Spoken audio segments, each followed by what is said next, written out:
This audiobook contains 1 censored sentences and 129 modified sentences to make it suitable for all audiences. Visit our website to listen to the original version without censorship or modifications. Link in the channel bio. Synopsis: I made a deal with death and became her friend. Her only friend, because she is kind of a lonely person. Did I mention I can get any Marvel character's powers by understanding them? It's not instant, but having the potential was better than having nothing, right? Life won't be too bad in this new world. Maybe. Hopefully. Chapter 1. The unusual universe. Death had existed since time immemorial, sitting on the same throne in a huge and empty room, where black clouds swirled in the distance, and no signs of life could be found anywhere. Her residence looked like the end of everything, with her throne seemingly put together with bones of every species in the universe. Everything was quiet here, except for the fading whispers of inevitable death. Such a life was bound to grow monotonous. It led death to often seek entertainment through mortals.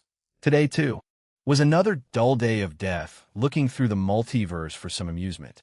A glint flashed in her endlessly black eyes. A sense of familiarity beyond the universe disturbed her senses. It was death in another universe, and the death of another universe. She lightly swung her hand to reveal a rift. Within it, whole galaxies twisted, stars exploded and disappeared. The death of a universe didn't happen with a loud bang. No, it felt as if time itself seemed to freeze and shatter into pieces. Death sat perfectly still, one leg crossed, her dark dress hanging like a shadow around her. Not a single emotion showed on her face. She had seen this so many times before. Universes died constantly, but one small spark caught her attention in all this emptiness. It was the soul of someone who didn't want to let go, who tried to hold on by some miracle. It shouldn't have been possible. Death smiled. Not a cruel smile, but the kind someone might make when coming across something interesting. She blinked through the rift and arrived at the collapsing universe. Her focus was only on the flickering soul. To Death, he was nothing special, barely stronger than the average mortal. He had some martial arts and miscellaneous skills to his name. All of his strength amounted to nothing in the face of a mutant, much less the heroes who would soon emerge in her universe, Earth 169699. Normally, she would have ignored such a being, let him drift away like all the rest. But the peculiar situation was one that she couldn't wrap her head around. Why was this man chosen as the nexus of his universe? And how did his death destroy reality this quickly? Every nexus was of utmost importance, since every one of them acted as the keystones of the multiverse and were crucial to its ultimate coherence and stability. As such, the Timekeepers and Time Variance Authority kept a close eye on Nexus, as their actions could lead to big changes within the multiverse. Somehow, this man slipped past their gaze. He isn't summoned by the Queen of Nevers upon his death, either. What could be the cause of this variability within this universe? Tapping into her cosmic powers, she peered into the secrets of this world and found her answer in an instant. This was a normal world. The discovery only puzzled her even more. Among the hundreds and thousands of universes, none was free from the conflict of superheroes and villains. Even the most mundane verse had clashes between the good and evil. Infinite realities exist within the multiverse. But how could it be this isolated from the rest? Does this world exist outside the multiverse? She turned her attention to the dying soul. The shell of mediocrity had an undeniably strong destiny to cling to life in such a form. She reached into his fractured mind and immediately felt a strong pushback.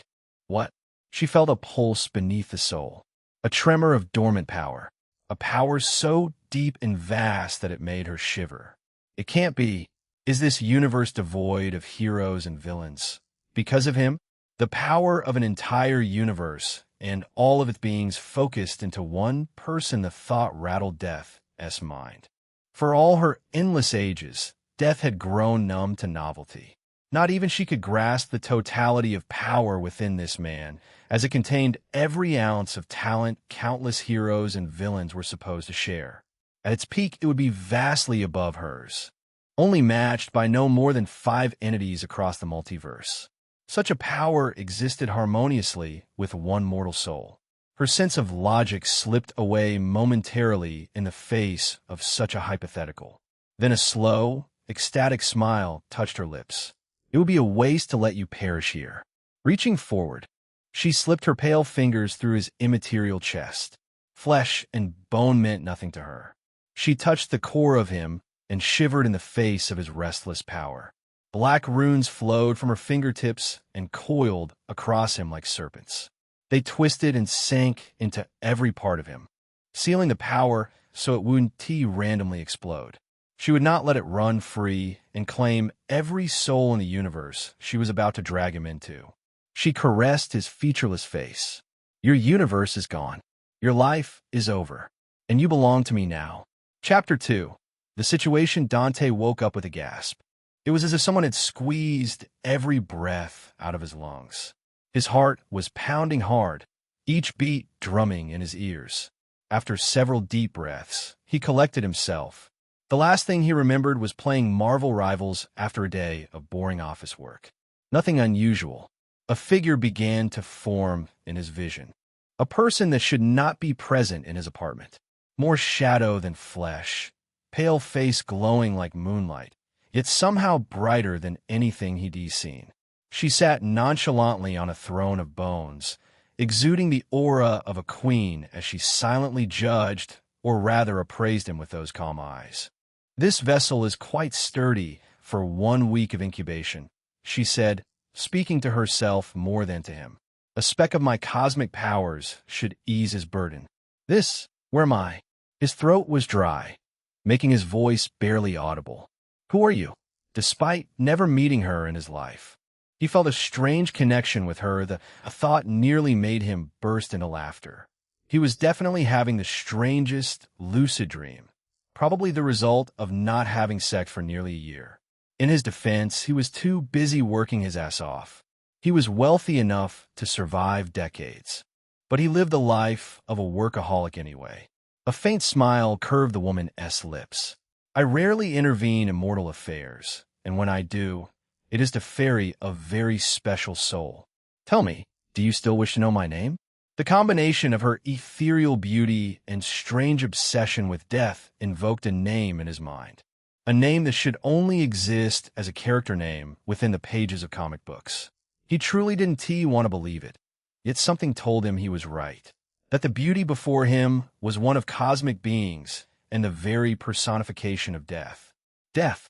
Her expression shifted almost imperceptibly. How is it that you recognize my identity? Is that source of power aiding you? Dante ignored her questions and pinched his cheek. Instead of familiar roughness, his fingers touched supple, unervingly smooth skin. He looked down at his hands, finding them pale and untainted, just like the lady before him. Your body was destroyed in the aftermath of a calamity. This flesh and blood vessel you're occupying is created as per my standard. She spoke with a strange hint of pride in her voice. Check it for yourself. The ground wriggled and rose in the form of a vast mirror. On it was a pale-skinned man with black pupils, the same color as his messy hair. The face bore a resemblance to his, but looked completely foreign at the same time. His jawline wasn't as chiseled, nor was his build this athletic. He wasn't bad-looking before, but right now he was attractive enough to pass off as this lady's older brother. Gazing into the mirror, he touched his face, neck, chest, and even his little brother. No way, this is real. I'm in the Marvel Universe. The feeling of pain as he bit his tongue forced him to accept his new reality. It was too real to be a dream. Death stared at him with a curious smile. What is this Marvel Universe you speak of? It was his turn to stare at her. Death was supposed to be a cosmic being, someone with the ability to manipulate reality, time, space, matter, energy, or magic for any purpose. Reading a human's mind would be effortless for her. No, maybe she can't read mine. He thought back to the words she greeted him with. Death had created his new body and imbued it with a speck of her cosmic power. She wouldn't do that if he wasn't special in the first place. Alas, he couldn't sense anything new in himself other than this strange connection with death. He cleared his throat loudly. Can I ask why death summoned me to her personal realm? And am I actually dead? Death lazily swept her hand, which opened a massive rift in the endless sky above. The scene within was of a starry galaxy. Cool scenery, I guess. What you see is your universe, which met an unfortunate end. You are the sole survivor. Her words cleaned every ounce of happiness from his face. His love for his parents and younger brother was only second to his love for himself. How did it happen? More importantly, did they suffer? No, it could not have been painful for anyone. She crossed her legs, her gaze sharp. I can't reveal more since I'm in the dark myself. Dante couldn't help but chuckle. The very embodiment of death can't understand why a universe perished. The irony. She closed the rift with a smile. You're the key to understanding it. Is that why you resurrected me? My creed is to never interfere with the balance. Reviving you will go against the natural order of the universe.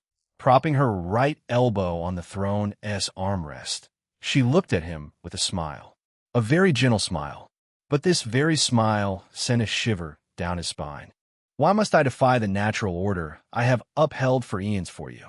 What makes you worthy of death personally overruling your annihilation?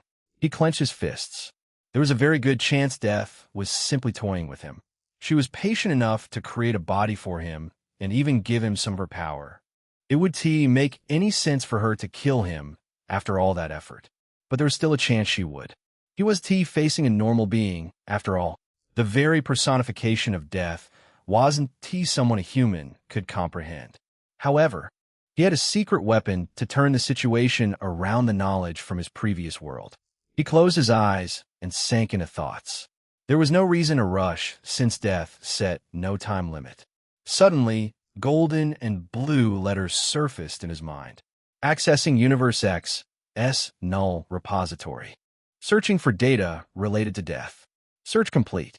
Transferring information to administrator. A flood of information smashed through his mind. He saw the birth of the multiverse, death's own beginning, and how the first life came to be. Her loneliness stretched across eons caused by the universal fear of death, despite the necessity of her existence for the birth of new life.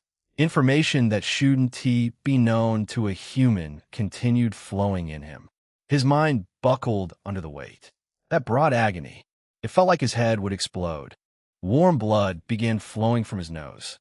A cold hand touched his temple, and the storm of information inside him calmed instantly. He slumped to the ground, clutching his head. Everything he witnessed just now made him feel so small and insignificant. His mind would snap for sure without death's intervention. He continued lying there for what felt like hours, but was probably minutes. The pain somewhat faded, but his mind, he would never recover after being exposed to that maelstrom of knowledge. Thanks for that. He got up while rubbing his aching temple. His existential dread faded away at the realization that death, a cosmic being, barely reached his shoulder. What has happened? Why did I suddenly get visions? You used it just now, Death said, gazing at him, or rather his chest. The power within you. Chapter 3. The Accord. As Dante processed Death's words, new prompts showed up in his vision.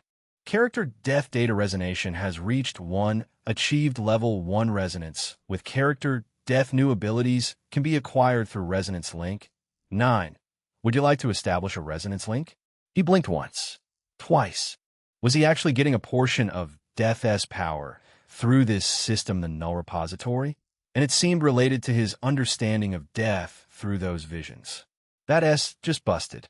Just a percent of Death's power could annihilate nearly everyone in the MCU and still put him at a respectable level on Earth, 616.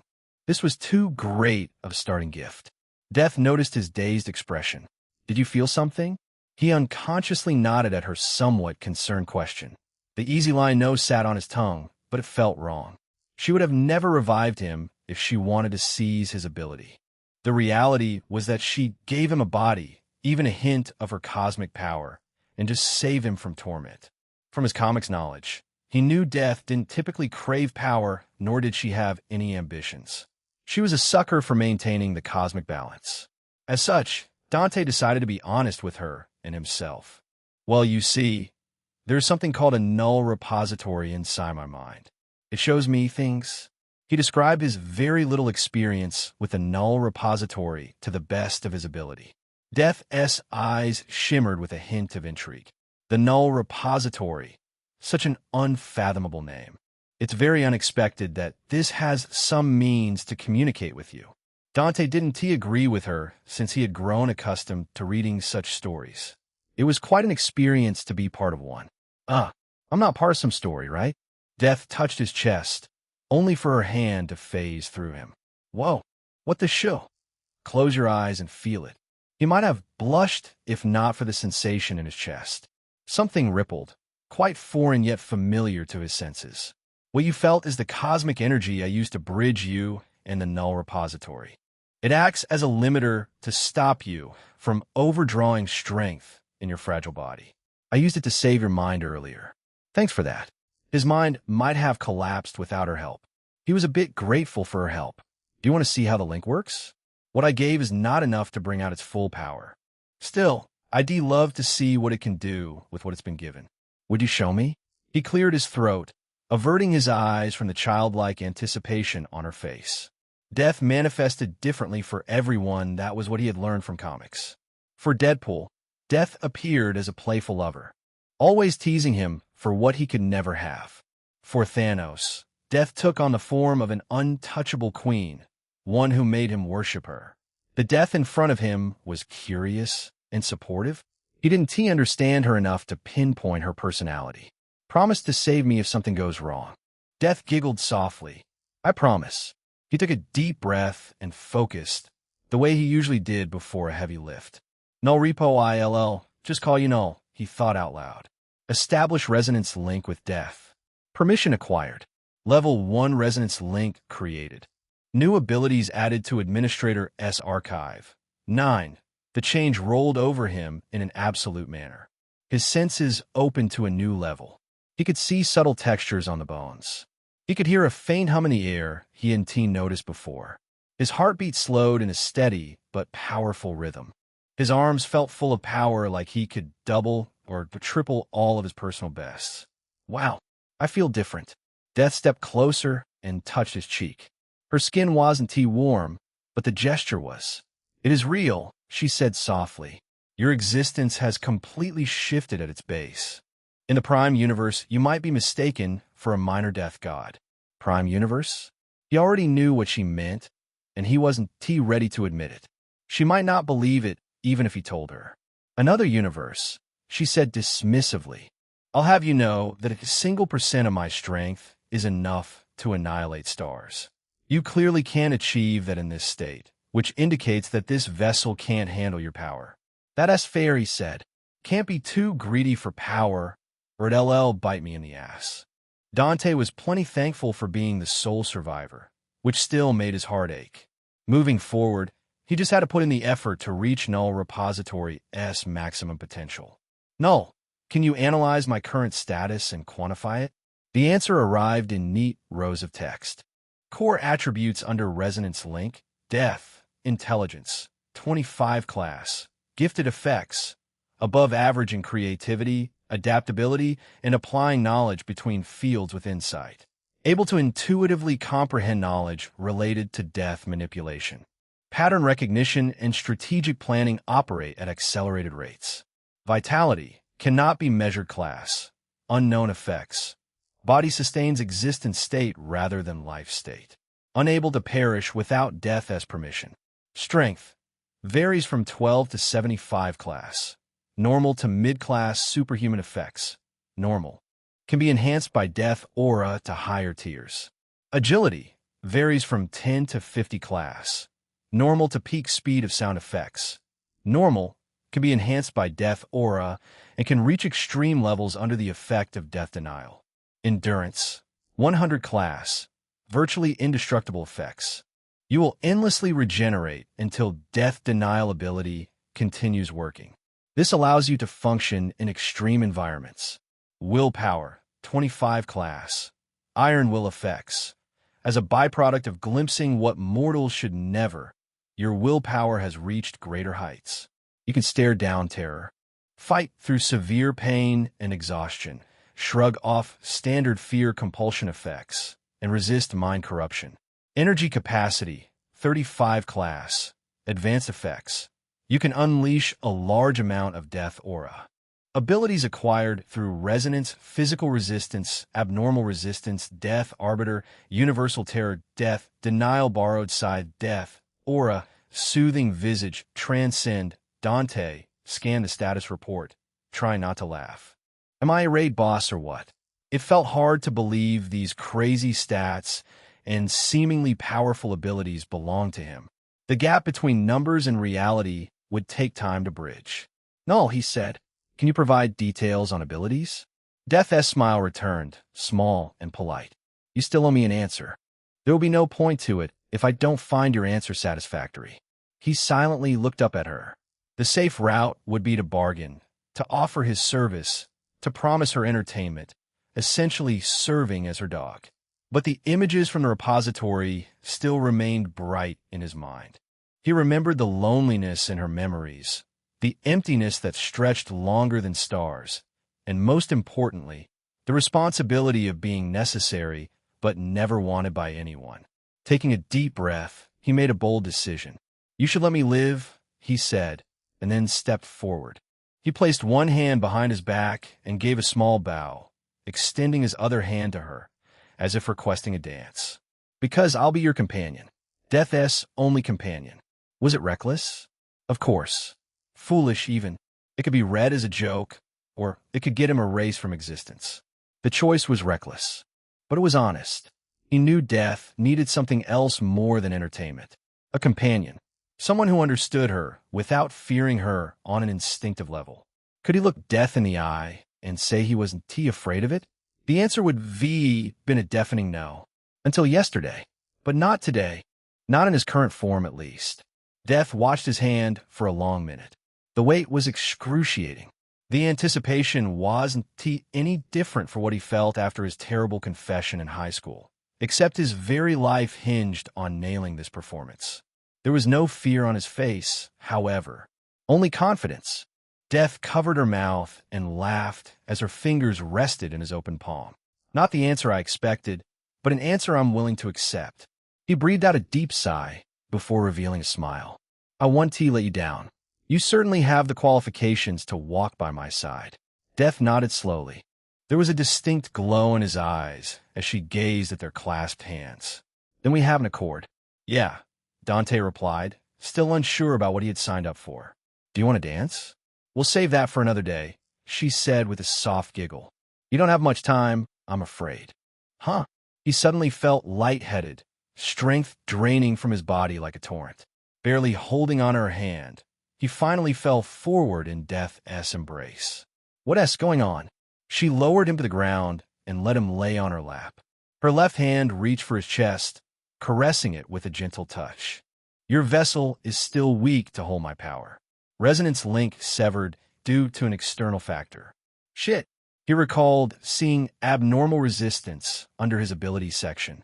The ability completely warped his mind into believing that everything was right, when in reality, his strength was rapidly being drained.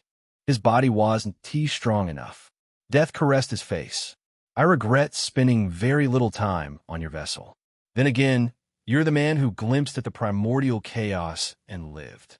You'll surpass your limits and reach my level even in this weak vessel. Receiving a lap pillow and hearing such encouraging words from Death herself wasn't on his wish list, but he wasn't complaining. It might be the greatest moment of his life. Have some rest. You'll be in a new world when you wake up with a new identity. Those are the last words he heard before losing consciousness. Chapter 4. New Identity. Dante's eyes snapped open to a sprawling city blanketed in a layer of snow. Some surfaces glistened faintly as the pale winter sun rose. Plumes of steam rose steadily from rooftop vents and heating systems. Down on the streets, The avenues remained quiet. Early delivery trucks and crowds made their way through freshly plowed roads. Sitting on the edge of a 40-floor commercial building, Dante clearly felt the biting wind and the terrifying drop beneath his feet. A certain death for anyone normal. Death had begun his new life in her own twisted fashion. Still, he felt no rush of panic, no spike of adrenaline, no urge to scramble back. Witnessing Death's memories had changed something. He brushed the snow off his jeans and gave the city another look. Lady Death certainly has a taste. This view is phenomenal. Her chuckle echoed in his mind. I knew my companion would appreciate my small gift. He blankly stared at, well, nothing in particular. He was being sarcastic, but she seemed genuine in her intentions with the gift. I always wanted to visit New York someday, he muttered. Never thought it'd happen under these circumstances. Anyway, why did you bring me here? Is it to deliver a certain amount of deaths to you? Or kill someone? Touring a strange realm in the company of a beautiful yet dangerous cosmic being was as great a vacation as any. His intentions might not have been completely pure, but he was truly serious about becoming her companion, if only to repay her good grace. Being friends, or something more with a neutral cosmic being, would never be a bad thing in the Marvel Universe. But she denied him the chance to spend any time with her. There is no goal, Death said after a moment of silence. Now is your time to enjoy mortal life. After all, you're still very young. Live a fulfilling life before joining my seat at the edge of time. He snorted, the youngest to embrace death in history. It was a nice feeling, though. It was an accident. He couldn't help but smirk at her tiny voice. Surely an accident. Well, do you mind telling me what year it is? Death is not your personal assistant. Dante rubbed the back of his head. He may have ticked Death off with a little tease. He got up and stretched his limbs, which were sore from staying still for way too long. As he was getting the soreness out of his system, a massive billboard across the street caught his eye. Smiling nurses and laughing children were shown in the ad, their faces illuminated in clean hospital corridors. Below the images, bold text read, Oscorp Community Wellness Centers now open and a healthier tomorrow for everyone. He blinked in stupor. Oscorp? Norman Osborn? Another glance over led him to the infamous Oscorp Tower in the distance. I'll be damned. Norman's presence shed light on two things. He wasn't in the original MCU, and this city wasn't safe for him. Fortunately, he had a clear path to grow strong. First and foremost, he had to strengthen his body and achieve more resonance links by learning more about the Null Repository. He'd keep the Death Resonance link as a last resort. Is the charity work real, or just a facade to fulfill his schemes? Death's surprised voice sounded in his ears. Is companion acquainted with Norman Osborn from your universe? A little bit. He lied with a straight face, hoping that Death couldn't discern it. Before he could think more, his stomach growled, as if he hadn't eaten for days. What's worse, he had no wallet or cash on him, only a key to some place. This might be bothersome. Death laughed in the face of his troubles. Don't worry, companion. I inserted you in this person's place. Everything that belongs to him is now yours. That includes his troubles as well, right? As my companion, it's your responsibility to entertain me every now and then, she said in a teasing voice. His identity is a bit special, giving you many chances to indulge me and yourself in some pleasure. He could only assume the worst kind of pleasure when coming from Death herself. What was he even doing up here? He wasn't here to take a breather or appreciate the view. Dante could only shake his head at her explanation. Probably too many bad days in a row. Does he have a place to live? Yes. Allow me to guide you there. He pulled his coat tighter and walked down the stairs. Let us see what kind of mess you got me into. Lady Death, Dante muttered. What'd I do to piss you off? What do you mean, companion? Death's voice arrived with a hint of innocence. I have no animosity for you. Why would I wish ill for my only companion? This. He stared up at a modest brick apartment building that looked like it had given up on life sometime in the early 2000s. Windows were covered with mismatched curtains or foil and a faded for rent sign that had probably been there since the dawn of mankind. The address Death had planted in his mind led Dante to Chelsea, specifically 315 West 22nd Street. Could you please clarify the meaning of this? He couldn't help but sigh. She was getting a kick out of his suffering, so he put on a stoic face and stepped inside. The lobby smelled like cigarette smoke and something vaguely chemical. A notice on the wall warned residents that the elevator was temporarily out of service. The date on the notice was from 8 months ago. Stairs it is. Dante took the stairs to reach the 5th floor. He wasn't out of breath at all. Death's created vessel wasn't high-spec, but it was still better than his previous body. He stopped at Unit 5C. The door was dented near the bottom, but still surprisingly sturdy for a place like this. Just standing there, he could hear the next door couple screaming at each other and the right neighbor vibing to a pleasant classic score. He pulled out the key he'd found in his jacket pocket and unlocked the door. The apartment did nothing to brighten his stoic expression. The front door opened directly into a narrow living area where an old couch faced a coffee table covered with takeout containers, mugs, and a dirty ashtray. A small kitchenette occupied the left wall. A single window overlooked an air shaft, letting in a sliver of gray daylight that only added a more depressing feeling to the space. He took the doorway to the left and found a cramped room barely large enough for a twin bed and a dresser. The mattress sagged in the middle. Sheets were tangled and messy. A closet with a broken door revealed a sparse collection of clothes. But what really caught his attention was the wall. A large corkboard covered nearly the entire surface, crammed with papers, photographs, maps, and colored strings connecting various points. It looked like something out of a crime thriller. A detective S-board when hunting serial killers. He scanned the contents. Printed photos of gang members, some with names and some with aliases. Maps of Queens and Manhattan, certain blocks circled or marked with symbols. A few newspaper clippings about crimes, thefts, and territory wars. Lastly, a separate section featuring well-dressed men and women at galas, corporate events, or enjoying life in expensive cars. He pulled a folded piece of paper from the board's edge.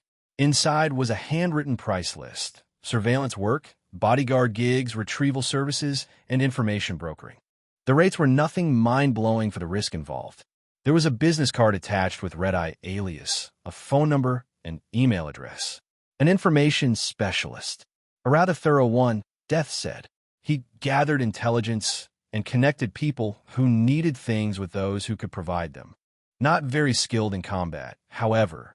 Nothing a gun can't make up for. Still, I see nothing special about his identity. You'll understand it later. He tucked back the paper and continued searching, finally finding what he needed in the messy bedsheets and wallet. Inside was a New York driver's license with his new face staring back at him. He flipped through the rest of the wallet. A debit card, $43 in cash, and a faded photo of a brunette woman and old man with slick white hair, their faces too blurred to make out clearly. Those people were probably part of the original Dante's life. Found anything interesting, companion? No, but here's the thing, Dante said, putting the wallet in his pocket. I don't have his memories. I don't know these people, so I'm washing my hands of it before Dante could finish. The phone in the living room rang. It was an old touchscreen phone, and the caller ID read unknown number. He hesitated, then swiped to answer. Hello, is this Mr. Red-Eye? The voice on the other end was pleasant with a soft accent he couldn't quite place. Eastern European, perhaps. Yes. Who am I speaking to? Dante nearly responded with the whimsy depends on who's asking, but it'd only waste both of their time. I'm Silver Sable. She revealed a familiar name from the comics. I was told you specialize in intelligence regarding these areas of New York. Are you available for a contract? Dante's brain went into overdrive. Silver Sable. Mercenary, national hero, war criminal hunter, private military contractor. A hero in some stories, morally gray in others, and sometimes on the opposite side of heroes. She operated on a completely different level than street thugs and small-time mercs. And she want to hire him. Death's delighted laughter rang in his mind. Not even a day passed before trouble found you. Mr. Red-Eye, are you still there? Yeah, sorry. Just woke up after a long night. He rubbed his face. Fine time to think. What are the terms? Simple to a fault. You must provide intelligence on neighborhoods and individuals in Queens and Manhattan and assist with logistical planning. Compensation is very good compared to the standard. Getting involved with her meant stepping into the trouble that attracted heroes and supervillains. However, two things pushed him toward acceptance. First, he needed money. Desperately. He had maybe a few $100s to his name, maximum, if he was being generous about his estimation. There wasn't enough to pay for his rent, much less buy food. Second, he needed information. Something was always happening in New York in the comics. He'd rather be proactive and know what was coming than get blindsided and killed by some megalomaniac-esque master plan. Death wouldn't break her creed to revive him again. He was on his own. Being with Silver Sable would also give him experience in real combat, something he couldn't obtain in his comfort zone. "I'm interested," Dante said. "Let us meet first." There was a brief pause on her end. "Acceptable. I'm currently in Midtown. Where would you suggest?" His gaze darted toward the map pinned to the wall. "How about Smoky S in Midtown? I will find it." "When?" "In an hour." "Noted. Do not be late, Mr. Red-Eye." As the beep sounded, he lowered the phone. That escalated quickly. "You accepted," Death said, her tone still amused. "Despite your concerns." He patted his clothes and fixed his hair. "Wait, how am I getting there?" No vehicle keys were found in the apartment or on his person. That old Dante lacked any means of transportation. Start from the bottom with nothing and climb all the way up. The struggle makes the eventual power and riches that much sweeter. Are those your honest thoughts? My honest thoughts? Death replied softly. The null repository. It will grant you immense power that could easily corrupt you. You might turn into a supervillain drunk on strength. I thought starting from nothing with nothing will keep you from such a fate. He paused, surprised by her straightforward concern. And if I still end up corrupted? U1T, she answered with certainty. As long as I keep you company, you'll never change. But if it does happen, it shall be my fault for not properly guiding you. That's touching, Dante muttered with a smile before checking his phone. Today was January 2nd, 2008, which surprised him since his phone looked as modern as a 2020 device. He could only attribute it to geniuses like Tony Stark pushing technology standards on their own. Let us see the distance shit. 2 miles. Should be asked to meet somewhere closer. Death giggled. Try not to die on the way. It would be embarrassing for my companion to starve to death. Chapter 5. Meeting Silver Sable Smoky S was a mid-sized barbecue restaurant tucked between a boutique and a coffee shop in Midtown. The interior was well lit and decorated nicely with New Year greetings. The smell of smoked meat, spices, and charcoal hit Dante the moment he walked in, and his stomach immediately reminded him that he hadn't eaten since he died. Silver Sable sat in a corner booth with her back against the wall, a military-grade tablet in her hands, and a sleek leather briefcase on the seat beside her. She wore a dark gray jacket over black pants and sturdy boots. Her silver hair was pulled back in a sleek ponytail. On the table in front of her sat a cup of coffee, which had gone cold ages ago. She was beautiful in the way a blade was beautiful, sharp, and dangerous.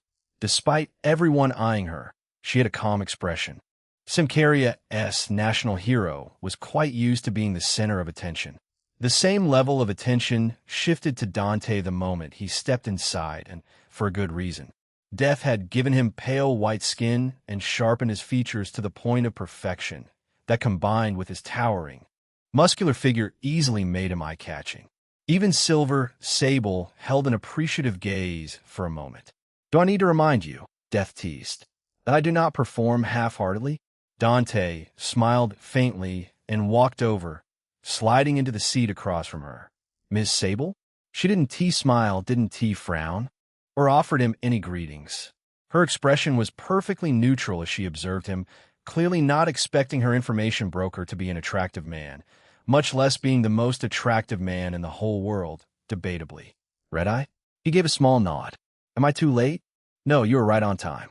Her Eastern European accent was much more noticeable in person. She set her tablet aside with a quiet thunk. "Do you want to order a drink?"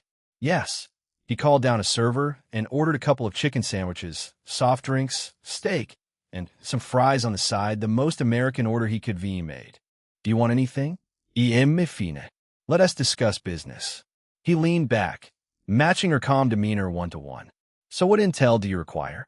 I need to be informed about the area I'm working in, she said. I need insight into gang territories, smuggling networks, and key players in the underground of Queens and Manhattan. Dante kept his expression neutral, but internally he was working his mind. He did have that information pinned to his bedroom wall. The more important part was why she required it in the first place. I can provide that. Is this your first time in New York? Yes, she replied curtly, tapping the table. I wanted to be as detailed as possible. The compensation is $50,000. Dante stared with a blank expression, both elated and deeply aware of his own ignorance. 50 grand, nothing for her, everything for him. Her client must have paid her generously for her to overspend on intel. All right, you'll get everything once I'm back home. Do you want physical or digital? Both, if possible, she said, fetching the briefcase by her side and passing it to him. Your payment and my contact are both inside. Dante took the briefcase and opened it on the spot. The sight of stacks upon stacks of bills earned a half-hearted nod from him. There was also a small phone, probably a burner with necessary details. Of all the outcomes he had imagined for this meeting, walking away 50 grand richer wasn't on the list. The pressure of starting from zero considerably lightened with the briefcase. Were you from a wealthy family? Death asked curiously. I grasped everything in that mysterious world except you. Your background remains mostly a mystery. He heavily doubted her words. She would know about Marvel Comics if she truly understood the world he came from. As Dante was about to close the briefcase, the server arrived with the order. The young man's eyes flickered between the silver-haired beauty and the briefcase, mouth opening as if to say something, but closing again when he saw Dante's calm expression. Dante closed the briefcase before accepting the order. Thank you. He looked at Sable as the server left. Are you sure you want to offer payment in advance? What if I ran away with it? You didn't arrive by car or cab, as you were a bit out of breath and dehydrated. Your base of operation must be within 3 or 4 miles, she said without blinking. Tracking you will only take an hour. Her tone barely changed even when sending out threats. Dante shook his head. 1 hour? You can't accomplish it even if you tried your whole life. Right now, both his previous world and Death's realm qualify as his base. Sable wasn't equipped to find either of the two. Sable narrowed her eyes, a flicker of disapproval in her eyes. You're quite arrogant, just stating the facts. Biting into the sandwich, flavors exploded in his mouth, amplified amply by his hunger and the enhanced senses of his new body. It took him a few moments to devour everything. He washed it all down with a soft drink. I feel alive again. Sable dabbed her hands with a napkin while staring at him like he was some rare zoo animal. He gently wiped his mouth, showing manners that were nowhere present a minute ago. Give me some time to organize everything. He'd rather not send a bunch of messy files for a deal this generous. You are an interesting man. He agreed to her wholeheartedly. Death wouldn't agree to be his companion if he wasn't an interesting person. I don't think you mean that in a typical woman fashion. Realistically, it almost doesn't make sense for you to be in this field. Dante couldn't help but feel surprised. She was sharp, too sharp. Whoever informed her about him must have also relayed the suicidal, depressed disposition of previous Dante. They couldn't be further apart from each other. About business, are you in New York for your mercenary work? He swerved the topic, trying to probe some information. I am. Is it related to Oscorp? Her eyes widened, just enough for Dante to notice before her business mask took over. I cannot reveal any details. This confirmed Dante's suspicion that Oscorp was conspiring a wicked plot, which could range from turning himself into Green Goblin through Goblin Serum to world domination. Unfortunately, he wouldn't get any more out of Silver Sable. He had to find another way to gain information about the events around him. Mel might be able to help me out with this. She regarded him for a moment, as if weighing judgment against amusement. You should be less apparent with your intentions. I'll go out of business if I don't stay well informed. He held her gaze, matching her seriousness with something softer. Besides, it's easier to be honest. No lies means no guilty conscience. I never have trouble sleeping at night. For the faintest instant, a glimmer of approval flickered across Silver Sable's face. She didn't respond, much to his amusement. Her gaze flicked away toward the people at the restaurant, pretending not to stare at the two of them. She had dealt with politicians, mercenaries, arms dealers, warlords, but not many men sat across from her in a restaurant and prodded her about honesty. Contact me as soon as the intel is ready. Goodbye, Mr. Red-Eye. She got up and left with heavy strides. Dante lingered on her back, then returned his attention onto the steak. It was juicy, its flavor only enhanced by the company of a silver-haired beauty. Not a bad job dealing with an experienced mercenary companion. Death praised him subtly. Now, where will you spend this fortune? He was already picturing better bedding, decent coffee, and perhaps a secure window to keep anyone from jumping him at night. Though he didn't have time to find a new place, he could make his current stay comfortable, and he had the money to invest fully in his goal. It would be quite fun shopping with you. Who says I can't come over? He nearly choked on his drink at her eager answer. Death appeared across from him in her elegant form, her elbow propped on the table and her chin leaned in her palms. She was taking pure delight in his shock. Somehow, nobody in the restaurant reacted to her sudden appearance. Don't worry. They can't see me, unless they are close to death. He wiped his face with a napkin and shifted the clutter to the side. Well, I'm not close to death. I'm close to the death. You very much are companion. This was going to be by far the most fun shopping spree he has ever had. Before he left, he pulled out the handy device in his pocket to look up Stark Industries. What showed up was Tony Stark's image plastered all over headlines after a recent interview regarding his ongoing deal with the U.S. military. The strangest part was that Tony Stark matched 1-to-1 with the one in MCU, aka Robert Downey Jr. He also looked through rumors of a flying tin can just in case, but found nothing. He is just Tony Stark right now, which adds up with the MCU timeline. No, there is Silver Sable and Norman Osborn. The CEO of Oscorp was next on his Google search. Surprisingly, Norman Osborn had the same face in his viral "I'm something of a scientist myself" meme.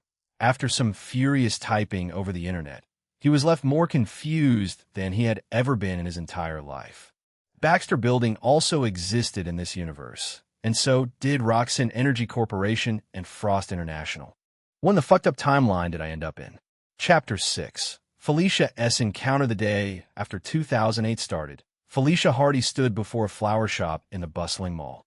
Her striking green eyes were locked onto clusters of roses. The black ones in particular had a hypnotizing effect on her. The velvety petals seemed to absorb light. The soft yet lingering fragrance, layered with a subtle scent of damp soil, stirred memories she'd nearly forgotten. Dear me, I didn't skip lectures to admire roses. Dragging herself back from the distraction, she weaved through the crowded mall, her leather jacket brushing past holiday shoppers and their hefty bags. Her eyes flickered from one storefront to another as she scanned their window displays. She wasn't here to buy anything, not in the traditional sense. She needed inspiration, a spark to nail the design of her black hat suit. A real, professional attire needed visually pleasing aesthetics, proper function and utility while still being a disguise to hide her identity. And it had to be a bold design. A movie poster outside the theater caught her attention mid-stride. It was first in the Matrix trilogy, re-releasing for the New Year occasion. She was drawn to the movie, but the suit worn by one of the female actors. Bingo! The classics never gave up on Felicia. They never let her down. She slipped into a nearby cafe, the warmth wrapping her like a blanket as the door chimed shut behind her. She claimed a corner table near the window, pulled out her notebook, and sketched furiously. The side of her notebook had a few labels pinned. Lightweight, sleek, stylish, masked, black, tight, but flexible enough for acrobatics. After minutes, she lifted the notebook into light. Parfait. Perfect. Heads turned instantly. Only now she realized that she was still in a cafe, where conversations were in whispers and peace was preserved. The crowd of 10 or so, plus the barista, glared her way. She gave a small bow. Sorry. Lowering the notebook, she sat back down as if nothing happened. This much attention was barely anything compared to what she got during her gymnastics and swimming classes, and absolutely nothing against the attention her night career-esque accomplishments got from news outlets and NYPD. The heists, as small as they may be, put her second identity in the spotlight.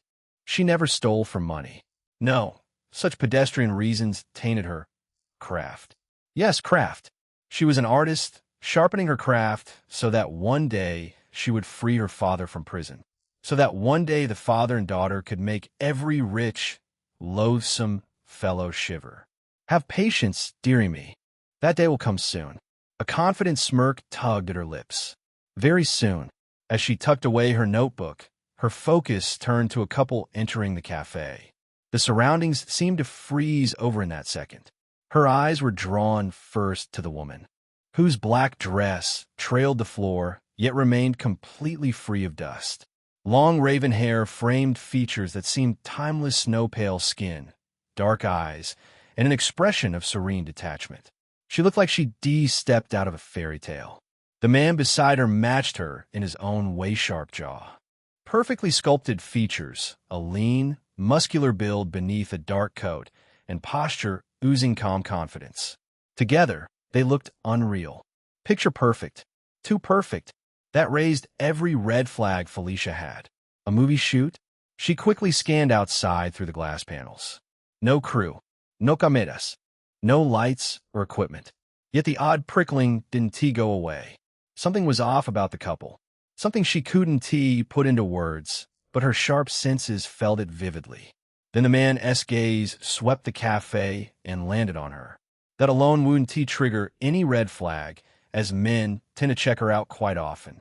But the raw surprise in his eyes was hard to ignore, as though he recognized her. What else with that look? She was certain she'd never met him before. He was too old to be a fellow student, too young to be a professor. There was no trace of either of them anywhere in her life. She couldn't understand them, and that bothered her. Like cats, she, too, was a curious creature. A stubborn one at that. She wouldn't let this go until she understood what made them so unervingly strange. Her design was finished. She had time to observe and figure them out. By luck or fate's design, the couple took the table directly beside hers. Sipping her caramel iced macchiato, she listened in while pretending to read a magazine. Fancy anything? The man asked. Whispers rippled through the cafe as the odd three women shot him lingering looks. Nothing? The lady in black shook her head gently. Mortal drinks don't suit me, but I'll have whatever you offer. The theatrical way of speech felt bizarre, to say the least. The man gave her a self-assured smile. All right, wait here. As he left for the counter, the woman stood. Felicia's heart leaped as the woman crossed the short distance and took the empty seat directly across from her. Hello there, Felicia greeted without missing a beat, despite her growing unease. How can I help you? The lady acknowledged with a gentle nod. Would you mind if I sit here until my companion comes back? Would I mind sharing a table with a drop-dead gorgeous stranger? Not a chance. Felicia laughed. Felicia Harde. A faint, imperceptible smile touched the lady's lips. Thank you, Felicia. You may call me Death. Felicia wanted to brush it off as a joke, but the lady's tone was utterly serious. Death is a pretty death metal name. Felicia forced a grin. Are you part of a band?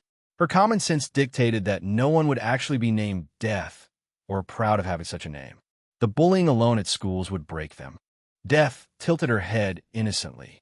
No, it is my name. My title. My very reason for existence. Shame. You seem like you'd make some killer tracks. Felicia shook her head in exaggerated disappointment.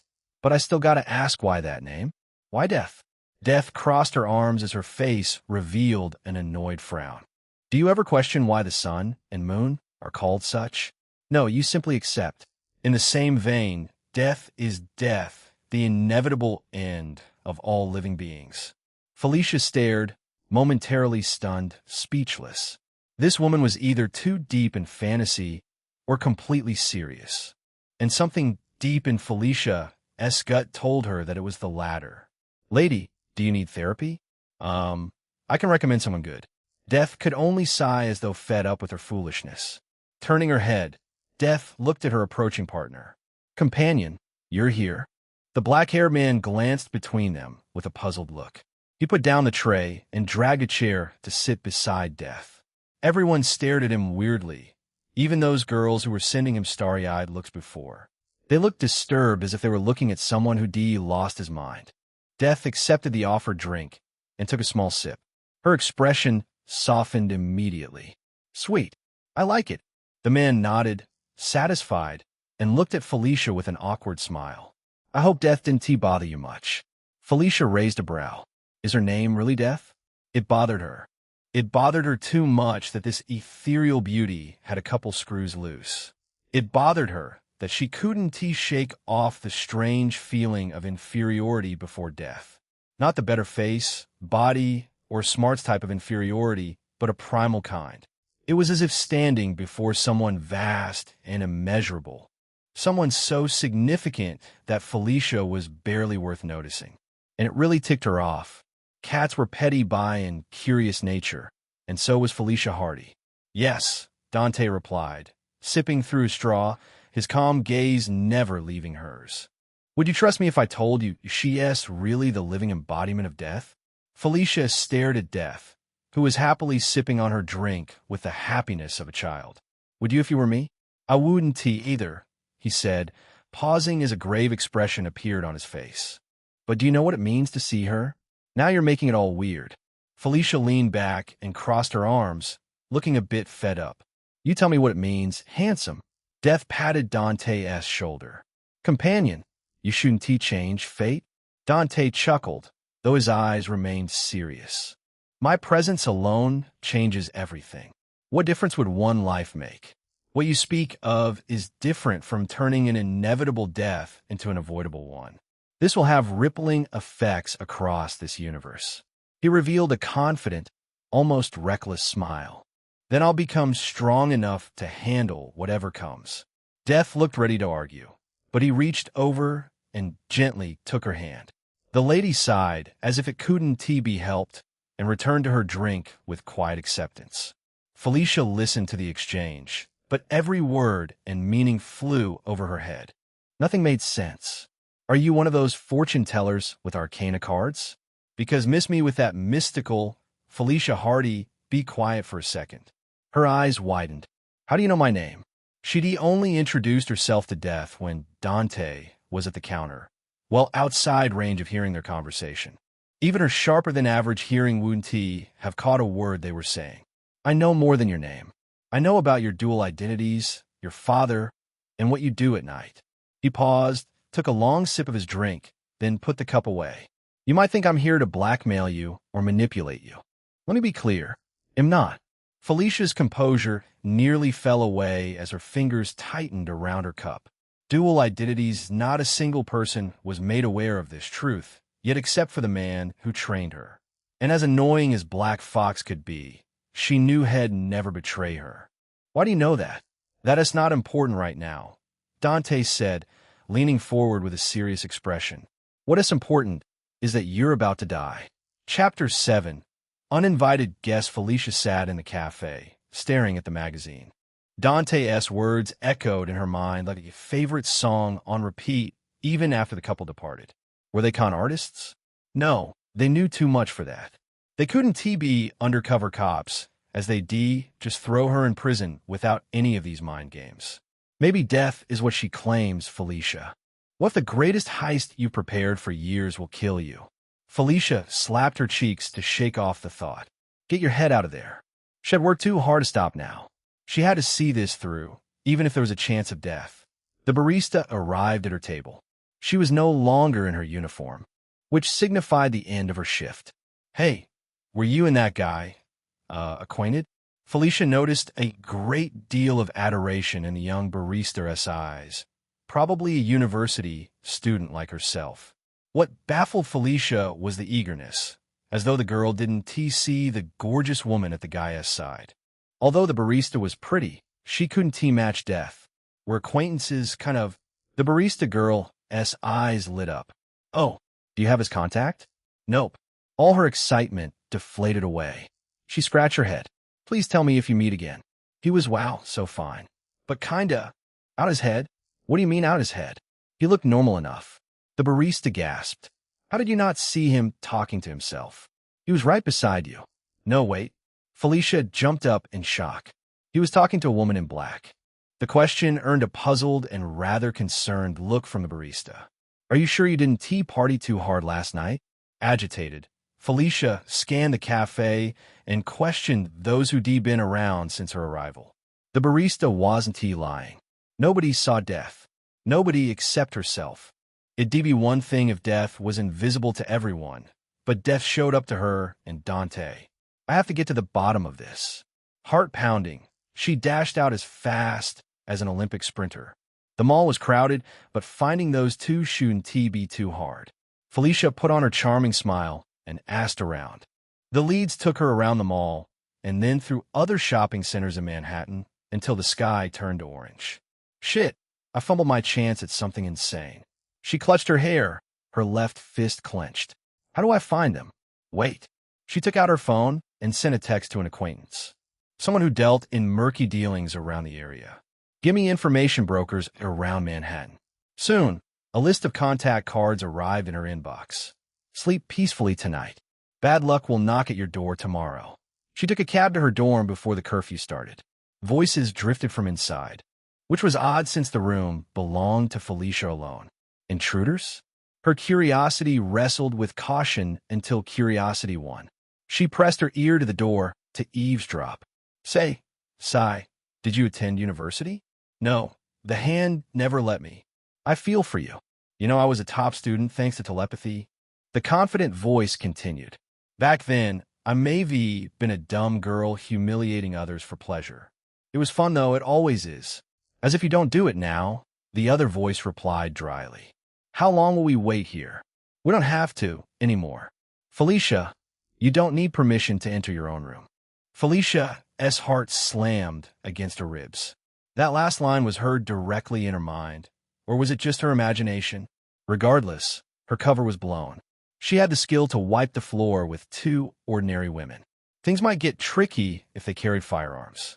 As quick and agile as she was, bullets moved faster than her reflexes. She was at a complete disadvantage. The calm voice whispered again, Your fears are useless. We didn't bring any guns. Did she read my mind? Felicia shook her head. No, just a lucky guess. It's not a lucky guess. Felicia, be a good girl and greet us. The correct move would be to bolt the hell away from the university and never turn back. She wasn't trained to fight psychic mind readers who could worm their way in her mind. Hell, she didn't even know such powers could exist outside of books and movies. Finding 3 people with supernatural powers in one day. Classic Felicia luck. Run, and the NYPD gets all your recent evidence by morning. By all, I mean all of the crimes you committed last year. Faced with such a threat, Felicia had no choice but to open the door, even if it meant walking into a trap. Inside, the luxury incarnate herself sat on a chair like a queen. Her face was gorgeous, enhanced by dramatic makeup.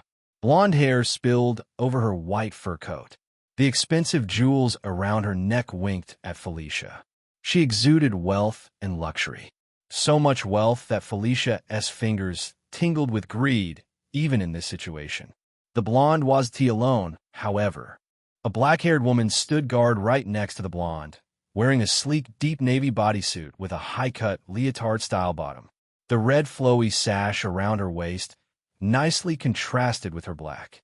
A similar sash was wrapping the sword's hilt on her back. A high-class blonde and a Japanese bodyguard with a katana. Who did you piss off this time, Felicia? Felicia twirled a lock of her hair. Why would a rich lady invade my dorm room? The blonde's lips, painted in rusty red, showed a confident smile. Composed and a sharp thinker. As expected from Manhattan's rising star. Heartbeat rising swiftly. Felicia barely kept her poker face on. Listen, I've had a long day today, and I'm not in the mood to entertain some weirdos. Why don't you get the hell out before I call the cops? A thief calling the cops, the blonde remarked sharply. Do you see the irony in that? Daughter of Walter Hardy? The words slammed into Felicia hard. In one day, no less than half a day, 2 people spat her secret to her face. The first person was mysterious but still friendly, and the second person had an unknown background and a mysterious bodyguard by her side. Even so, she was so ready to reveal her claws, or she would have if a certain someone's warning wasn't still fresh on her mind. The two intruders didn't come in peace. He warned me. Now, she was half assured that she would die here, as there was no beating someone who could read minds and a swordsman whose gaze alone sent shivers down her spine. Felicia plopped down on her bed and crossed her arms. Who are you? What do you want? The situation might be salvageable. They came with a purpose. Otherwise, they'd have struck already. If her death was set in stone, she'd just have to steal it back from the god of death. Emma Frost. Emma introduced herself with a businesslike smile. Before we talk business, do something for me, darling. Think back to your meeting with Dante. Think clearly. I may be able to find them. Felicia thought twice before focusing her mind on the scene. As scary as Emma Frost was, she held no candle to the mystery couple of Death and Dante. The best-case scenario would be that Emma bothers them and gets taken down. Oh, I want darling. I fear what you meant, isn't the manifestation of death, but a mutant like us. A mutant? I'll tell you more later. Emma crossed her legs and rested her chin on her palm. Listen, Felicia. Walter Hardy has been diagnosed with ALS. Felicia froze for a good moment. Reasonably so. No, how could it be? Tragic. I know. I'm afraid your father will be celebrating the next new year in the afterlife. Emma shook her head, showing a look of sadness, which was clearly fake. You can't cure him, but you can do one favor for him. Still let him pass away at home with his loved ones by his side. Felicia clenched her fists, eyes blazing with resolve. Consequences be damned. Death be damned. She'd get her father out at any cost. Emma shared a glance with Psylocke, who returned a nod. The good news is, you don't have to scheme a prison break for him. I'll bring him out. You'll do something for me in return. A fair trade for both parties. Right? Felicia took a deep breath and pushed down the wreck of emotions. Why not use your mind-reading powers? Telepathy isn't unbeatable. There are powers above monitoring my movements, Emma said with a sigh. You have to do it for me. Death, mutants, telepathy. And greater powers above. The Black Cat realized she stumbled into a dangerous new world. Despite the dangers, she felt her heart beating excitedly. The cat loved a thrill. Fine, I'll do your dirty work, Felicia said, spreading her arms. Don't make it too dangerous. I'm just a small-time burglar with no superpowers. A radiant smile bloomed on Emma Frost's face. The job is well within your expertise, darling. Chapter 8. Upset. Unleashing 15 grand in a single shopping spree for a small apartment looked more simple than you'd expect. Boxes upon boxes filled the apartment. Fresh clothes, cookware, essential gadgets, and even a sleek espresso machine for his caffeine needs. And loads of bubble wrap. Where the hell do I start? Dante muttered, scratching his head as he glanced around. The apartment was a mess before he came here, and it was a bigger mess now. He caught Death lounging quietly on the brand-new couch, her long legs stretched across the cushions. It was a sight to see Death completely at home in his apartment, bobbing her head to the screeching death metal blasting from his new television. Death and death metal. That's just poetic. She glanced at him, sensing his gaze, then turned away. She'd been distant since their run-in with Felicia, the class cold shoulder treatment. The ordeal with Felicia upsetted her, though she was more upset that he had taken Felicia's side, despite knowing how much she cherished the cosmic balance. He would ignored anyone else. But Felicia, she wasn't just anyone. Black Cat had always been one of Dante's favorites, and it only took a few minutes to change her fate. He'd given her enough hints to prove that Death wasn't just some woman in black. What she did with that knowledge was her choice. His help started and ended with that simple advice. Everything else depended on her own effort. Black Cat is here, but Spider-Man won TB for 7 years. Maybe this world's Spidey isn't the MCU version. He took out his phone and searched for any superhero-related news and rumors. Nothing came up. It doesn't matter. Superheroes like Iron Man and Captain America would soon take the stage to deal with worldly and otherworldly troubles. He'd be here, enjoying a cozy life with death, while doing the side quest of becoming stronger through the null repository. Dante turned back to the apartment. The bedroom was first on his list. He ripped off the old wrinkled sheets and tossed away the dusty pillows. New, clean sheets covered the bed in no time. He opened the windows to let in the winter breeze and moved from room to room, dusting, vacuuming, mopping, and organizing everything. Hours slipped away, and only around 9 p.m. did Dante finally stretch, muscles sore, but heart satisfied with the results. His apartment looked cleaner, smelled better, and felt like a comfortable place to live. A place to be called home. Home sweet home. After a quick shower and change of clothes, he dropped onto the couch beside Death, who hadn't moved an inch. Still mad at me? She sighed and finally turned her gaze down toward him. Companion, I am not mad. I am disappointed. Disappointed? He asked in surprise, never expecting such words to be directed at him. What did I do? Ever since we met, I have been straightforward with you. I kept nothing to myself. But you've kept secrets. Many, many secrets. He stared, realizing she was right.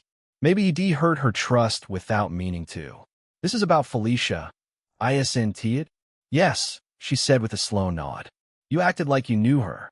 But you don't, not really. You also know more about me and Norman Osborn than you should. Companion, what are you hiding from me? He knew he couldn't dodge the question forever. Rubbing his cheek, he hesitated, then said, You wouldn't believe it even if I told you. The truth is just that absurd. She showed a serious expression. I trust you. Say the words that can shake the heart of Death. After a long pause, he did. How is that even possible? Death's eyes, which had always been calm, carried a look of shock. Where does it put your null repository? What exactly is it? He shook his head. I have no idea, but I have a feeling the answer will be revealed in the future. Death gazed at him for a long moment before some calmness returned to her face. This will not change anything, companion. It matters not who my creator is. I am Death, and I will continue to carry out my purpose. For me, this multiverse is real. He rested his head carefully on her lap. Her thighs were warm, comforting beneath him, a strange yet welcome change from the cold body he felt in her realm. Now, she was as warm as a normal person. What about me, then? Am I real, or just a fabrication? She placed her hand over his chest. Despite your artificial vessel, you are as real as this world you're breathing in, which will make your soul all the more satisfying to claim. What? A cold shiver went down his spine. He felt like he did something to piss her off again. Otherwise, she wouldn't say such words with a scary face. They were way past the stage of Death wanting to kill him. If I upset you, tell me, Death. I'd rather we scream at each other than complete silence. She seemed surprised at the request. Then her gaze softened, and she smiled. Drawing a circle over his heart, the smile was a sign he had survived a disaster. Dante, you can sleep with whoever you wish, love them, even impregnate them. But you're never to put anyone over me. You're my companion first, even if you were reluctant. I was reluctant? She poked his nose, pouting. My senses don't work on your emotions and thoughts.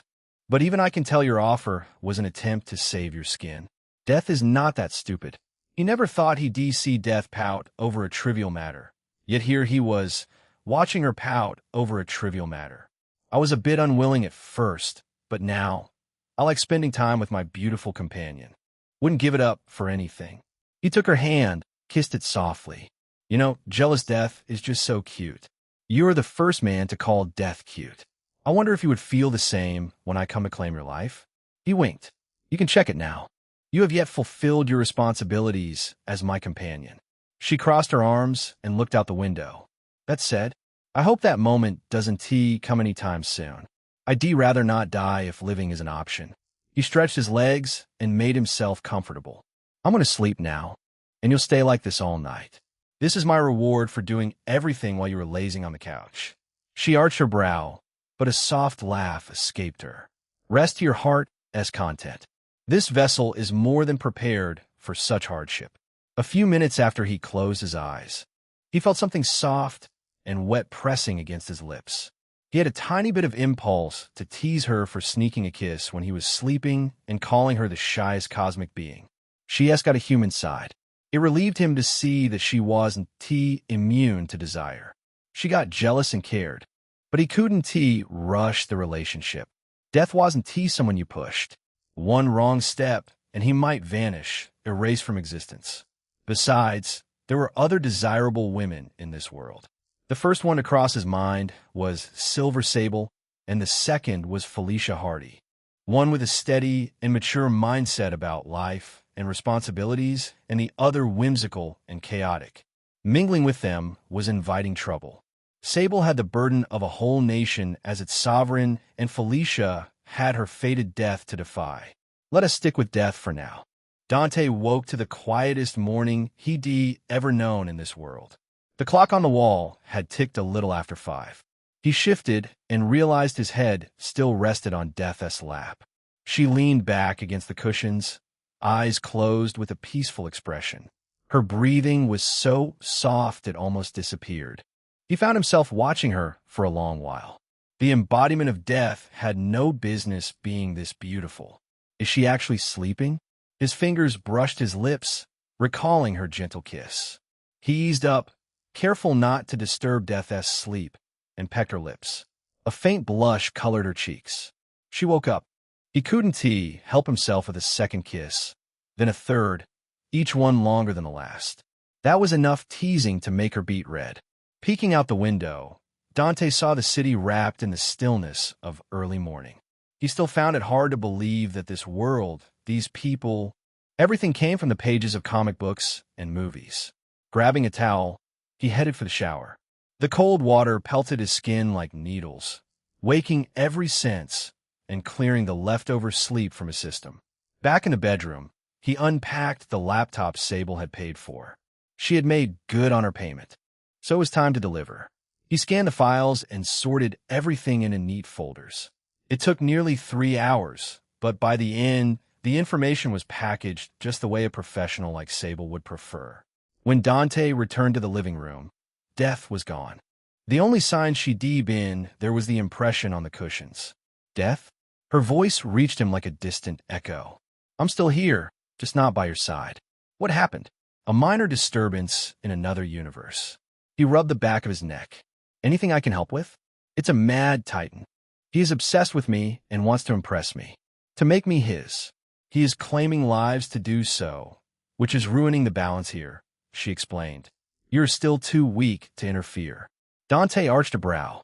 He knew that story. The universe where Thanos claimed the heart of universe and wiped every life to impress Death. Without life, Death lost her purpose and the reason for existence. In the end, Thanos became the most powerful, but he couldn't get the only thing in his heart. But it should be an alternate reality, not an actual universe. You seem to know about him, she murmured. I do. This world-'s Thanos will be a big problem too. You can overpower him once you reach a higher link with me. Don't neglect your body or your study of the Null repository while I'm not there. Don't be gone for too long. You'll miss out on a lot of fun. I'll be back soon. Be safe, Dante. And just like that, she was gone. Dante stood a moment longer, then shook his head. Worrying about her safety was pointless. Only cosmic beings of her level could challenge her. As for killing her, only a few beings could achieve it. He could better use that energy on finding the immediate threats in the surroundings. First of all, he texted Silver Sable to get her business out of the way. Dante, package S ready. When do you want it? Sable, 2 p.m. Same place. Dante got it. After having a quick breakfast, he sat cross-legged on the floor. Null, are you there? A familiar prompt appeared inside his mind. Null repository status. Active. All centralized data is properly secured and connected to the main core. Death or Null talking to both made him seem like a lunatic since the world couldn't see either. Neural status. Stable. No abnormality detected. I know I'm mentally stable. Null. When can I use those powers without a link? Administrator needs to achieve 100 resonance with a character to make use of Nexus feature. It will allow you to use one of their abilities outside of Resonance Link. Only one? The number will increase as you finish more Resonance Links. And what is my current progress with Death? Resonance Link, Death 1.9, he groaned. It's going to take forever. Understanding a cosmic being, especially one like Death, was beyond difficult. Having a romantic connection with her would ease the difficulty since a D let him see many sides of her. How do I progress faster? 2 requirements must be met for a complete resonance. 1. Understand your target's psyche in full. 2. Logically analyze and comprehend their abilities. The second requirement was new, but it made sense since a target's abilities were also a part of them. The less complex they are, the easier it is to complete their resonance link, right? Correct. Dante crossed his arms, thinking through possibilities. It was impossible to 100 Death's link anytime soon. He needed another target. Captain America was an easier link to reach completion as his psyche could be summed up with a few words. Selfless, brave, loyal, and heroic. Then a slow grin spread across his face. Why would he settle for Cap's superhuman strength when he could resonate with someone who was millions of times stronger with just as easy as psyche to comprehend? Null. Search Hyperion in your database. Chapter 9. Mutant Awakening? Silver Sable sat at Smokey's, eyes fixed locked on the door as her fingers tapped the table. Every coming customer shuddered under her cold, murderous gaze. Many turned around, lacking the courage to step inside. Of course, some brave souls called her out on her unnecessary hostility.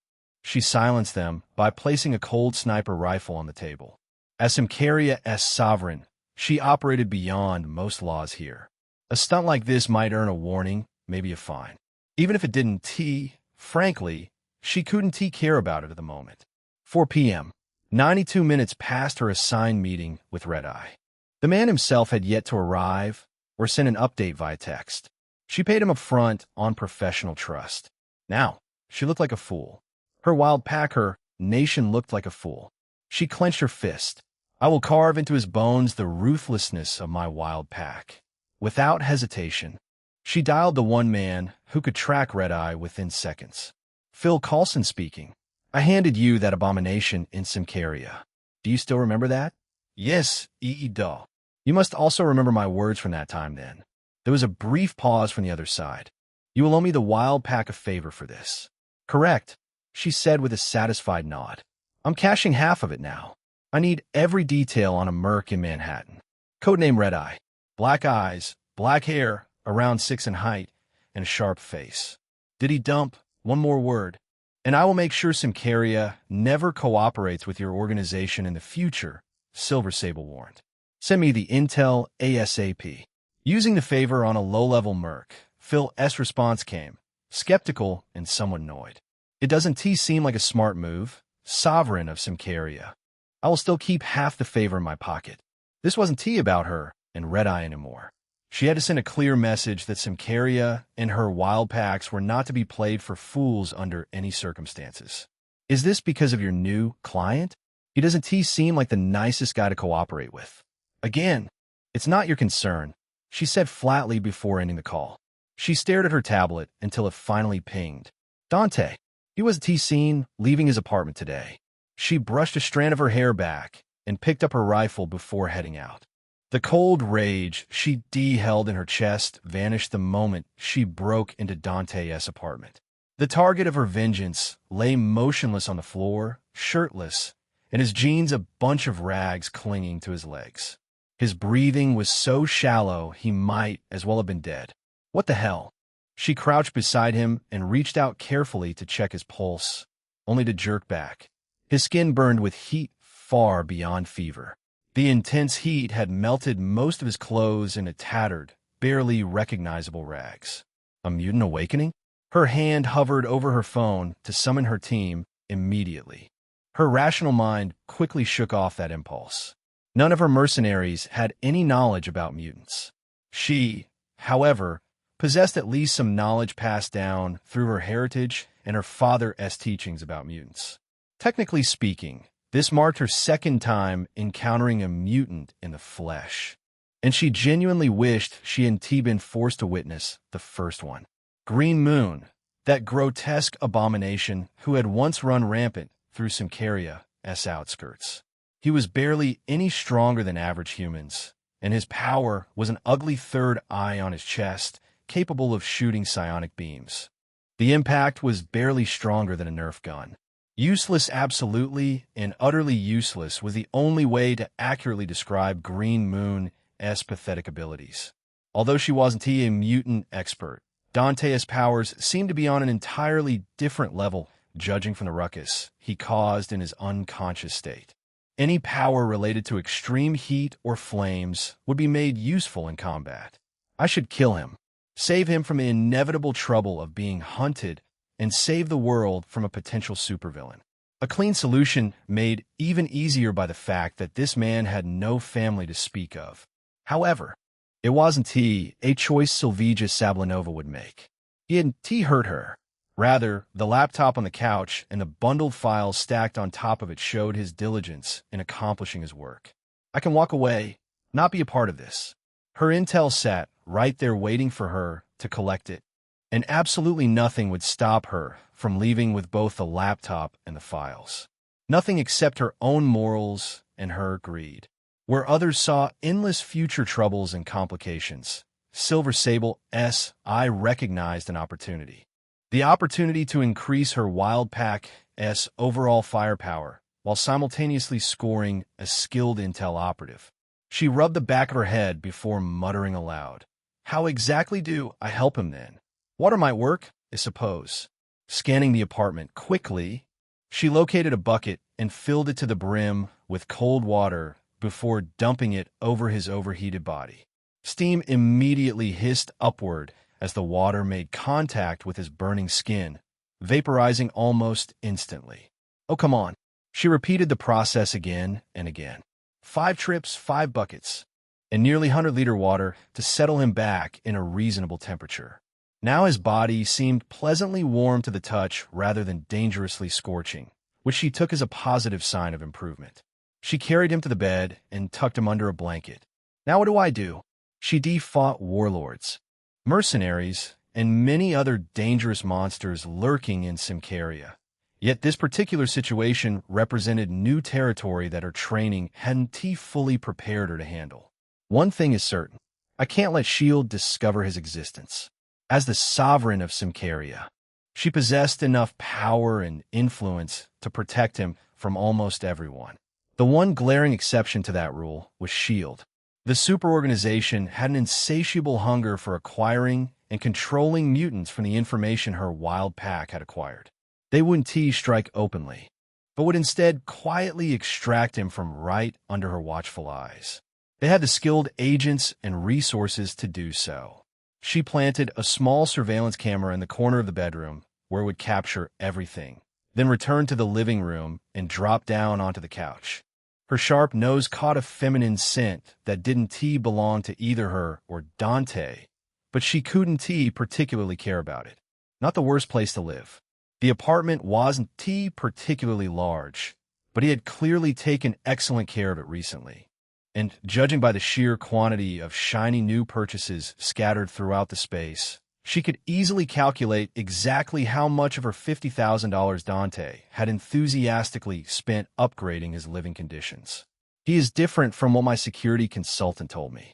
Alcoholic, depressed, and suicidal, those had been the exact terms her street-level informant had used to describe Red Eye's mental state and lifestyle.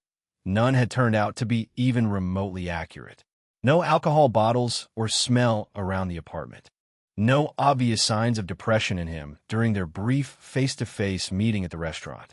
As for the suicidal claims, she simply couldn't comprehend how any genuinely suicidal person would spend this much money and effort upgrading their lifestyle and investing in their own comfort and future. Growing bored with speculation, she decided to read through Dante's meticulously prepared files in detail. Not bad. She grabbed his laptop and connected it directly to the surveillance camera feed, leaving a small window open in the corner of the screen so she'd be immediately informed of any abnormal changes in his condition. Afterward, she carefully examined his intelligence work and found herself genuinely impressed by both the thoroughness and the presentation quality. There are too many underground powers in this area. Norman Osborn and his Oscorp Corporation represented her current contract and her primary concern. The real threat, though, came from these numerous underground powers because any rival organization with sufficient resources could easily hire them to sabotage or steal Oscorp's operations.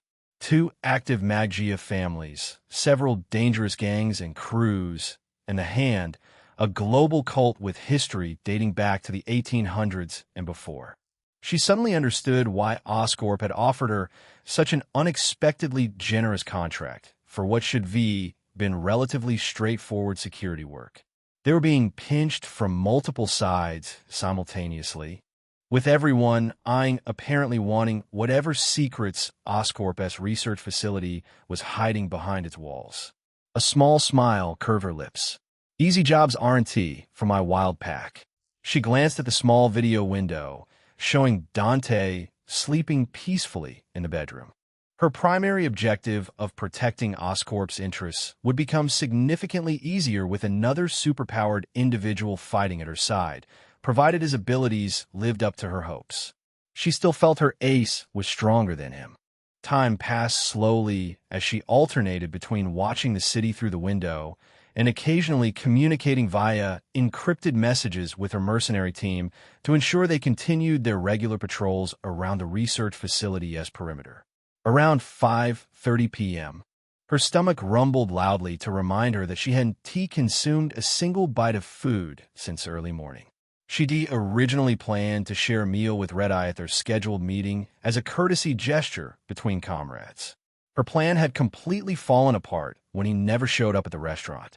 She rose from the couch and moved into the kitchen, where nearly everything appeared to have been purchased brand new quite recently.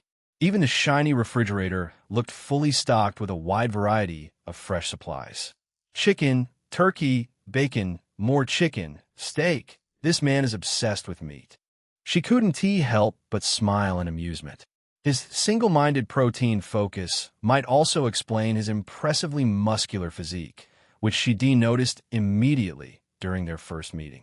He honestly could made a career in supermodeling. She found herself craving chicken as well today, so she chose to prepare a relatively simple but flavorful chicken dish learned from a distant German relative. He better appreciate my work. Chapter 10.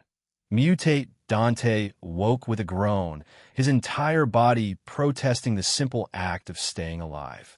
His new body had never felt this exhausted. On top of that, he felt an odd, pulsing warmth in his chest. Not painful, not annoying, just comfortable, clarifying administrator-esque confusion.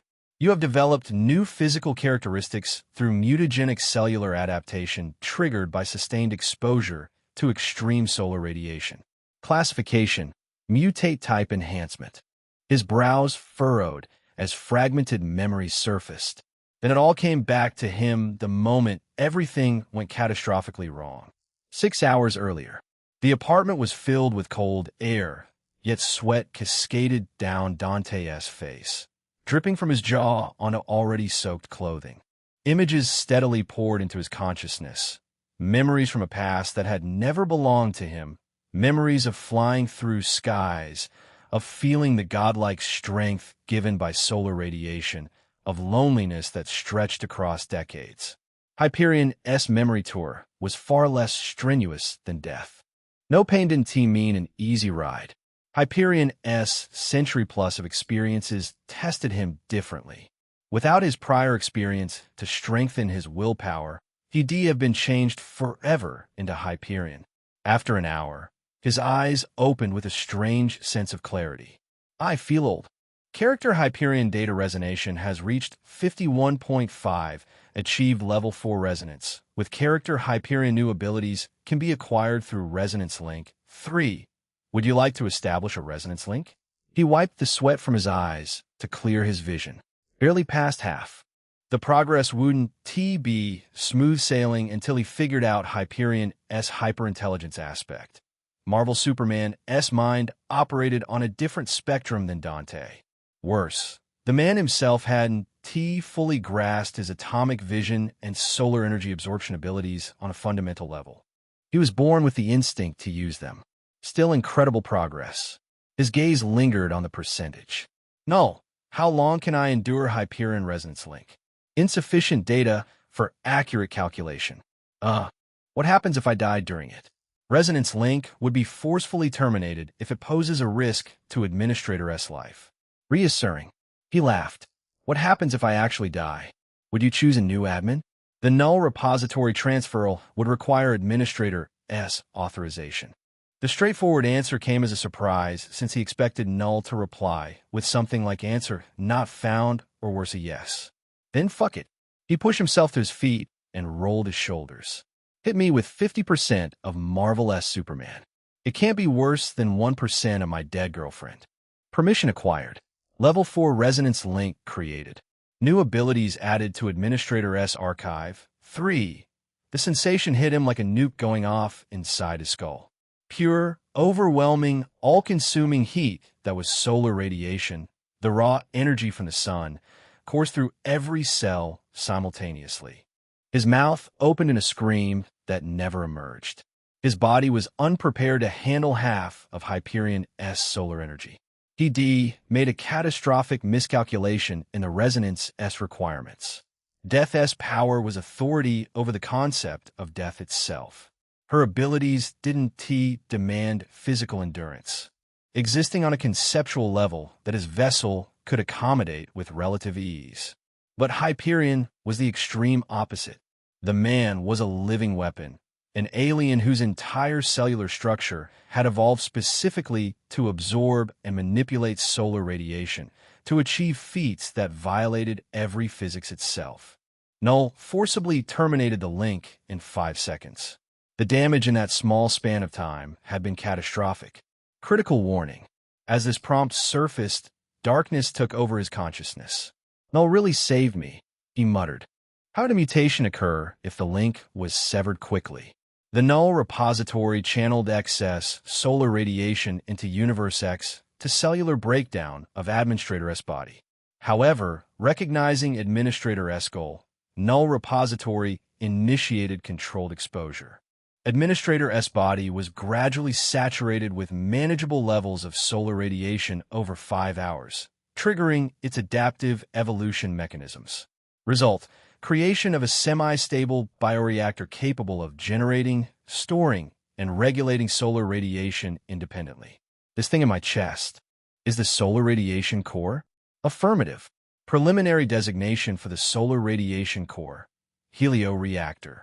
Currently advised to avoid extreme environmental conditions and high-level energy sources, as Administrator S current vessel demonstrates high susceptibility to mutate.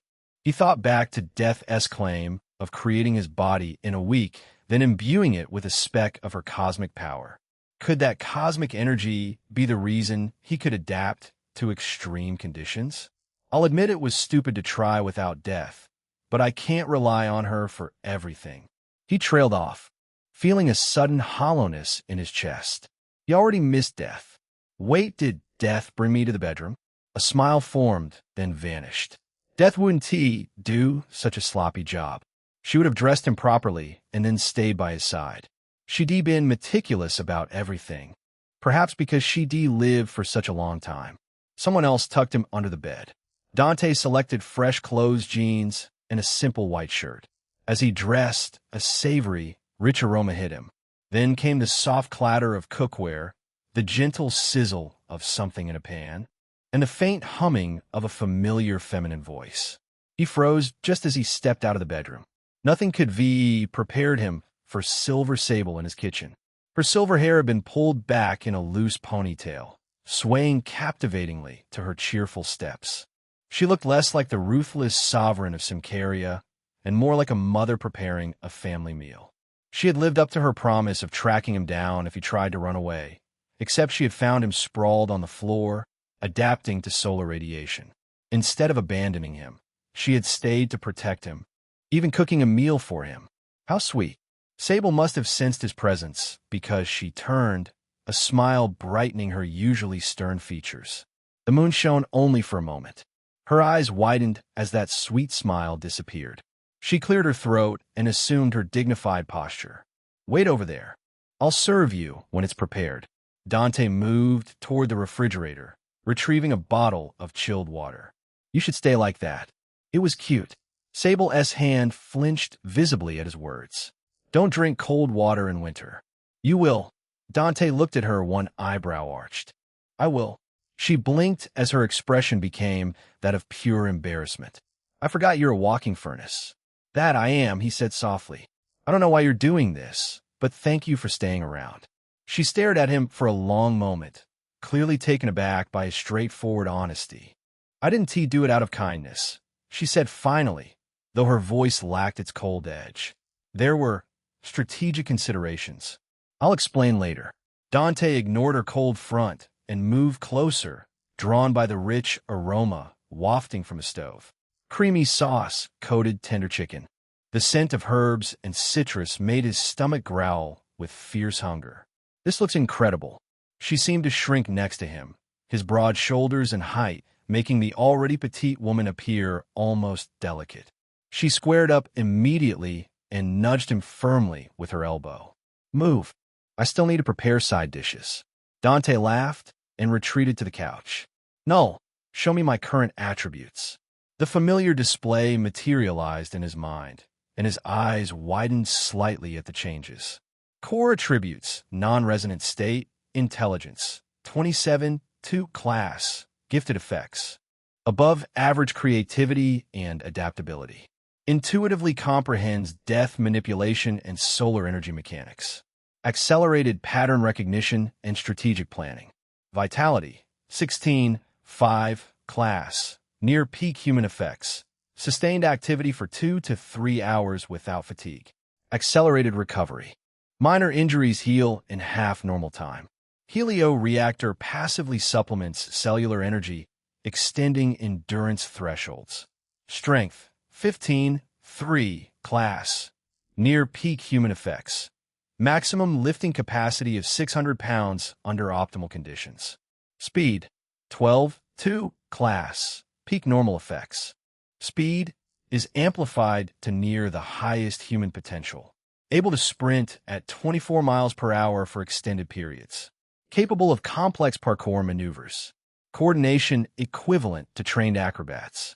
Durability, 19, 7 class. Enhanced effects, skin and bone density 40 above human baseline. Helioreactor reinforces cellular integrity, granting resistance to physical attacks. Body structure neutralizes toxins and poisons at a quicker rate. The body can withstand up to 75 C without impairment. Willpower, 26, 1 class. Iron will effects as a byproduct. Energy capacity cannot be measured class. Unknown effects. Helioreactor can store and metabolize solar radiation in theoretically limitless quantities. Safe absorption rate undetermined. Excess energy is automatically expelled to Universe X to prevent damage.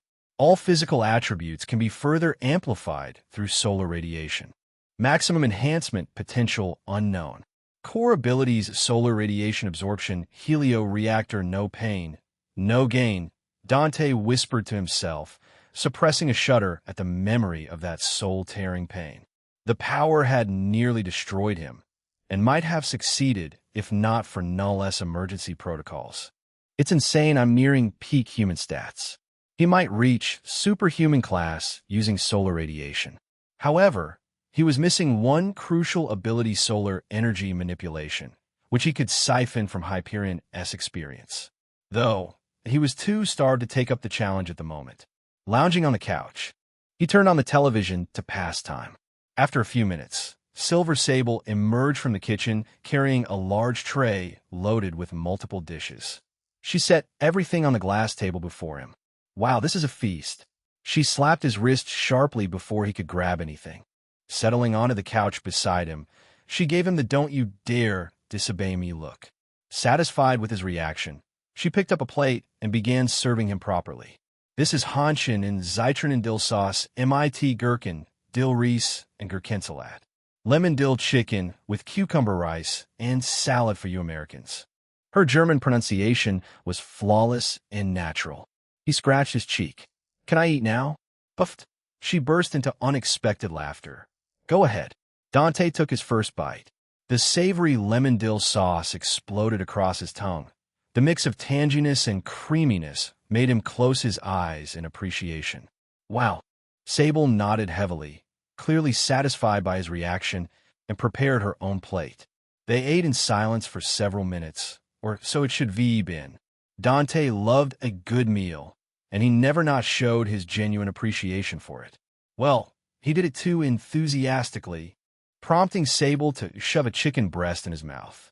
Her annoyance turned into pure surprise as she watched him demolish not just his generous portion, but 3 additional servings, then move on to the extra chicken specifically saved for his dinner later. What a beast! Dante chuckled, unbothered, and helped her gather the empty dishes to carry them back to the kitchen. They worked with the efficiency of people accustomed to taking care of themselves. When they finally returned to the living room and settled back onto the couch, the atmosphere shifted noticeably. Sable untied her ponytail and set her hair back to the usual loose style. Oozing the dignified air of a queen and a leader, she shifted her posture. Dante's expression, likewise, turned serious. Neither resembled the relaxed friends who had shared a meal moments before. So Dante said, breaking the ice in a calm voice, "What is your strategy?" Sable didn't answer directly. "Do you understand the situation you're in?" He shook his head slowly. Special humans called mutants exist, born with extraordinary abilities. It usually manifests during adolescence. There are only a small number of mutants across the globe, she said, dropping her voice to an ominous low. And they're hunted. Dante's expression remained neutral, as if he didn't get her warning. Internally, though, he was debating how much of mutants' influence would change the timeline. The biggest influence would be the presence of X-Men. They would thoroughly derail every event once they came out from hiding. Of course, he didn't correct her that he wasn't a mutant, but a mutate. Who hunts them? S.H.I.E.L.D. They operate as a global peacekeeping force, but their treatment of mutants is... She paused, choosing her words carefully. Inhumane. Because of S.H.I.E.L.D., mutants hide their abilities, blend into society, and never reveal their nature. Those who expose themselves publicly disappear into S.H.I.E.L.D. custody, detained indefinitely for assessment and rehabilitation. Cruel, he whispered. Do you have evidence? They have done this in the past. To them, you're a potential threat that needs to be contained and controlled. Silver Sable's lips curved into a slight smile. This is where I come in. You're offering protection. More than that, I'm offering you a legitimate platform where your powers become assets, not liabilities. Join my wild pack. I can provide international protection and stop S.H.I.E.L.D. from touching you. They will think twice about creating a diplomatic incident for one mutant. What if they don't care about your protection? She thrust a clenched fist forward, eyes blazing. Silver Sable International will stir a storm so big they'll regret laying a hand on you. I'll haunt them until either of us are finished. Her fighting spirit nearly swept him in its currents. Taking a deep breath, he calmed his rapid heartbeat. You don't even know if my abilities are good for combat. For all you know, I glow in the dark. Who said I'm betting on your abilities? She smirked slightly. I'm betting on you, Dante. You gave me a strong impression during our first meeting. Professional, intelligent, resourceful. Honest, those qualities matter as much as superhuman powers. I want you as my comrade regardless of what your body is capable of. I want you as my second in command. It was too much trust for someone she barely knew. Dante didn't know if she was stupid or saw something in him that he himself didn't know about. Since she had revealed her true ambition without concealing anything, he also decided to be honest. I have conditions. First, I want to move to Symkaria. To protect you, I'll need to change your citizenship to Symkaria on paper. Fine by me. Second is, I want to leave New York for more than a week. She gave him a blank stare. What's next? I want to leave the apartment for work. I was about to add that. He chuckled. No, seriously. Reserve me for high firepower missions. I'll kill whoever you want on my own. He was Death's companion. Killing normal humans with Death's resonance only required a thought. He could maintain that form long enough to eliminate a squadron with his current endurance. Bold words for a broken tell seller. She crossed her arms, studying him with a sharp gaze. Prove your strength, and I'll agree to your extravagant conditions. He thought for a moment before agreeing. His heart was itching to test his martial skills with this new, improved body. Be confident, not arrogant, she remarked. Come, we'll test you on my NYC base. Chapter 11. Dating? Dante watched the streets blur past in the seat next to Silver Sable. The mercenary lady drove a sleek black 2008 Mercedes-Benz G55 AMG, the kind of armored beast that suited Silver Sable's wealth and mercenary roots. They pulled up to a newly constructed 5-story building in Midtown. Glass and steel exterior, clean lines, and an illuminated sign that read Silver Sable International. This is impressive, Dante remarked as they descended into the underground parking garage. It has to be, Sable replied, killing the engine. All our contracts in NYC are handled here. First impressions matter in our line of work. Clients need to see competence, not sloppy work. How long have you been operating here? First year. Normand is our third contract in New York, she said, guiding him to an elevator and pressing the third-floor button. I know you're dying to hear more. We'll talk later, I promise. I'm blessed with an understanding boss. He grinned. Where do I meet my team? With all the surprises this world gave him till now, he half expected some recognizable character among her wild pack. Mutants or maybe Asgardians. They're currently on the assignment, she said with a groan. I'd be there myself if I wasn't swept up by my blasted emotions. For all that trouble, you got rewarded with a competent and reliable merc with the most charming face in NYC. She snorted. We'll see how reliable you are in the arena. The elevator opened to a lobby with polished marble floors, so clean he could see his own face. Modern furniture that probably cost more than his whole apartment. Everything created a professional atmosphere, nothing like bloody, violent transactions conducted within these walls. A reception desk stood at the center, staffed by a young woman with cherry brown hair styled into a neat bun. Ms. Sablinova, the receptionist's greeting with a smile. Not the fake corporate cheer Dante had grown to hate. Welcome back. Anna Keller, a sort of secretary. Sable introduced him to the receptionist before gesturing to his face. Meet Dante, the newest member of Wild Pack. Anna's attention shifted to him, her professional mask melting into something warmer, hungrier. Her eyes lingered on his face before traveling down the lines of his body with barely disguised appreciation. He felt like he was in danger. Welcome to Silver Sable International, Dante. If you need anything, anything, Dante hesitate to ask. The poorly disguised invitation made the air awkward. Shadow crossed Sable's features. Anna. Dante seized the opportunity to rile her up even more. I appreciate that, Anna. You know, we should hang out sometime. You can teach me the rules around here, and I will teach you. He winked.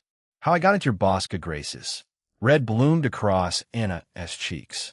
She fumbled her pen around before writing on a business card and sliding across with trembling fingers. I'd love to show you around. Dante pocketed the card. Thanks.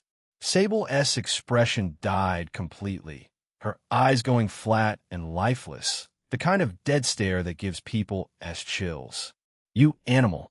How many girls have you ruined with that face? Dante raised both hands innocently, still grinning. None. I swear. I've been busy keeping my boat afloat. Her eyebrow raised, skepticism written all across her face. She said nothing, just turned and strode toward the corridor. As they walked, Sable couldn't help but ask, Do you know about the rumors floating around regarding you? What rumors? The lie came easily. He knew the rumors referred to the previous owner of this body and whatever deeds he had done in this city. At this moment, he too was curious about his own past. It had to be interesting. Otherwise, Death wouldn't have used reality warp to remove this poor bloke. Her silver eyes searched his face for lies. Then she shook her head. You don't need to know. You had your dragon Nirvana through flames today. You'll be a new man from now on. Phoenix, Dante corrected gently, unable to help himself. Phoenix goes through Nirvana. Dragons just hoard gold and terrorize villages, or just sleep in a cave. He was living like a dragon himself, in a sense. She sighed and waved her hand dismissively. I'm not well-versed in mythologies. Never had time for it. He winked. Why don't I teach you some time? She gave him a blank stare. They arrived at a set of double doors reinforced with steel. Sable pushed them open and strode inside. Thousands of square feet of high-density foam mats designed to handle impacts. The surface was segmented into distinct training zones. A sparring circle in the center marked with tape, weapons racks on one wall, holding everything from knives to swords to a variety of weapons. An upper level loomed overhead, accessible by metal stairs. It housed strength training equipment, far more advanced than the ones Dante trained with. These weight machines were built to handle tons of force, pull up bars thick as wrists, and free weights designed for freaks who could bench press cars. Still in development, Sable said, glancing at the upper level. Don't mind that. It's just for one man. If you want specific equipment like that, let Anna know. Let me know. I'll have it installed here. A warm feeling rose in his chest. You're spoiling me. Consider it an investment. She crossed her arms, expression serious. I expect you to repay it with hard work. He dodged her gaze, suddenly finding the mats fascinating. Not a bad place to train. She grabbed his bicep, squeezing it little by little to get to attention. You will work hard, right? I'll be honest, Sable. I'm a lazy fuck by nature. Dante, but he continued. I'll put in enough work to make Silver Sable International rival Frost International. That I say promise. The look on her face said she didn't believe in his promise. He didn't try to convince her either. Words were cheap. Results mattered. With Null's potential, becoming one of this world's strongest was just a matter of time. So how do I prove it? Sable walked to the center of the lower area, her fingers working at the buttons of her white suit jacket. She shrugged it off, revealing a form-fitting gray tank top underneath that highlighted every line of lean muscle earned through decades of brutal training. She tossed the jacket aside and beckoned him with a hand. By defeating me. Dante didn't make the mistake of underestimating the 5'5" warrior before him. She looked deceptively small, but could probably kill him 100 different ways. Such was the power of peak human condition. Not just fit, not just athletic, but pushed to the absolute pinnacle of what human physiology could achieve without crossing into superhuman territory. She was a master martial artist, an accomplished gymnast, and a veteran with a great deal of experience against some of the most dangerous people out there. His own accomplishments felt embarrassing by comparison. First-degree black belt in Taekwondo at 16, blue belt in Brazilian Jiu-Jitsu at 23, and some fundamental Muay Thai training picked up at gyms between college classes. Hyperion's decades of experience floated somewhere in his mind, but useless right now. Marvel's Superman fought by trading blows with his opponents.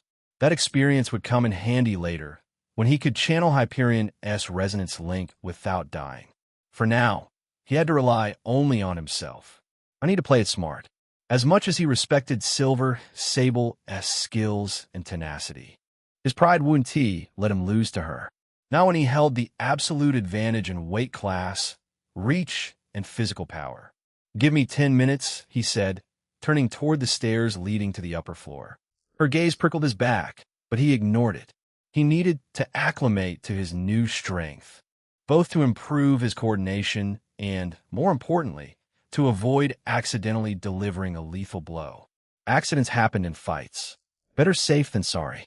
In the upper area, he approached a heavy punching bag, the leather scarred from countless hits.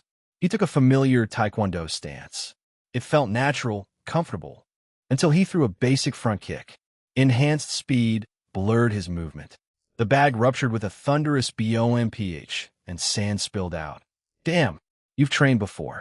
Sable's voice came from behind him as she climbed the stairs and leaned on the railing nearby.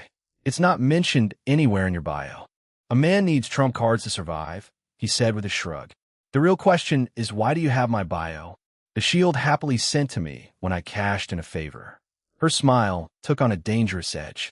I was prepared to kill you for tricking me. The thought crossed my mind even after finding you sprawled like a half-cooked piece of meat. Dante moved to the next bag, this time focusing on controlling his power. Because I'm a mutant? That's half of it, she admitted. People like you are more inclined to become villains and abuse their powers. You should be grateful you spoke those words at Smokey S. About living honestly. They saved your life. The next bag survived his kick, swaying heavily on its chain. Speaking of Smokey S., he said between kicks, "Want to go out for a drink to celebrate my reunion properly? Only if it's his colleagues." She replied flatly, "I'm not interested in starting a dating life." He laughed. "I'm way too poor and low class for Symkaria, S-Queen anyway." That earned him a genuine giggle. What happened to the ambitious man promising to escalate my company to Frost International S-level? Where did that confidence go? What did I promise that? She was speechless momentarily, then shook her head in pure exasperation, muttering something in German that probably wasn't very flattering. Chapter 12. Fight. 10 minutes, and over a dozen exploded sandbags later, they stood face to face in the center of the sparring circle. Feeling jittery? Sable stretched one arm across her body, using the other to push at the elbow. "It's fine if you want to be a sucker, bitch, and quit. I won't shame you for it." Dante smiled, feeling a familiar competitive fire ignite in his chest. "Feeling cocky, are we? Then how about another condition for my victory? What more do you want from me, you greedy animal?" But she was smiling, enjoying this. "Okish." She blinked in surprise before she chuckled low in her throat, genuinely amused. "Can you make up your mind? I don't like indecisive men who can't commit to their goals. I'll need a taste to make my decision." Good, she said with a snort. "Let us see if you can back up that mouth." She exploded into motion, testing his reactions with a quick hook. He slipped it, stepping back to maintain distance. She pursued immediately, throwing a flurry of punches. He blocked the first two. The rest landed on his chest and bicep. The impact stung despite his enhanced durability. He threw a probing jab. Sable avoided it with no wasted motion, her eyes never leaving his. She countered with a low kick to his right leg before she sent a spinning kick at his belly. Unwilling to take an early risk, he blocked it with crossed arms over catching it. She stepped back, signaling a reset. "You gonna stand there and take a beating?" He grinned. "Don't want in the fun early." She snorted, fainting high with a jab before going low with a sweeping leg kick. He read it half a second before impact, lifting his foot to avoid the sweep that would have taken his legs out from under him.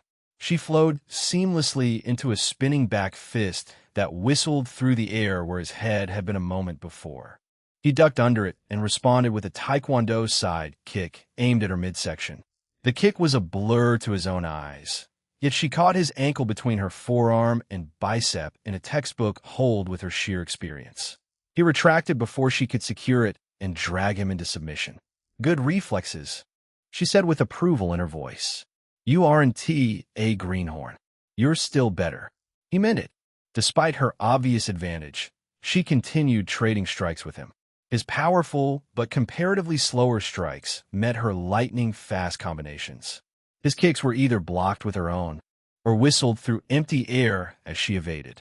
She moved like water, exploiting her small size and speed with techniques to redirect force rather than absorbing it. And once she saw a slight opening, her counters came from unpredictable angles. A straight punch landed on his ribs as she dodged his hook, followed with an elbow to his solar plexus, driving air from his lungs in a whoosh. He barely blocked the knee at his midsection, which could be end of the fight right there. Can't keep this up. He was stronger, his enhanced muscles generating force that would break bones. Had better endurance. His enhanced durability letting him absorb punishment that would hospitalize normal humans. But she had experience. And experience triumphed over raw attributes when the gap wasn't astronomical. Then Sable changed tactics in the middle of his recovery. She rushed in close, catching his right hand with both arms in a grip and sweeping a low kick at his shin. Dropping him down and locking his arm into a submission, Dante saw through her intention and planted his feet immediately. In response, she lifted both legs and wrapped them around his neck without hesitation. It almost felt like no. She purposefully baited a firm stance to set up a triangle choke. Her entire weight pulled him down as she pressured the back of his neck with right thigh, locking her left leg over it. A firm pressure covered his neck, restricting blood flow to his brain. He had no choice but to lift her off the mat, slam her down hard enough to break the submission. But Sable improvised. She twisted midair like a cat, landing on his shoulders instead. Her thighs clamped around his neck in a standing triangle choke. The softness of her thighs distracted him for half a second. Then the suffocating pressure enveloped him. It was even harder to break free from it. Sweat dripped down as he felt his vision darken at the edge. His survival instinct kicked in hard, flooding his system with adrenaline.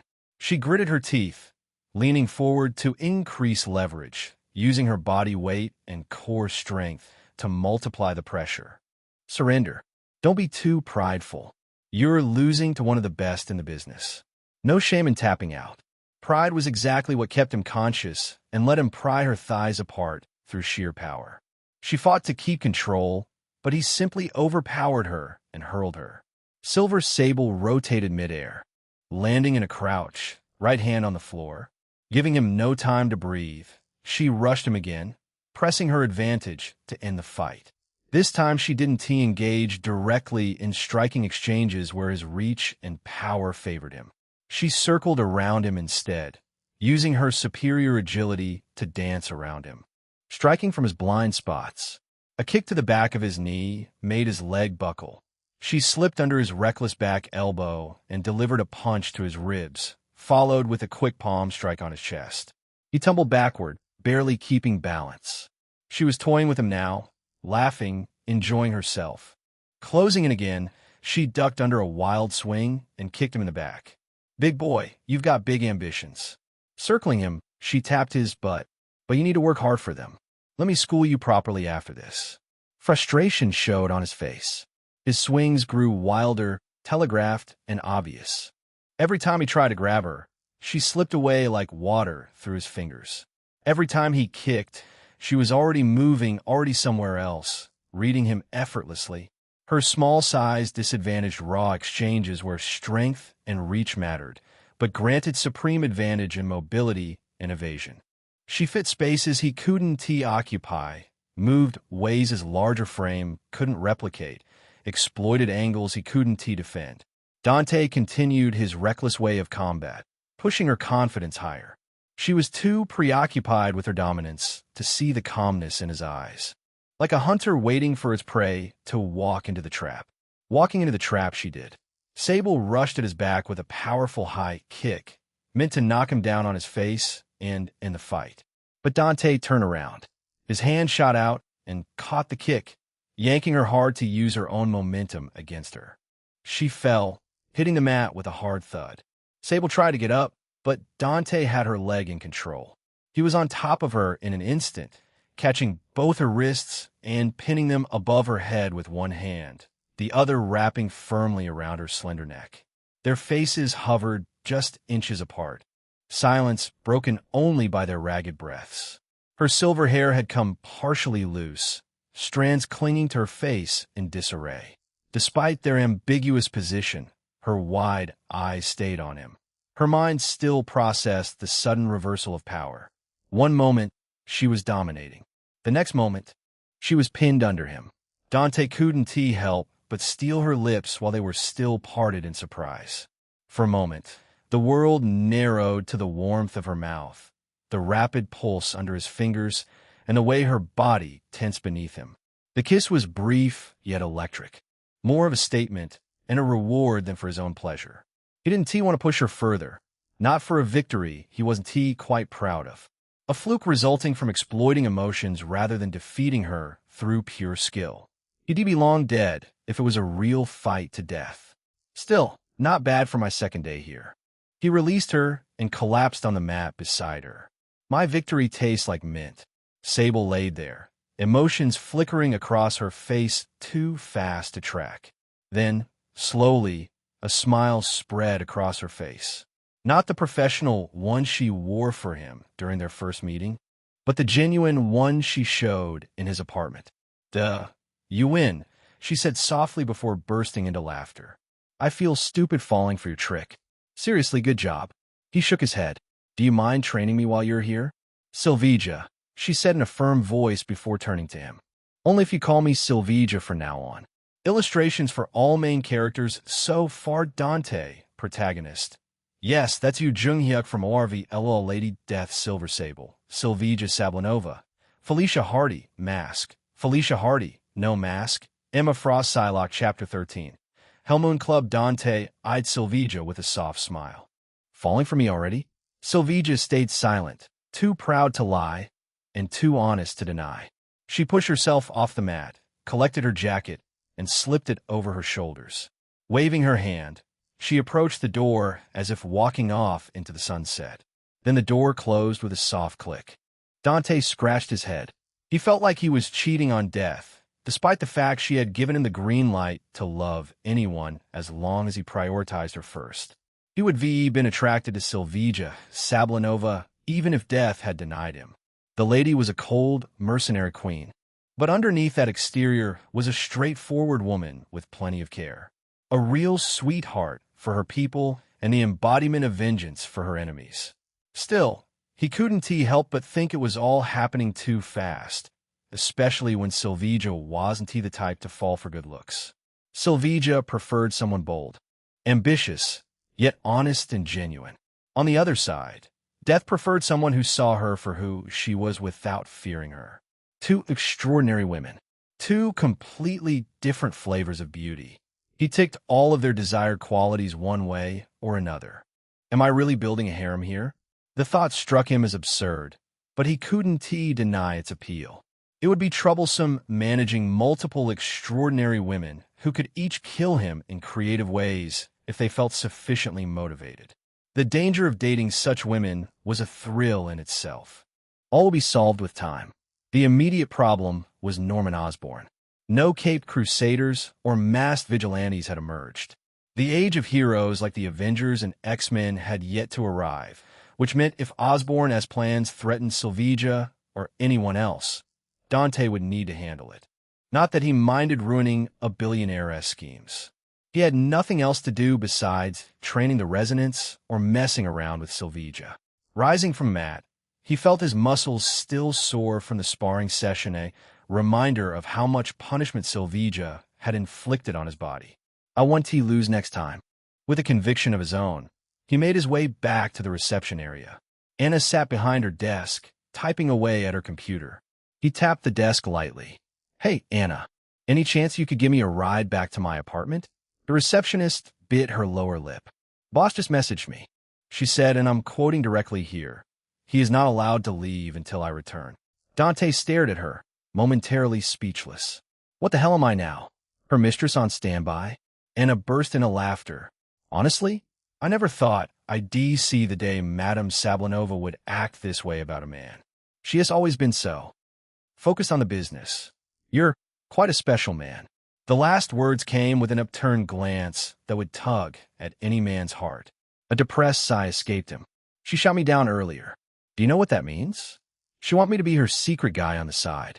This earned another laugh from the receptionist. Men will kill to be Miss Sablanova's side piece. Not me. I'm the type to make her my side piece. Anna looked at him in disbelief. You're insane. I'm normal. Dante shrugged, suddenly feeling cold from his drenched shirt. By any chance, do we have a shower here? Of course. Anna nodded, leaving the desk and giving him directions to the bathhouse on the second floor. But we don't keep spare clothes for your size. If you give me your measurements and preferences, I can run out and grab something suitable. You're an angel descended from heaven. He pressed his palms together in a prayer. May God always shine brightly on this angel. Anna waved off the praise, though her pleased smile remained. Miss informed me that she is going to assign you as the CEO of our New York branch. Keep it between us. The revelation stopped him cold. So, he had been one before. He had no desire to take up the mantle again, at least not for a traditional corporation. He wouldn't mind managing a mercenary enterprise. She has too much trust in me. The shower facilities were down on the second floor, where mercenaries also had their own rooms. By the time he finished cleaning up, Anna had placed his new clothes outside, a dress shirt in charcoal gray tailored slacks fit for his frame, and a fitted vest. It looked too formal for his taste. But right now he had no choice but to wear them since his own clothes were torn at places from overstretching. After putting on the clothes, he barely recognized the man in the mirror, as if he de-stepped into someone else's life entirely. He styled his hair and put a hand on the mirror. Is it gay to like myself? With such a deep question on his mind, he returned to the lobby, only to freeze at the sight. Silvija stood near the reception, discussing something with Anna. She looked completely different from the cold queen he met at the Smoky S. Her styled loose hair cascaded on her shiny fur coat, both classy and luxurious. Underneath the fancy coat, a pristine black dress hugged her athletic figure, flaring off at hips. The attire was practical enough for combat, yet dazzling enough to steal hearts. As she turned toward him, he noticed subtle makeup adorning her features. He knew Silvija wouldn't look lovely for a man she had known for only a day. It's for work. Her lips curved slightly. Dante, you're here. Damn, he said before his brain caught up with his mouth. Silvija, you look stunning. Meanwhile, I look like some snobby millionaire-esque kid. She approached him with confident strides.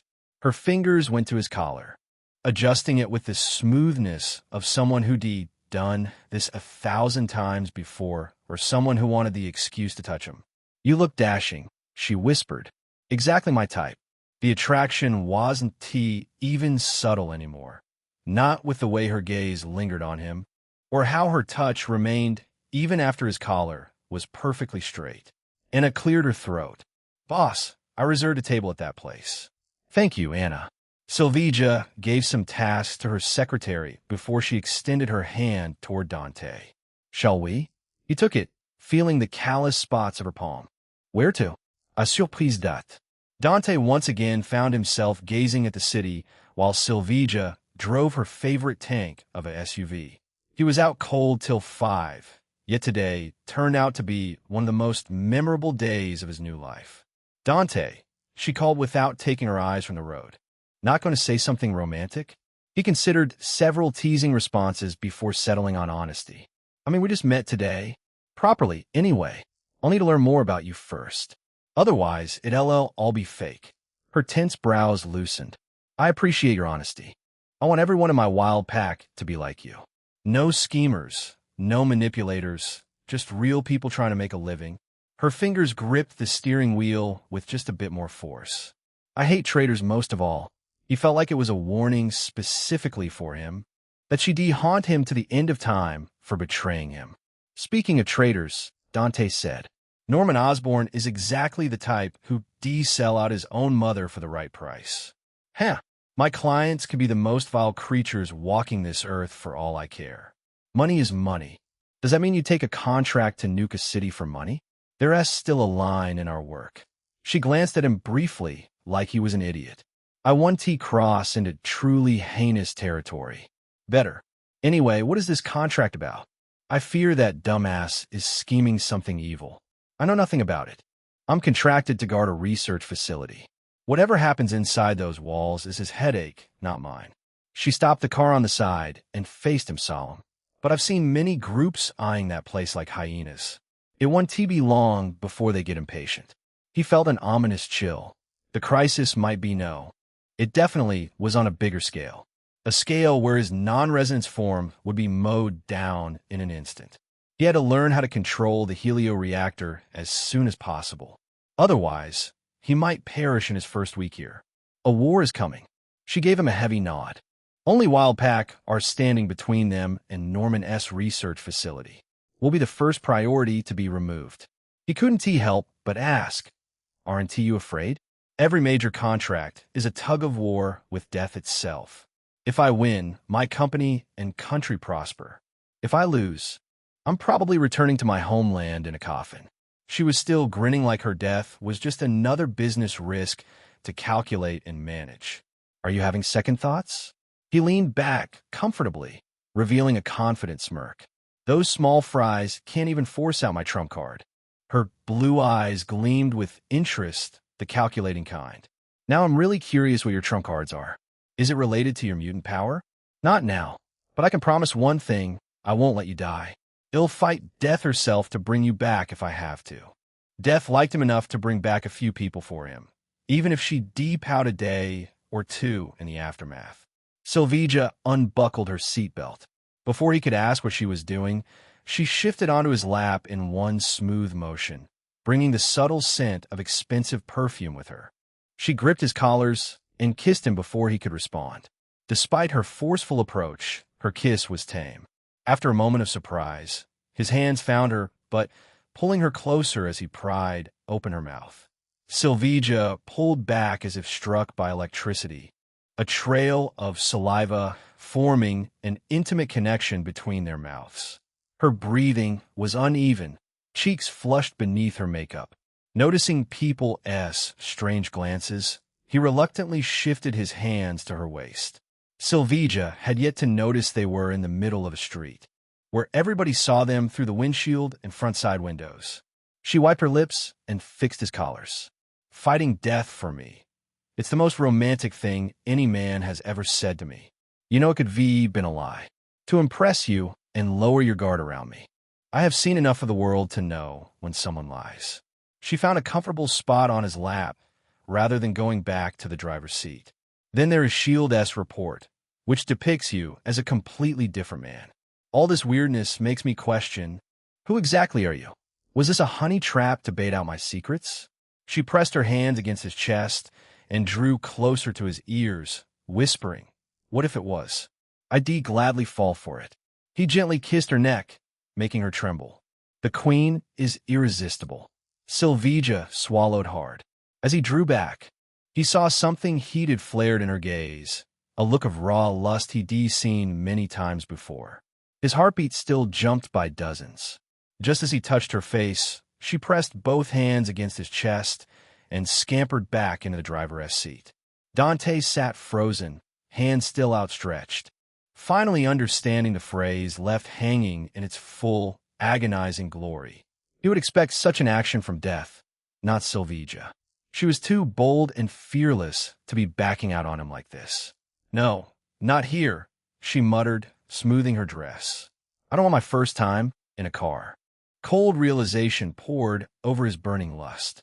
Sorry, I should's on me. I shouldn't have pushed it. She fixed the seatbelt and put on a relaxing score before starting the engine. This time, she drove slowly to avoid crashing in her distracted state. Dante, why didn't you use your powers during our fight? He welcomed the change of topic because he knew he wasn't getting laid tonight. It felt unfair to use abilities you couldn't counter. She snorted, right? Acting like a wolf in sheep's clothing was very honorable. How does it feel to be outplayed by a rookie? He snorted right back. I would have done it if someone wasn't bullying me relentlessly. There was also a kiss on the line. She shot him a reproaching glare. Well, Mr. Wolf, did you enjoy stealing my first kiss? Very much. I like the second one more. The revenge kiss, she said with a chuckle. Danshon, we're here. He was absolutely not embarrassed by her cheeky nickname. It was only curiosity that made him look outside. What he saw stunned him. A posh mansion sprawled in the distance, separated by gardens and tons of open space. Except it wasn't a mansion, but a clubhouse, all glass and steel, offering a glimpse of opulence inside. The illuminated pale blue sign read the Hellmoon Club in elegant script. Hellmoon Club. Hellfire Club. Same shit with a different label? It couldn't be a coincidence. Not when he knew Emma Frost existed in this universe. He really wanted to palm his face, or better yet, book a cab back to his apartment. Of all the places for a surprise date, Sylvia brought him to the place with the most dangerous mutants on this planet. Chapter 14. Gwen Stacy. Sylvia stepped out of the car and then circled around to open his door, offering him a hand. The gesture would been chivalrous, but he couldn't shake off the feeling that he was being escorted to his execution. Not happy with my reservation, he accepted her hand, his expression flat. Lady, are you trying to get us killed? A flicker of surprise crossed her features before melting into something more calculating. You even know about Emma Frost's secret property. As expected of Manhattan's best intel broker. She seemed to be genuinely admiring his resourcefulness. He yanked her hand. snatching the car keys from her grip with his other. I'm not hungry anymore. Let us go home. She just stood there and studied him with those piercing blue eyes that had probably intimidated many across the world. He firmly held her hand. I'm serious. You don't want to mess with her. I'm almost certain Frost International is after Norman S. research. She finally broke her silence. We wait for Emma to strike first, or we put the fear of death in her. Make her think twice about crossing the wild pack. He couldn't decide whether to applaud her audacity or call her stupid for her apparent suicide wish. If Emma wants that research, she will walk in through the front door and take it. She has almost invincible mutant powers.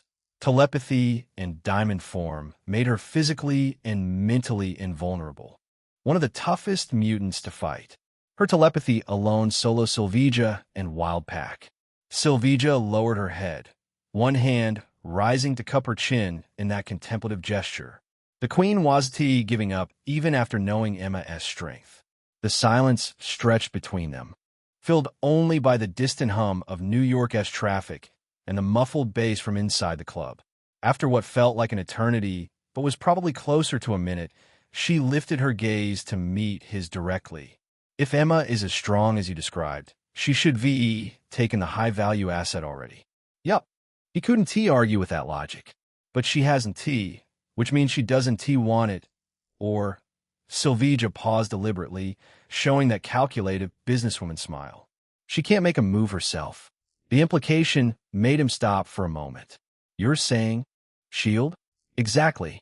She patted his chest with obvious satisfaction, then turned to open the back seat, retrieving her luxurious fur coat. The garment settled over her shoulder, transforming her into an aristocrat lady in seconds.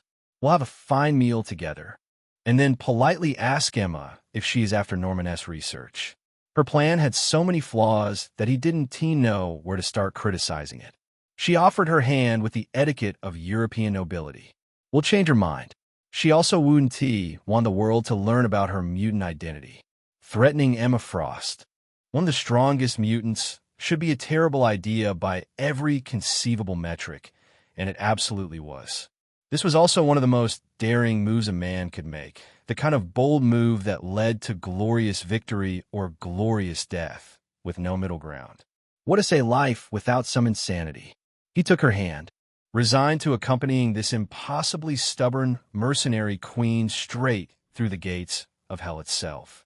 Best case scenario, they get Emma to back off and also learn what actually was going on with Norman S. research.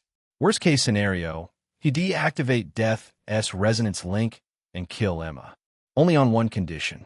They'll handle the talk with Emma Frost. Death's cosmic powers failed to bravado his mind. Emma's telepathy, formidable as it was, shouldn't fare any better.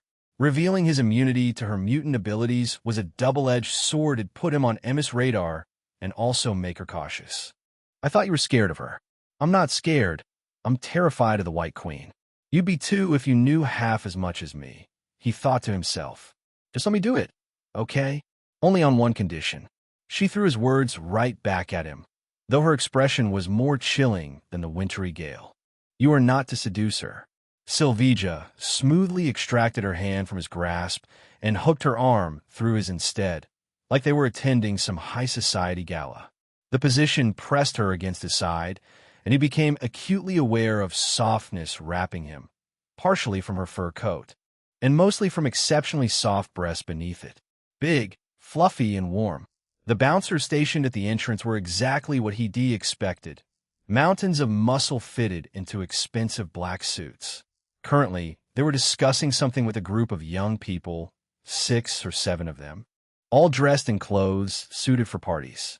Dante approached just enough to see if the commotion was teenagers partying or something else. The young man at the front of the group, the leader among them, had a nasty bruise on his face. Listen, can we check out faster? We've been here since morning. It's fine, Harry, said a stunning redhead beside him, touching his arm with familiarity. It was our fault for bumping into those guys. He glared at Mary Jane. They were making vulgar comments about you and Gwen. They got what was coming for them. The bouncer eyed the young man with a sharp gaze. Boss has forgiven you on account of your father. However, this will be your last offense. One more, and your membership will be revoked. Harry let out a sigh of relief. Putting his hand around the redhead's shoulder, he smiled. We're clear, then. Let us leave, guys. I don't want to get another handful from my dad. Dante's luck was something else to run into Norman's son, Harry Osborn, and his girlfriend, Mary Jane Watson. To be real, his attention wasn't on either of the two. The blonde girl at the very back gave him a strange feeling. Dark circles shadowed her eyes despite carefully applied makeup. She swayed slightly on her feet, looking like she was struggling to stay conscious. The other showed various stages of post-party exhaustion. However, she was way worse, looking like she'd fall unconscious any second. Gwen Stacy MJ Harry, then she missed the first step down and stumbled, and fell on her ass. For a split second, though, her eyes had sharpened, a sense of clarity where others would be panicked.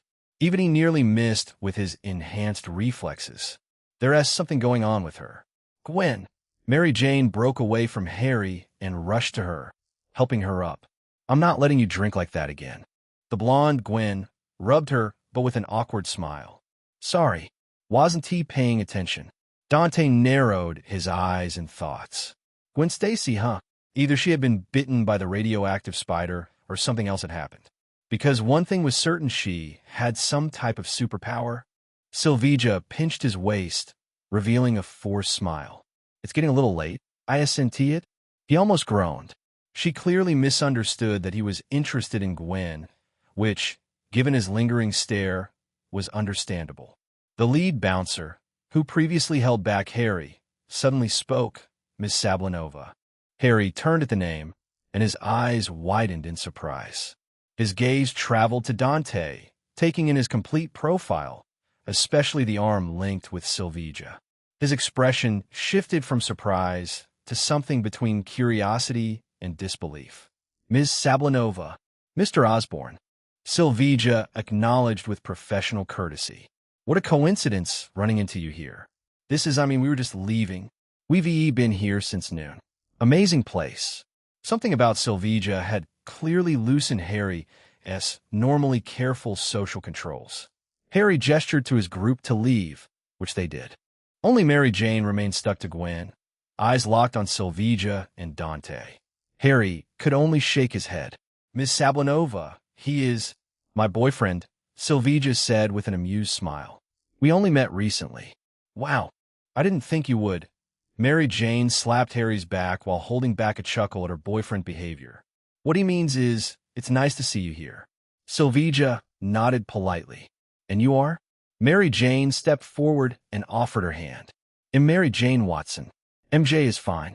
Sylvia Sablinova. Most people call me Sable, Sylvia said courteously before glancing at Dante. This is Dante. Dante nodded back in greeting, ignoring the way Mary Jane's eyes lingered on his face for perhaps a beat longer than strictly necessary. You must be Harry. It's nice to meet you, Sir Dante, Harry said, recovering his composure slightly. He gestured to Gwen in the back. That's Gwen Stacy. You probably know her father, Captain Stacy of the NYPD. Oh, of course. He is a fine officer. Gwen offered a tired nod, as though operating on autopilot and barely present. Mary Jane returned to Gwen's side and whispered just loud enough for Dante's enhanced hearing to catch. Okay, seriously, I assent that man's face too perfect to be real. Gwen mumbled something incoherent with a nod. Gwen, you're never like this. Mary Jane frowned, concerned. You look like you haven't slept in a week. Gwen stifled a small yawn. Had a new project. Harry rubbed the back of his neck, looking uncomfortable. We should get going. Gwen really needs some rest. I'll meet you later. Dante smiled faintly. You absolutely will. I just joined Silver Sable International. That makes you my employer's son. He had to make a good impression. How else will he get this poor, unloved son to gather clear information on Norman's research project? A look of resentment flickered across Harry's face, the alcohol making his emotions more transparent than they'd normally be. Yeah, Dad's new project. He is really passionate about it. More than usual, which is saying something. The pain in those words was obvious to Dante. Harry was someone desperate for his father's attention, getting none of it because Norman Osborn was too busy. Dante made a quick decision. Harry, you should stop by our office tomorrow. It'll be good for both sides to stay connected. Harry looked genuinely surprised and then pleased. That'd be great, actually. Dad is usually very busy. I can watch out for small stuff in his place. They exchanged contact information before they bade goodbyes. Mary Jane was already helping prop up Gwen, who looked like she might fall asleep standing up. Come on, Gwen. Let us get you home before you actually pass out. I'm fine, Gwen mumbled unconvincingly. Dante watched them go with mixed feelings. Harry Osborn seemed like a decent kid who had drawn the short straw in the father lottery. What Dante was planning to do would probably make Harry's life more complicated. Sorry, Harry. Wrong place, wrong time, wrong father. Sylvia tugged at his arm for attention. You're scheming devious things. Don't deny it, I'll tell you later. She gave him a skeptical look, but said nothing, signaling to the bouncer instead. The heavy doors swung inward for them. The interior was quite fitting for the Hellmoon Club's name, as they had spent an obscene amount of money on lunar-themed decor. Chandeliers as crystallized phases of the moon, tables curved in elegant crescents. And the lighting itself managed to capture the dreamlike silver of moonlight. A hostess in an elegant black dress walked up to them, her smile professionally welcoming. Ms. Sablinova, Mr. Dante, your private room is ready. Please follow me. They were led through the open bar side of the clubhouse. Dante's eyes swept across the clientele. As expected, none of these were street-level criminals or mid-tier smugglers. The Hellmoon Club catered to an entirely different class of patron, the rich and influential. He recognized a few faces from his bedroom intel board. He whispered a brief introduction to Sylvia, since any one of them might end up as their client or enemy in NYC. What benefits could VE brought them here? Finally, they arrived at their private dining room. The space was intimate without feeling cramped, decorated in the same lunar theme. A single crescent-shaped table dominated the center, already set with fine glassware.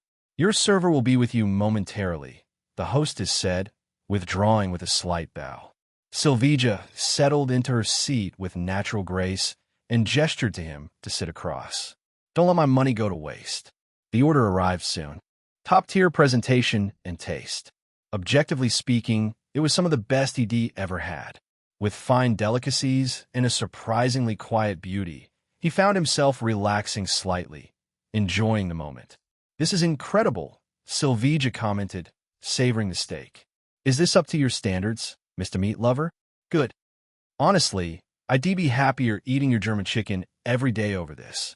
Even in his previous life, he wasn't too fond of having meals outside his apartment. The compliment clearly caught her off guard. Her fork paused halfway to her mouth, and something warm flickered in those ice-blue eyes. You're dangerously good at saying exactly what a woman wants to hear. He shrugged, only when it's true. Anyway, how will we meet the princess of Frost International? Sylvia gave him that calculating smile, the one that meant she'd already considered everything. Batienje Dunjen. He was about to protest the nickname when a polite knock echoed from the door. Once Sylvia gave the go-ahead, the door opened to reveal a gentleman in an impeccable black suit, white gloves, silver hair swept back with perfection. With a straight posture, the butler carried a wicker basket draped with cloth. Good evening, Madame Sablinova, Monsieur Dante. His accent was unmistakably French. Please forgive the intrusion. I brought a gift for Madame. Dante noticed Sylvia's cheeky smile and sighed. Of course it's like this. Without waiting for approval, the butler set the basket on the table and carefully removed the cloth covering to reveal an extraordinarily expensive bottle of wine. Madame hopes you will enjoy this selection from her personal collection. He gave a small bow. She wishes you a pleasant evening. Sylvia thanked him. Once he left, she lifted the decorative lining inside the basket to reveal a sleek communication device, disguised to look like a high-end walkie-talkie. Obviously, it was much more sophisticated. She pressed the button. Static crackled for a moment before a voice emerged. Sylvia Sablinova. Smooth, confident. wrapped in honeyed tones that could seduce men. That was the voice of Emma Frost. Emma Frost. Sylvia's tone remained neutral, professional. I thought you'd give me enough respect to meet face to face. A low laugh came through the speaker. Another time, darling. Now, how can I help you tonight? Sylvia's gaze became cold.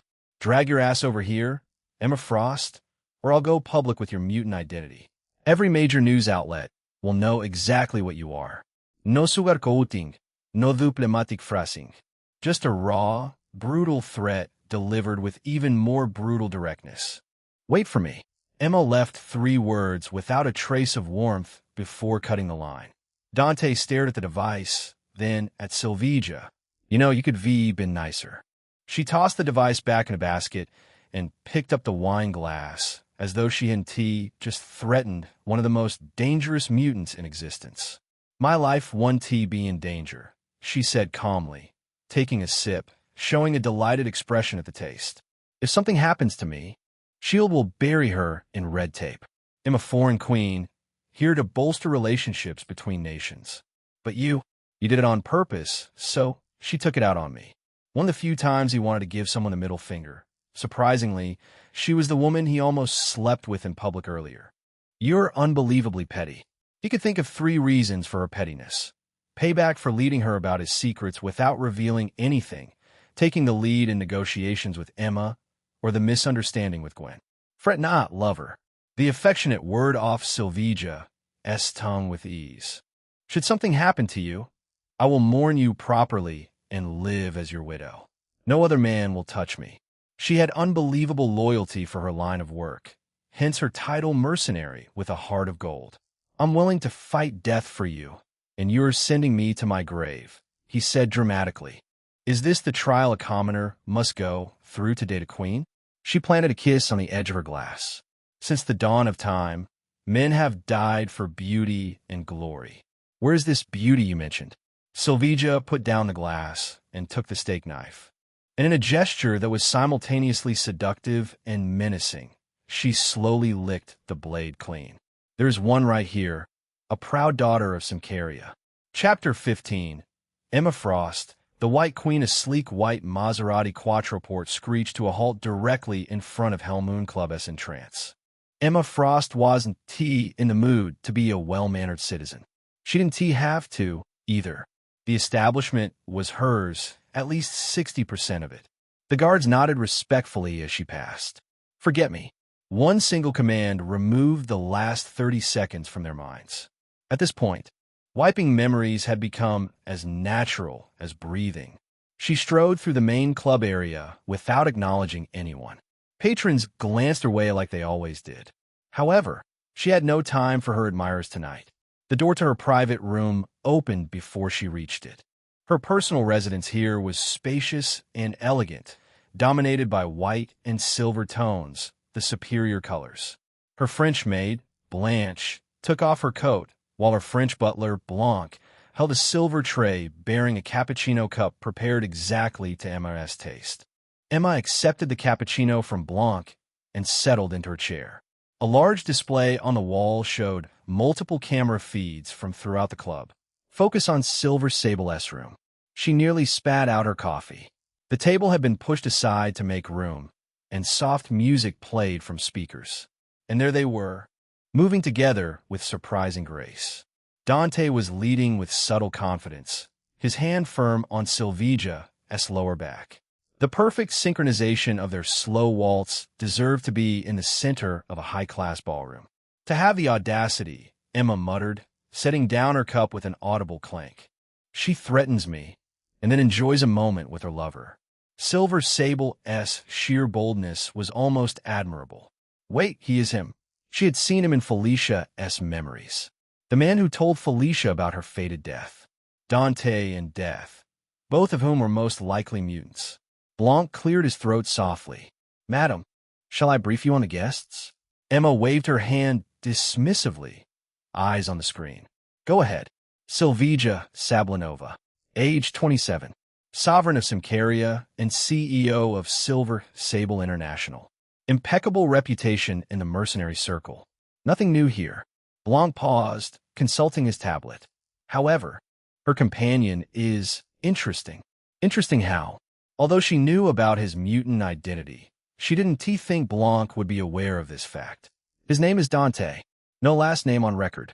He operates under the alias Red Eye as a mid-level intelligence broker in Manhattan. Multiple witnesses report he entered Ms. Sablanova's New York office with her and left together. Emma's eyebrow arched. Love at first sight? How quaint. He was handsome, devastatingly so. The kind of face that could make a product campaign successful or break hearts. But that alone wouldn't have captured Silvija Sablanova's interest. The mercenary queen had probably encountered countless attractive men in her line of work. What else? Blanc's expression remained neutral. Mr. Dante's financial records show he was practically destitute until very recently. Yet yesterday, he spent over $15,000 upgrading his apartment. Silver Sable is financing him? Most likely. She paid him a big amount up front for intelligence services. Blanc paused, then added carefully, "There's something I have observed." Emma glanced at her butler. The mutant butler was rarely this cryptic with his words. Explain. The confidence he displays. The dignity in his bearing. Blanc pointed to the screen. That is not a man who has spent his life scraping by in the underworld. His posture, his movements, the way he carries himself. He seemed someone far more significant. Emma focused on the man. His movements showed no hesitation or nervousness as he led Silver Sable, as if he had practiced it countless times. And the look in Silvija's eyes. Emma had seen lust, affection, even blind love in her decades of reading minds and studying human behavior. What she saw on Silvija Sablanova's face now was adoration of a maiden in love, blatantly showing such weakness. Is she not afraid I'll threaten her with his life? Emma finished her cappuccino and set the cup down. Blanche.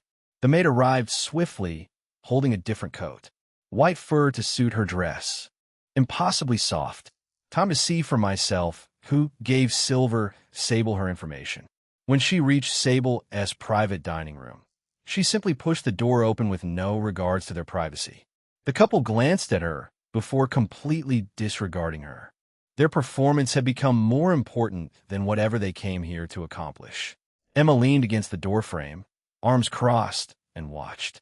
The look in Silvija's eyes definitely wasn't faked. Emma had witnessed enough deception to recognize the real thing. The mercenary queen was genuinely, thoroughly smitten. Emma reached out with her telepathy, slipping into Silvija's mind easily. Immediately, she was bombarded with very vivid, intensely passionate thoughts about Silvija's deep attraction to Dante and her strong desire to win him over after they left this place. Emma felt heat rise to her own cheeks. Before she could withdraw, Dante leaned down and kissed Silvija. The mercenary's mind exploded with lust so intense that the White Queen nearly staggered. Enough, Emma muttered, severing the connection. She wouldn't dirty her own mind with Sable's fantasies, though she was curious if the man reciprocated such passionate feelings. As she reached for his mind, her telepathy encountered nothing as it phased through him. Complete, absolute emptiness, as if his mind simply didn't exist. Her telepathy classified her as an Omega-level mutant, capable of touching any mind on the planet except 2 mutants. Her gaze sharpened instantly, every sense going on high alert. Silver Sable didn't bring the man here without a purpose. He was here exactly to counter her telepathy. He was either another Omega-level telepath powerful enough to hide his thoughts completely, or someone with abilities specifically designed to counter mental intrusion. The kiss ended. Dante pulled back slightly and smiled at Silvija. Then he turned, and his dark eyes fixed directly on Emma. Don't read Silvija's mind. His tone was pleasant and friendly, yet the look in her eyes was anything but that. It's not your private playground. Emma's lips curved into a professional smile. I'm free to do whatever I want and go wherever I please. Are you? Dante's smile matched hers, pleasant, polite, and utterly insincere. Seems to me you're just a child who can't hold conversations without using your telepathy as a crutch. The insult landed like a slap. Emma felt her jaw tighten. She would have smashed any man with telepathy. Unfortunately, it was useless against him. Sable stared at Dante with surprise. I didn't know you had a venomous tongue. You've seen nothing. Dante released Sable and looked at Emma. Surprised someone saw through you without telepathy? Emma chuckled. Cheeky little insults, 1T when you the world. Silver Sable. I'm guessing he LLB the one negotiating terms for the blackmail? Dante snorted. Blackmail is such an ugly word, don't you think? I prefer mutually beneficial arrangement, as it saves plenty of inconvenience for both parties. Sylvia adjusted Dante's collar with the casual intimacy of longtime lovers rather than people who had met recently. Be careful. I'll be really sad if something happens to you. He laughed at her concern. Taking her hand, he kissed her knuckles. You should worry about Emma more. Sylvia held his gaze for a long moment, then nodded. She turned to Emma as she walked past, and her expression shifted into something cold and satisfied. I pity you for pissing off someone even I can't fathom. The words sent alarms ringing in Emma's head. She'd known Sylvia Sablinova for years. Not personally, but by reputation.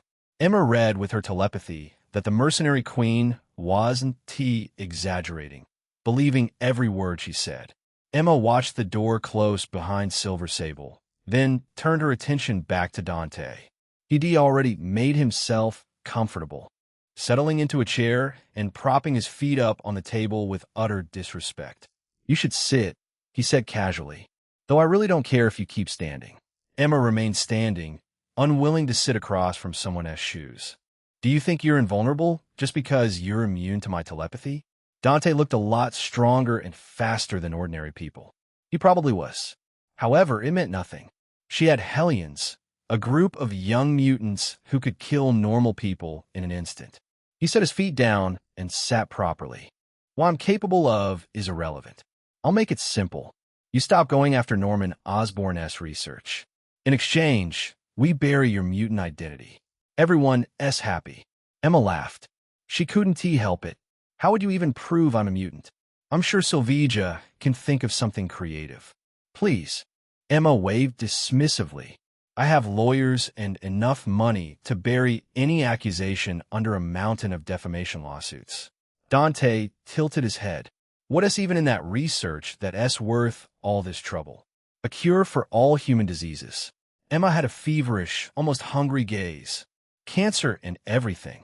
Norman stumbled onto some ancient technology, and now he's going to hoard it, patent it, sell it to the highest bidders while people suffer. Dante's expression didn't shift in the slightest. And you'll give it away for free? Exactly. Emma lifted her chin. My name will be synonymous with the greatest medical breakthrough in human history. Fame and glory don't even begin to cover it. The cure was a godsend to accomplish her goal of becoming the greatest woman to ever walk the planet Earth. You need to stay alive to enjoy that fame and glory. Dante's tone remained casual, almost bored. It'll only take one thought to kill you. Maybe another to kill that fake moon goddess while I'm at it. Emma felt her breath stop for a second. Celine, the other 40% owner and founder of Hellmoon Club, he knew about her. The inner circle of Hellmoon Club was a secret known to less than a dozen people worldwide. Celine's true nature as an ancient mutant was even more closely guarded. Who betrayed Celine? She narrowed her eyes, killing us with one word. I'm not so gullible to believe you. Words got stuck in her throat as dread washed over her. Dante was still there, still sitting in the same position, still wearing that infuriating half-smile, yet something fundamental had shifted. As an Omega-level telepath, Emma's senses extended beyond the merely physical. Her intuition, honed by decades of reading emotions and surface thoughts, had become nearly prophetic. Right now, every single one of those senses was screaming at her to run. This feeling wasn't a psychic illusion or trick of the mind. She'd have detected that instantly. What she felt was real, primal, absolute. Death. The man sitting across from her was the embodiment of death. The certainty that he could erase her from existence took root in her heart.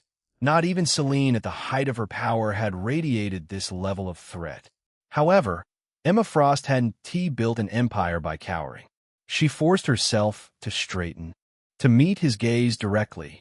Her mind raced through possibilities, strategies, or tricks to turn this situation to her advantage. "What are you?" Dante's smile widened, becoming something almost playful. "I'm Death's Apostle." Not the most impressive title, Emma said, pushing through her fear. "Do you really think you can kill me here without consequences?" "I can't." She gestured to their surroundings. "This is my establishment. Cameras and witnesses everywhere. SHIELD is also monitoring mutant activity in this city." "SHIELD? Won't they be happy I got rid of an Omega-level threat?" Emma crossed her arms, letting her fear transform into the cold calculation that had evolved her from a naive little girl to the ruthless billionaire. "Then what about the political fallout? My death would trigger investigations that would make your and Silver Sable's life very complicated." He nodded slowly, as if contemplating the consequences. "That's troubling indeed. Besides, why settle for threats when we could have an arrangement? You're clearly intelligent, powerful," and she revealed a small smile, switching tactics to persuasion. "Easy on the eyes. Why waste your potential playing bodyguard to a small nation's queen?" "Oh, I can be more?" he asked innocently. She didn't know if he was truly falling for the persuasion or just messing with her. Regardless, she had to keep going. "Work for me instead. I can offer you far more. Money, I have billions. Power, I have connections in every major industry. Women." Emma leaned closer, her voice taking on that honey-smooth quality that always worked on men. "More beautiful, more elegant, more sophisticated than Silver Sable. Real women who actually know how to appreciate a man of your caliber." It was a deliberate insult, aimed at driving a wedge between Dante and Sylvia, while simultaneously inflating his ego. Dante studied her for a long moment, then laughed. Not one that came from amusement, but a pitying laughter. "You really don't understand people, do you?" Dante tapped the table, and the oppressive aura of death faded slightly. "Emma Frost, you've never understood what it means to truly trust someone." Her gaze sharpened with killing intent, even as something twisted uncomfortably in her chest. "I already have everything. What more can I gain from trusting someone?" He shook his head in pity. "Yes or no?" The cold choice made her flinch. Death with one word, life with another. There was nothing more to it. She took a deep breath and gave a heavy nod that was a battle against her pride. "I'll stop sending my people after Osborne's research." She couldn't die, not for something that wasn't completely real. Osborne's research could be fake for all she knew. Her young mutant academy, on the other hand, was real, and those kids needed her. There was still Felicia. She only promised to not send any more people. Those already contracted to steal were a fair deal. Great choice. He pushed the chair away and walked toward the door. Emma found herself sitting down without remembering when she moved, suddenly grateful for the support of the chair. He paused as he gripped the knob and glanced back. "Will you call off the men you've already sent out? You see, I don't want to kill needlessly." With such a threat, he left, only to show his face again through a crack in the door. "Don't give me a reason to kill you in the future, Emma Frost. The consequences don't scare me. It's just I would rather not kill one of the few people capable of leading the mutant race." The door clicked shut behind him, and, for the final this time, Emma held her head, repeating his last words. "A leader of the mutant race?" A scornful chuckle escaped her throat. She, who had built an empire with her ruthlessness, had her heart filled with doubts. Because she truly knew her own capability better than anyone else, that she was undisputedly better than the mutant supremacist Magneto, who had the goal of establishing mutants as superior life forms to humans. His plans would only create conflicts leading to bloodshed for both sides. She trusted herself to be above the God syndrome Charles Xavier as well. The man had this weird idealist approach to creating a harmonic world of mutants and humans, as if most people would not harbor resentment against mutants for their special powers. These doubts, in a sense, felt worse than physically ending her life. to understand me to such an extent without telepathy. He's a terrifying man. No, she shook her head. It's not right to call him that. Not a man, not a mutant, not a monster either. People like him weren't meant to be categorized among the living. He was a natural force in the likes of an earthquake or hurricane. She had survived him this time, but next time, she'd rather not clash with him.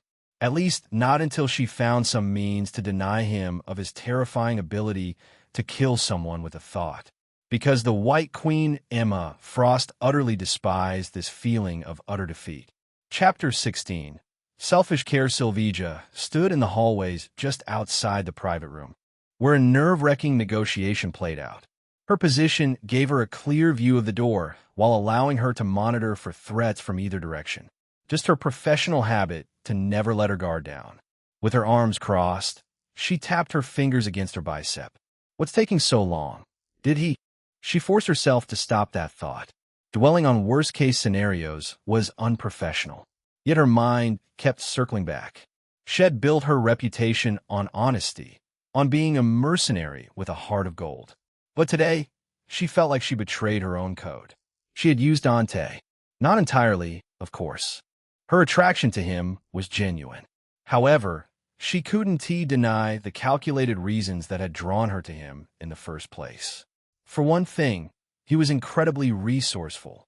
He somehow gathered key information on every major player in Manhattan and Queens, and he knew things he really shouldn't about mutants. S.H.I.E.L.D., and even Emma Frost's telepathy. He simply knew too much. Then there was his power. He outmatched her in almost every area. Today, she could defeat him using her vast combat experience. But give him a few weeks of proper training, and he'd wipe the floor with her. Not to mention his mutant powers, which were still a mystery. His ceiling for growth was high enough to make him a legendary figure in her line of work, maybe even surpass it entirely. And he wasn't pure brawn either, as he had seen through her intentions and made Emma Frost flinch with just a few words. Not an easy feat. His character was what made him most enticing, though. Honest, sincere, and someone who wanted to live without a guilty conscience, and had a kind of integrity that was rarer than peace in her line of work. All of these made him a husband candidate like no other. Someone she was drawn towards like a magnet after he had taken her first kiss. After all, she was 27, and in her line of work, tomorrow was never guaranteed. If she was going to secure Symkaria's future, if she was going to have children who could make Symkari proud and carry on her father's legacy, it should be with someone who was powerful, intelligent, good-natured, and attractive. Someone worthy. Someone like Dante. Unfortunately, she might not get the chance to let this relationship blossom into something real. Emma Frost would have read these thoughts during their encounter earlier, and she would definitely use it to drive a wedge between them, to make him switch sides. Sylvija had taken countermeasures, of course, like requesting a formal dance, showing him open affection like a real girlfriend, and making sure he knew she cared. She could only pray he'd trust her actions more than Emma's honeyed tongue. She glanced at her wristwatch. 12 minutes since Dante had entered. Too much in negotiation time, especially when one party held all the leverage.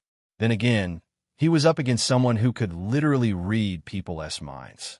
He has trump cards that made him confident to confront Emma. It should be fine. Footsteps in the hall snapped her focus back. Relief flooded through her for half a second before dread replaced it. Dante walked with his hands in his pockets. Not a single emotion could be seen on his face. No satisfaction of a hard-earned victory or the frustration of a defeat. That whore, what did she do to him? Sylvija's fists clenched. If Emma had violated his mind and brainwashed him into forgetting everything, then she'd destroy Emma no matter what. He stopped a few feet away and looked at her for several long seconds. Then his lips curved into a small smile. She folded. Joy exploded through her chest. Not because Wildpack had one less enemy to worry about in this contract, though that mattered for her company and country. Because Dante overcame Emma's telepathy and returned to her. He had chosen her. Sylvija closed the distance and threw herself into his arms. Her momentum should have been nothing to him since he'd taken full 4 strikes from her. This time, he staggered backward, nearly losing his balance entirely. Something was very, very wrong. She pulled back slightly. He was biting his lower lip, and the slight tremor in his hands only raised her concerns. You. He shook his head and leaned down to whisper in her ear. Just tired. Act normal and take me home. The words were casual, but she understood what he didn't say. We're still being watched. Get me out of here before I collapse. Sylvia's training kicked in immediately. She put on a pleased smile, the kind a woman would wear when her lover achieved major success in his career. She slipped her arm through his, supporting his weight while making it look like casual intimacy. Come on, Danchan, she said softly. Let's go home and celebrate. She felt how much he was leaning on her, how the man who pinned her to the mat just hours ago could barely support his own weight. They made it through the club without incident. Everyone was too busy to give them any attention. The winter air hit them as they exited. Dante sucked in sharp breath, and for a moment, she thought he might collapse right there. She quickly led him to the SUV and helped him into the passenger seat. He slumped into the seat immediately and closed his eyes. She tugged at his arm. Dante? His pulse was weak, but steady, though his breathing had evened out. It was a relief that he was only passed out. That's good. God, what happened in that room? Just what was his trump card to drain him this much? What power had he used? What price had he paid? Could it be Emma who made him like this? I'll kill her if it's her. She never let anyone take from her without giving something of equal value in return. It took her so long to find a partner she could love, and she would willingly burn an Emma Frost or two for him. Sylvia closed his door as gently as possible and sprinted around to the driver's side. The engine roared to life, and she rushed out of the parking lot. The drive to her office building felt like it took hours instead of 20 minutes. She sped through every yellow light and quite a few red ones. Her diplomatic immunity would handle any tickets, and right now, getting Dante somewhere secure mattered more than traffic laws. She pulled into the underground parking garage of Silver Sable International. She practically slammed on the brakes and turned to check on Dante. He seems fine, but she touched his forehead, finding him pleasantly warm. Some rosiness had also returned to his face. His breathing had deepened into something more like natural sleep than someone sick. No, I'm not taking any chances. She pulled out her phone and dialed the third number on her speed dial. The call connected after one ring. What is your order, Commander? The voice on the other end was deep, gravelly, with a thick Russian accent. Pyotr, I need your expertise at the office. Let Amy Chun take your position for the night. Copy, Commander. ETA 12 minutes. Pyotr Rasputin didn't ask unnecessary questions. He obeyed the command. That's what made him the most reliable man in the Wild Pack and one of her most trusted operatives. Sylvia tossed her phone to the back seat and brushed a strand of black hair from Dante's forehead. This better not be months-long sleep. I don't pay for long medical leave. Chapter 17. The Gentle Giant. What was more terrifying than waking up shirtless in an unfamiliar room? Waking up shirtless in an unfamiliar room with a 6'6" giant drawing on a canvas nearby. The rational part of Dante's brain suggested he was probably safe. The irrational part thought about the worst-case scenarios. He was about to be killed by a serial killer. And the victim, Dante, never suspected that his last moments would be immortalized in oil paint. He knew he was charming, but not enough to drive men to kill him out of envy. You are awake, comrade. The mountain of a man said with a thick Russian accent and glanced at him. I'll let the commander know. The man took out his phone and typed something. Commander? Dante's voice came out rougher because of his dry throat. Had he died from overusing death's resonance link and then reincarnated again in a military setting? He called out to Null to confirm. Null repository status. Active. Relief washed over him. He was still Dante, still in the same universe, still Death's only companion, and still employed by the gorgeous boss of Silver Sable International. Sylvia had just relocated him somewhere while he was unconscious. Who are you? And who is this commander? The big man finally turned from his canvas. He had a face with a square jaw, high cheekbones, and surprisingly gentle eyes. His black hair was cropped short, and he wore a simple gray Henley that strained against huge and wide shoulders. He didn't look older than his late 20s, maybe early 30s. Pyotr Rasputin. Pyotr set down his brush on the tray. Commander Sablinova asked me to watch over you. Dante sucked in a deep breath. Pyotr Rasputin. Pyotr fucking Rasputin. The mutant who could transform his entire body into organic steel to become virtually indestructible. Colossus. The gentle giant of the X-Men. The farm boy with a heart of gold who could tank nukes for his fellow X-Men. Shouldn't he be with the X-Men? Why is he working for Sylvija? There was an interesting story behind his appearance born from strange divergences in the timeline. It was most likely connected to his sister, Ilyana Rasputin. Of course, Pyotr wouldn't reveal anything to a stranger. Dante swung his legs off the bed and stretched his arms overhead, feeling muscles pop in a satisfying cascade down his spine. Oh, that felt great. A good night's sleep really does wonders. Pyotr let out a deep, rumbling chuckle. Comrade, you were dead for 17 hours. Dante froze in the middle of his stretching pose. 17 hours? No bunde yeme starba. He might spent more time sleeping in this new life than he did staying awake, an amusing but depressing fact. He extended a hand toward Pyotr. Anyway, Dante. You probably heard that from Sylvija. Pyotr's handshake was careful, showing how conscious he was of his own strength. The respect in his eyes was genuine, though. I learned what you did for Commander, comrade. You have the gratitude of everyone in Wild Pack. It was a big deal. Perhaps not to you. Pyotr smiled warmly. But it matters for us. Comrade, Emma Frost with her resources would been a nasty thorn in our operation. Dante rubbed the back of his head. Nothing would get him used to pure-hearted compliments. Well, thanks for watching over me while I was out. Pyotr winked like a mischievous kid. Commander Sablinova also spent a lot of time by your side. He fished out his phone and showed a photo of Sylvija sitting by the bedside and holding his hand. He never thought Sylvija Sablinova could look so distressed. That is so sweet. She is very kind to her people, Pyotr said before gesturing toward the door. There are clothes on the bathroom counter. I will let Anna fetch your meal. Appreciate it, big guy. Saying goodbye to Pyotr, he went through the morning routine like it was until evening. Afterward, he grabbed the folded clothes from the bathroom counter, simple black jeans, and a gray winter hoodie, and turned on a shower. He stood under the spray while thinking about the nerve-wracking meeting with Emma Frost. Even the terror of death didn't get Emma to back down easily. She still tried tactics like intimidation, persuasion, and seduction. Her offer just had no temptation for him. Whatever she was offering could be easily earned on his own. She could swayed me by revealing bad things about Sylvija. I took her chance. He had kissed Sylvija in front of Emma to disrupt Sylvija's thoughts. The quickest telepathy was surface-level reading of thoughts and emotions. The deep dive required a moment, which he never gave to Emma.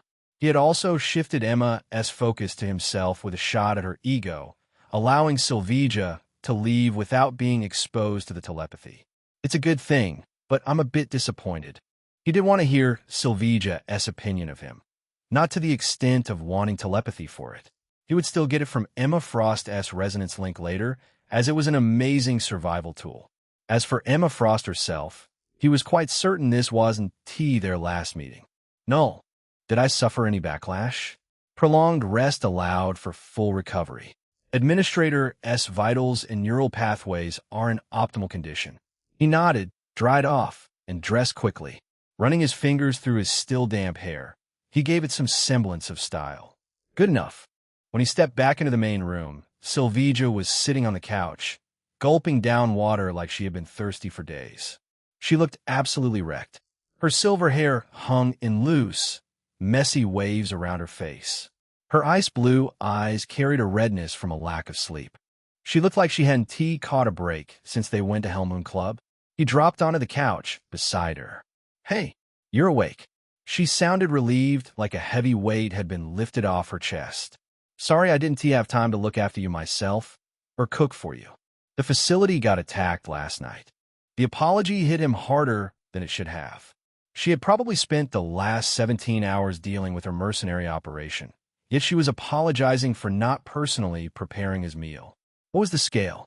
30 Asian people in black gear, equipped with military-grade firearms. They attempted a breach around 4 a.m. Aren't they afraid of alerting the NYPD? Silveja revealed a tired smile. The people who hired these guys already paid off the upper echelon of the NYPD. They didn't even stop by in the morning for investigation. Corruption everywhere. He shook his head. Any casualties on our side? Not at all. We managed to kill 10 with our defensive advantage. The rest retreated when they realized we weren't going to fold. She threw a leg across her knee, her fingers tapping her thighs, a telltale sign of stress. It was probably a probe at our defenses. Next time, they come with bigger numbers and more firepower. It'll keep escalating until we break, or Norman is done with his research. Without thinking, Dante wrapped an arm around her shoulders and pulled her against his chest. She didn't resist, settling against him like she'd been waiting for it. Don't worry. I'll be there to rain death upon those idiots. She punched his chest, more out of irritation than the desire to beat him up. You are an idiot. Excuse me? You didn't need to do that last night, she said with barely concealed anger. When you collapsed, I thought you would be gone for months. The fear of losing him had been eating away at her ever since he collapsed in the car. Dante ran his fingers through her messy hair. I overused my authority when I was already exhausted from our fight. It won't happen again, I promise. Silveja pulled back enough to give him a skeptical look. Did you say authority? What, you some kind of god? He laughed at her question. Greater than gods, actually. My death authority is on a higher level than Hela. If Emma Frost knew about his dominion over death, it was only fair that Silveja did too. The woman genuinely cared about him and had proven herself trustworthy. Who is Hela? She blinked. Did you use that power to scare Emma? Dante had forgotten about Odin erasing every trace of Hela from this world's history. She is a goddess of death, just like Thor and Odin. Before you ask, yes, they're also real. The silence that followed was amusing. Silveja just stared at him, her face showing a multitude of emotions. I didn't know my low-class intel broker was a big deal. She reached out and touched his face. I'll try not to betray your trust. He leaned into her touch with his best smile. Just treat me normally. I'm your boyfriend, after all. Something fierce blazed in Silveja's eyes. She grabbed his collar with both hands and yanked him down into a kiss. This wasn't like the teasing kiss in her car. This one was hungry, borderline desperate. The kiss of someone who spent 17 hours terrified she'd never get to do this again. When they finally broke apart, both breathing hard, she smirked. Only a boyfriend? Dante's hand slid down to rest on her, but fingers sinking possessively. I don't mind being more. Silveja's eyes widened suddenly. I forgot Pyotr was, oh my God. She shoved him away and straightened her tactical gear. He clicked his tongue. Pyotr, your commander is missing you. After some rustling, Pyotr emerged from the bedroom, his canvas tucked under one arm. His expression was carefully stoic, like he'd been deliberately not paying attention to the two. Commander, you should rest. I can handle the defense tonight. The mere mention of sleep provoked a yawn from the mercenary queen. I'd love to, but I have to be at the second site. Dante frowned. There's a second site now? Is that guy out his mind? The second research facility went active today ahead of schedule, Silveja replied, walking toward the window to watch the New York sky fade into night. He called this morning, saying his timeline had accelerated. Now we're covering 2 locations with the same number of personnel. Norman Osborn mentioned the possibility of more facilities, Pyotr added. But Commander refused to take the contract for those. Damn right I did. Silveja glanced over her shoulder. He can hire another group to handle them. I'm not risking it after the attack last night. The expanding scale of Norman's plan sent warning bells through Dante's head. It might not be a cure for all diseases as Emma had suspected, but some sort of network across the city. Perhaps a hub for some ritual. He knew too little to reach any conclusion. I'm coming with you, he said firmly, already formulating a plan to sneak inside. If Norman was building some kind of distributed network of facilities, he needed to know what was really being developed before this entire situation exploded in their faces. All right, I'll get changed in my room. Meet me at Anna's desk in 30 minutes. Once Silvija left the room, Dante moved his attention to the kitchen. Multiple containers of chicken dishes, grilled, roasted, and some kind of curry waited for him. It was truly a feast. Eating alone brought down the experience. He had become too used to having the company of a beauty these days. Death, he called out softly, not really expecting a response. Where are you? I miss my favorite lap pillow. Companion. The whisper reached him like a dream. How are you faring without me? He nearly dropped his fork. Bad. Terrible. It's really hard. Death gave a sinister chuckle. I saw you savoring a kiss with her in the car. Such human passion must be hard to contain. He felt a chill on his nape. Death was absolutely upset with him. The worst part was that he had no idea what to say in this situation. Death, you said you want to mind. I do not mind it. Her voice became softer and gentle, which somehow made it infinitely worse. I gave you permission. Why would I feel no slightest grievance towards you or that Silvija girl? You sound mad. I'm not mad, companion. I'm simply curious. Is it nice having a girlfriend to look after you? Do her mortal lips feel sweeter and softer than mine? Is that why our kisses were so brief? I'm sorry, Death. Unable to take any more, he gave a sincere apology. I promise I'll kiss you as much as you want when you get back. I could return right now, but her voice carried a sadness that he had never felt before. Every life in this universe is fated to perish. I would like to stay here and watch over these souls in their final moments. It sounded contradictory since she just showed the ability to be here while simultaneously being in another universe. All right. I will return soon. You should be prepared to tell me everything that happened in my absence. We'll cuddle under a warm blanket for the story time. Then, her silence stretched long enough that he wondered if she had already left. Okay.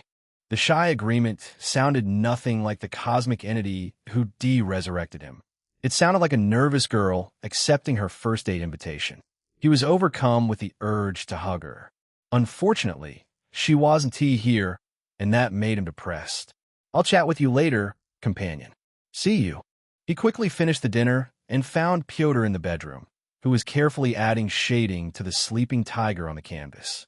From the back, Pyotr looked as if a brick wall had come to life, but his skills were first grade. You're great at this. Pyotr glanced at him. It's a symbolism for you, comrade. Me? A tiger? Pyotr set down his brush and turned to face him fully. In Russia, we have a saying, do not wake a sleeping tiger unless you want to be eaten. It's a warning for children to not stir up trouble unless you're ready for the consequences. You got one over the most dangerous mutant in New York back. If you're not a sleeping tiger, comrade, then I do not know who is. You know about mutants? Yes, most of us in Wild Pack have faced them in the past. Dante's narrow eyes studied him carefully. I'm curious about how you end up working for Silvija instead of that place. Pyotr flinched as his eyes widened. Comrade, I didn't even reveal my secret to the commander. How did you figure it out? Does your mutant power let you sense other mutants? Maybe. Dante kept a soft smile on his face. So, what brought you to Silvija? When I was in Russia, Headmaster Charles Xavier approached me with an invite. I didn't go with him. Pyotr looked hesitant to discuss the reasons for his rejection. Then my younger sister disappeared. A relative suggested meeting Miss Sablinova. I didn't have money for her, so I asked her to hire me. She had resources to find my sister. I had experience beating people up. Dante, of course, knew the sister in question, Ilyana Rasputina, the young girl who was abducted to Limbo by Belasco. Didn't she return from Limbo on the same day? It was a curious case. Perhaps Ilyana had returned from Limbo and went missing in some other place. Dante knew too little to make any assumptions. You'll stick with Wild Pack until we find your sister? Commander is using all her contacts to help me search. He cracked his fists, and suddenly he triggered his transformation, becoming bigger, heavier, and completely metal. I want to be an invincible warrior for Commander. But I'm not allowed to reveal my mutant powers and fear shield. I want to swat them like flies. The giant clapped his hands, and the sound was like a thunderclap. He was a living weapon in his Colossus form. Dante stepped back, feeling the room cramp because of this 7 feet metal giant. Easy, Pyotr. No need to wreck the room. Shield ISNT here. To be honest, he was more afraid an accidental slap from Colossus would turn him into meat pulp. Pyotr's metal face softened into an apologetic expression. He shrank back down to his normal form and sheepishly ran a hand through his hair. Apologies, comrade. I become passionate about Commander's kindness. It's all right, friend. He patted his shoulder. Let us go meet up with Silvija. Chapter 18. Meeting Felicia. Silvija waited by Anna's desk, looking fresh in her tactical gear. A pistol sat holstered on each thigh, and a rifle on her back. She looked combat-ready. What caught his attention most, however, was her subtle makeup, especially her fresh, deep wine lipstick. She hadn't bothered with any when they'd first met at Smokey's, and certainly not when they'd met again in his apartment. She's trying to look good for me? He found the thought cute, like any man would, though he wondered how she'd react when she learned her competition was a cosmic entity. Commander, Pyotr greeted with a respectful nod before standing by the side. A perfect soldier awaiting orders. Pyotr. Dante. Silvija's attention shifted to Dante from Pyotr, holding a beat too long. Ready to move out? Almost. Just let me get my angel's blessings. Dante moved closer to Anna's desk and did the classic desk knock. Hey, Anna. Dante. Anna replied in a cheerful voice from behind her computer screens. Pyotr too. Pyotr Chaked. Greetings, Anna. You're working hard as always. You know me. Anna gave a goofy grin before pinning Dante with a glare that was anything but harsh on her little face. You need to stop stressing, Miss Sablinova. She looks like she has lost 10 pounds overnight. What is life without some risks, am I right? He glanced back, noticing Silvija giving him a look of disapproval with a hand on her hip. Anyway, what are you always working on? Anna looked at Silvija, who gave a subtle nod of permission. The receptionist turned her screen to show him the full scope of her work. A grid of video feeds filled the main monitor, each displaying different angles of industrial buildings and back alleys rendered in the greenish tint of night vision. I'm monitoring the less guarded areas around both facilities through drones, Anna explained, her fingers dancing across the keyboard to switch between feeds. These spots don't have regular patrols, so they're potential breach points. Our lead tech operators are overworked right now, Silvija added, moving to stand beside Dante. Anna volunteered and proved that she is good enough to get her own codename. Blue Eagle. Anna's cheeks colored slightly at the praise. The young lady wasn't very used to praise like Dante. Those side activities from my university days are finally paying off. Codenames? He looked at Silvija. When am I getting one? Her mouth curved. Your Wild Pack's trump card. Codename, Hades. As my second in command, only I can deploy you. The codename was a nod to his temporary dominion over death. Though knowing Marvel Comics, there was already a god named Hades in one of the universes. Just as he was about to say something, Silvija's phone rang. He patted his empty pocket. With everything that happened, he only just noticed that he'd forgotten his phone at the apartment yesterday. It's not like anyone will call me. He waited for Silvija to wrap up her call with someone named Amy Chun, a member of Wild Pack. He was really familiar with Wild Pack members. Only that the newest cast had become hosts of different symbiotes in the Venom Wars arc. Silvija looked quite badass as Silver Symbiote. Silvija, I need to swing by my apartment. Forgot my phone. She gave him a look that suggested she took his words for a joke. Or perhaps had suffered brain damage during his 17-hour nap. Seriously? You're remembering this now? You know exactly why. A blush spread across her face, clearly having her own misunderstanding. Why don't I just give you a new one?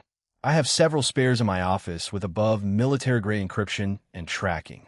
You'll need better equipment for Wild Pack operations anyway. He was tempted to get a new toy. Thanks, but I'll stick with mine for now. It's precious to me. A complete lie, of course. The phone was fine. but he already felt a bit conscious of how much Sylvija had spent on him. He had some pride left, damn it. He wouldn't let her become his sugar mommy more than she already was.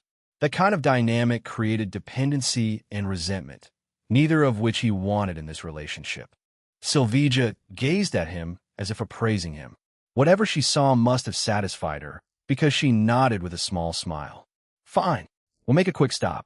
After a quick goodbye to his angel, he settled into the passenger seat of Sylvija's trusty SUV. Pyotr occupied the back, looking slightly cramped despite the vehicle's size. I know. Pyotr offered an awkward smile when he caught Dante's glance. I'm not built for these cars. Sylvija tossed a water bottle over her shoulder to Pyotr. You're built like a tank, which is both useful and detrimental in our line of work. Pyotr could brawl and carry weapons not made for one man. He also made a huge target on the field. For his normal form, of course, Sylvija didn't know her obedient soldier could shrug off anti-tank rounds and charge through any battlefield untouched. You want to find a better meat shield anywhere. That's right. Comrade, I'll always stand between commander and danger. Sylvija was baffled at the sight of both men sharing a laugh. What did I miss? Maybe a lot. Nothing in particular, Commander. The commander rolled her eyes. The drive to Dante's apartment building passed by quickly. She pulled up to the curb in front of his building and killed the engine, her hand already moving to her seatbelt. He rested his hands on hers, smiling. I'll be fine alone. It's just a fetch quest. She still looked worried, treating him like he might faint on the way. It was sweet and heartwarming, but also unnecessary. He wasn't some glass who would break apart. He was a full-grown man with plenty of bullshit powers. She didn't look entirely convinced. Don't make me come looking for you. Yes, boss. He climbed out and headed inside, taking the stairs 2 at a time. His body felt good, really good. Whatever healing factor came with his enhanced durability worked wonders during his sleep. Dante pushed the door open and felt a strange sense of dissonance. Nothing looked disturbed at first glance, yet he felt that something was off. Then he spotted a small white note pinned to his new couch cushion with a decorative thumbtack shaped like a cat's paw. Felicia? He yanked it free. The handwriting was elegant and playful, with extra style on the capital letters. Darling Dante, I stopped by hoping to find you and your mysterious death, but alas, you weren't home. Such a shame. I'm absolutely dying to see your gorgeous face again, pun intended. My phone number S at the bottom, sweetheart. Call me ASAP. Your not-so-secret admirer, Felicia Hardy Dante S. I twitched from the bright red lipstick kiss on the bottom corner. There was also a small arrow drawn below the mark, pointing to the back. He flipped it over to find more of Felicia's elegant handwriting. P.S. I borrowed your briefcase. Real leather, compact size, and a lovely shade of black. Excellent taste, darling. It also came with a lot of cash. Do come to retrieve it soon. Or I might donate everything to the Feline Aid Foundation. They do wonderful work. P.P.S. Your apartment security is tragic, sweetheart. Get better locks. And don't even get me started on those window latches. You really should upgrade before someone less charitable than me decides to visit. P.P.P.S. Your briefcase contained exactly 35,000.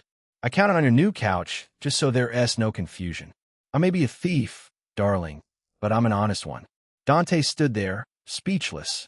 She'd stolen from him and had the audacity to critique his home security and claim to be an honest thief.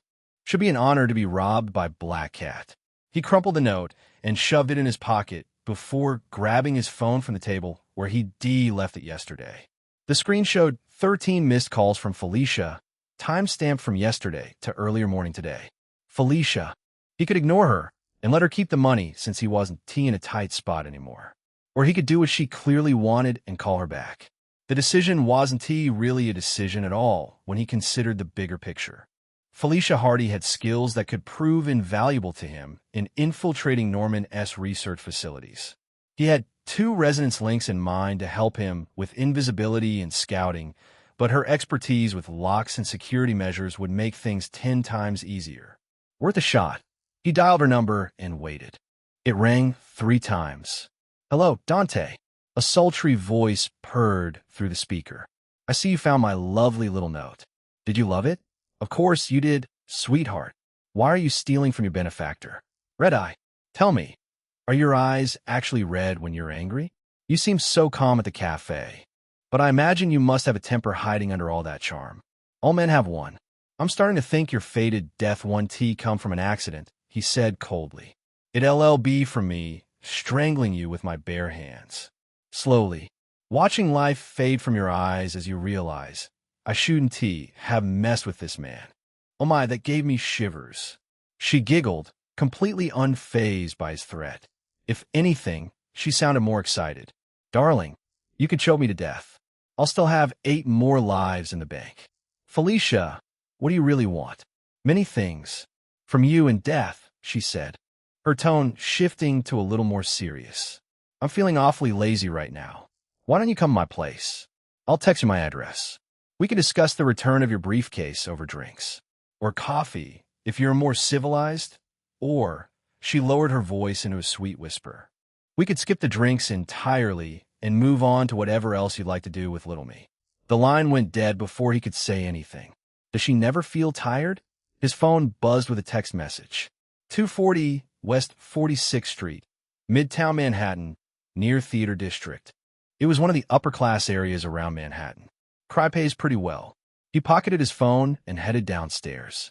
Sylvia wouldn't appreciate another detour, especially one involving the opposite of her client's interests. He could only endure the guilty feeling and lie to her. Sylvia looked up as he knocked on her side window and then lowered the glass.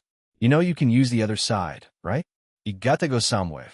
Send me your location once you get to the facility. I'll be there ASAP. Sylvia's expression shifted from confusion to suspicion in an instant. She could obviously tell that he was hiding something. Can I ask what happened? I have to meet someone, he said calmly. Business-related. Dante. Her voice took on that gentler tone that made him feel 10 times guiltier about not being honest. You don't have to take other contracts anymore. Money isn't an issue for me. He could see where this was going, and he needed to get it out of her head before she made plans to relocate him to a nicer apartment and make him feel like a kept man. He reached over and ruffled her silver hair, earning a surprised squeak. What are you doing suddenly? Not everything else about money, silly girl. He let his hand linger, giving her his most gentle smile. It's important business. Why don't I explain it later? All the concerns from her face melted away under his touch. She batted his hand away, though she couldn't hide the smile tugging at her lips. She quickly turned to face the windshield so he wouldn't see her red face. Don't be late. We have work to do, and I need you there. Yes, boss. She shot him a harsh glare. Stop calling me that. I don't separate professional and private. You're my boyfriend. Period. You're both cute, Pyotr interjected from the back seat. Reminds me of those young couples back in Mother Russia. Shut up, Pyotr, Sylvia, and Dante said in unison, which just made the big man laugh harder. With one last look, she drove away. He called a cab. Within minutes, his ride pulled up to him. Apartment 8C. The door swung open almost immediately after one knock, like Felicia had been waiting right behind it. Nothing about her wavy platinum blonde hair suggested laziness. The designer jeans and the fitted emerald blouse matched her striking green eyes perfectly. Even in their second encounter, he still felt a bit awestruck. She just had this different type of charm from Sylvia and death, one that any man would appreciate. I'm not letting you steal the spotlight, pretty boy, she commented, noticing his stare, and then peered past him into the hallway. Where's my best friend, Death? She isn't my babysitter, Dante replied. I'll let you meet her when she returns from the business trip. Visible disappointment flickered across Felicia's face. Shame. How will I know if I've cheated fate without her? Suffer in suspense. He was also suffering in Death's absence for a different reason. She rolled her eyes and then stepped aside. Come in before my neighbors start gossiping. Dante entered, scanning the room for some material to tease her with. The apartment was smaller than his, but what it lacked in size, it made up for with sleek furniture and classy finishes. The place also smelled pleasant. It would been weird if it didn't. given Felicia's obsession with appearance. Unfortunately, there was nothing to tease her with, not even a family photo frame. Cozy place, he said, immediately making himself comfortable by sitting down on her bed without any permission. Nice mattress, too. Felicia looked amused, closing the door and leaning against it. You're quite different without Death. Does she like your mystery man act? He shrugged. I'm always like this. We just met under strange circumstances. Strange indeed. She laughed and moved to sit in a plush armchair across from the bed. My woman's intuition tells me you aren't here for the briefcase. Yeah, let's talk about you first. Why were you dying to meet me? To say thanks for giving me that heads up. She grinned, but there was a genuine softness in her eyes. She was truly grateful. I ran into a situation that definitely could kill me. An accident? Oh no, darling. I'm too lucky to die in an accident. Her grin widened, becoming almost mischievous. Two gorgeous women. I'm talking supermodel-level stunning. Too bad. They came with bad intentions. Dante's interest was piqued immediately. In a universe where most female characters range from attractive to devastating, Felicia's description didn't narrow things down. Care to elaborate? Felicia pressed a finger to her lips playfully. That's a secret, sweetheart. They made me promise, and I always keep my word. Mostly. Okay, maybe only when it suits me. You're no fun. I also want to meet dangerous beauties who might kill me. He leaned back on the bed, letting his head rest on her pillow. The lingering sweet scent tickled his senses. Then he felt something crinkling under the pillow. Curious, he reached underneath and pulled out a folded piece of paper. As he unfolded it, his eyes widened slightly. Blueprint schematics showing detailed floor plans and structures. He'd seen these exact layouts earlier today on Anna's computer screen. Oscorp Research Facility. Felicia, he called, still studying the blueprints like he was admiring someone's vacation photos. Was one of them Emma Frost? Felicia's playful smile froze for barely a second, a micro-expression that most people would missed. Fortunately for him, and unfortunately for her, Dante had the best eyesight among humans. I can't say. She tried to recover with her usual teasing tone, but the damage was done. She cursed under her breath. Damn it. A slow smile spread across his face. Emma Frost asked you to steal something from Oscorp's research facility. Considering your eccentric personalities, the meeting might started on a hostile note. Then she threw the bait to reel you in. A fish so delicious Black Cat couldn't refuse. All the playfulness drained from her face, leaving behind a shocked young lady. How? How did you reach that conclusion so quickly? Do you also have mind-reading powers? He mimicked her gesture from moments ago, pressing a finger to his lips with a smirk. That's a secret. Touché, darling. She shook her head, a reluctant smile tugging at her lips despite the situation. Yes. Emma Frost approached me with this very dangerous and very beautiful swordswoman. He knew too many sword-wielding female characters from comics, but those associated with Emma narrowed to a small list. Was her name Psylocke? The mutant Psylocke was on top of that list. Emma called her Psy. So probably, yeah. She crossed her arms. You really do know everything, don't you? Are you and Death also mutants, or whatever they call people with supernatural powers? Hee. Can I also sign up to be like you? Not exactly. Death and I are the furthest thing from mutants. And no, you don't learn superpowers. She gave him a thumbs down. Since you're being honest, I'll tell you about the trade. I get her whatever she asks after in that facility, and she gets my father out of prison. He gets to spend his final year with his family instead of rotting in a cell, dying alone without anyone who loves him. Her eyes glistened slightly as if remembered the happy memories with her father and then contrasted them with his current lonely life. It's your turn to answer my question. How do you know the Oscorp Research Facility layout like the back of your hand? Oscorp is the client of my new boss, Silver Sable. I work for Silver Sable International now. Felicia's eyes widened. Then she burst out laughing. Congratulations. Though honestly, still beneath someone who's best friends with Death herself. Only doing it because Silver Sable is my girlfriend. She blinked in surprise and then chuckled with a hand on her mouth. Dating a queen is your only worthwhile accomplishment. Starting to fear me? Never in my life. She pointed to the blueprints in his hand. Shouldn't you be telling me to stop? Your girlfriend is literally protecting what I want to steal. Weirdest conflict of interest I've seen in my life. Actually, I have a better option that benefits both of us. Dante's grin widened slowly. He had the expression of someone who realized the most mischievous idea of their life. We steal it together. Felicia's face lit up like a kid who got everything from her Santa's wish list. She pointed to her face. A girl cursed by Lady Luck. Then pointed to him. A man blessed by Lady Death. I'm so down to working with you, darling. Chapter 19. Madame Gao's executioner cold wind swept across the rooftop like a blade. The temperature had dropped down to 1 degree Celsius, far below the New York average.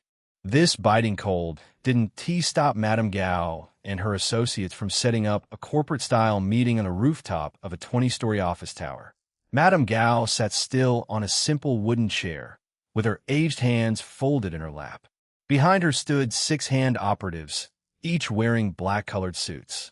Sharing the table with Gao were high-ranking associates of the hand. On the left was the intimidating Japanese Nobu Yoshioka in a simple black suit. His face seemed untouched by unnecessary emotion. To Gao's right, Alexandra Reed with the elegance of old European nobility. Bob-cut auburn hair neatly framed a face, which was faintly marred by age. She looked to be in her 50s, quite different from her real age, which was over thousands. Hasty. The single word from Gao's mouth dropped like a guillotine. One of the masked ninjas shifted slightly. Gao's gaze snapped to him, and the man froze as if her attention alone could stop his heart. Our attack was amateur. Her dark eyes swept over the masked operatives before returning to Nobu. Unacceptable attempt to siege the island. It was a test, Madame Gao. Those who died were from newly trained units. We can easily fill their ranks in Japan. Nobu leaned forward. Thanks to their sacrifice, we now understand the limits of Silver Sable's misfits. The daughter of Ernst Sablinova is not to be underestimated, Madame Gao said. She was hunting Nazi and killing war criminals for her training when other girls her age were attending high school. I will not, Nobu said with conviction. I will personally lead the assault and kill everyone who stands between the hand and our objective. Gao raised a single finger, a gesture that commanded more authority than a loud order. Claiming the island is just the start. The dangers within the facility are even greater than the forces outside. Alexandra shifted in her seat, her interest piqued. She had helped plan this operation based on intelligence, suggesting Norman Osborn had discovered ancient technology with life-extending properties. It seemed her intelligence was wrong.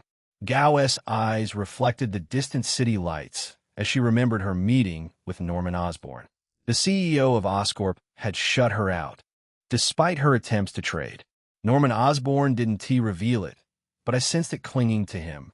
The living entity bonded to him. It was like a demon spirit, as our legends might describe it. She closed her eyes. He is a monster in human skin, and you'll have to slay him to claim the facility. Nobu's expression shifted to something approaching fanaticism. I'll slay him with my sword. I'll become a demon slayer. Gao tilted her head in acknowledgement while considering how to explain what she had witnessed. It's not as powerful as the bones of Sholau the Undying. The dragon's essence is pure life energy. This creature is something foreign, but it should serve our purposes. Alexandra narrowed her eyes. You're saying it LL replaced the substance? The dragon bones had lasted centuries, but supply would end in less than 2 decades. They would have to find a substitute for their immortality elixir if they wanted to keep on living. We can't know unless we try. Alexandra's eyes gleamed with desire. Then we'll acquire it at any cost. She had survived this long, and she'd keep living even if the dragon bones stopped supplying them with immortality. Indeed, Gao nodded, appreciating Alexandra's obsession with life. If there are many of these demon spirits, we'll raise an army of undead warriors. Nobu's eyes shone at the mention of the undead army. The Hand will become invincible. The Hand never lacked expendable humans to experiment with these demonic spirits. With an invincible army at disposal, their goal of influencing the whole world from shadows would become even easier. I believe Osborn created those free medical facilities to test these demonic spirits, Nobu said, his voice carrying contempt. A pathetic man. Don't look down on a man drunk on ambition. He believes he can control the entity, bend it to his will through science. You'll go there with full preparations. Understood. I will. Gao raised her hand again, silencing him from speaking further. You have one day to prepare. Tomorrow night, you will storm that island with your elite forces. We will not tolerate failure, Alexandra added. The Hand's future depends on acquiring this entity. Do you understand? Nobu stood and bowed deeply. When he rose, his face was filled with the determination of someone who didn't fear death. In fact, he didn't. The Hand's ancient ritual could bring him back. I will succeed, Madame Gao. Nobu departed, followed by the 6 men behind Madame Gao. Within seconds, the rooftop held only the 2 women. Gao remained seated, her posture unchanged, while Alexandra moved to stand beside her chair. The business of tomorrow's assault had been settled.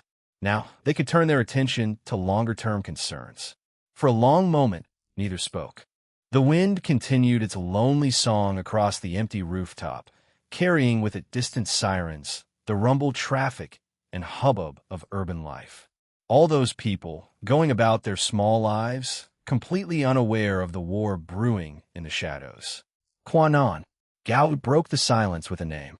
Quan Non's betrayal still stung.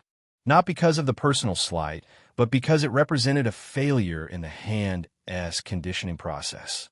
They had trained her mind for years, molded her body into the perfect weapon, and somehow she had retained enough independent will to rebel. Alexandra's expression soured slightly, remembering the incident that had started this entire mess. Quan Non had a mission to kill a family. She had nearly accomplished the objective, but faltered, unable to raise her blade against the young girl. She rarely steps away from Emma Frost's shadow. It's impossible to retrieve Quan Non without offending the White Queen. Gao stood from her chair and walked to the rooftop's edge. Once tomorrow's operation concludes, I will personally retrieve Quan Non from the White Queen. Alexandra's eyebrows rose slightly. Personal intervention? That's unusual for you. Gao allowed herself a small smile at the implied question. She typically operated through intermediaries, avoiding any action that might draw unwanted attention. Personal involvement meant the situation was either critically important or required her expertise. We will reclaim our executioner, even if we must kill Quan Non and resurrect her through the ritual. Alexandra moved to stand directly beside Gao. 2 women from a far-gone era looked down on the populace. The ritual requires substantial quantities of the substance. We could simply buy her from Emma Frost. The White Queen is a businesswoman at the end of the day. We certainly don't lack money in any capacity. Gao was silent for a long moment. Then slowly she nodded. That is precisely what I'll do. The confirmation surprised Alexandra. Then why mention killing and resurrecting her? We must always prepare an alternative plan. She clasped her hands behind her back straight. Loyalty is life. Betrayal is death. And sometimes not even death ends your service. Alexandra finished Gao's words. Tomorrow, they will see what happens when you oppose the Hand. One day of preparation, then blood would flow like rivers, and the Hand would come out victorious, no matter how many lives it cost, no matter who stood in their way. And tomorrow night, everyone will remember again why the Hand had endured the collapse of dynasties, why the Hand was eternal. Random Art Chapter 20. Catching strays. Dante had to reach Silvegia before today's attack happened, and seeing the facility for himself would be better for planning the heist. So, he ditched the lazy cat and took a cab straight to the research site. The driver stopped half a mile away. At the end of the bridge, a wall of intimidating metal signs declared, Oscorp Island, private property. Authorized personnel only. Violators will be prosecuted. Dante paid the fare and stepped out. His first paycheck was going to be spent on a decent, low-profile car. Being carried around wasn't fun. The door slammed behind him with a loud thud, and the cab executed a quick U-turn so sharp Dante was surprised it didn't leave skid marks behind. That driver has watched too many horror flicks. Beyond the checkpoint barrier, Oscorp Island sprawled across the water, about 2 acres of secure property. It felt isolated despite being visible from both shorelines. The landscape was surprisingly open and flat, typical of a former military zone. Wide concrete land, patches of winter-dead grass, and clusters of industrial buildings. Oscorp Research Facility's surface footprint was modest compared to what Anna's drone footage had suggested. A group of sleek but small buildings were arranged around a central compound, which was disappointingly small for a research facility. All the really illegal stuff happened underground. He also noticed watchtowers and cardinal points, each man with mercs constantly surveilling for threats using binoculars. They want to snipe me out of nowhere, right? The sparse landscape meant he had no cover. Anyone watching would see him coming from half a mile away. As he slowly moved through the open area, a low rumble drew his attention. A SUV Sentry rolled out of one of the compounds and barreled down the access road towards him. Dante stopped, hands in his pockets. Excellent. Free ride. The SUV skidded to a stop 20 feet away. 2 young mercenaries jumped out, both in their early 20s, wearing brand new tactical gear. Fresh recruits. The short but muscular guy with a buzz cut took a look at Dante and burst out laughing. Joe, Marcus. He elbowed his companion. Do you think it's one of those dumb YouTubers or a lost tourist? Marcus, the taller and serious-looking of the two, grinned, probably lost looking at his face. Simon, it's your turn to shoo him off. Both of them found Dante's presence hilarious. Simon approached, his hand resting casually on the pistol holstered at his hip. It was to hit Dante with a reminder that he was armed, and Dante wasn't. Hey buddy, can you read? The mercenary's tone dripped with condescension. There are 100 signs they're saying it's a private property. Dante kept his expression neutral. I'm here to meet your commander. Both mercenaries absolutely lost it. Simon actually doubled over, slapping his knee like Dante had told the funniest joke he'd ever heard. Oh man, he wheezed between laughs before wiping tears from his eyes. Marcus, this guy wants to meet the commander. Marcus's thoughtful look almost convinced Dante that he would take his words seriously. Then Marcus joined his friend in laughing. That's like saying you're here to meet the president or something. Dante resisted the urge to palm his face. You guys are idiots. Listen, buddy, show us your Wildpack ID. Only they are allowed to meet Commander Sablanova. Simon pulled out his pistol and waved it casually. But I doubt you even know what that is. So here's what's going to happen. You're going to turn around, walk back to whatever hole you crawled out of, and forget you ever saw this place. Got it? And next time, Marcus added cheerfully, we want to be friendly. This is a private area, and we're authorized to use force against trespassers. Dante let out a long, tired sigh. Without a word, he pulled out his phone and dialed Sylvia's number. It rang once before her voice came through. Are you here? Yeah, there's just a small problem. He glanced at the 2 mercenaries, whose smug faces were beginning to falter. They are asking me for some Wildpack ID. Put me on speaker. He did, holding the phone out so both mercenaries could hear clearly. Go ahead. Sylvia's voice exploded from the phone speaker. It made his cheap phone's loudspeaker crack. What followed was a masterclass. Her curses came in multiple languages: English, German, Russian, Simkarian, each one more brutal and creative than the last. He was pretty sure she questioned their intelligence, competence, ancestry, life choices, and their basic worth as human beings. Their faces went from cocky grin to ghostly pale in a few seconds. Marcus actually took a step backward, as if physical distance could protect him from the verbal beatdown. Complete fucking morons. Didn't I fucking radio everyone about a special guest? You worthless pieces. Probably can even spell orders. Sylvia paused for a deserved breath. Now, you're going to apologize to Dante. Sincerely. Then you will drive him directly to the command center. If you fail to do either of these things, I will not only fire you, but also leave you on this island. Forget about ever coming back to Symkaria and meeting your family. Do I make myself crystal clear? Yes, Commander. They screamed in agreement in perfect unison. Dante gave a see you soon and ended the call, then faced the two mercenaries. Simon dropped to his knees first. Brother, please, we didn't know. Father, we didn't know. Marcus joined him on his knees. His voice seemed as if he was on the verge of tears. Please forgive us. Would do anything. Brother, father, sir, please. We have families waiting for us to return. Dante was fairly certain they'd reach Ancestor if he let them continue. Still, he allowed them to grovel for long enough to be a lesson learned. You can get up now. Don't waste more of my time. Yes, sir. Thank you, sir. We'll never forget this mercy. Sir. The two mercenaries drove him past a checkpoint where more professional-looking guards waved them through. Up close, the compound was more impressive than it had appeared from a distance. They pulled up to the closest and sturdiest structure near the central compound. Sir, please, let me open, I've got it. Dante stepped out. Get back to your posts. And don't ignore orders next time. Yes, sir. Thank you, sir. They saluted with tears in their eyes before driving away. Dante watched them speed away before taking a peek inside the command center. The interior was surprisingly spacious. Probably a meeting room from the facility's military days. Maps covered every wall. A large desk dominated the center, completely buried under laptops, radio equipment, and paperwork. Sylvija stood at the desk in full commander mode, her silver hair pulled back in a clean ponytail.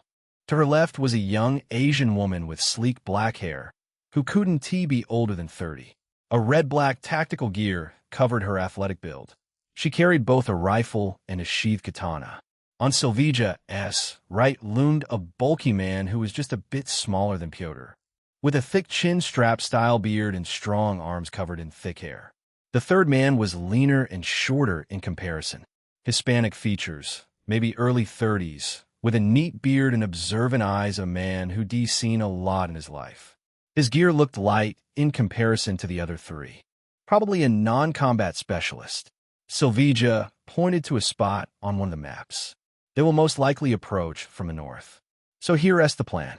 Amy and Crippler in the south with Lone Wolf Squad. Pyotr and Grey Wolf Squad in the west. Raoul and the Wolfhound Squad to lock down the east. As for me and Ava, we'll take care of the second facility with the Dire Pack Squad.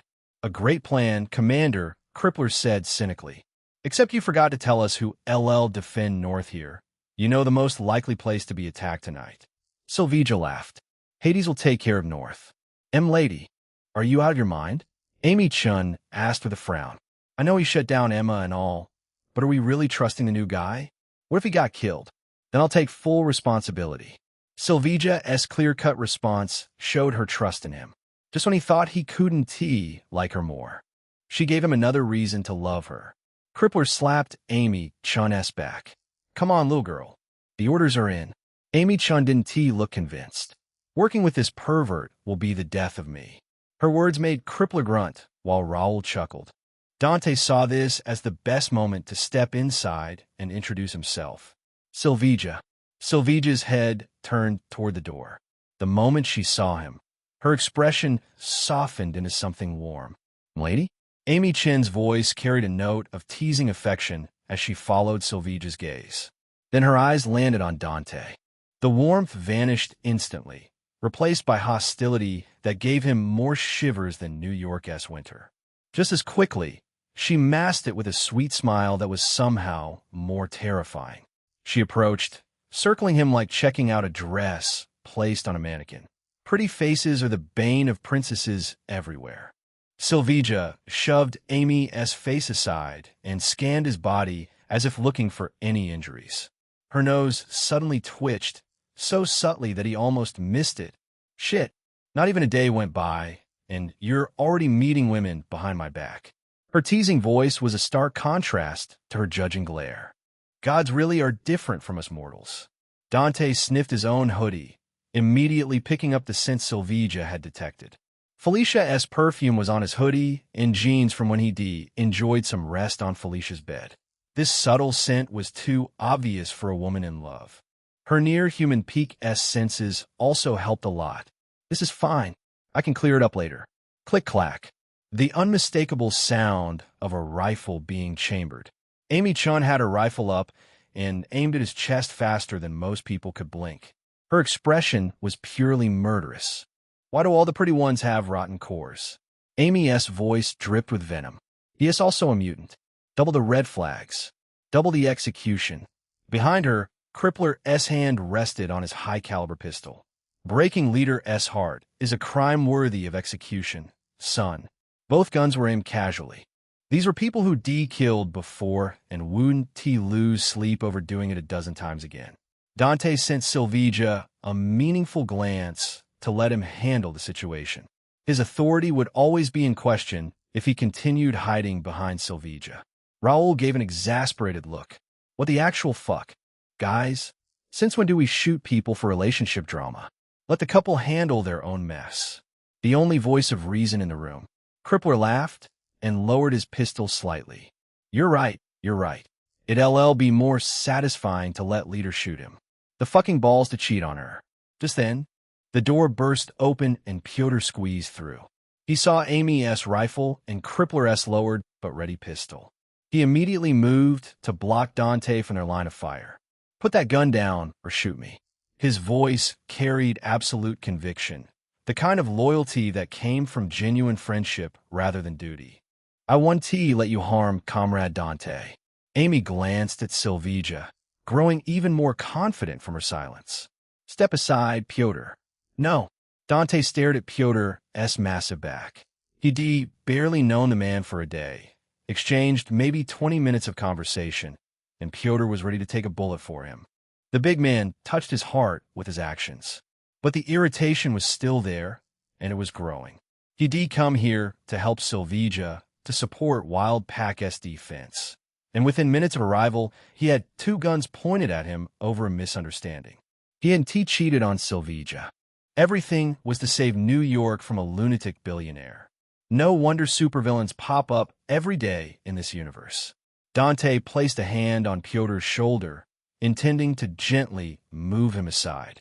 What actually happened was Pyotr, all 280 pounds of solid Russian muscle, got physically shifted sideways like he weighed nothing. No, activate death resonance. He had to make a grand statement, so they stopped underestimating him. So they put real respect on his second-in-command title.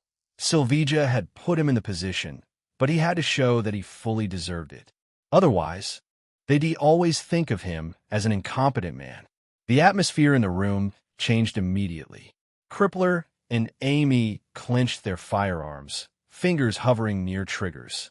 Even Silveja stepped back and instinctively put a hand on her pistol. These were the people who lived on the edge of life and death.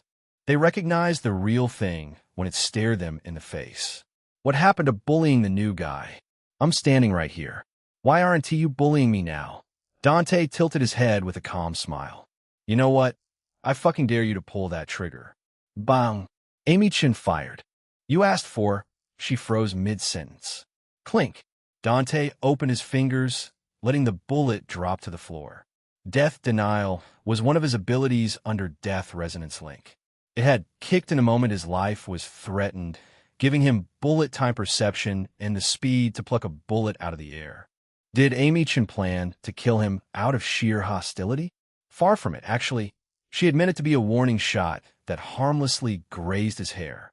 He psychotically raised his head to take it head-on, showing a level of indifference towards death that Death herself would commend him for. Smiling, he turned to Crippler. You want to give it a shot? Crippler went pale, cold sweat running down his cheek. He holstered his pistol immediately. My bad, Vice Commander. He coughed awkwardly. Just, testing your reaction time. Huh. Dante's gaze shifted to Amy. What about you? Miss Chun, want to test me more? I'm happy to catch as many bullets as you need to improve your work ethics. Silveja's hand shot out and grabbed Amy Chun's rifle barrel and forced it down. You shot at him. Silveja's voice trembled, not with fear, but with fury. You shot my boyfriend. What the fuck is wrong with you? Amy Chun stared blankly, clearly not expecting such an intense reaction from Silvija. Lady, you heard him too.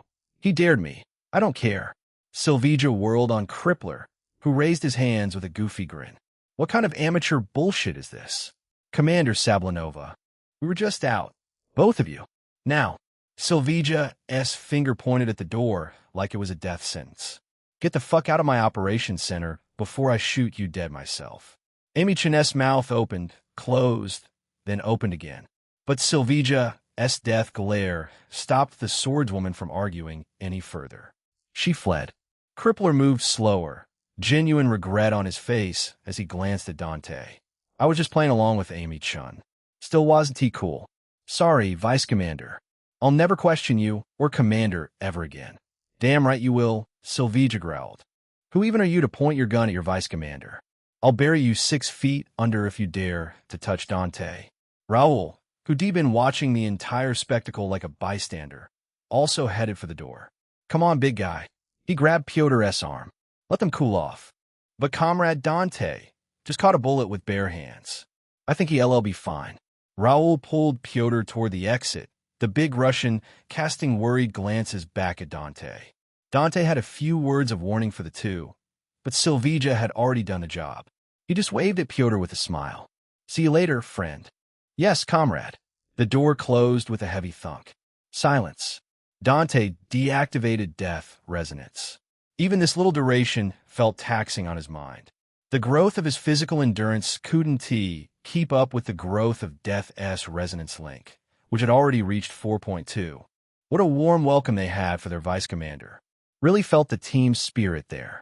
Silvija rubbed the back of her neck, genuinely embarrassed by her wild pack's reaction. I have no idea why they went nuclear.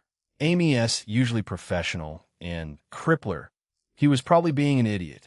Dante couldn't help but chuckle, some of his anger dissipating as he considered the situation from their perspective.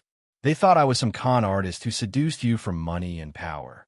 Can't entirely blame them for thinking I had ulterior motives.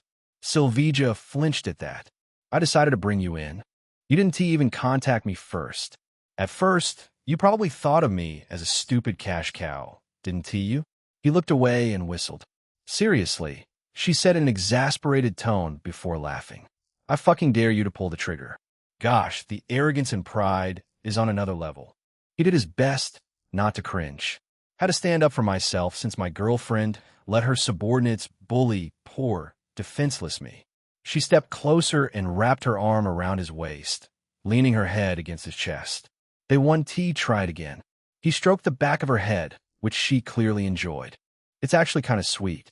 Sweet or not, I'm going to punish those two. She rubbed her head against his chest, as if trying to replace Felicia's perfume with her own. Speaking of Wild Pack, you have yet to meet the most protective one. There are more members? She left his arms and pulled out a chair for him.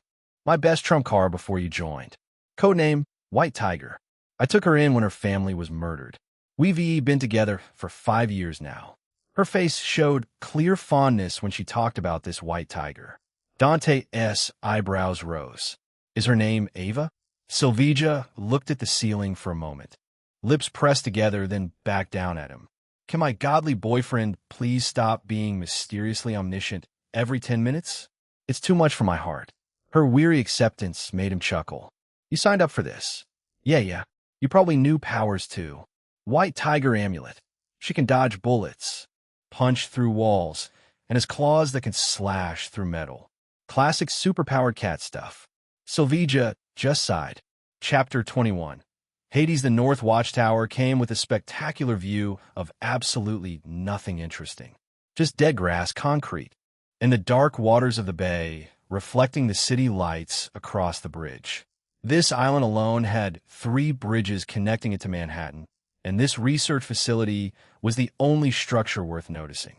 Norman Osborn essentially owned this island. Dante leaned against the railing, still uncomfortable dark gray tactical gear.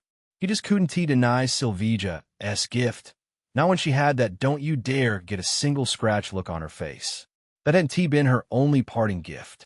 Shidi granted him full access to the site's resources, including the armored personnel carrier parked below the watchtower. She was spoiling him lavishly when he was only her boyfriend. He couldn't imagine what Shidi do if they got married at some point. His tactical radio came alive with the now familiar voices of Wild Pack. Gray Wolves. Status? Pyotr's deep rumbling voice and Russian accent made a normal report sound official. All quiet on the Western Front. Literally, Crippler responded. Unless you count Amy singing in that unique voice of hers. Shut the fuck up, pervert. Amy Chan's indignant response came immediately. I'll get better. Eventually. Yeah, sure, Miss Assassin. You'll be a world-class performer. My pit bull will learn to do my taxes, and I'll sprout wings to meet God in heaven. Dante couldn't help but smile. The banter reminded him of his old friends. These weren't bad people, even if they pointed guns at him earlier. They were professionals who looked after their own. Hades, you copy? Raul's clear voice cut through the chatter. Dante pressed the transmit button. Copy. The north is quiet. Scouts will radio if they see anything. That's great. Don't let your guard down. Got it. As if the universe had been waiting for exactly that cue, Dante's scout unit sent a comm on their designated channel. Hades, we got movement on our side. Multiple vehicles approaching from the North Road. 708 black sedans. No plats. Moving in a tight formation. Dante brought the binoculars up again. Sure enough, glaring headlights flashed in the distance. He pressed the switch to thermal mode to spot 4 men in 7 vehicles and only 2 in the middle one. That must be the boss. Hades, awaiting orders, sir. The leader of the 3-man scout team remained steady. Don't engage. Fall back to secondary positions. Dante kept his voice calm. These men needed to know their squad leader wasn't panicking. Let them come to me. The vehicles soon rolled to a stop about 200 meters from Dante's watchtower, arranged in a loose semicircle. Doors opened, and men poured out. Behind their cars, behind trees, anywhere that provided a decent firing position became their cover. Movement from the center vehicle caught his attention. A man emerged in an expensive suit completely wrong for an operation of this level. He raised a massive megaphone to his mouth. Attention, Wild Pack mercenaries. The voice was so piercing that it made forked fingernails on a chalkboard sound like a symphony. This facility now belongs to the Magia. Surrender and live. Resist and you will die. Dante looked down at the assembled Magia force. 30 professional criminals with automatic weapons, organized positions, and the will to kill. Men who wouldn't hesitate to shoot him dead. His heart should have been pounding. His hands should have been shaking. Instead, he felt that strange calm. This was his first real battle. Unlike the sparring match with Sylvia and psychological confrontation with Emma Frost. This was life and death. And he wasn't afraid. He was excited. He grabbed the sniper rifle from the crate and took an appropriate shooting stance. The stock pressed against his cheek as he sighted down the scope at the loudmouth boss of Magia. He took a breath, held it in for steady hands, and squeezed the trigger. The rifle kicked against his shoulder. The shot rang through the night despite the suppressor. The bullet missed the target by a solid 10 meters, kicking up dirt and making everyone duck. His marksmanship really needed work. He had to take up some sharpshooter's resonance link after Sue Storm. Her invisibility was mandatory for the heist. Hades, wait before engaging. Raul sounded somewhat concerned. My unit is en route. ETA, 3 minutes. Comrade, I'm also on my way. Hades, wait for backup. Even Amy shoved aside her earlier prejudice and told him to wait. You can't catch that many bullets. It seemed like his unit had also informed Raul, which made sense since Dante was really informed on their protocols. Hold your positions, Dante confidently spoke into his radio. I'll take care of them. Hades, that's 30 hostiles. Raul said in a bit of panic. How will you even engage? Just one of me is overkill for this trash. Remember, Commander's orders were to let me handle the North alone. I want to fail her. So you have chosen death. The boss screamed through his megaphone. Dante couldn't stop the grin that spread across his face. He leaned over the tower railing, cupped his hand around his mouth, and shouted back, Hell yeah, I did. I love death to death. His words echoed across the island. For a moment, perfect silence fell. The Maggia members looked at each other, clearly trying to process whether they just heard correctly. One gunman made a he-s out of his mind gesture at his companions. Dante chucked his rifle to the side. I should finish this fast. He climbed onto the tower railing and jumped. The cold wind rushed past him. In that half-second of free fall, time seemed to stretch. Null death. The world came to a crawl. Sound became distant, muffled, as if heard underwater. The pounding of his heart slowed to deep, resonant thumps. He felt like he stepped into a place where the rules of reality didn't apply the same way, except he was the one who caused this. Death's presence wrapped around him comfortably. The fall should have shattered his ankles, but instead barely jarred him. He straightened up, slowly. 29 guns tracked his movement. Even so, he walked toward them. Open fire. Their leader shouted. Kill that fucker. Muzzle flashes erupted across the darkness like violent fireworks. The continuous roar of gunfire was deafening. Bullets tore through the air, dozens of them converging on his position. Dante didn't flinch. He didn't dodge. He didn't even stop walking. Darkness materialized around him. The death aura manifested as a swirling shroud of absolute black, moving with a mind of its own. The rounds struck the aura and simply stopped, their kinetic energy reduced to nothing. As Death's resonance link grew stronger, so did his own understanding of how each ability under it operated. The gunfire faltered, weapons falling silent one by one as the Maggia members processed what they were seeing. These were men who lived their life, committing crimes left and right. Even they gasped at the sight. None of them had seen anything like this. What the fuck is that? Keep shooting. Keep shooting. It's not working. Mary, Mother of God, Ark, I'll blast this bullshit to pieces. Desperation and fear of the unknown drove them to pour round after round into his death aura. He stopped walking 50 meters from their position, close enough to see their faces clearly, to watch the growing horror in their eyes. Close enough that they could see his face too, see the absolute calm and the slight smile. Close enough for them to see they had no hope. The casual word decided the fate of one Maggia member. The man on the far left crumpled instantly and stopped breathing. Andre died. How'd he die? What the fuck is happening? It's that monster. That thing? How the fuck do we fight something like that? Panic spread like wildfire. Their organized assault collapsed into chaos. All tactical training abandoned in the face of something that violated every rule of reality they understood. A gunman near the center dropped like a puppet with cut strings. Another casual word. Another life extinguished. An enforcer trying to retreat backward stumbled, fell, and stopped moving. The survivors broke. They threw down their weapons and ran. 6, then 8, then a dozen men sprinting for their vehicles, abandoning their pride and any pretense of being a tough member of a Maggia clan. Get back here, you cowards! The boss, still holding the ridiculous megaphone, fired his pistol wildly in Dante's direction. I'll kill you myself if you... Dante tilted his head slightly, studying the remaining gunmen with the detached curiosity of someone watching insects. Another dropped dead, leaving a strangled gasp as his last sound. A gunman fell forward, his body sliding down a car's hood. The remaining gunmen lost their nerve completely.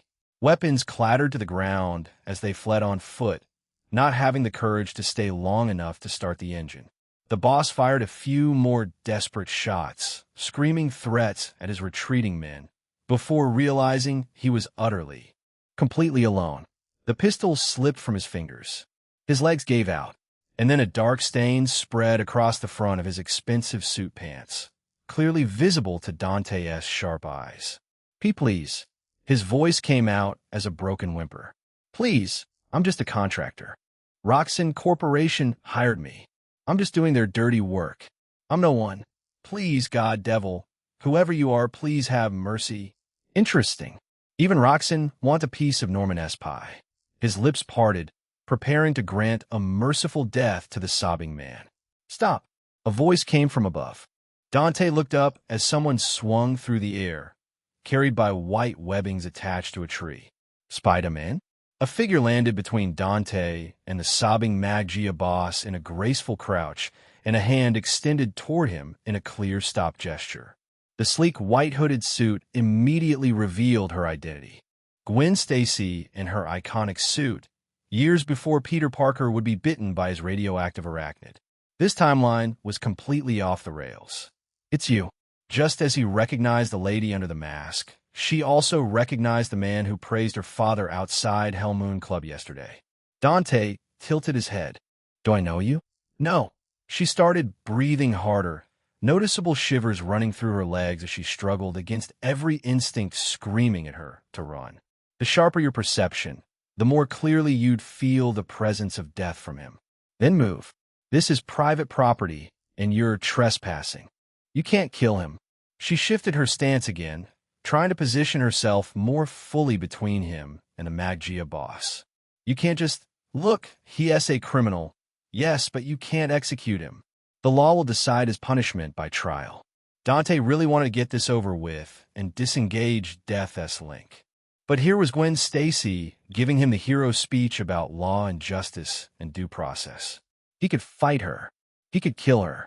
But that would be against his conscience and would probably trigger some horrible curse, since Spider-Man and Spider-Woman were the main characters of their world. Besides, he didn't need to kill the Mag-Gia boss either. The message had been sent that 30 Mag-Gia members attacked, multiple died, and the rest escaped. Wildpack's reputation would undoubtedly grow across the world. Keeping one alive for Gwen's conscience meant avoiding a potential enemy in Ghost Spider, who would remember he'd shown mercy when she asked. Having Gwen around meant fewer villains for him to deal with in this hero-less era. "Fine, take him." Gwen's mask lenses widened comically. "What? You heard me. Take him to the police and let the justice system you believe in handle it." Dante turned his back on both of them, reaching for his radio. "I'm too busy for this shit." Finding a safe space and deactivating the resonance link took priority over a random Mag-Gia boss. He pressed the transmit button on his radio. "Hades here. The situation has been handled. The North Sector is free from Mag-Gia maggots." "Phew. I was assuming the worst after that silence," Raoul said in a relieved voice. "But damn, you really fucked up a crew of 30 on your own." "So this is the power of Hades," Crippler said, disbelief apparent even through the calm static. "White Tiger and Hades are just in another league from us normal mercs. I guess that Hades, the god of death for ya," Raoul added. "Hades, return to the watchtower. I'll let rookies handle the cleanup." "Gotcha." He glanced back at Gwen, who still stood in her protective stance. Behind her, the Mag-Gia boss sobbed quietly. "Want me to drive you and your date home? I am leaving. And, thank you for not killing this douchebag. Maybe I just don't want to argue. Get him out of here before I change my mind." As he walked toward his watchtower, he really felt like dropping dead again. Chapter 22. Ghost Spider Gwen Stacy was falling, but she showed no panic. She actually laughed, even as the streets grew closer. Just as she was about to crash land into a truck, she stretched her hand and pressed her palm with her middle and ring finger. A line of web fluid stuck to the surface of the building and pulled her upward again. She'd been overthinking it for weeks. All those nights lying awake in her bedroom, losing her mind whether the arachnid bite had changed her into something else, something fundamentally wrong. But swinging through New York at midnight, with the winter wind rushing past her hood, wasn't Tia Burton. This was freedom. She had never felt more uncaged. Her web caught a fire escape on a 12-story apartment building, and she pivoted hard, momentum carrying her across an entire avenue in a perfect arc below. A couple stopped on the sidewalk and pointed their phones up at her. She and T slowed down. Let them wonder. Let them see that something extraordinary existed in their ordinary city, something that defied the boringness of the normal world. "I was being stupid." She had to suppress another laugh as she pivoted off a water tower and launched herself toward the Manhattan skyline. The web swinging made all the gruesome work she had invested in creating the web fluid, the web shooters, and her spectacular suit feel justified. Every single second. She was approaching the bridge that connected Manhattan to the island territories when a gunshot echoed in the night. She would have missed it if not for her somewhat enhanced hearing. Her enhanced senses pinpointed the origin instantly. Oscorp Island, across the water, beyond the bridge structure. She landed on the bridge structure and stuck herself to the beam. More gunshots followed, sporadic at first, then a sustained volley. Her phone was in her suit's inner pocket. She pulled it out with trembling fingers. Her spider sense warned her to not go in that direction. It was dangerous, but she dialed her father's number anyway. "Dad, my friend who lives near the Bay Area," she just called me. The lie came smoothly after weeks of deceiving her friends and family about the so-called research project. She'd become disturbingly good at lying. She heard gunshots from Oscorp Island. She's scared, Dad.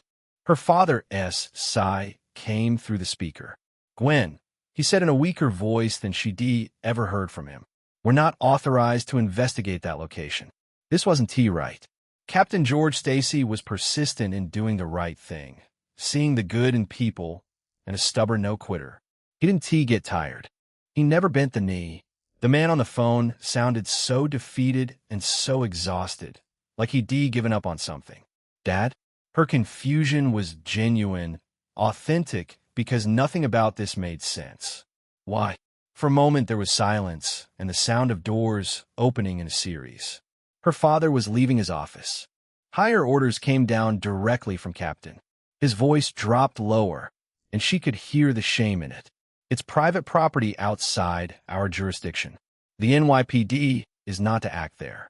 More gunshots erupted across the bay as her father made excuses. "But that doesn't make sense," she said, and the frustration in her voice came from the very sense of idealism inherited from her father. It could be a crime scene. What if innocent people get hurt because we're too afraid to act? What if someone dies because, "Gwen, sweetheart, I can't. If I move against orders again, they'll take my badge." They made that very clear after the last incident. "I've got nothing else, sweetheart. This job is everything I have. I can't fight this." She understood that her father's hands were genuinely tied by forces beyond his control. Understanding didn't magically change reality.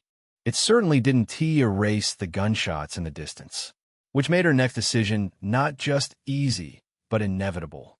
"Bye, Dad." She ended the call with a soft tap and stared at her phone screen. "Sorry, Dad, but I can't leave it like that." The memory of Harry's bruised face flashed through her mind. She'd watched that happen and done absolutely nothing. She'd been afraid, which was perhaps the most damning realization of all. Never again.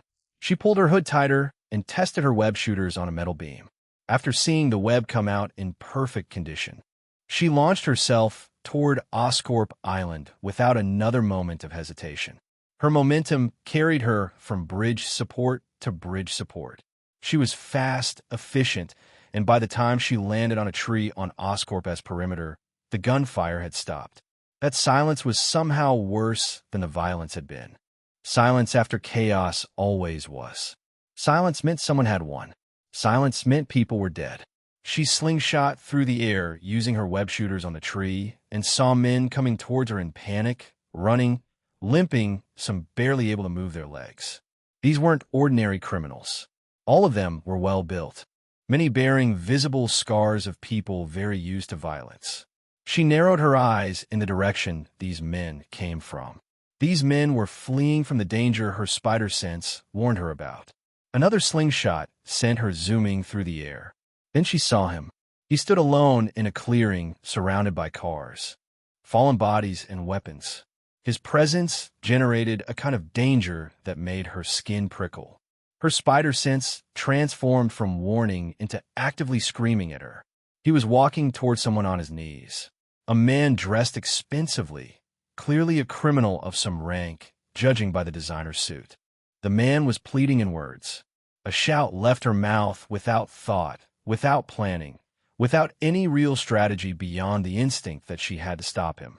Otherwise, the man pleading on his knees would die. "Stop." She landed between them, one hand extended toward the man. "It's you." She had seen him yesterday outside the Hell Moon Club, after she was done drowning in alcohol and despair and the crushing, suffocating weight of powers she didn't understand. She had been an utter mess, if she was being honest with herself. Had sincerely complimented her father. But now he was standing in front of her with an aura of danger so palpable that her legs refused to stop shaking despite her best efforts. It was like standing at the edge of a cliff with the knowledge that her fall was inevitable. Dante tilted his head with innocent curiosity, as if he hadn't just killed people. What's worse, those corpses had no hint of blood. They look asleep peacefully, except from the complete absence of breathing from them. They died as if they just stopped existing. Do I know you? She was masked, her voice deliberately pitched lower to make sure nobody recognized the university student beneath the suit. Then move. This is private property, and you're trespassing. His coldness was reasonable. She was trespassing here. By any rational measure, she had no legal right to be on this island. You can't kill him, she said, despite knowing that she couldn't fight this man with her new superpowers. You can't just, look, he is a criminal. Yes, but you can't execute him. The law will decide his punishment by trial. Please understand. Please see that this is wrong. She forced herself to stand fully, despite her legs trembling like they belonged to someone terrified, because she learned that someone had to stand up when law couldn't. Someone has to be the person she wished she could been for Harry. Dante studied her for a long moment. Fine. Take him. Gwen's mask lenses widened comically. What? You heard me. Take him to the police and let the justice system you believe in handle it. He turned his back on both of them, reaching for a tactical radio clipped to his vest. I'm too busy for this shit. She'd been prepared for a negotiation. She had even rehearsed the whole thing in the moment he seemed to be checking her out. She had even been ready to take off her mask and invoke Harry's name as a leverage, but had simply agreed. Was he mocking her? Planning something? What reason could he have for agreeing like this? Hades here, he said into the radio, his voice shifting to a more formal tone. The situation has been handled. The North Sector is free from Maggia maggots. She finally realized that she was seeing things wrong. Even if he had supernatural powers, he was still a mercenary operating under Silver Sable's orders and employed by Harry. He killed these people because it was his job, like she attended university as Gwen Stacy. Dante glanced back at her. What now? You want me to drive you and your date home? The light-hearted tone loosened something inside her chest, just slightly. I am leaving. And, thank you for not killing this douchebag.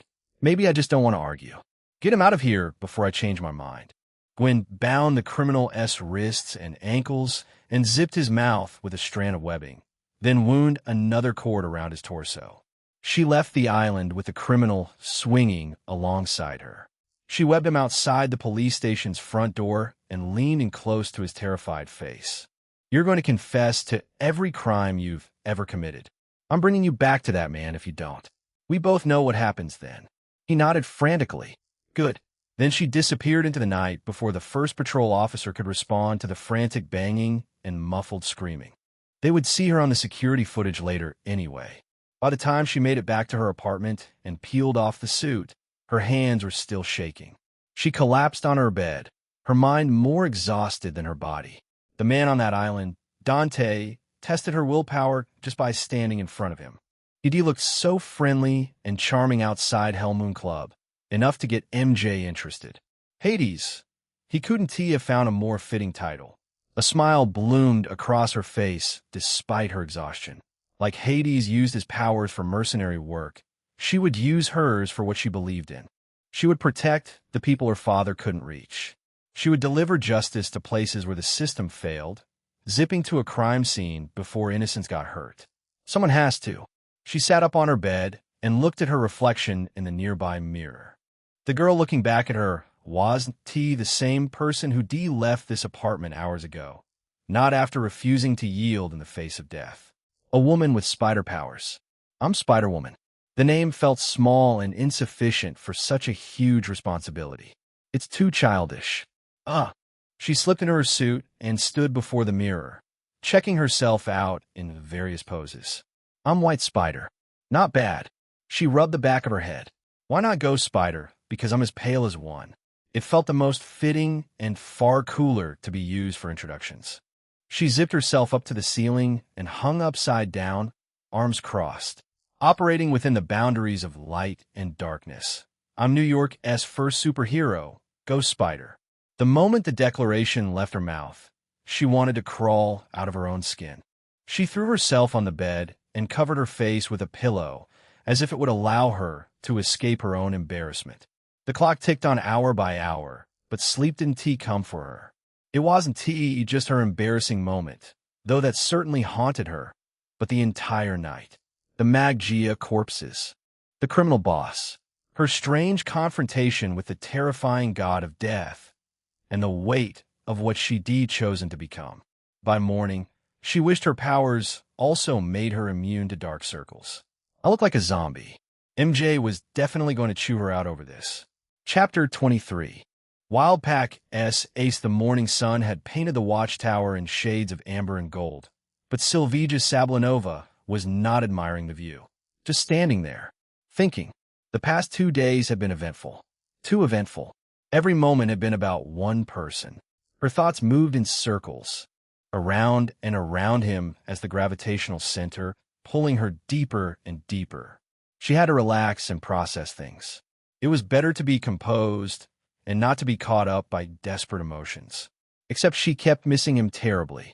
She was barely stopping herself from rushing to him, to see his face and feel the warmth of his presence beside her. After what he'd done last night, she wanted to hold him and make sure he didn't collapse again, and make sure he was still hers. But she couldn't do that. Not yet. Silvija knew herself well enough not to be caught up by desperate emotions. She'd built Wildpack on discipline and hard decisions, not on impulse. If she went running after Dante now, she wouldn't be able to stop herself next time. She wasn't just Silvija, a woman who could indulge in her happiness. She was also Silver Sable, the owner of Silver Sable International and the queen of Symkaria. She had to fulfill those responsibilities alongside balancing her own affection. So instead, she forced herself to stay here. You've been standing there like an idiot for an hour. She turned to find Ava Ayala leaning against the railing, arms crossed, watching the mercs moving below with those sharp green eyes. Ava sneaking up on her only emphasized her growing carelessness. Silvija smiled, amused. You want another beating? Ava had yet to beat Silvija without using her white tiger amulet. Truth be told, Ava had grown a lot in 5 years. From a scrawny girl to one packing muscles, abs, and more dexterity than Olympic gymnasts. Her black hair, once cut short in a practical bob, now fell in a thick ponytail past her hips. Naturally an inspiration from Silvija's own ponytail, one of the least distracting hairstyles to train with long hair. The crying girl from 5 years ago had become Silver Sable International's most capable mercenary, Wildpack's ace. A pretty woman lost in her world, Avis said, not looking away from the grounds. Sis, you're a sniper-esque wet dream. I was thinking, sometimes I want time for myself, away from all these duties. What's really bothering you? Ava asked as she finally turned to her with those eyes which had seen too much. The mercenary business had that effect on younger people. Your hand has been tapping the railing for the past hour. You only do that when you're anxious. This was always how it went with Ava. Silvija was older, was the commander, and was the one who pulled this grief-stricken girl out of the darkness 5 years ago. But somewhere along the way, the roles had shifted. Now Ava was the one reading Silvija's micro-expressions like an open book, the one calling her out when she was falling apart, the one stopping her from falling apart under the weight of her responsibilities. It was both humbling and infuriating. It's a person, Silvija finally admitted. Someone. I'm thinking too much about him. Who? Ava's voice became ice cold. I'll rip his throat out. Thanks for adding more to my worry list. Silvija said with a wry smile. I want you to meet someone important. My boyfriend. But you need to get rid of that attitude first. Since when? And why am I only hearing this now? It just happened. Very recently. Silvija paused. He is part of Wildpack. You hooked up with Raul? Ava's eyebrows shot up. I actually respected him. It'll break my heart to kill him. Ava didn't even try to hide her killing intent. She was protective and possessive in that way only people who lost everything could be. It's Dante. He has joined us as vice commander. You elevated your boyfriend to vice commander? Ava asked with a look of surprise. Why did no one bother to inform me? Am I not part Wild Pack? He is exceptional, Ava, and I need him. Exceptional at manipulating you emotionally? Ava's hand curled into the claw. Because if he is playing you, I'll make him wish he never met you. This is precisely why I didn't introduce you. Sylvija reached out, gently lowering Ava's raised hand. You can't test him the way you test others. The young white tiger had a knack for testing new members. Sylvija knew those tests would go overboard if it involved becoming a family member. Ava wouldn't let anyone unworthy get between her and her older sister. Boyfriend or not, he has got to pay for your anxiety. And how is he worthy of a queen if he can't hold his own against a little girl like me? Sylvija smirked. Honestly, you're the one I'm worried about. You can't beat him even if you use your amulet. He'll spank you. There was no world in which Dante, someone who caught a bullet with bare hands, would lose to Ava. A competitive spirit blazed in Ava's eyes as she showed a serious expression. When do I meet him? I'm serious. Don't pick a fight with him. Ava's chin lifted stubbornly. White tiger doesn't like me when I cower. This isn't about being afraid. This is about not being stupid. Sylvija took a breath, choosing her words carefully. 30 Maggia members attacked the first site last night. Do you know who took care of them? Your boyfriend? Sylvija nodded, and this time she didn't try to hide the pride in her expression. He killed 5 of them. They died without injuries, like they just stopped existing. The rest of them ran. Raul's scouts reported that people were fleeing like they'd seen some demon. They also call me a demon when I ripped a man in half. It's different, Ava. He caught a bullet with his bare hands. Sylvija watched Ava's expression shift to genuinely interested. Somehow her words had the opposite effect on the stubborn little girl. He has the power to kill anyone with a word. Can you fight that? Sylvija was still amazed at the shift in him. The moment he deactivated whatever power he held, the entire room's atmosphere had changed. Night and day. Okay, so when do I meet him? Ava showed a smirk that made her look like a cat that just discovered a room full of mice.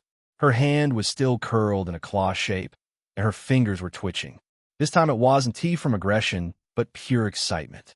Don't say no. I have the right to meet my sister's boyfriend. Who knows if he becomes my brother-in-law in the future? That is too fast. Sylvija cleared her throat, though a rare blush could be seen on her cheeks, which made Ava narrow her eyes.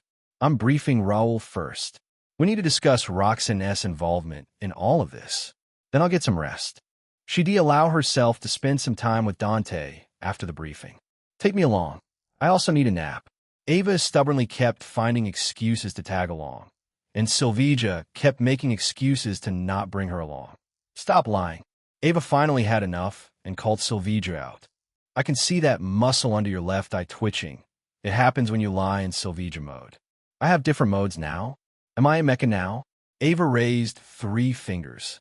Sylvija mode for your family, Commander mode for your mercenary work, and Queen Sablinova for some carrier business. Sylvija wanted to argue, but she couldn't. She herself knew how differently she acted, especially her warm side, which was only for a few people. You want to give up on meeting him, will you? She grinned. Sis told me to keep going no matter how hard it is. Just living up to your expectations. Ava grabbed her hand, and she found herself being dragged down the stairs. Try to behave, Sylvija said with a sigh. No using your claws. What do you mean?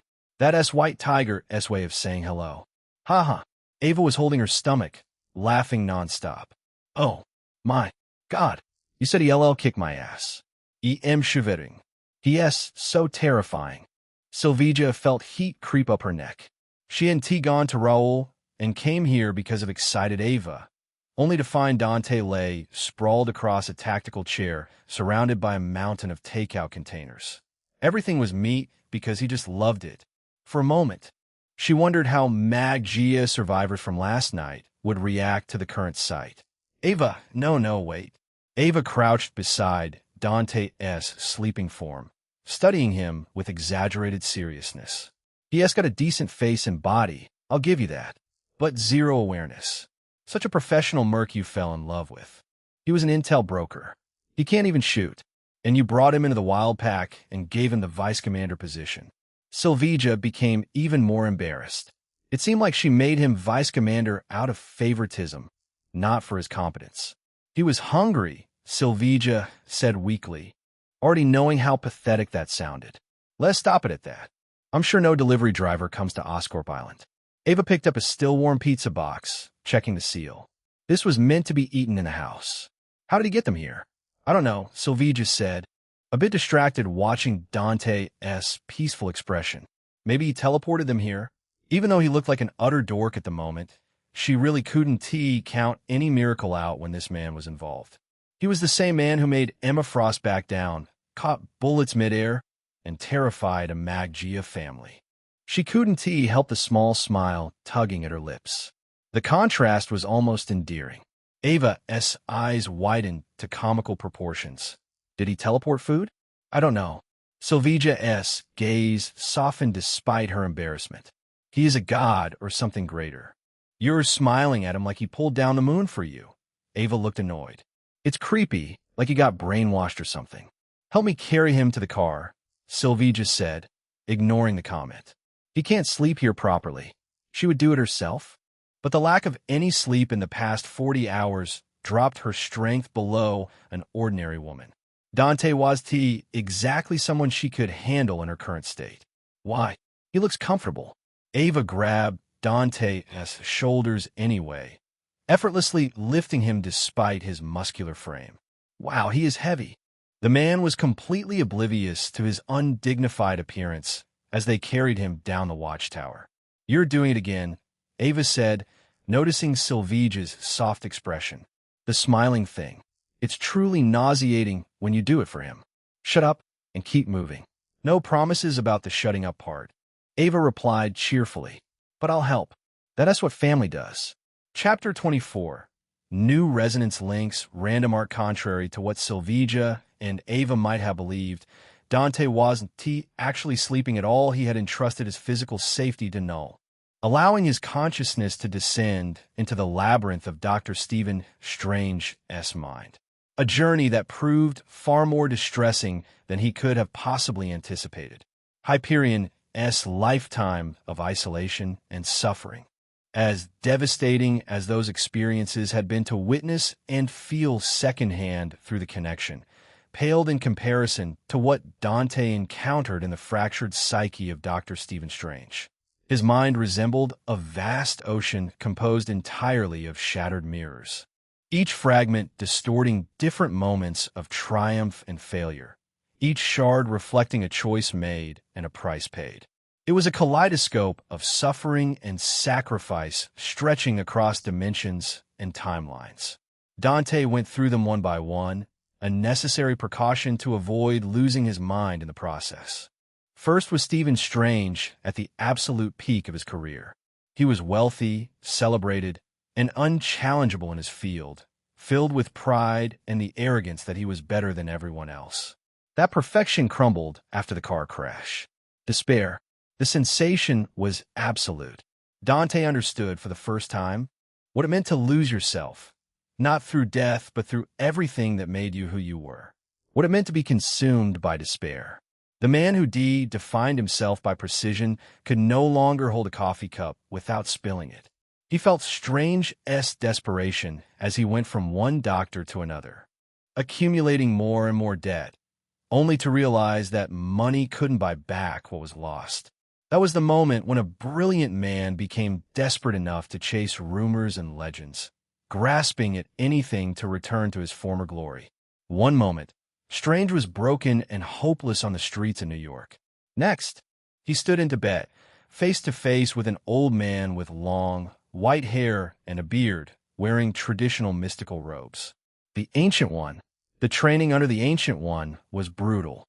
Strange couldn't meditate, couldn't focus, and couldn't he wrap his head around the mystical training.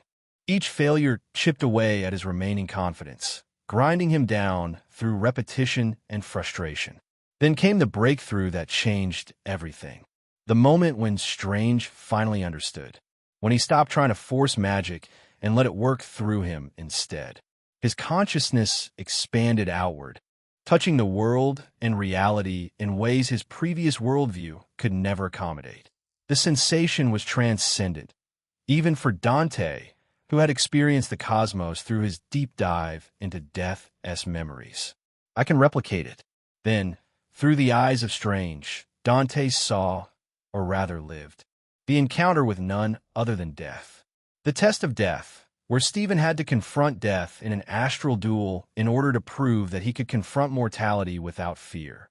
She was the same death who gave Dante a lap pillow, except here she was cold, regal, and utterly emotionless. This version of death only made him sad. Stephen passed the test without flinching, and as a mark of this victory, an ink-shaped sigil manifested on his forehead whenever his life force was in danger. Then came Strange's first battle with Dormammu, the defeat and the narrow escape.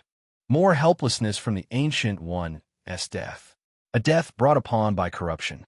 The Ancient One was being possessed by Shumagoratha, a many-angled one, a being so ancient that looking at it too long invited madness. And Stephen had to kill him. Then came Mordo's betrayal. The experiences only grew darker from that point forward, with only rare moments of levity brought by his wife Clea, Dormammu's niece who had chosen love over power and family loyalty. Strange died multiple times after that. Dante felt each one, the sensation of his soul being ripped from his body and the sensation of existing in the space between life and death, and the unique experience of bargaining with entities that should never be bargained with. He sold his soul, bought it back, only to sell again. Each transaction left him a little more hollow, a little less the Stephen Strange who started this journey. The empirical arrived in Stephen's life like an apocalypse. The science-worshipping army hunted magic across the multiverse, seeking to erase every trace of the mystic arts. Stephen watched the Sanctum Sanctorum crumble, and his fellow sorcerers being slaughtered. Everything he sacrificed for was being erased. Despite watching friends die and lovers leave, Strange continued to fight. He still tried to protect people who would never know his name. He still believed magic should be used to help rather than conquer. The contradiction was almost beautiful. The fragments shattered suddenly, and Dante's consciousness was violently ejected from Strange's mind. He came back to reality with a gasp, feeling as if he'd been holding his breath underwater for hours. Critical alert. Administrator consciousness experiencing severe fragmentation. Neural pathways overloaded.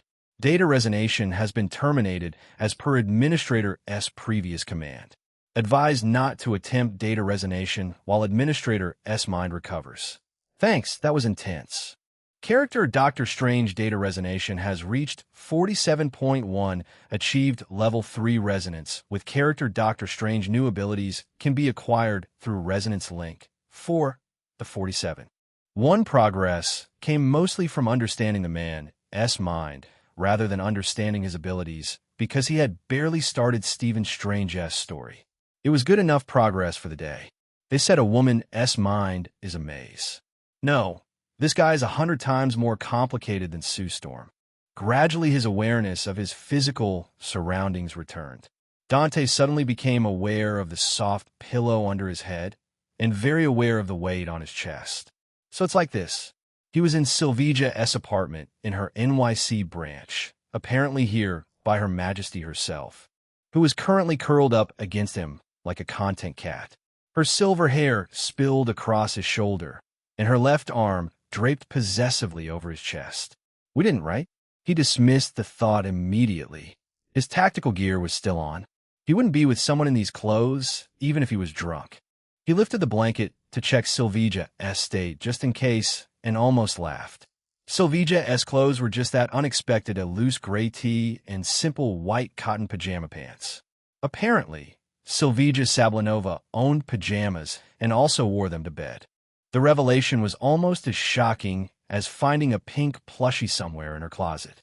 She is so cute, almost as cute as death. He pecked her cheeks without realizing, wishing he could see her like this more often. Just relaxed, happy, unburdened. However, he knew for certain that such moments would rarely happen in her life. She was the queen of Symkaria and the leader of an international mercenary enterprise. She was also the provider and protector of Symkaria. Still, if she wanted to carry those burdens, he didn't mind helping support that weight. Taking care of a nation would become a child's play if he continued growing at this pace. He carefully shifted his weight. Sylvija grabbed onto his arm instead, hugging it against her chest with surprising strength for someone deeply asleep. "Mother, let me go. I have to train." Although he enjoyed the cuddles, right now, he was a man on a mission. He could only sigh helplessly when she refused to let go. "No, show me my resonance links." The familiar blue text materialized in his mind. Administrator S. Current Resonance Links Death, 4.9, Level 1. Echo, Hyperion, 52.3, Level 4, Convergence. Doctor Strange, 47.1. Level 3. Surge, Sue Storm, 50.9, Level 4, Convergence. He hadn't slept at all after taking care of the Magia maggots. Every moment had been spent diving through the mind of Sue Storm and then Doctor Strange. Like Hyperion, both seemed to be their 616 versions. In other words, this resonance link linked him to a multiversal and sometimes cosmic-level sorcerer in Doctor Strange and potentially universal-level defense in Sue Storm. Of course, he couldn't unleash anywhere close to 50.9 of Sue Storm's actual power output with his current endurance and mental fortitude. Attempting such a thing would probably burn out his brain. But what he could achieve, even with current limitations, was still mind-boggling. Doctor Strange's case might be even worse. All of Doctor Strange's strongest spells relied on his artifacts like Eye of Agamotto or required permission from mystic principalities such as Watum, the trio of Ashanti, and Agamotto. "No, show me my core attributes." Core attributes: non-resonant state, intelligence. 32, 5, class, gifted effects. Above average creativity and adaptability. Intuitively comprehends death manipulation, solar energy mechanics, mystical arts, dimensional energy, eldritch energy, divine energy. Accelerated pattern recognition of magical formulas, dimensional geometry intuition, ancient language comprehension, and mystical texts. Vitality, 19, 5 class, near peak human effects, sustained activity. Strength, 15, 3 class, near peak human effects. Maximum lifting. Speed, 12, 2 class, peak normal effects. Speed is. Durability, 19, 7 class, enhanced effects. Skin and bone density 40 above human baseline. Helio reactor reinforces cellular integrity, granting resistance to physical attacks. Body structure neutralizes toxins and poisons at a quicker rate. The body can withstand up to 75 C without impairment. Willpower, 34 class. Iron will effects. As a byproduct. Energy capacity cannot be measured class. Unknown effects. Helio reactor. All physical attributes can be further amplified through solar radiation. Maximum enhancement potential unknown. Core abilities: solar radiation absorption, Helio reactor, mystic awareness. The intelligence boost alone made the agony worth enduring. Not to mention the new mystic awareness ability. He could learn astral project, master all kinds of eldritch and divine sorceries, and eventually create his own dimensional pocket. All of that without accessing Doctor Strange's link, because all that knowledge existed in his mind, waiting to be accessed and applied. More importantly, mastering mysticism was the key to bringing magic, Pyotr's younger sister Illyana, back from limbo, or wherever she'd gotten lost. The man was willing to take a bullet for him. Finding Illyana was the least he could do in return. He was heartless, after all. Maybe next month. Maybe a little bit heartless. His current absolute priority had to be mastering the Helio core, learning to channel that power safely to enhance his base physical form, so Hee-Woon T remained dependent on Death's resonance link for every battle. He absolutely didn't want to bestow the 2-minute champ title. Sylvia's face softened further into sleep. He stilled, waiting for her breathing to settle back into the rhythm of sleep. When it did, he carefully extracted his arm from her grip. The process took 3 minutes of patience and more calculation than the Magia assault. Finally free, he silently walked to the window. The city sprawled below in the bright light of afternoon. Busy and chaotic, but still peaceful. It wouldn't stay that way for long. The discoveries he made using Sue Storm's invisibility were horrifying. Norman's research far exceeded his wildest imaginations. He glanced back at sleeping Sylvia and sighed. He didn't need her help, probably Felicia's too. Because Norman's project wasn't something he could fight on his own. Not unless he used Hyperion Resonance Link. But doing so would guarantee his own death and collateral damage of multiple city blocks.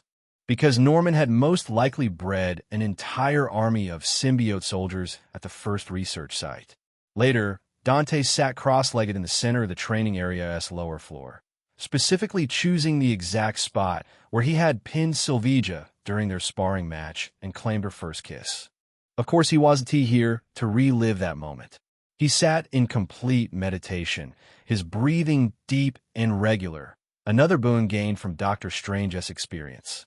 Feeling the solar radiation within the Helio core would have been difficult without having any experience with mystical energy.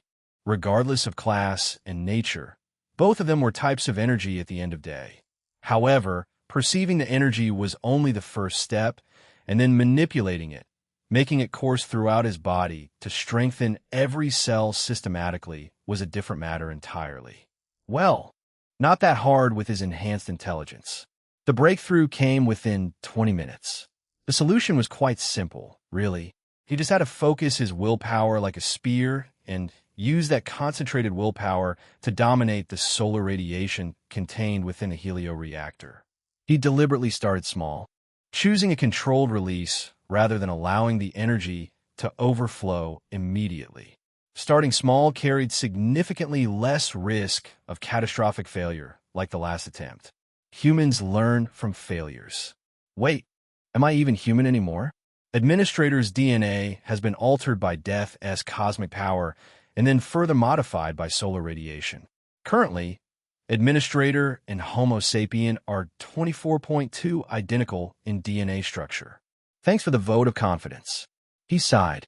Can I still have kids? It is entirely dependent on the female. I can, surely. He focused back on the solar radiation, and despite his caution, he felt an endless surge of power flooding through his muscles and bones. The sensation closely mirrored Hyperion's resonance link activation, albeit on a much smaller, manageable scale. He clenched his fist, feeling the raw strength contained within. The equipment here, even the upper area designed for Piotr's superhuman strength, couldn't stress test his body. The heaviest weights only reached 600 pounds, which he lifted without breaking a sweat. Even though he couldn't test the upper limits of his strength, he could make an approximate guess based on how easily he lifted the weights.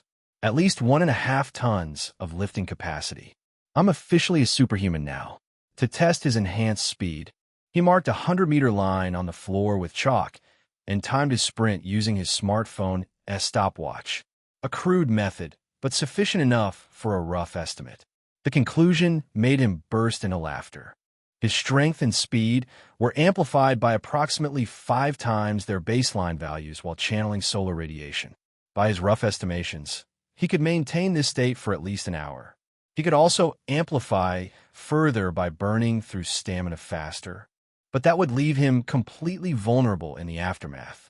But he had the option to go plus ultra in a short fight because extreme strength was sometimes necessary. Sometimes fights just came down to who had the bigger fist. Strengthening my base form is absolutely necessary. So he hit the upper area gym and worked up a sweat for an hour. When he came down, he found a young lady leaning against the door with her arms crossed. Her brown skin, black hair, and green eyes along with the emerald tiger head pendant at her neck revealed her identity beyond doubt. It's Ava, right? He gave his best friendly smile to the girl who might become his sister-in-law. Sylvia's bond with Ava was just like sisters in a way. How can you leave the sparring arena without having a bit of spar? Her cocky smirk and raised chin ticked him off. Apparently, Ava wasn't very fond of him. From an outsider's viewpoint, it might seem Sylvia had elevated her boyfriend into wild pack and made him vice commander without merit. Sylvia truly went overboard with the promotion. I don't fight girls, he replied simply, which was technically a lie. Sylvia was a woman. Ava, however, still carried that rebellious teenage nature. She didn't quite qualify as a real woman in his assessment. Oh, you don't? Then why did I hear about your match with Sis? You got lied to. He shook his head. Can you stop blocking the exit? I am starving. She stepped away and pushed the door with one hand with a toothy grin. Por favor, please. He moved past her, but she threw out a passing comment just as he crossed the threshold. Sis said you would destroy me in a one-on-one fight. Love is truly blind. He stopped and turned around, looking at her with a piercing gaze. Are you provoking me into a fight? After experiencing solar radiation power, his hands were itching to let loose in a fight. She smirked confidently. Well, you're just too scared to accept it. Are you sure? She tugged the white tiger amulet. A green glow wrapped the pendant before extending to cover Ava. She transformed into her white tiger form in an instant. The pure white suit clung in every way to showcase her strong, lean physique. A white mask covered her face, shaped with the clean lines of a tiger's head. The suit itself was smooth and slightly reflective, with faint silver stripes running along her arms and sides. The material was dense and protective, as one would expect from a mystical amulet. Dante couldn't deny that the suit made her extremely attractive, especially with that long, lush ponytail contrasting against the pure white of her suit. She beckoned him provocatively as her eyes glowed green through the narrow slits of her mask. Let us fight. Chapter 25. Sylvia's worst fear, pale sunlight filtered through the apartment windows, somehow melancholic despite its brightness. Sylvia stirred awake with the laziness of someone who hadn't slept for 2 days. She yawned as her arms stretched lazily over her head. Her joints popped satisfyingly. She was in pure bliss until a certain masculine scent tickled her nose. Dante! Her hand instinctively reached for the pillow, only to find a faint impression that was already fading. He left. She poked at the pillow, a small pout forming on her lips. The gesture felt so unlike her, just so unguarded, so honest.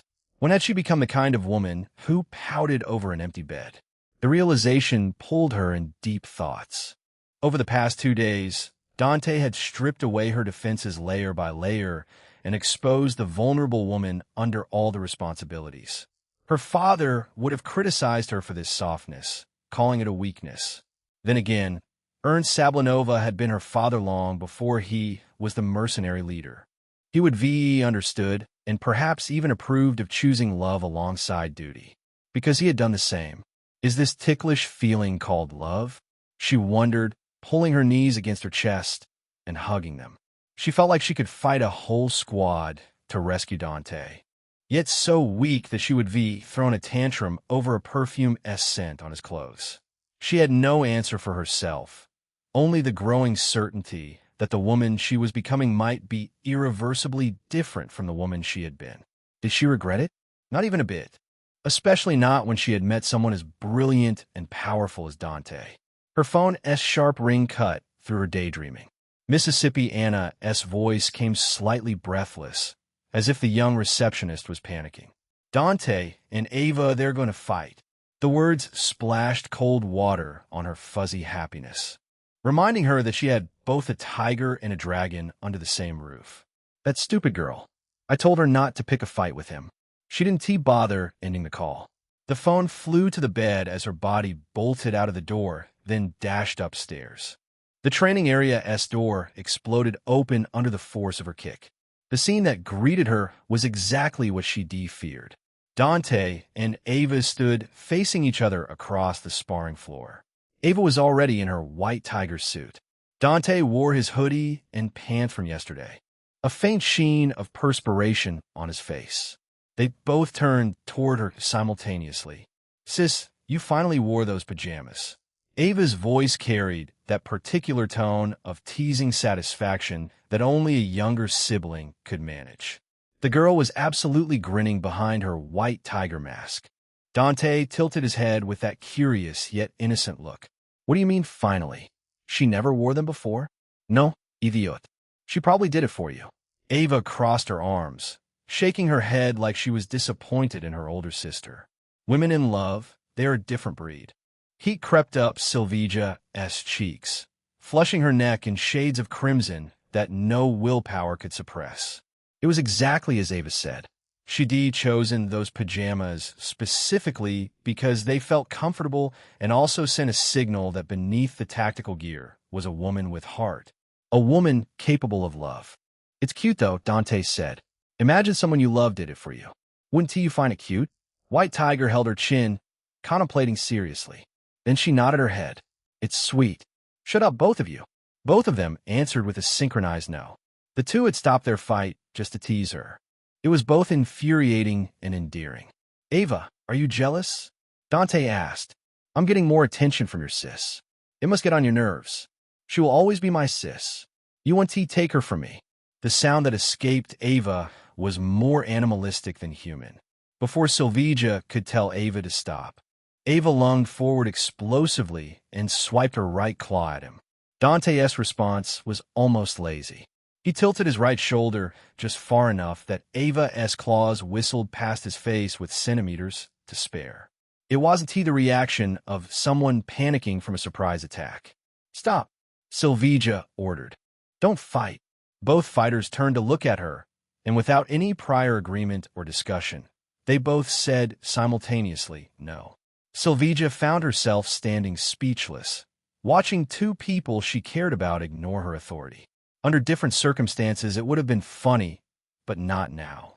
She was more concerned than angry.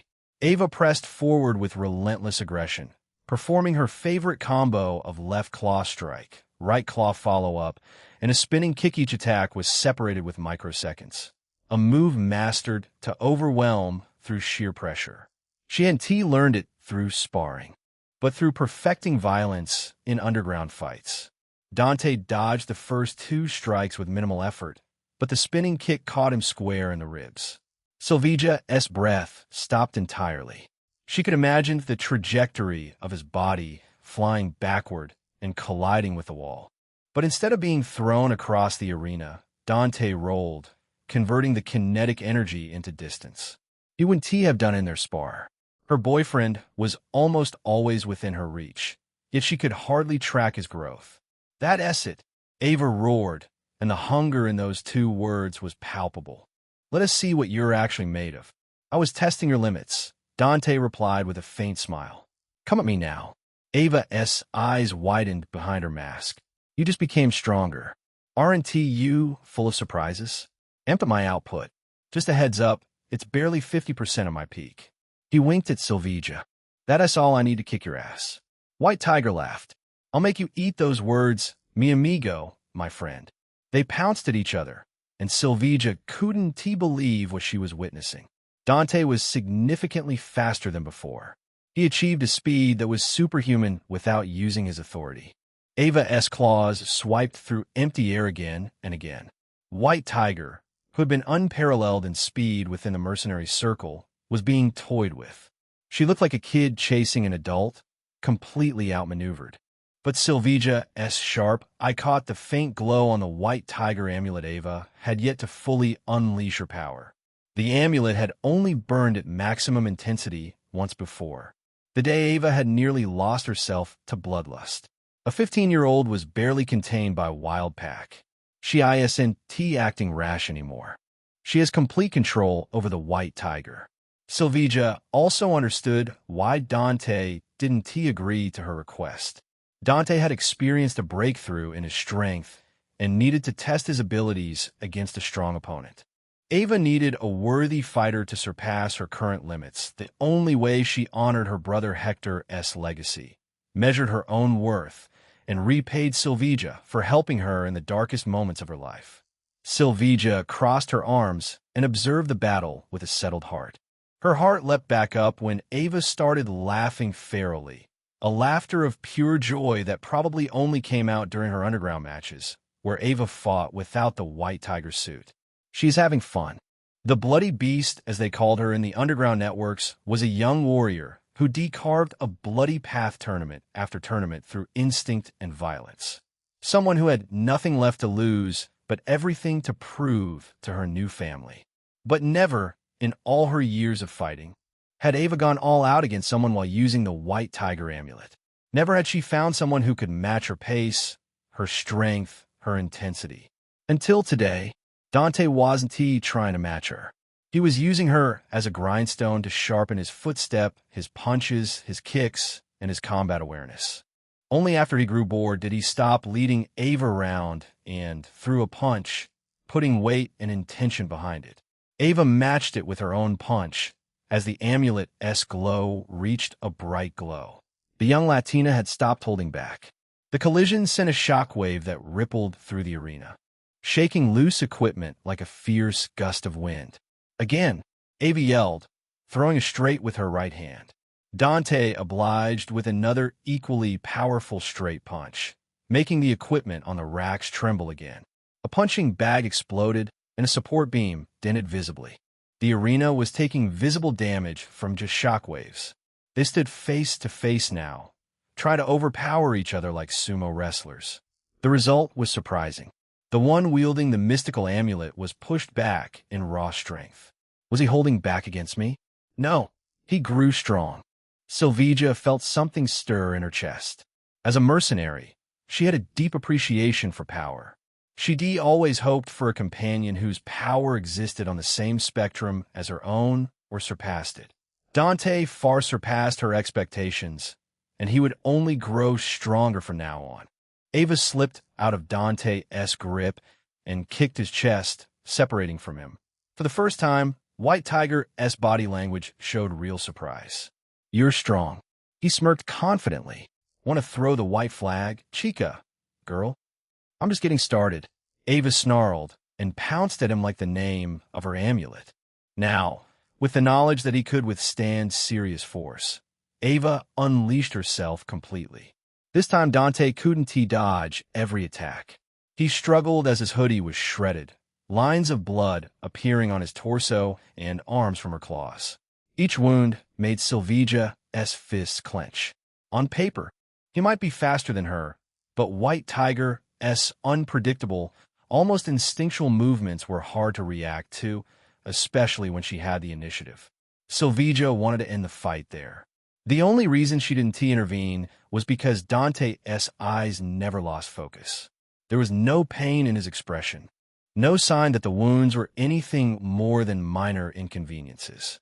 He remained in perfect control. The cuts that had bled began to close right before her eyes. Silvija's heart was pounding like a freight train now, her breathing shallow as she watched two people she cared about engage in a dance both beautiful and terrible, a dance of blood and violence. Come on, Ava growled. Stop playing it safe, Vice Commander. Fight me. I'm fighting you. No, you aren't, Kageda, chicken. They continued clashing, neither showing signs of slowing down. Yet as the battle continued, Silvija noticed that Dante received fewer and fewer wounds. He was adjusting to Ava, reading her patterns, doing to her exactly what he had done to Silvija during their sparring match. He was a fighter who excelled with overwhelming skill and experience. Quite the opposite, in fact. He was the rookie in both battles. He came out on top in Silvija's battle and was still hanging in this fight because of his talent in reading others. Because for all of Ava's wildness and feral aggression, there is still a rhythm to her movements. Pattern and variation, rhythm and anticipation, nothing was truly random, especially not in a high-speed, adrenaline fight. Dante read these patterns better than everyone Silvija had ever come across. I want him to win. Silvija found her hands clenching again. She wanted him to humble Ava, to remind her little sister that there were always stronger opponents and always room to grow. It was a lesson Ava could only learn through defeat. Chapter 26. A bloody spar. Dante confidently tilted his shoulder before Ava even started her claw, swiped diagonally at his neck. He locked her elbow with his own, restricting the mobility of her right arm. Immediately, he slipped around her and hooked his other hand under her only free arm. Got her now. Ava was forced to use her feet, the most flexible part of her body and only second to her claws in lethality. She lifted her legs and leaned her entire weight forward before stomping down so hard that she cracked the mat. The problem was leverage required equal strength classes to matter. He could pump more solar radiation to reach an even higher peak, whereas Ava didn't have that luxury. Though, he couldn't afford to have a prolonged battle in this state. Even this consumption had stopped his regeneration. He had already used a lot of solar radiation to train earlier. He had to use the rest conservatively. Applying more pressure, he joined his hands above her ponytail, fully locking in the submission. Give up. Ava gnashed her teeth, making a sound like an animal trapped in a cage. I'm not losing like this. Not to. She didn't finish. Instead, she gathered strength in her core and executed a standing backflip, despite the excruciating pain of the submission. Her slippery suit let her escape. The moment her feet touched the ground, she pounced and landed on his shoulders. She swiped both claws at his neck. Murit, imbecile, die, asshole. He caught her wrist just as her claws grazed his nape. He had seen the attack coming from miles away, since a predator like her would always aim for the weakest part. Rather than trying to tame her again with submission, he slung her away as if her figure and mystical suit weighed no more than a feather. She landed in a cat-like crouch and came back at him. For a moment, he saw black stripe-like markings appear on her suit. She has lost her mind. There was an old saying about tigers that a tiger may die, but will never lose its stripes. The mere thought of such a humiliating defeat had wounded her pride, and that incited raw bloodlust in her white tiger form. He brushed her claw and pushed her shoulder, using her own momentum to shove her away. Blood dripped from cuts on Dante's chest, and his breathing grew just a bit heavier. But his eyes stated that he remained in his element even as he bled and sweated. Silveja, Ava has gone feral. Ava dashed past him like a shadow. I'm still here. I want to let myself be humiliated in front of Sis. 3 lines appeared on Dante's face, and fresh blood dripped down his cheeks. He was so occupied in strategizing and looking at the bigger picture that he couldn't focus on her. She had also gotten faster, likely the result of extra markings on her suit. Ava, stop. Are you trying to kill him? Even Silveja had stopped considering it a friendly match after seeing Dante's wounds. Ava, he wiped the blood from his face. Let us in it here, kid. She leaped, and her legs swung in a graceful arc that promised a graceful death. His head would be separated from his shoulders if he had ducked just a second later. Fight me. Her eyes glowed with intense madness. Beat me or get out of our life. The desperation in her voice told him everything. This wasn't about winning anymore. This was about proving that Silveja chose the wrong person. All right. He clenched his fists and turned to face her. What came next wasn't fighting. It was pure violence, both sides trying to kill each other with their complete power. She moved her head as his fist whistled past her cheeks, and once again, she clawed his face. He didn't dodge, adding 4 gashes on the left side of his face. He continued full power punches, completely abandoning defense. She dodged, counterattacked, dodged again. One brief flicker of opening was all he needed. That came when she tried clawing his chest for what felt like the 1,000th time. The small hesitation when her mind considered hurting him meant hurting Silveja. A solid hook on her face made her stagger, and she shifted into full defensive posture. She was banking on her endurance to defeat him since she wasn't ready to kill him. He could read Ava's intentions from her stance. The amulet had the ability to eliminate toxins and accelerate recovery. Ava could go on for hours, even in her current state. That is how absurd White Tiger Amulet was in right hands. The young Latina had only defended a few attacks when a punch slipped past her guard and struck her right in the belly. Despite the suit's protection, it forced her to slow. He grabbed her shoulders and drove a knee into her stomach. She crossed her arms to block, but she failed to read his next attack. A vicious headbutt that rattled her skull hard enough to make her sway. His skull was amazingly sturdy, despite how bloody his face was at the moment. Ava wasn't the type to let dizziness stop her. She moved on instinct and drove her claws into his ribs, a move that could have earned her the victory. Yet it was the most predictable move in this situation. Before she could cut deep enough to cause real damage, he grabbed her wrists and yanked forward. The move slammed her face first into the mat with force that would have crushed a normal human entirely. Before she could recover, he drove his heel into the back of her head, pressing her skull deeper into the cracked mat. He swung on his heels, sat down on her back, and locked her arms behind her. With White Tiger Amulet, she could lift a dozen men like him, but she couldn't push him away with no leverage. His breathing was heavy, blood flowed down his face faster than sweat. But he laughed. "You want me to leave, Sylvija? Keep dreaming." He took off her mask and unclasped the White Tiger Amulet from her neck. Sanity returned to her eyes immediately. "Let go." Ava growled through her mask. This is cowardly." He made the villain gesture slow, head shake. Disappointed tch sound. "Sylvija, what is the best way to disable a wildcat? Look at those wounds. Is this the time to be cracking riddles?" Sylvija looked at him as if he had gone crazy, but still decided to humor him. "You beat her up?" "No.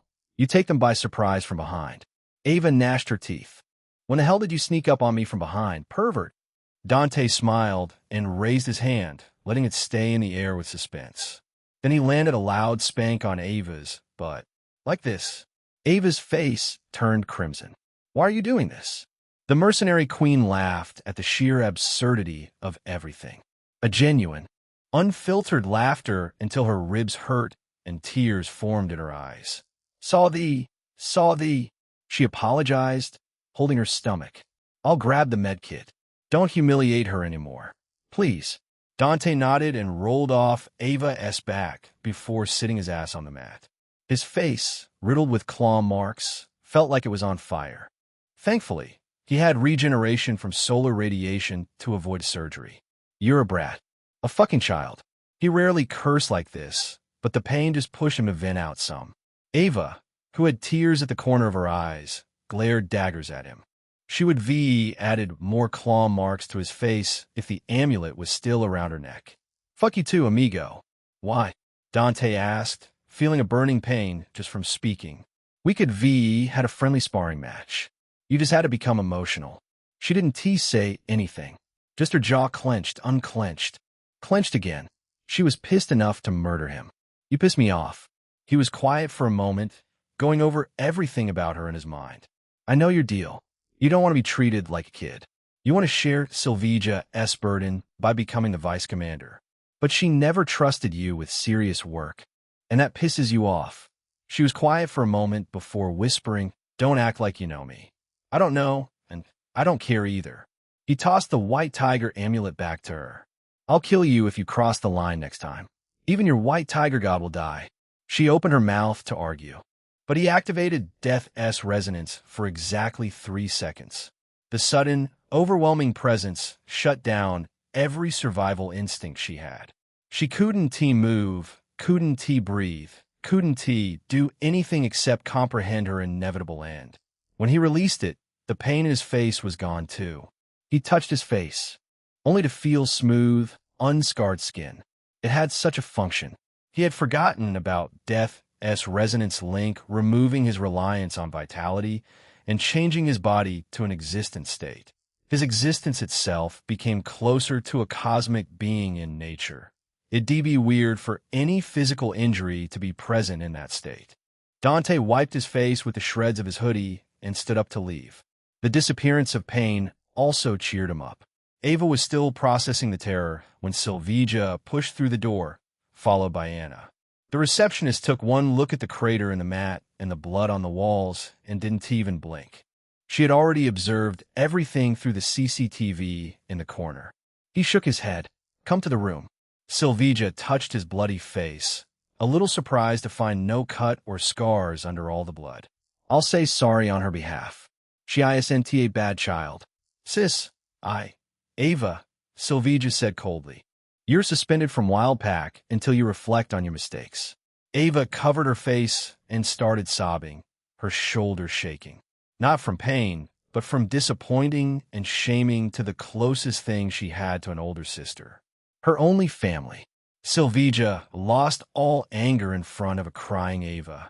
Dante. He shook his head and signaled her to stay here. Ava was only grown up in age. Inside, she was still a child clinging to Sylvia. She needed Sylvia's comfort more than him. He wrapped an arm around Anna's shoulder, causing her to gasp.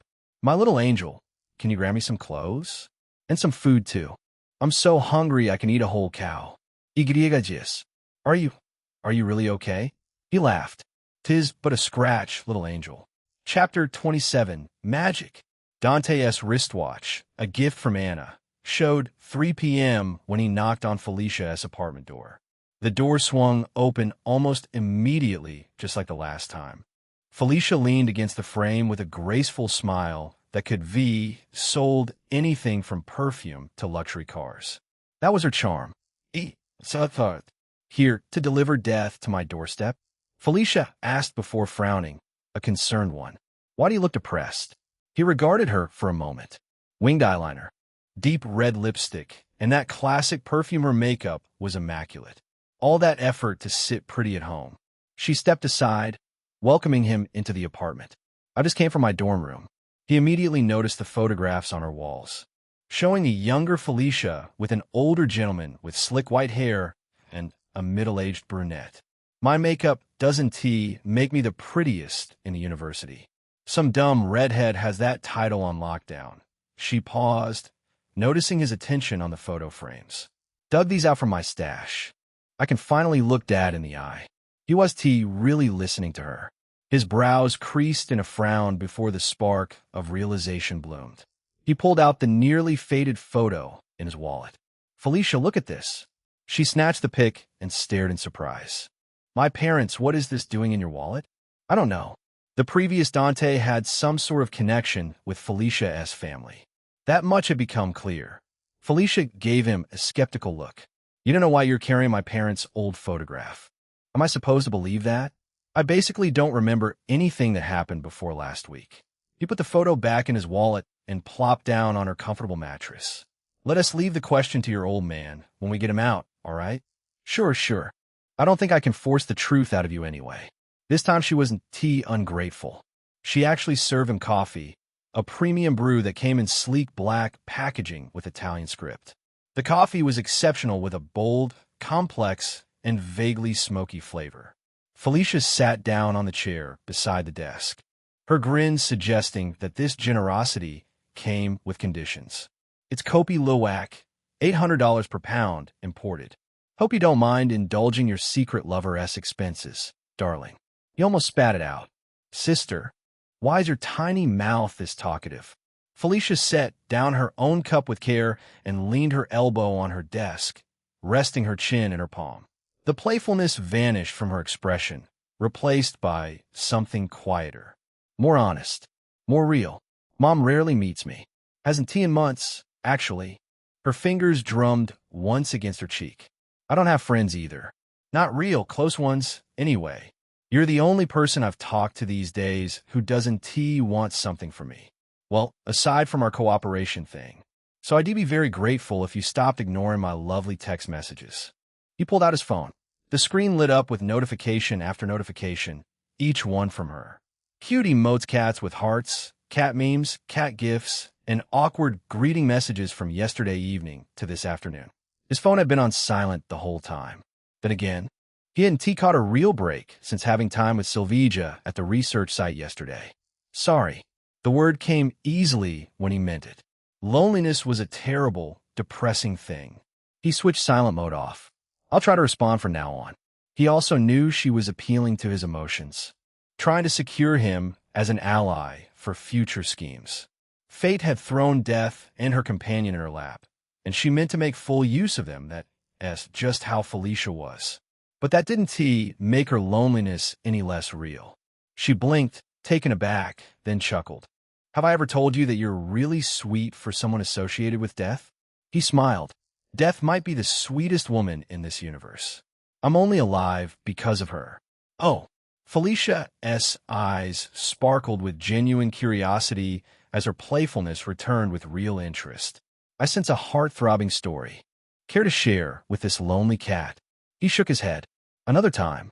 Right now, you need to see what you're actually walking into. That facility isn't what Emma described. How? Are you teleporting me inside? Not really. He set his cup down carefully after finishing the coffee. Anything hot for ordinary people felt lukewarm to him.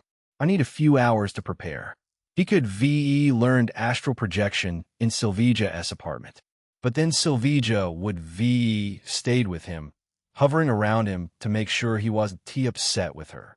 Ava needed her sister after that breakdown, or else some fractures might appear between the sisters.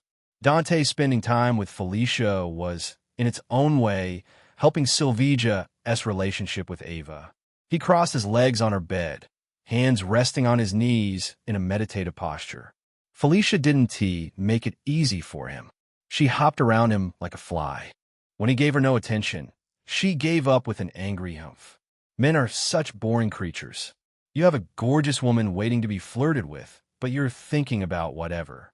She flopped onto her desk chair, spinning it and resting her legs on the desk. How did this guy score death in Silver Sable? His lips curled up in a smile. You'll only know when it's too late. Sensing his own mystical energy came naturally now as a byproduct of deeply resonating with Dr. Strange's consciousness. As the Ancient One once told Stephen Strange, mystical energy is the raw, extra-dimensional power that fuels all supernatural and magical phenomena in the multiverse. He inhaled once. The silence deepened until he could hear the faint echo of his own pulse, the faint rasp of breath in his lungs. Then he searched for the single point of stillness that lay in the deepest part of himself. What he saw was a flicker of flame, small, steady, and bright. It was his will-given shape, his personal energy.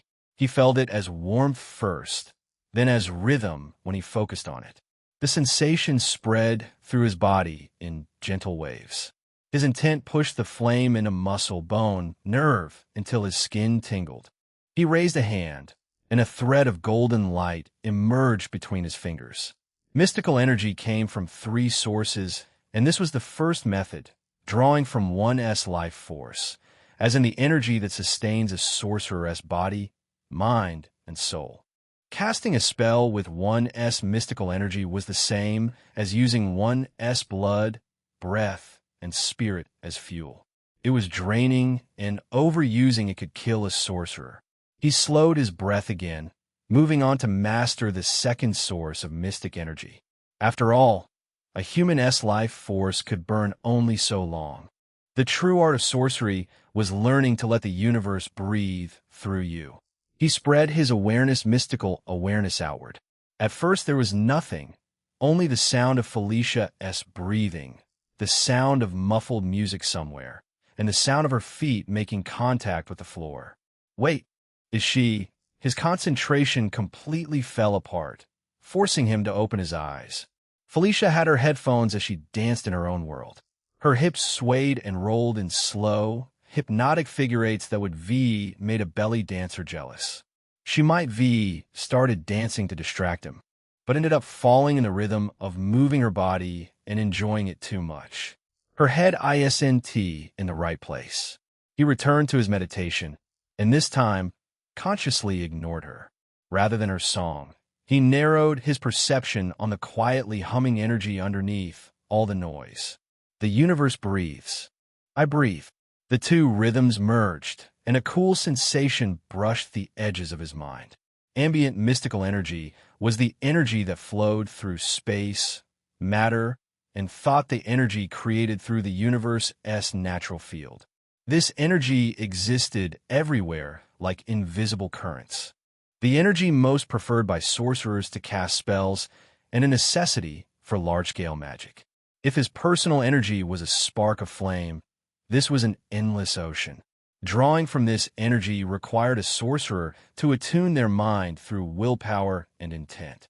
He already knew the way to utilize both. He lifted his hand slowly. Pale blue light coalesced around it, moving to his willpower. Easy. The third source of mystical energy was also the most potent and dangerous extra-dimensional entities and objects. Sorcerers drew power from sentient entities, gods, or entire dimensions. When Doctor Strange invoked the spell by the flames of the Faltine, he channeled energy from the dimension of the Faltine, being in the same class as Dormammu, to unleash searing mystical fire. This immense power-s cost could range from minor inconveniences to being obliterated at a moment's notice. Thankfully, the first two methods were sufficient for astral projection. Doing so might also alert the Ancient One. She probably knows about me. She has the Time Stone to see disruptions in every timeline. He was unconcerned. If she had the Time Stone, he had the blessing from Death herself. Death wouldn't sit by and let him be bullied by someone way out of his league. Death's reason for bringing him in a hero-less era was to let him slowly accumulate power, or so he interpreted Death's motive. Even if Death wasn't willing, he could bluff his way using her name. He moved on to learning the astral projection itself. A being consists of three distinct components. The physical body, a material vessel anchored to the physical plane. The astral self, the consciousness body that reflects mind and essence. And the ethereal essence, the deeper soul, the spark that connected one to the spiritual gates like hell, heaven, and other similar places. Astral projection separated the astral self from the physical body, different from dying, which severed all three permanently. Around 6 p.m., about 2.5 hours of failures, Dante finally achieved separation. The sensation was like pulling off a tight sweater. There was a moment of resistance, then freedom. His spectral form flowed out, no longer bound by the constraints of flesh and gravity. His physical body remained seated on Felicia's bed. Dozens of shimmering chains wrapped around his torso and limbs, and golden runes covered every inch of his visible skin. These were the wards and protection spells drawn from Doctor Strange's vast repository of mystical knowledge. They stopped stray demons or sorcerers from claiming his vulnerable vessel while his consciousness roamed elsewhere. He doubted they could succeed even without the protection. Null and its associated Universe X were bound to him at a fundamental level. But better safe than sorry. He saw a faint silver cord connecting his astral form to his physical body. The silver cord.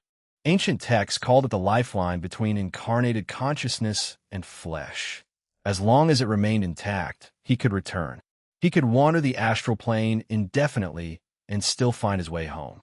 But if something severed that connection, his body would become an empty shell and his astral form would drift endlessly like a ghost.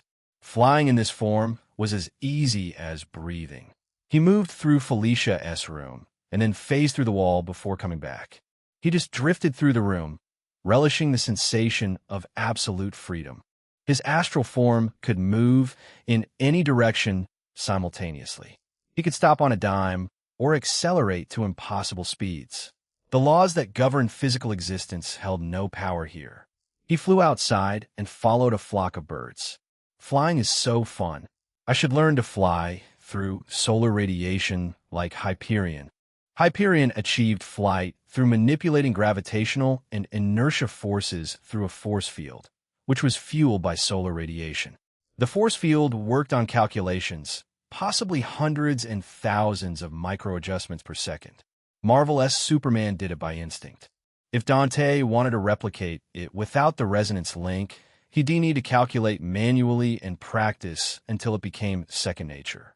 Even then, he'd probably never reach Hyperion's precision and grace. Or he could manipulate ambient mystical energy with gestures and fly at a slower speed. Easier, less elegant, but functional. Or would get so physically strong that he could leap over cities like the Hulk. Crude, but effective. He had plenty of options to choose from. His gaze landed on the distant research facility, and he barely held back from flying over immediately. yesterday, had seen symbiote samples being transported in multiple cargo trucks around 4 a.m. Over 70 symbiote placed within containers. Piotr said Norman had been doing the same routine ever since Wildpack arrived there, distributing them to other facilities across the city. That meant the full scale of his symbiote army was possibly in hundreds or thousands or exponentially worse. This country would perish if such a symbiote army was released in this hero-less era, unless the X-Men came out of hiding. S.H.I.E.L.D. might also have their secret cards. Otherwise, Emma wouldn't have cared about S.H.I.E.L.D. There was definitely something fishy about S.H.I.E.L.D. of this universe. The site is too far. If he flew over, he risked weakening his connection. The silver cord had limits. He wasn't like Strange, who could visit other universes in astral form.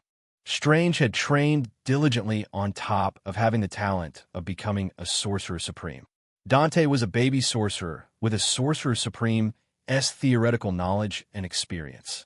Still fundamentally a baby. I'll just go with Sylvija and Felicia. Yes, he intended to bring both Sylvija and Felicia's astral forms to Norman's research facility. Chapter 28. Felicia's personal heater. Dante drifted back down to Felicia's room. She had stopped dancing at this point and sat at her desk, tinkering with a thick metal bracelet. Her brow furrowed in concentration as she adjusted tiny screws, fine-tuning the mechanism. He reached out and brushed his astral hand through her fluffy platinum hair. No contact or feeling.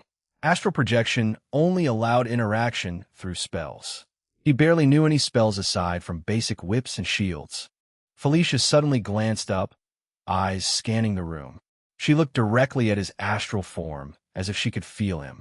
Then she looked at his physical body, her eyes widening with curiosity. The sparkly golden and bronze seals fascinated her. She jumped toward him, reaching out to touch. The protective wards crackled and repelled her with a spark of energy. "This is magic." He shook his head and returned to his body. The transition felt like falling into warm water. The first thing he did was dissolve the mystical seals. Felicia held her chin.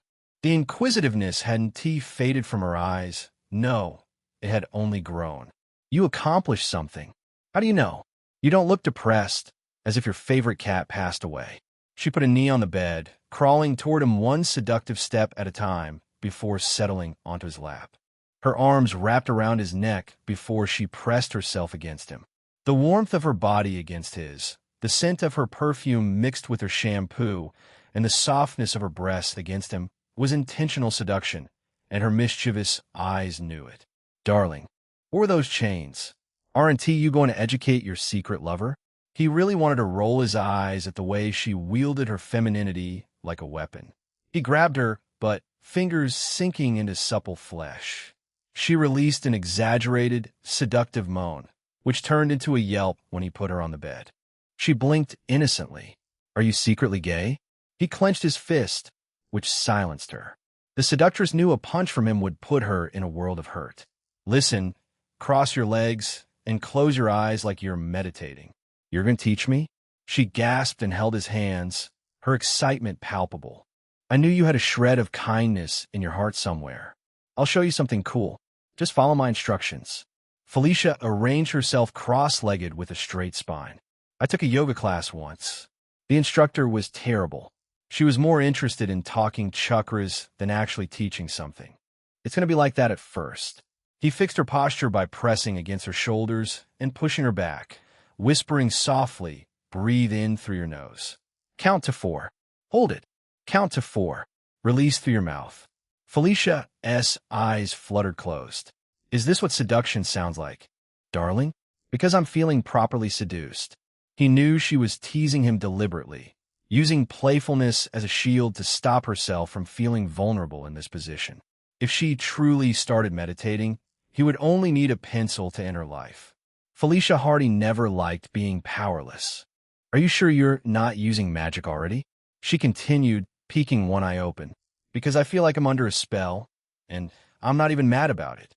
He sat opposite her and placed 2 fingers just above her sternum, not touching, simply feeling the pulse of her aura. "You don't have to fake anything. Relax. Don't you want to learn sorcery? She gave him a look of wonder before closing her eyes properly. Her breathing deepened, falling in a rhythm. This time, she was properly focused on meditation. He explained the three components of being an astral projection properly. Then I'll become something like a ghost. Her eyes widened. You want to scout the research site with this astral projection? Smart. She laughed cheerfully. It's not bad to be complimented once in a while. The process can be dangerous. I love dangerous things. She threw him a provocative glance. If I didn't tea, why be flirting with the only loved one of death? He was speechless. Her logic wasn't wrong. She had tried to seduce him despite knowing his closeness with Death and Silver Sable, both women capable of killing her easily. Felicia Hardy truly knew no fear. By the way, sweetheart, does Silver Sable know your relationship with Death? The question reminded him of the biggest concern of having multiple lovers. He took pride in his honesty, but had to hide such a crucial fact from Silvija. My, is that why you looked depressed all this time? I had a fight with Silvija's sister. I might have been too harsh with her. His fingers traced patterns in the air. Golden runes materialized where he gestured, hanging in the space around her. The mystical energy responded to his intent and materialized as protective symbols. First one goes here, he said, pressing his palm against her shoulder. The runes sank into her skin without breaking it, becoming part of her. The second here.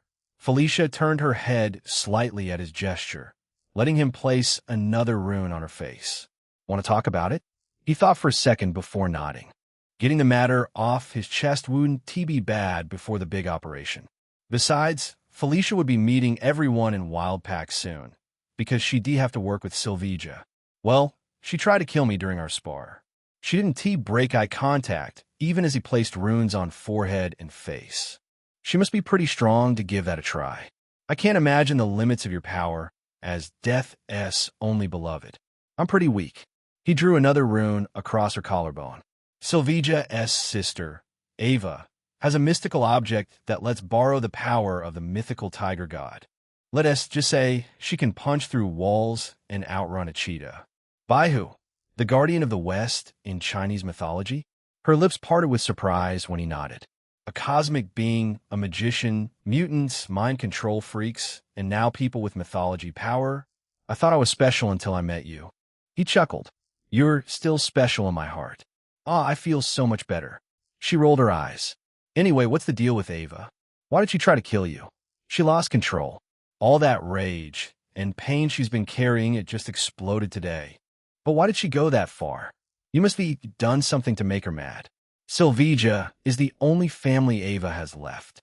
She probably thinks I'm stealing Silvija from her. He sat down and rubbed the back of his head. Ava was 15 years old when she had to watch her entire family die. Silvija adopted her after that. He told her about how Ava trained severely all these years to prove her worth to Silvija, but never got the adult treatment because of their closeness. So, now a random guy shows up and seduces Silvija, he whispered. Silvija gives him the vice commander's seat, which is only second to her in command. Ava never got anywhere close to it. Jesus. She looked apologetic despite not being anywhere near Ava. She thinks you're stealing everything from her. You're the villain in her story. Pretty much. He sighed at the tragedy because he felt no guilt about anything, nor should he. Silvija brought him into the Wild Pack as vice commander.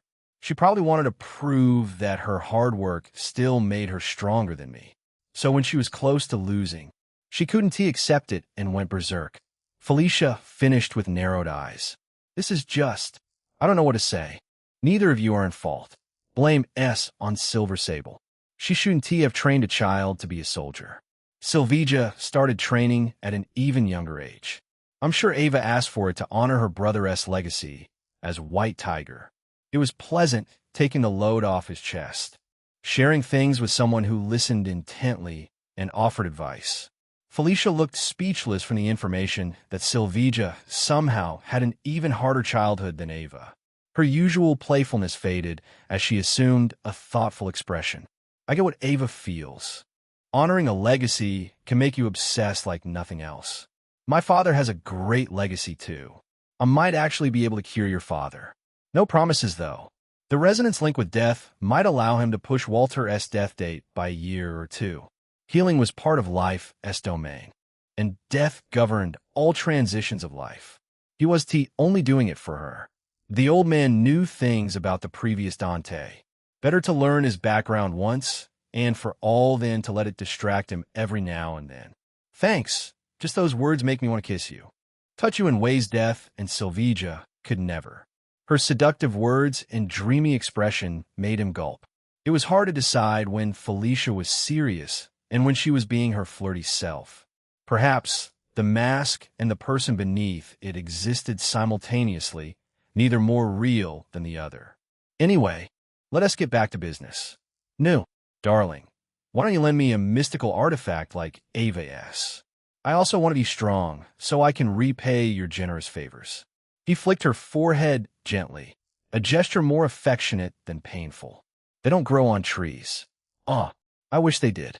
Shoo, go back to meditating. Once she was relaxed, he pressed a gentle palm against her chest and poured mystical energy with a controlled force. Felicia's astral form separated with a long, shuddering gasp. She looked disoriented, swaying in the air, refusing to respond to any of his words.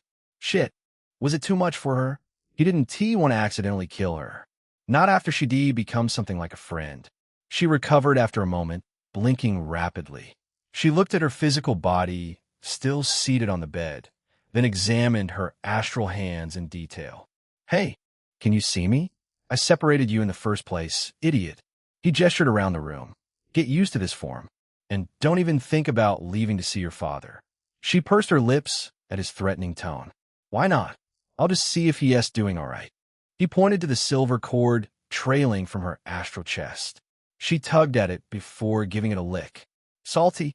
Darling, will it break if I go too far? He nodded seriously. You can forget about returning to your physical body without it. You'll be a wandering ghost, able to see the physical world, but never touch it again. Never sleep, never eat, never feel anything but loneliness and regret. Her eyes widened in genuine shock. The playfulness drained completely. Oh, that is actually dangerous. Then, after a pause, she asked, You must have some spell to teleport my father out of prison. I can, but won't you feel more rewarded if you do it with your own hands? Yeah, you're right. She nodded, then started flying around the room, giggling like a child.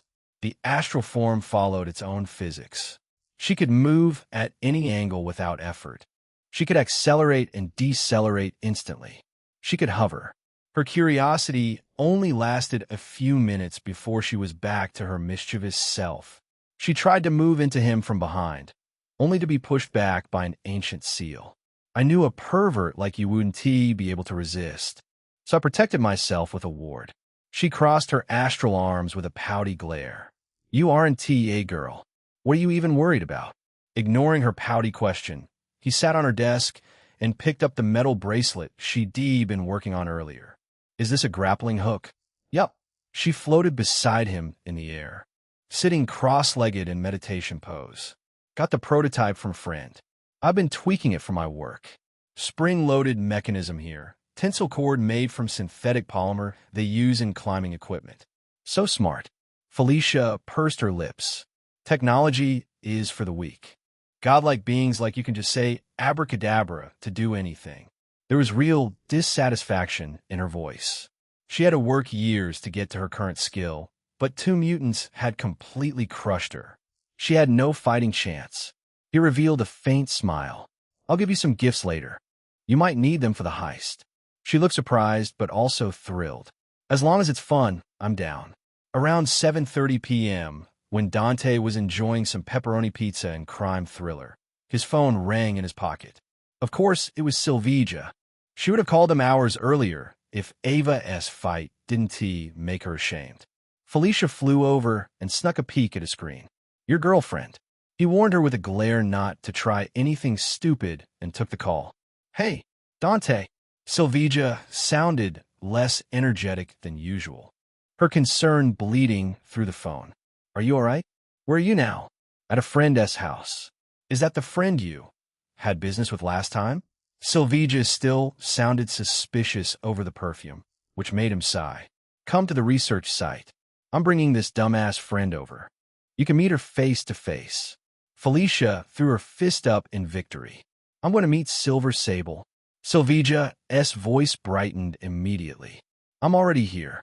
I had to brief Amy-chan and Crippler about the second site. They'll have to be there today, since Ava's suspended. Is Ava doing all right? Sylvija giggled softly. You're too nice, worrying about Ava after what she did to you. He shrugged, even though she couldn't see it. I can't help it. Her life has been tragic. I know. She's all right, she said with a sigh. She just needs some rest since she overdrew power from her amulet. That's good. I'll see you soon. As he ended the call, Felicia gave him a teasing smirk. I so wanted to mess with you by making moaning sounds. Thank you, madam, for not ruining the only source of happiness in my life. E.M. Hurt. Aren't I also here for you?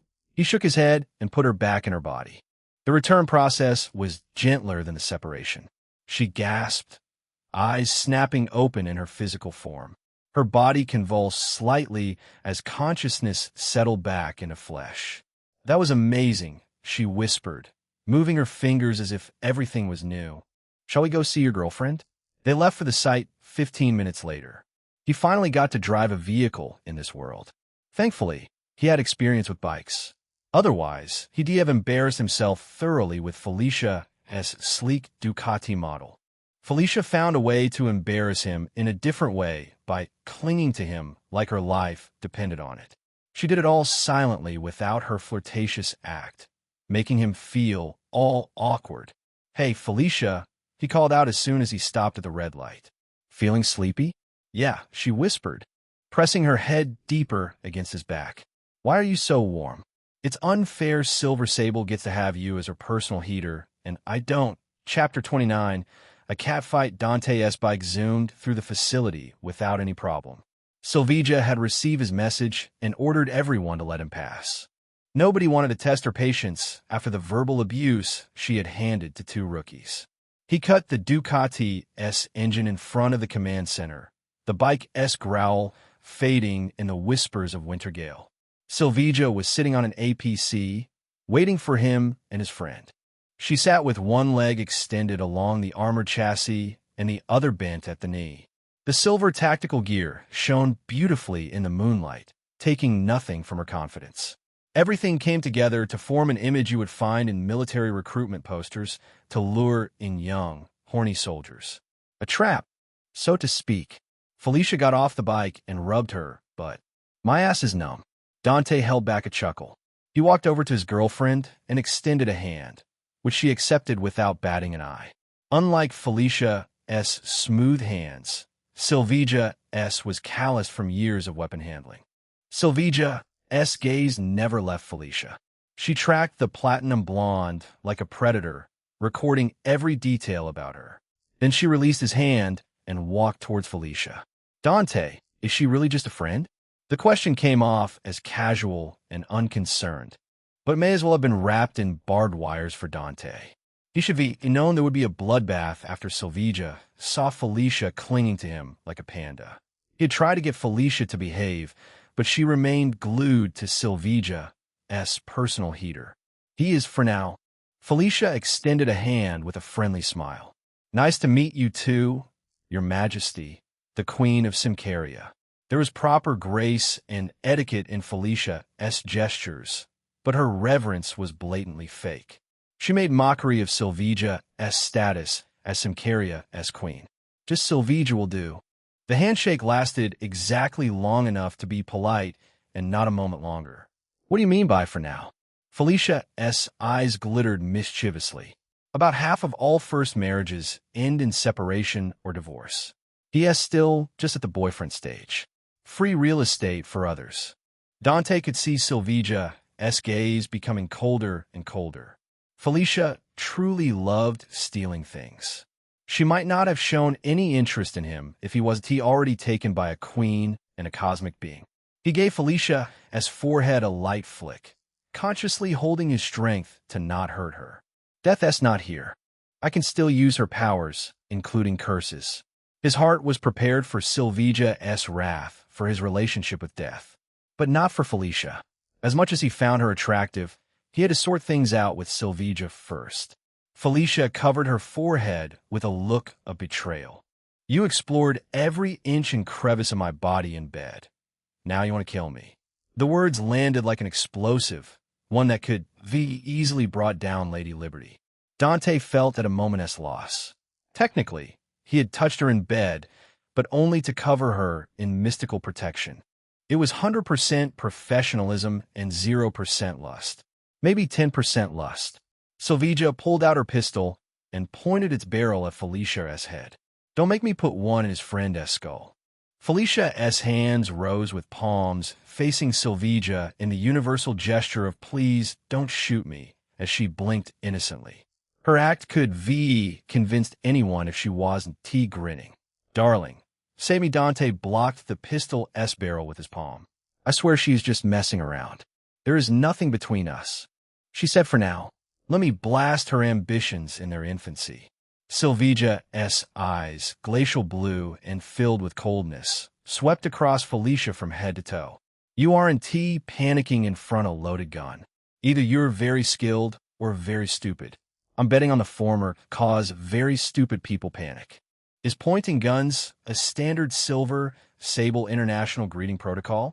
Felicia lowered her head slowly and examined her nail, completely ignoring the cold barrel pointed at her face. This is quite awkward, though. I thought I was meeting the mercenary with a legendary reputation. But apparently Dante brought me to a crazy paranoid girlfriend who solves problems with bullets. A dangerous smile curved Sylvia's lips. She lowered the pistol before tucking it back in its holster. Not many stand their ground like that. You're at least worthy to buzz around him like a fly. Dante couldn't comprehend if Sylvia was confident in herself or giving him a warning. Probably both. Excuse me? Felicia said, indignant. Sweetheart, if you think I'm a fly, you need to get your eyes checked. Sylvia ignored her entirely. My boyfriend is shining too bright right now. Attracting some flies is just natural. But I trust him. I trust what we have will never be outshone by a pretty jerk. If Felicia's insult was a kitchen knife, then Sylvia's comeback was akin to a divine sword that could cut anything. Felicia's brows twitched visibly. Dante had been with her long enough to read her current mood. She was quite angry, but she kept her anger in check. Felicia Hardy was a cunning woman. Someone like her would realized how stupid it would be to fight Sylvia in her territory. Darling, now that we have met each other properly, can we move to our business? Sylvia frowned. She still has business with you? What are you two even doing? Listen. Felicia pointed a finger at Sylvia before she showed a graceful smile. Your Majesty, you might be his girlfriend, but you don't own him. He is free to spend his time with whoever he wants. Isn't that right, Dante? Dante found himself caught in a cliched situation that he had only ever seen in harem anime. Simply put, he was stuck between a rock and a hard place, being squeezed from one side by the mercenary queen and the other side by the sexy cat burglar. What do you want me to say? Say yes and piss off my girlfriend, or say no and piss you off? It's a lose-lose situation. Sylvia laughed warmly, a stark contrast to her previous icy demeanor. The young are always stupid. Sure, Miss Senior Citizen. Felicia rolled her eyes and crossed her arms. Come on, hotshot. Let us do this thing before my eyes decide to betray me. He took a breath, gathering courage for what he was about to do. He reached out to grasp Felicia's hand with one hand while taking Sylvia's with the other. Yes, that's why. He paused, letting the suspense hang just long enough to be dramatic. We'll do this together. All three of us. Sylvia POV. Sylvia brought them inside one of the fortified concrete bunkers that were spread around the area, remnants from its military camp days. They were surprisingly spacious inside. Sylvia's people had converted it into functional living quarters with a couple of folding chairs, a tactical planning table covered in maps, and battery-powered LED lights in the corner. He had told Sylvia that he would reveal everything, but first she had to learn something magic-related. As curious as Sylvia was about everything, she trusted Dante. Under his guidance, she sat on the ground in a meditative pose. Surprisingly, she had never really done it. What came next was a lesson on mysticism that could be passed off as a religious sermon. Still, she didn't interrupt or ask any question. With absolute focus, she absorbed the information. Astral projection separates the mind from the body. It lets your consciousness move independently. You'll be invisible to normal people. You can also pass through walls. It's like being a ghost, except you can come back to life at any time. Silvija nodded slowly, processing the absurd information. I can do that. You have to believe it completely for it to work. Silvija revealed a warm smile. I believe it. Your existence is proof that the supernatural is real. At this point, I wouldn't be shocked to hear about me existing in different universes, like clones from some sci-fi movies. She meant it as a joke to lighten the mood. But Dante's expression shifted. That look appeared on his face, the one signaling he didn't want to lie, but he had to lie for her sake. His expressions were too honest for his own good. Okay, so my clones exist. Very reassuring to know. She leaned forward, eyes narrowing. Do your clones exist? The thought terrified her in ways she couldn't fully comprehend. Waking up to someone who looked like him, acted like him, spoke like him, but wasn't him, it gave her an existential dread. I am a singularity. Only one of me exists across all possible universes, he said, shaking his head with absolute certainty. Anyway, are you ready for astral projection? Yes, Silvija said, but her hand came up in a stopping gesture. But humor me for a second. Why are we doing this? And why is she a part of it? She pointed directly at Felicia, who had made herself comfortable in the bunker. Lying on her side, head propped on her hand, lazily stuffing her mouth with grapes and strawberries from a basket. She looked like a Greek goddess living in the mortal world. Dante took Silvija's hands and squeezed them firmly. His expression communicated everything his words couldn't. To what he was about to reveal was not good news, and this physical warmth was necessary to keep her grounded in reality. You said you wouldn't cross into truly heinous territory for work. She squeezed his hands back unconsciously. Norman? He nodded with a heavy sigh. He might be making an army of human-monster hybrids, and UEV been protecting his twisted ambition. Silvija took a moment to process the revelation, then assumed the sharp-eyed commander mode. That's a big accusation. I believe the astral projection plan is to show me everything since you lack evidence. Felicia perked up and sat upright. Hey, why am I only hearing about Norman being an evil supervillain now? I thought we were partners in crime. Silvija felt a moment of triumph despite the terrible news. She had heard it first before Felicia, which counted as Dante having more trust in her. Probably. Focus on business. She brought herself to contemplate on the repercussions. I'm ready to terminate the contract if your information is accurate, Silvija declared. Paving the path for war and misery in this peaceful country, I don't want that on my conscience. It'll also ruin my reputation. She wouldn't be the mercenary with a golden heart if she let greed ruin her principles for one major contract. Of course, she felt regret about leaving so much money on the table. Not yet. Dante immediately shot down her idea. Just pretend everything's normal. We need you on Norman's side. You wanted to be a double agent? The strategy he proposed was brilliant. She would keep a considerable payment to fund Symkaria's infrastructure for months, while simultaneously being the key component in bringing down an evil billionaire. And she would prove her competence to Dante in the process, because she had been getting fewer and fewer chances to show him the queen side of herself, the side with undeniable attraction. Kind of. Dante agreed. Well, let us start. He went through the process of applying protective spells to her body. Silvija's hungry gaze recognized an opportunity even in this one. She followed his orders, but also exaggerated her movements. Her flexibility made it all too easy to do stretches and arches that emphasized her curves that tactical gear couldn't quite hide. It was a carefully crafted seduction to push his limits.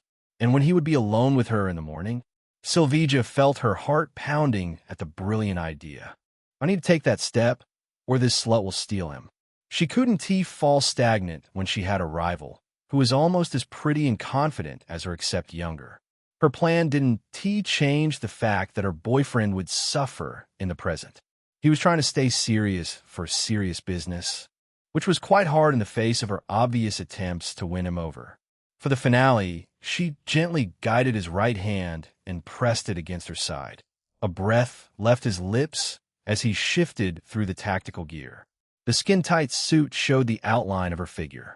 The closeness, the quiet, the soft firmness underneath the material. He felt everything she wanted him to feel. Rather than being shy or flustered, Dante's gaze narrowed with understanding. Sylvija. Her heart leaped to her throat at the solemn tone. She'd been caught red-handed, and he was about to chew her out in front of her rival. Loa, she whispered with a seductive drawl and wet eyes, both of which came naturally in the heated situation. Push on my astral body. He let out a long sigh and did exactly that. She felt great resistance immediately. Like forcing herself through a narrow tunnel, the feeling lasted briefly before she felt overwhelming. Intoxicating freedom.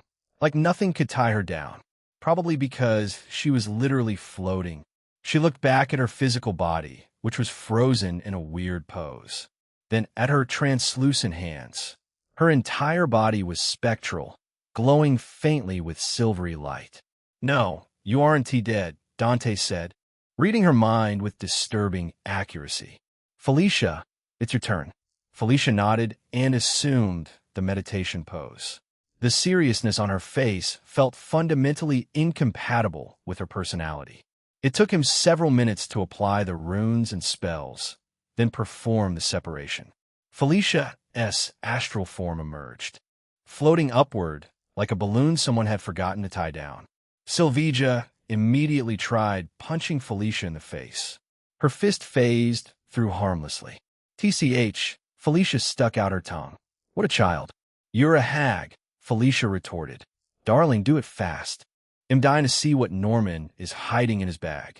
Dante looked at them both, then turned toward empty space. Death, can you come here? Death. Felicia dropped her childish act immediately and rushed to Dante's side with the enthusiasm of a fangirl finally meeting her idol. The enthusiasm turned into confusion as she looked around. Is she already here? Sylvija recalled his promise from what felt like years ago, but had only been days. I won't let you die. I'll fight death herself to bring you back if I have to.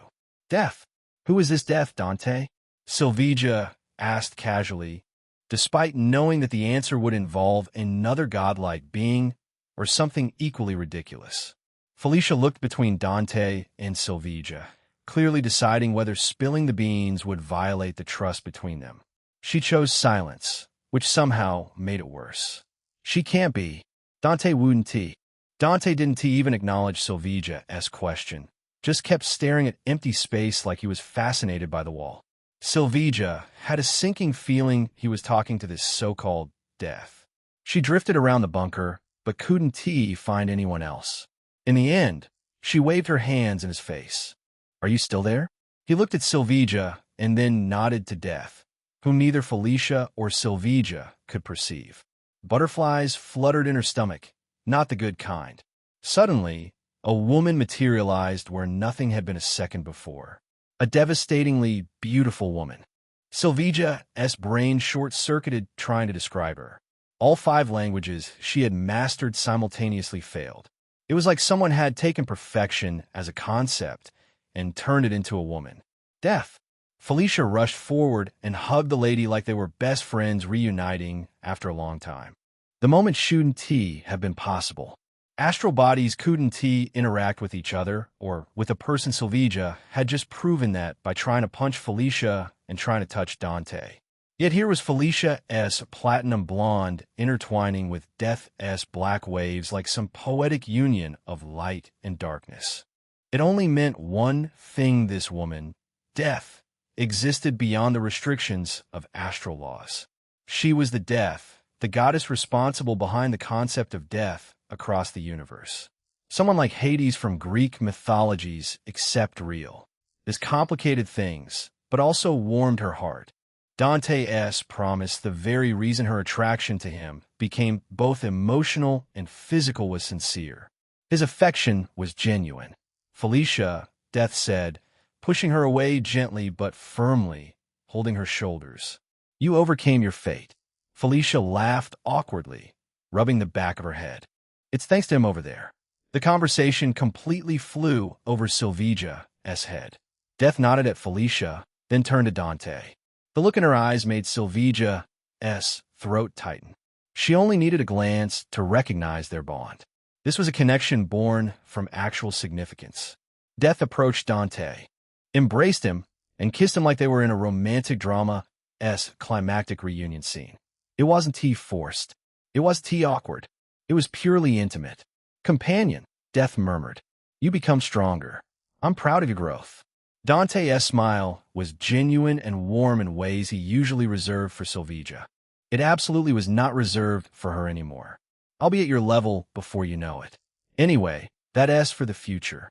I need your help now. Just a small thing. Death's gaze drifted to Silvia's physical body and then Felicia's physical body. The apathy on Death's face was a stark contrast to the intense emotions churning in Silvia's chest. It all changed when Death locked onto Silvia's astral body.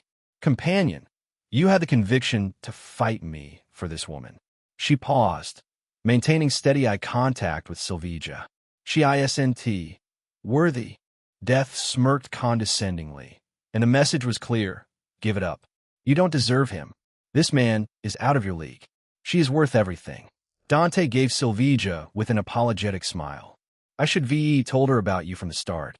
His confession wasn't enough. Death's rude judgment had triggered something primal in Silvia. Death, how long have you lived for? Her voice was colder than the weather outside. Millions of years? Billions? I've been here before the first life came to existence. Death answered as a simple fact. What do you want to prove? 2 days. Silvia held up 2 fingers, channeling every ounce of royal authority into her voice. I needed 2 days to get him to fight you for me. Maybe ask yourself why that is before you decide my worth. Using his sincere promise was petty and dirty, but she had to wield it like a blade. Death was too strong, too beautiful, and too close to her boyfriend. Despite being filled with anger, she had chosen to fight with brutal facts. Even Felicia had no choice but to applaud the comeback. For exactly 10 seconds, Death said nothing, just stared at the Simcaria queen. Then she turned to Dante, silently accusing him of something. Silvia saw something impossible. Death's lips squeezed together in a pout.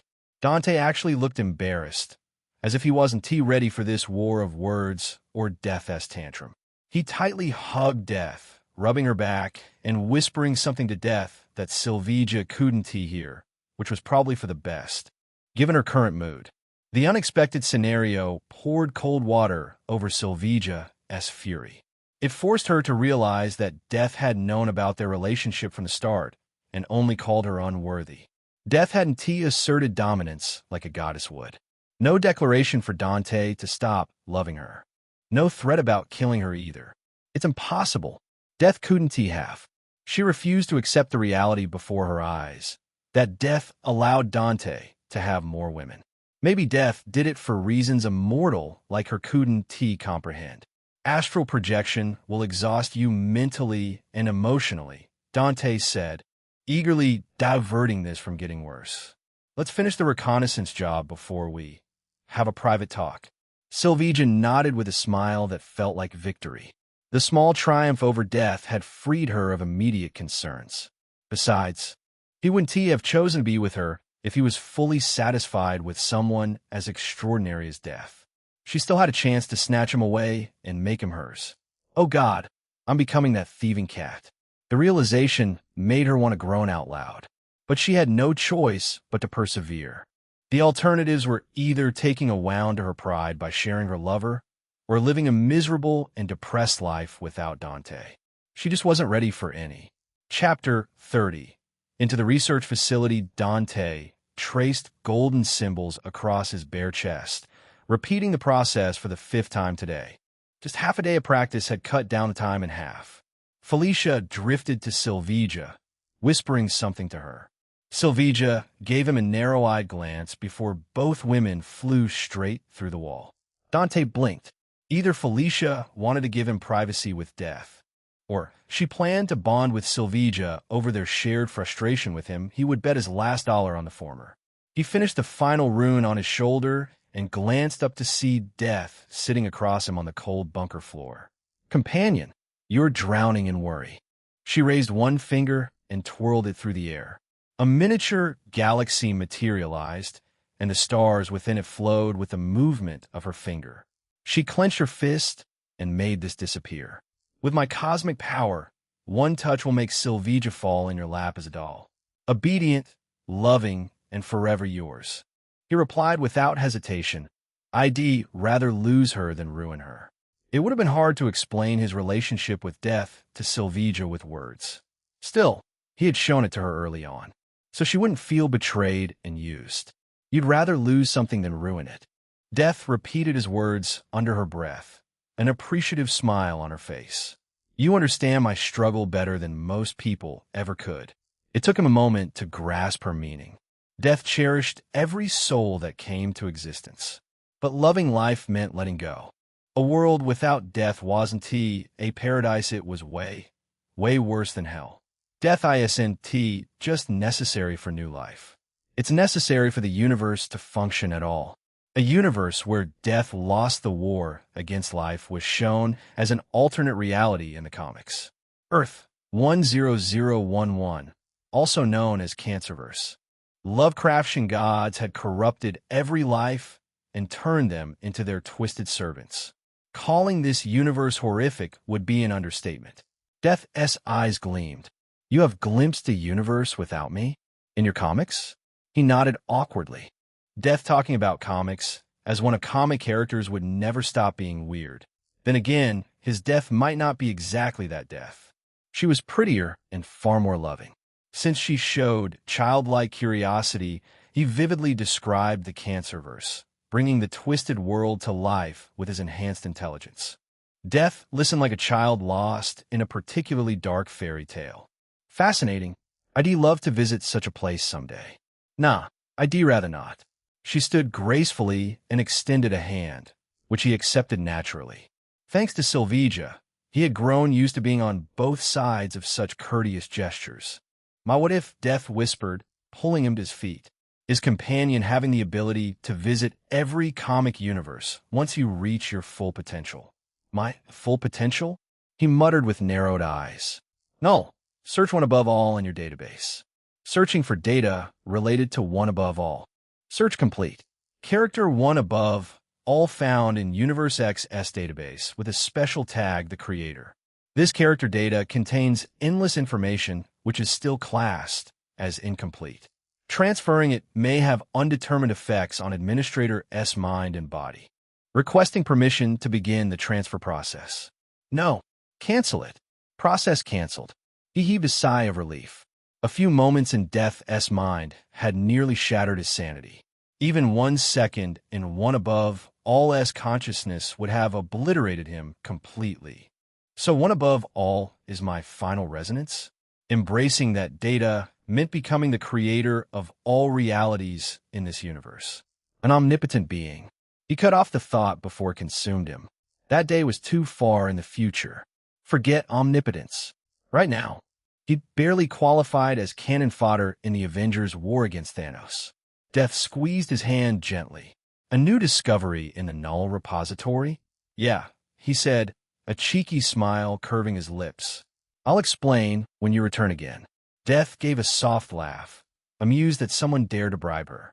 How manipulative. He also succeeded. "I just can't live without you." He wrapped his arms around her and pulled her in a bear-like hug, breathing in her intoxicating scent. After enduring endless flirtations from Felicia and Silvija, he really wanted to be close to one of these beautiful women. It was depressing that despite having 2 gorgeous girlfriends, he had yet to see them nude, let alone try anything else. Too many crises. Too little time. Death put her arms around his back and bit his shoulder, just enough to leave an impression. "Don't tickle me like that." Death. Protect our bodies when we leave for the underground facility. You can leave without concern. Thanks for this and for helping me with Sylvija, especially. It would be stupid to not understand Death's reason behind provoking Sylvija. The Cosmic Beauty had used her infinite wisdom and subtle manipulation to craft a perfect situation where Sylvija wouldn't explode on him. Death had managed the situation beautifully. She was truly worthy of being his first wife. You're annoying, Death muttered against his chest.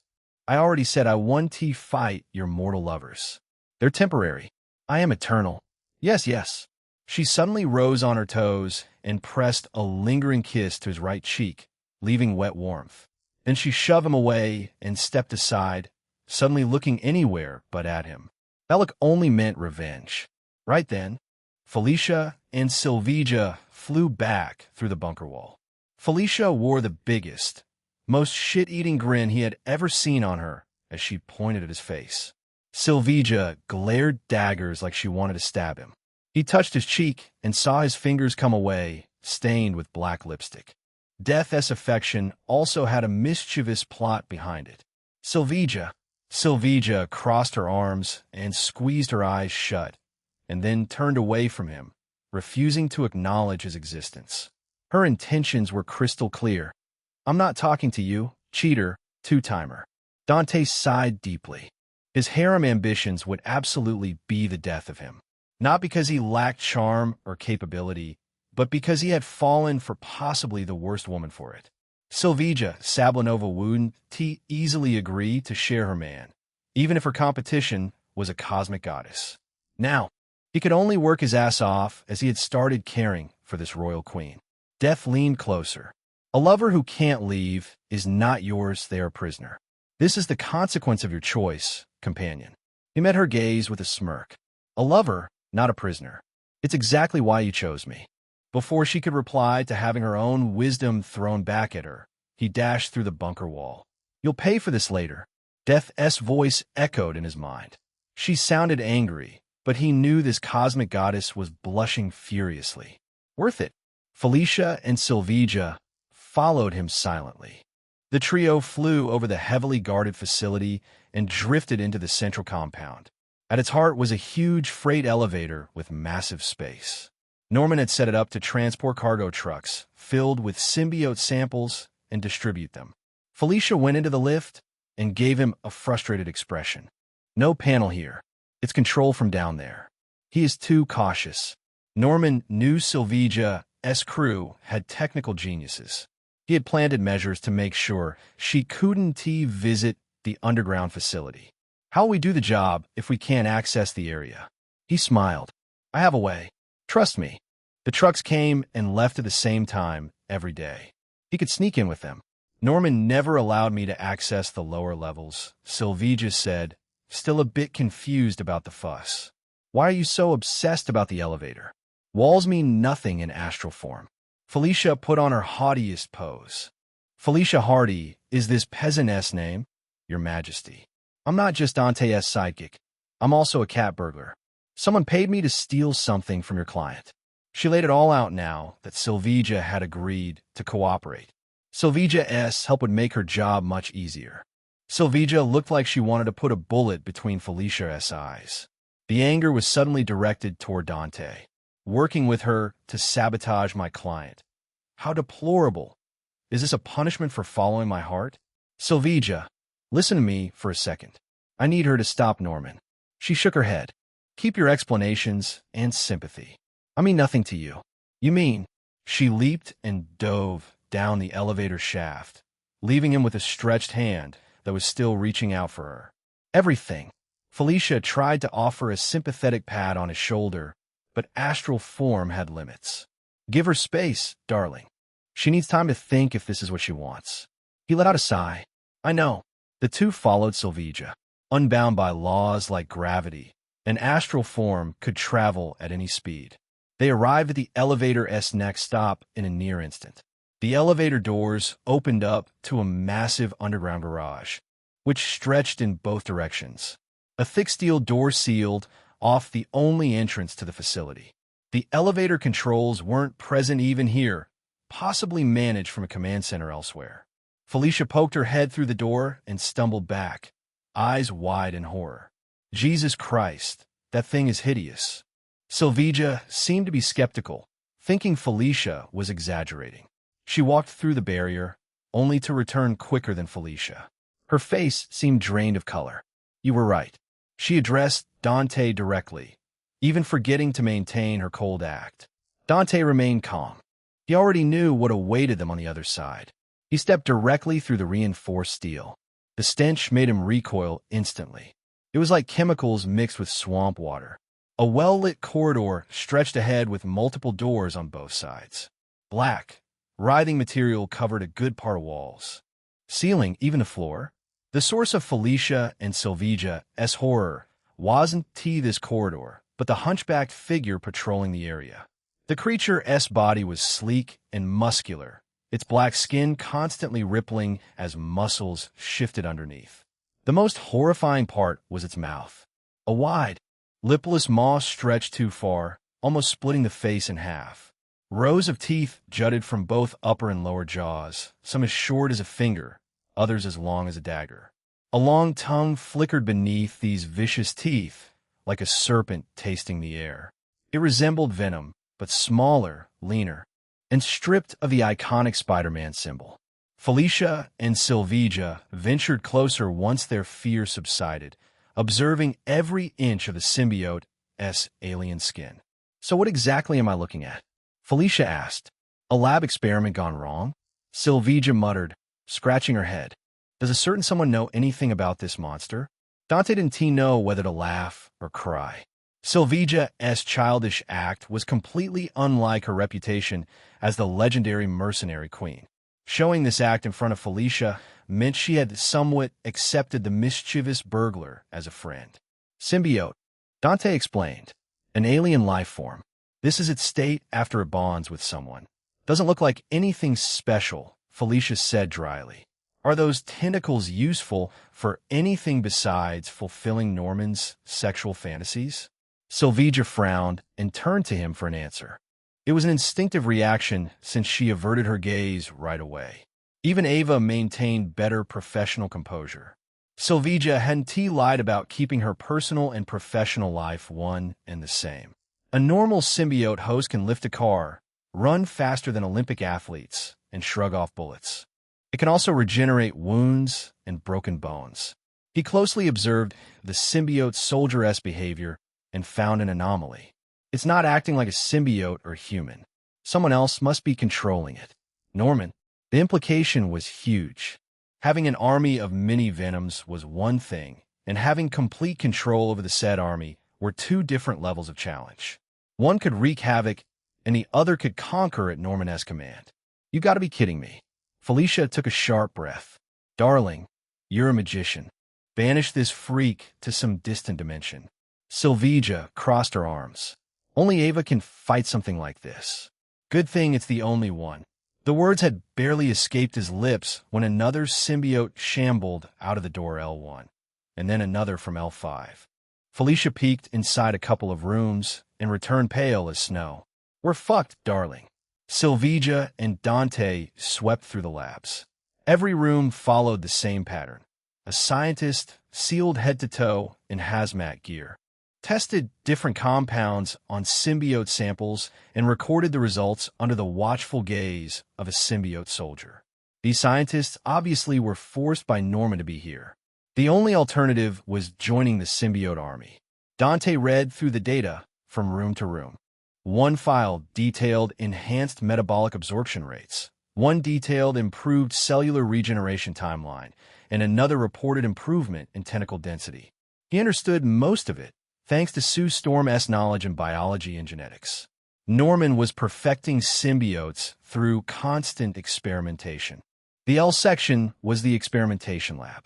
This being so close to the elevator meant they weren't a priority to Norman anymore. These 30 symbiote warriors also meant nothing to Norman. It couldn't have happened in 1 month. Norman had been preparing this for a long time. At the end, the corridor branched in 2 paths. X section and V section. They investigated X section first. The chamber was massive and circular, with a ceiling 3 stories high. Tendrils of symbiote matter pulsed along every surface. The place looked like the inside of a massive organism. And in this chamber were pods. Hundreds of large pods in 3 neat rows. Each pod was roughly human-sized, made of semi-transparent material. The fluid within was dark and always churning, but Dante could make out the twitching and spasming of human figures. It was unknown if it was from pain or transformation. The upper row housed the 3 biggest and sturdiest pods. Nothing moved within that dark liquid, but he knew these were the strongest hosts. He could shove his face inside them to see their faces, but that would only ruin his mood. It wasn't like he would find anyone familiar among Norman's symbiote army. Oh God. Felicia turned away, covering her mouth. Norman Osborn is inhumane. Sylvia squeezed her fists. This horror happened right under our noses. I was protecting this slaughterhouse. Disgusting. Dante reached out to comfort her, but his hand passed through her shoulder like smoke. This is only one facility. Norman has many. You're so calm, Felicia said. You knew it would be this bad? He shook his head. Let us just say I have come across worse things. Nearly a century in Hyperion's life, about 10 years in Sue Storm's, and about 5 years in Doctor Strange's life. The cosmic-scaled events he had experienced through them made everything feel minuscule in comparison. Sylvia's soft gaze lingered on him, reminding him of the night they visited Hellmoon Club when she fixed his collar. That moment was imprinted on him. Can we even fight Norman? Felicia twisted a strand of her platinum blonde hair. Don't count on me, sweetheart. I can tussle with your average thug, but this is way out of my league. I don't need you to fight, Dante said, glancing up at the 3 pods. I need you to infiltrate the facility with me. Let me handle the rest. He glanced in V-Section's direction, where he would find the source of symbiotes. It had to be there, otherwise Norman wouldn't hire Sylvia for defense. They ventured into the V-Section. Glass cells lined both sides of a long corridor, each cell showing humans writhing. They weren't normal humans, as symbiote matter covered some part of everyone. Some let out guttural roars, which never left the cell. Some pounded and clawed at the glass, which proved to be futile. Some just convulsed in the corner, silently suffering. It was a torture chamber. Scientists in full hazmat suits observed and recorded like each human was nothing more than data in their eyes. Felicia looked nauseated. She would vomited if she was in her physical body. The young burglar had yet to come across such a cruel sight. She had yet to become the black cat who laughed and enjoyed life in every crisis. Sylvia's strict training and vast experience kept her steady, but Dante knew the fury beneath the stoicness. She was determined to take revenge. Norman shouldn't have hired her to protect something so vile. Dante barely flinched. He had come here expecting worse. Nothing Norman ever did was kind. Instead, he focused on the data spread from clipboards and terminals, and something clicked in his head. Why didn't Norman directly make symbiote hosts, but instead chose to make them suffer? The symbiote within these cells weren't exactly alive like Venom. Only through agony could the symbiotes awaken primitive consciousness and bond properly. After all, symbiotes were known to adapt emotions from their hosts. This is beyond fucked. He didn't spend another second in this twisted prison. Past the symbiote host's prison, an immense circular vault door waited. 20 feet of layered steel covered in security panels and biometric locks. A barrier designed to shrug off bombs and heavy weaponry. Inside was the real secret. Dante phased through it without hesitation. The chamber beyond was almost as spacious as the area with symbiote host pods. A giant glass vessel stood in the center, about 15 feet tall and 10 feet wide. Inside that vessel was the symbiote. Its tendrils stretched and retracted, sometimes forming a signature face of venom. The cycle was a response to torture as 4 robotic arms periodically stabbed and sliced at it. The pieces tried to crawl back to the symbiote, only to be captured by the arms and passed out of the vessel. The symbiote pressed against the glass. It almost felt like it was pleading with Dante to rescue it from the endless cycle of harvesting and suffering. For the first time, Dante felt pity for Symbiote. The good news acting on his emotions didn't clash with his goal of stealing the source of symbiotes. The bad news, he had yet to plan the steps after he stole the source symbiote. If only it was as simple as walking up to Norman Osborn and executing him with death as authority. But doing so might unleash a symbiote army on New York. He looked at his only allies. Felicia, lost in her own world, creating a mind map for the heist. Sylvia, lost in her world as well, considering a plan to fuck over Norman Osborn. Yeah, this team can't handle such a threat. He needed more powerful allies. Someone absurdly strong. Someone brilliantly smart. He knew someone who was both. Emma Frost. She loves using people. Now, it's her turn to be used. Chapter 31. A promise the morning light filtered through the half-open blinds, casting pale stripes across the coffee table. Dante sat lazily on the shiny couch in his old apartment. Pyotr had claimed the other end, remote in hand, flipping through channels. They'd both given up on finding anything good to watch. Dante took another bite of the bread Pyotr had brought Pirozhki. He decalled it, though Dante kept forgetting even with his enhanced intelligence. The savory chicken and mushroom filling melted on his tongue. Such a rich and buttery taste. I can have it every day for breakfast, he mumbled through a mouthful. Did you make it? Pyotr's lips twitched. My babushka's recipe. Yes, I cooked it for you. Dante froze in the middle of a bite, and an awkward, somewhat worried frown crossed his face. You know, Pyotr, I don't swing that way. Pyotr stared at him. Comrade, will I be suspended for drowning you in an ice lake? Dante laughed. Just kidding. I was not. Dante finished the pirozhki and dusted crumbs from his shirt. Hey, Pyotr. The Russian man turned slightly, eyebrows raised. What is it now? Why does the math look sad? Pyotr's face went blank, completely devoid of emotions. It was like Head heard this exact setup 1,000 times before and knew what was coming. Pyotr probably had.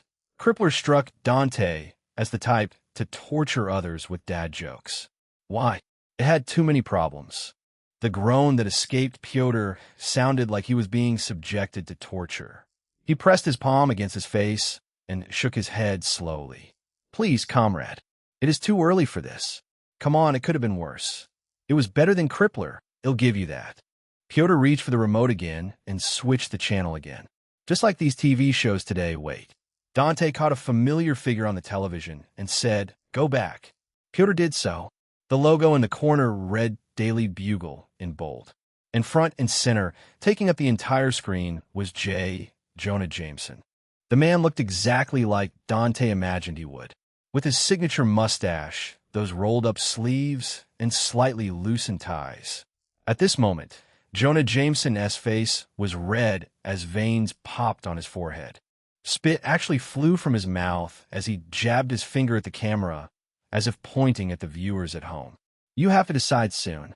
Behind him, the screen cut to shaky phone footage in vertical style, showing a street that seemed to be hit by a tornado. A car alarm blared in the background. There were shattered windows. Someone's motorcycle got buried under a pile of webbing, and the entire storefront was left in ruins. The white web everywhere made it easy to guess the culprit for such public property and who made JJJ so furious. Gwen Stacy. This so-called hero has the audacity to destroy private property, endanger civilians, and parade around in a costume like this is some kind of circus.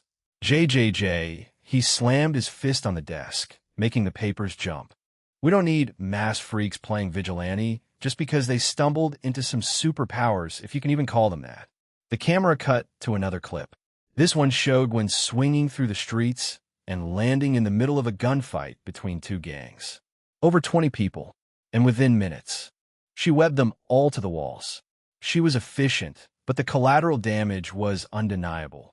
I'm calling for justice. JJJ roared. Arrest this menace before someone dies.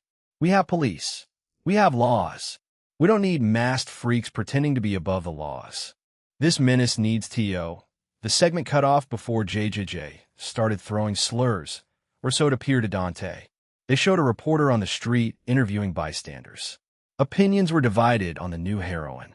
Some were grateful, some in pure awe of her powers, some naturally terrified and confused about what the hell was happening to their city.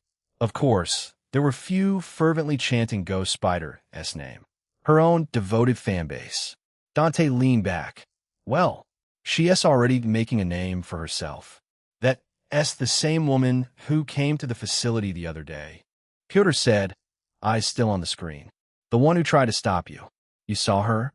Pyotr looked at him like he was an idiot. Comrade, your own scouts recorded everything. Your battle too. He paused, discomfort crossing his face. The way you killed them, by just saying die, it was terrifying.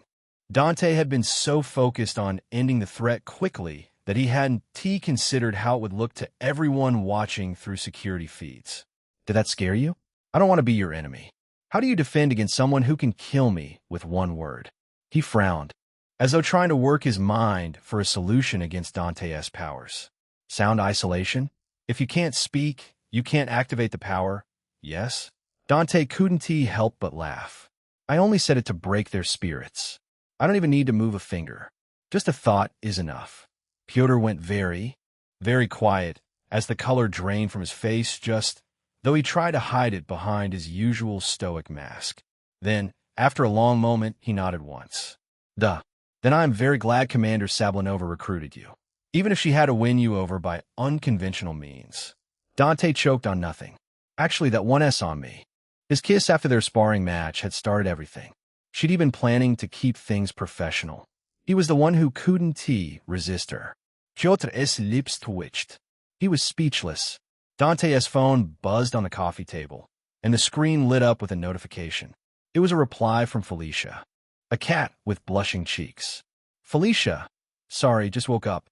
He glanced at the time, 9:35 a.m. She was a lazy cat indeed, though not the worst time either. Her reply came before he typed anything. Felicia, don't judge me, darling. Astral form was draining. Fair enough.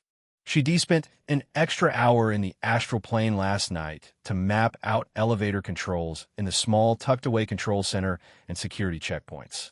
She had looked at an army of symbiote soldiers and said, nah, I steal. Dante, morning. Felicia, what are you up to now? Want to hang out at my place? Dante's fingers hovered over the keyboard, his mind revisiting the memory of her pressed against him, her perfume, and the way she felt. If he went to her apartment right now, alone, he'd do something he'd regret, or something he wouldn't regret, which was arguably worse, because his hands just couldn't get the job done. Dante, not going to ESU? Felicia, lectures? Darling, I can skip my wedding to be with you. Dante, great. Do you know when Stacy? Ghost Spider owed him a favor, and she had the moral compass and raw power to actually make a difference against Norman's symbiote army. 3 dots appeared, disappeared, appeared again. Felicia? Felicia, darling, how bold. Gotta respect the grind to go after the honor student. Dante snorted. Of course she'd assume that. Dante, it's not what you think. Felicia, is she special like you? Like a mutant? Felicia, speaking of mutants, is that Ghost Spider also one? Dante, no, she isn't. Felicia, she didn't even flinch from bullets. I wish I could be as strong as her. Felicia? Felicia, darling, when are you making me your special one? She was naturally referring to learning magic. Dante, we'll talk about that later. Can you invite Gwen to your place or some restaurant? Felicia, and she'll go along with someone she has never talked to before. My charm doesn't work on girls, sweetheart. What she said was reasonable. When hung out with the rich Kid Harry's group, there was no way Harry would let his friend leave with Felicia. Dante, I'll drop by your uni then. A pause before she sent a flurry of messages. Felicia? Felicia, darling, are you going to grab me in front of everyone and announce this lady is now mine? He heard her teasing voice through the text. Dante, get down to earth. I'll be there soon. Felicia, so serious. The big Russian had completely abandoned his channel surfing, his eyes locked onto Dante with a curious look.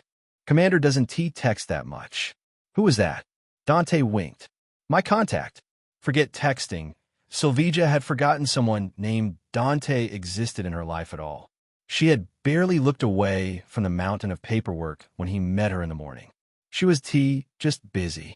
She was consciously avoiding him after last night.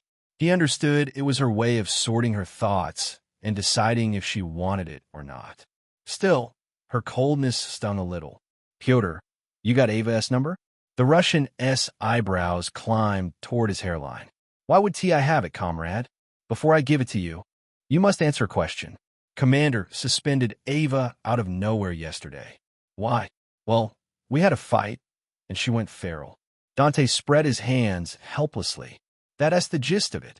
She's a good kid. Pyotr looked unconvinced. Hot-headed sometimes, yet.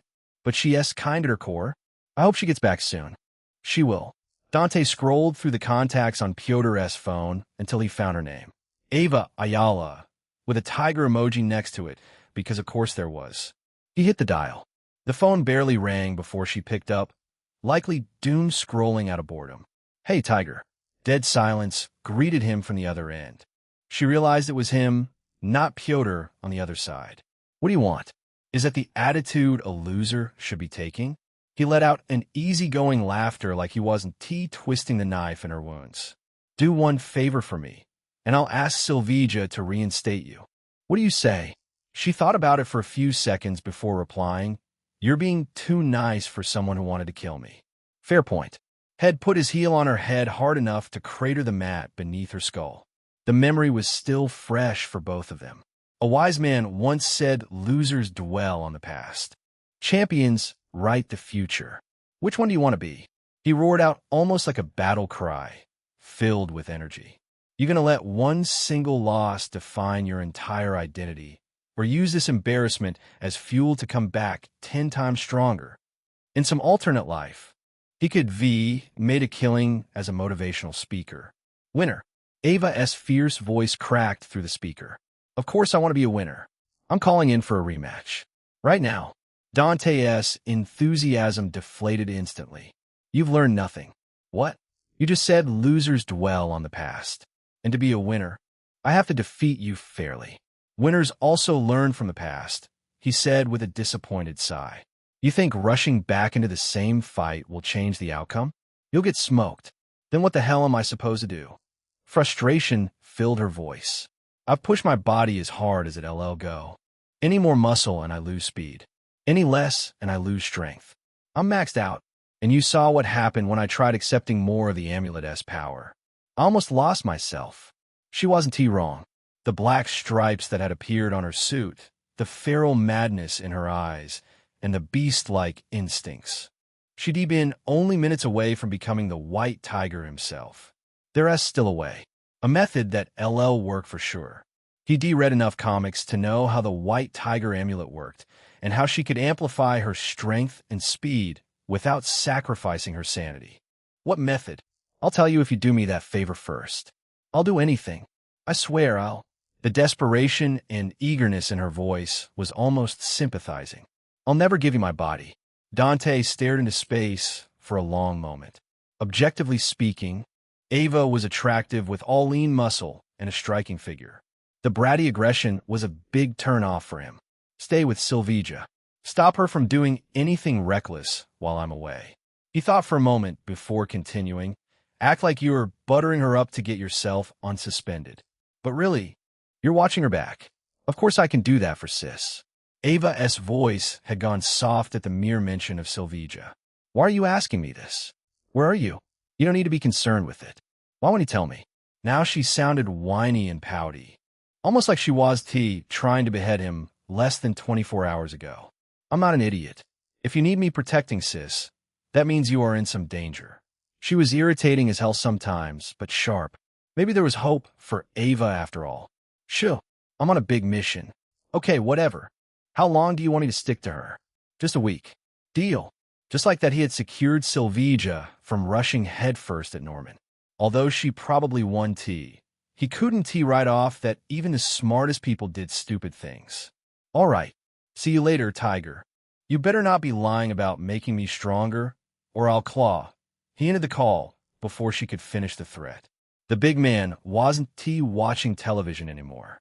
He wasn't looking at Dante either. His attention had shifted entirely to the small photo held gently in those enormous hands.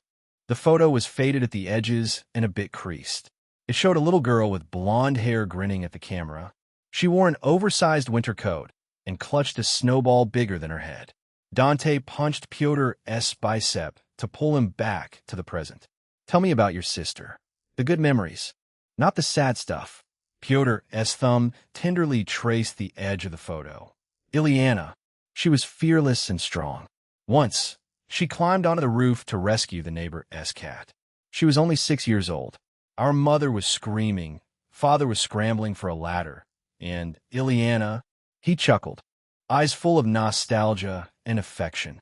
She just sat up there, petting that cat like it was nothing. Brave kid.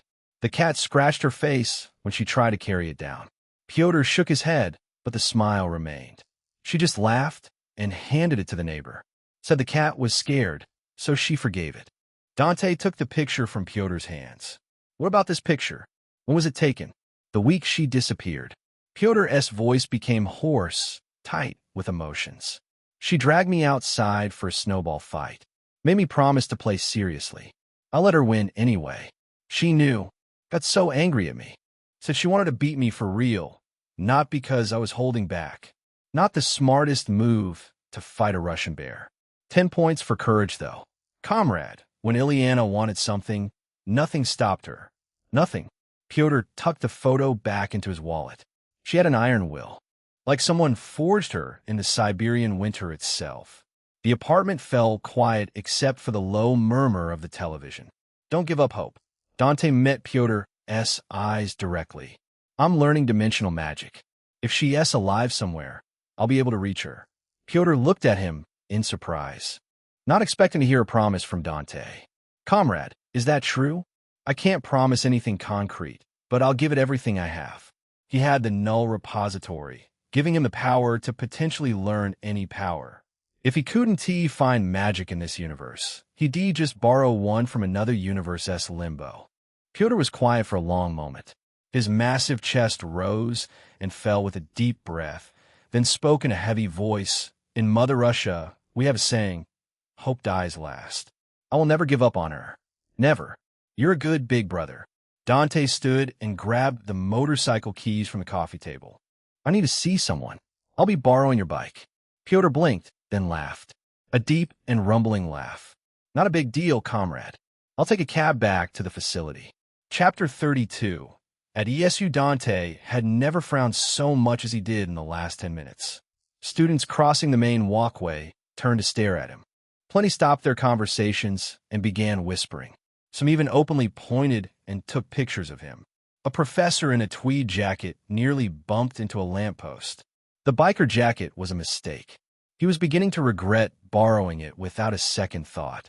It either made him look like a super hot celebrity in disguise or a runaway criminal. A wry sigh slipped past his lips as he made his way past the main courtyard. He needed somewhere quieter, somewhere fewer eyes would pay attention to him. The gym was separated from the academic buildings by a stretch of lawn. Not a single soul lingered here. He dialed Felicia and waited through 2 rings before her hushed voice came through. Darling, I'm here at the gym. Sorry, my lecture just started, she said apologetically. You'll have to wait a while, I'm afraid. How long? Maybe 30 minutes? I'm so sorry. She lowered her voice even further, probably trying to avoid her professor's attention. I honestly didn't expect you to be this quick. Don't make me wait too long. I'll rush over the second I'm free. Shit. Professor Amy is giving me the death glare. The call ended with an abrupt click. He pushed open the gym door, which was completely deserted at this hour of the morning. Might as well train while I wait. The ESUS gym had excellent equipment, but it all paled in comparison to what Silvija had at her facility. She had custom equipment for superhumans, whereas this one was made for normal humans. The thought of Silvija brought with it an unwelcome wave of longing. Shit, I keep missing her, but she doesn't even want to talk to me. He was a sad panda, a pathetic, lavsik satbanda. To distract himself, he shrugged off the biker jacket and tossed it onto a nearby bench before grabbing a pair of training gloves from the rack. He positioned himself in front of the heavy sandbag with the fighting stance that felt more and more natural with each passing day. Control was everything here. He couldn't unleash even a fraction of his real strength without exploding the bag. So he dialed his power back to levels of skilled humans. His fist shot forward and connected with a satisfying thud. The bag rocked. Another thud, and then another. He fell into a rhythm, focusing on the mechanics of each movement with intense concentration. None of his resonance links offered weapon expertise. Death just delivered death. Hyperion fought with overwhelming power. Neither Strange nor Sue fought with weapons. He wasn't in the mood to start a new resonance either. Going through someone else's life while synced with their consciousness was taxing. Not the best experience, especially when their life was full of pain and misery. He might lose his mind or make no progress at all. He funneled all that sadness and longing into refining his movements until only the mind-to-muscle rhythm remained. His skills improved tremendously, all thanks to his high intelligence and the experience from Sue Storm and Strange's martial expertise. He knew he'd have to pick up weapon training eventually, but nothing beat the raw satisfaction of fighting with his own fists. But he wasn't just training his skills. His enhanced intelligence allowed him to multitask. While his fists pounded the bag, his mind raced through potential solutions to the symbiote problem. High-frequency sonic waves would always work on most symbiotes. Sylveja might be able to get specialized sonic emitters and maybe sonic grenades. Extreme heat could work too. Anything above a certain temperature would roast the symbiotes. Telepods could suppress symbiotes directly by dominating the symbiote. One of the reasons he needed Emma Frost on his side when all hell broke loose because it was going to. Invocation mystic spells might work, but they would also attract attention from high-tier beings he wasn't nearly ready to deal with. Astral projection was another way. Not really useful since he would have to perform it individually. Anti-venom was another option. He could tap into that version of Eddie Brock's resonance and gain access to the bane of all symbiotes. However, the idea of allowing any symbiote to bond with his body made his skin crawl. No, his realistic options boiled down to arming Sylveja, S-Men, with high-frequency sonic devices and weapons capable of generating extreme heat. Maybe I can work out a chemical compound instead. Things would be a lot simpler if he could create a kind of tranquilizer that purged the symbiote completely. He didn't even have to experiment on living symbiotes. All the data about symbiote molecular structure was present in the facility, which he had memorized. Sue Storm's scientific knowledge, combined with his own augmented intelligence, meant he could reconstruct the symbiote's chemical makeup and design something that exploited their biological vulnerabilities. A compound to disrupt their molecular bonds. It was worth a shot. He could get someone else to fill his gaps of real experience. Gwen Stacy. She had designed her own web fluid. Surely she could assist him. He got so completely absorbed in theorizing molecular interactions that he lost all track of time. Only when his phone rang did he realize that 40 minutes had already passed. A bead of sweat dripped down his nose to splash onto the mat beneath his feet. He blinked. Sweat. His body had evolved to a point this light workout routine shouldn't have produced any sweat at all. He had somehow exerted himself mentally to the point of actually sweating. He stared at the caller's name. Sylveja. Quickly swiping, he answered just in time. Hey, she said with a cheerful voice he'd never heard from her. Where are you? University? Sylveja laughed. You couldn't have gone there to pick up college girls. Well, I'm picking someone up. You. It's for work? He clarified before she got any misunderstanding. I swear on my soul. I trust you. When he was expecting her to explode at him, she said something completely unexpected. You do. It's just common knowledge that every man wants an understanding woman, she said with a chuckle. Okay, return soon. I'm ready for that talk you promised yesterday. He felt his heart flutter. No way Sylveja was forgiving him when he had yet to take any action. I'll be there ASAP. Before you go, do you have a way to get your hands on things like... He described the countermeasures to symbiote. She thought long and hard before answering. Local sources will be cheaper, but take time to produce. The black market will cost upwards of $500,000, but a lot faster. He sucked in a deep breath. How much did Norman pay for this contract? $30 million for the 3-month contract, paid on a monthly basis. She laughed as though reading his speechless reaction, despite not being here. This is my biggest contract to date. Not only will it tremendously boost my homeland as GDP, it'll get me more high-profile clients in the future. Maybe you don't even finish that. Just, we'll continue when you come here. It's not right to talk about it over the phone. All right. As he bent to pick up his jacket from the bench, a familiar, teasing voice pulled his attention. Silver is such a nice woman. He found Felicia leaning against the wall in a silver wool coat left open over a black turtleneck and tailored trousers. A plaid scarf in muted grays was draped over one shoulder, and leather gloves tucked in her coat pocket. Yet another outfit that looked like it had been pulled from a fashion magazine. Maybe you should go shopping with her after this whole symbiote crisis resolved itself, just to have her choose his wardrobe.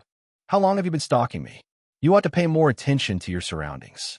She shook her head with disappointment before approaching him. What if someone shot you in the head while you're spacing out? I probably want to die. He had programmed Null with a fail-safe protocol.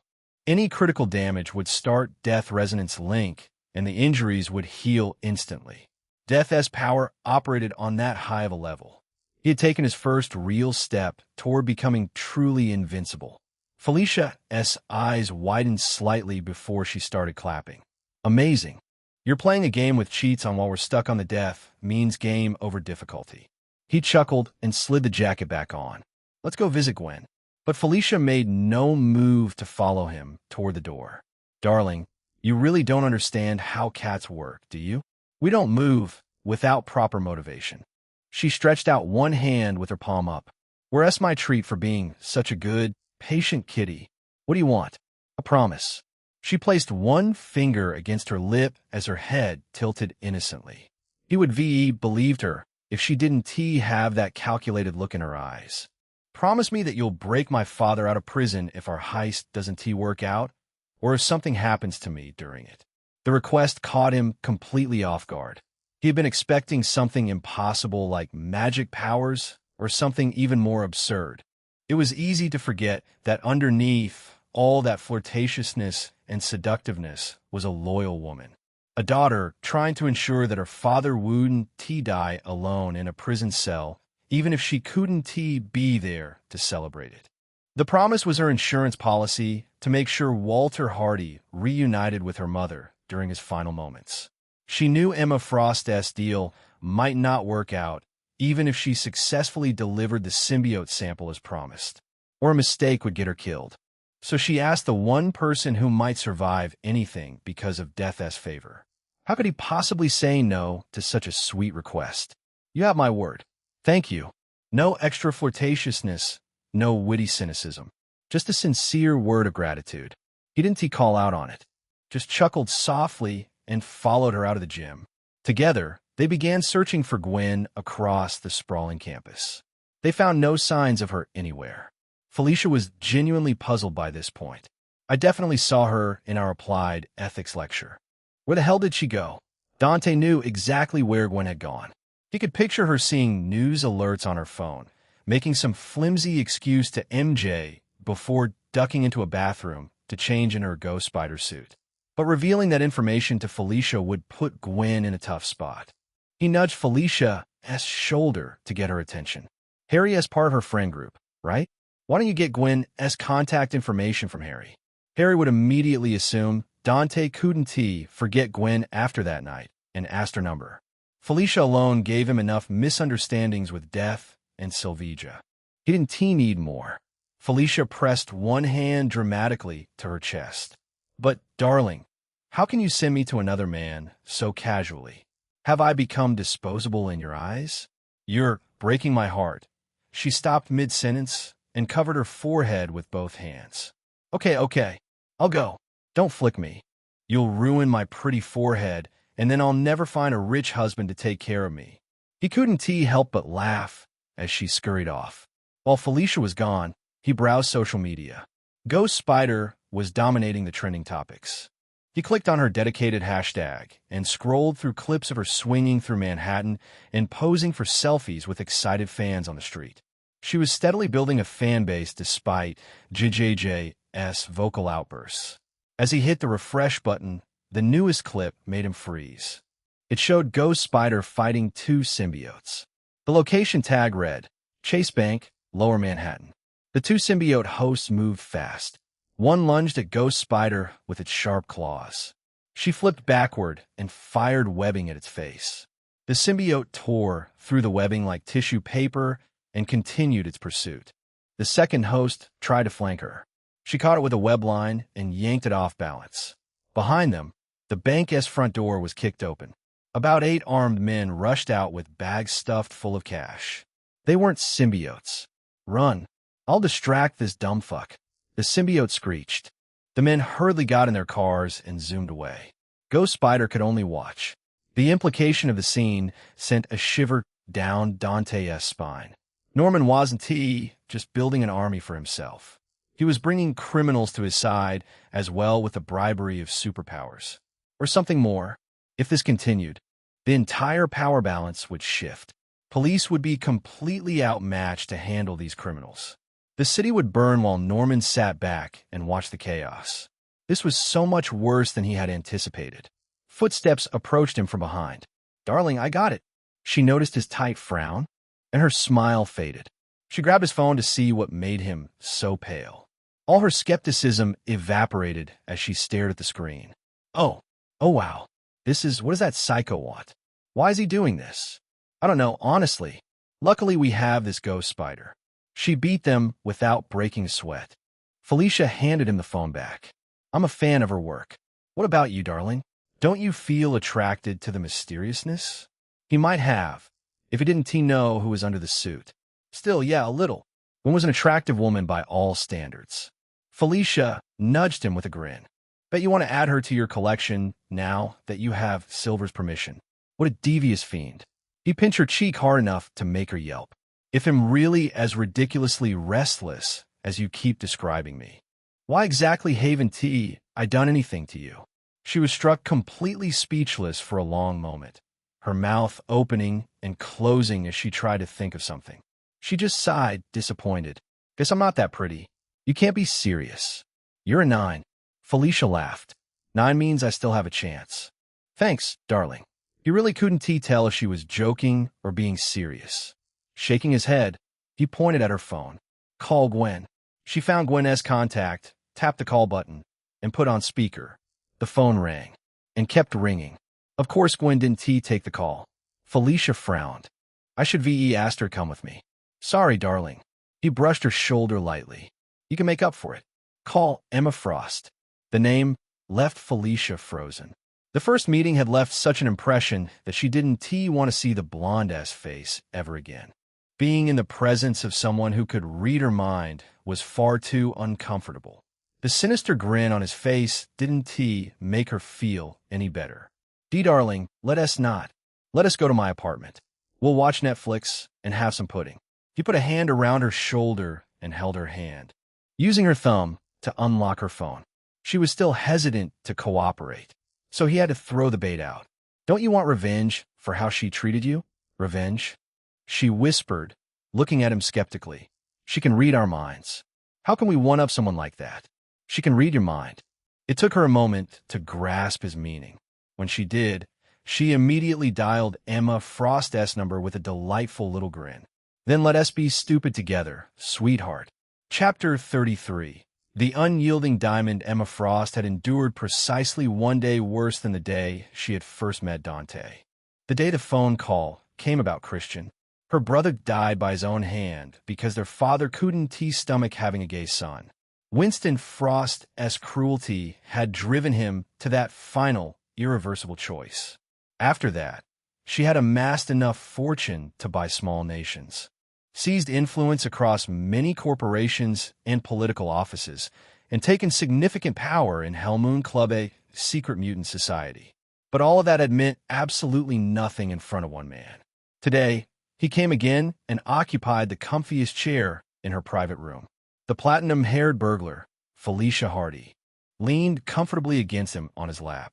She was unbothered by the way Dante's wrapped around her waist. The little thief had come a long way from the terrified girl Emma had cornered. Now, she could only endure Felicia's smug smirk without retaliating. She had extended her telepathic senses reflexively upon their arrival. Like Dante, Felicia's mind was also a void. The girl wasn't an open book anymore, as her mental defenses had been fortified greatly. She could still break into Felicia's mind, but doing so would require focus and time. It must be his doing, but how did he achieve it? I should VE kept tabs on his movements. After their disastrous first meeting, she had decided avoidance to be wisest. Never antagonize the man who could kill with a thought. Never draw his attention. Let him play in his sphere while she manages hers. Her passiveness had come back to bite her in the ass. Dante hadn't spoken a single word since he walked through the door. He simply watched her with unervingly calm eyes while Felicia Hardy played the role of bullied woman, now empowered by her man, as protection. The little bitch was savoring every second of this reversal.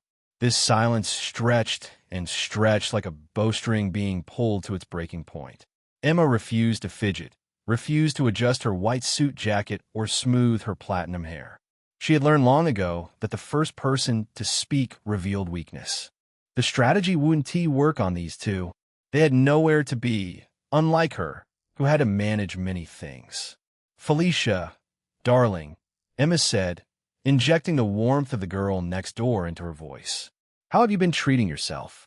Felicia shuddered and nuzzled against Dante's shoulder. Darling, I am scared. Can we please leave? Emma nearly rolled her eyes. She had never seen more fake acting. The girl was blatantly mocking her at this point. Please, darling, I've been inside your head. I know what's beneath the fur. The man you're with, he is wiser than to fall for such performance. Emma Frost. Dante's voice was cold, unlike their last meeting. Breaking into Felicia's room and manipulating her into doing your dirty work is beneath someone of your status. Isn't it? Dante was really here for the night, she coerced Felicia. A thief's room, darling. Emma's nail tapped her armrest, a sweet smile on her face. When she returned to the dorm room, you were nothing to her. Just another pretty face. Dante grabbed Felicia's thigh to draw her closer. She's mine now, and you traumatized her. Emma chuckled as she eased back in her seat, crossing her legs with elegance. How dramatic, dear. Felicia and I only negotiated a mutually beneficial transaction. A deal you forced on her, Dante corrected in a sharp tone. Coercion invalidates consent. My girlfriend was harassed, coerced, and manipulated. Nothing you say will change that fact. Emma knew this man possessed too much intelligence and calculation to seek petty revenge for Felicia's wounded feelings, which was also an act. Felicia was far more resilient than this. This all pointed to one possibility: Dante was building an elaborate trap, though his goals were yet to be revealed. Let us pretend your grievances are reasonable. What do you want me to do? She decided to accelerate past the foreplay. Playing games with someone as dangerous as him wasn't fun. She would delightfully relish having an upper hand against the weak rather than walk on eggshells against the strong. Someone has to take responsibility. My justice comes at the price of death. Dante propped an elbow on the armrest and rested his face against his knuckles. Smiling faintly, he continued, someone's head needs to roll. Emma felt the temperature drop, yet a droplet of sweat trailed down her cheek. Death in exchange for mental trauma? Darling, you aren't making any sense. He laughed condescendingly. Do I have to? Emma froze.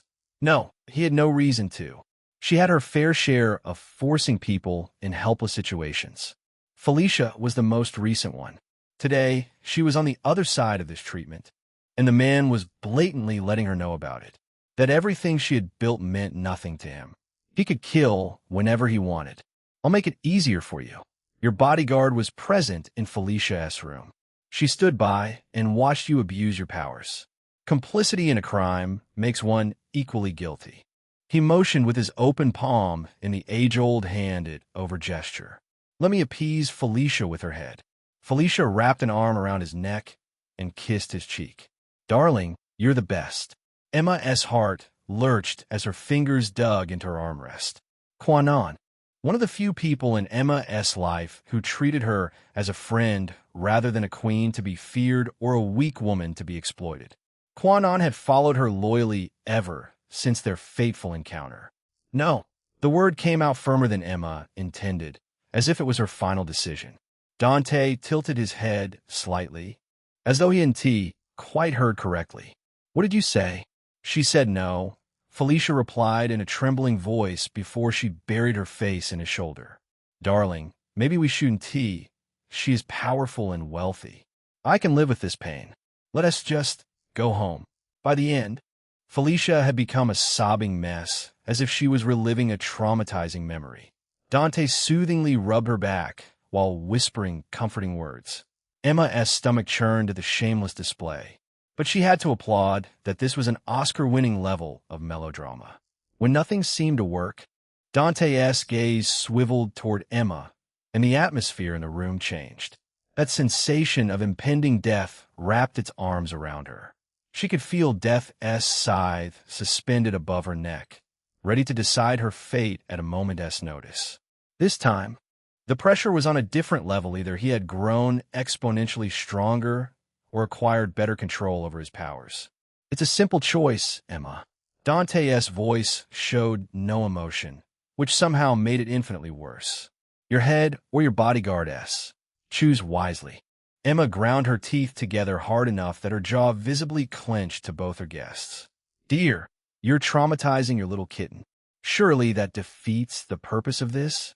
Dante glanced at Felicia, whose face had drained of color in the field of his domain. Yet she clung to him. "Don't mind me." Something resembling approval flickered across his features as he caressed her face. "Emma, you have 10 seconds to make your decision. Choose one, or I'll pick both." "You're going too far, darling." Emma rose from her chair, her hands clenched into fists at her sides. "You've already stripped me naked once in this club. I won't bend to your threats again." She had dedicated her entire adult life to ensuring no one could ever reduce her to that helpless, crying girl she once was, so that anyone trying to control her would regret their existence. This man had pushed her to a breaking point. "It's your choice." Emma sat back down and crossed her legs elegantly. She appeared fearless, smiling as if she had been enlightened. "My late brother's death is a reminder that you can shatter a diamond, but you cannot bend it." She took a deep breath.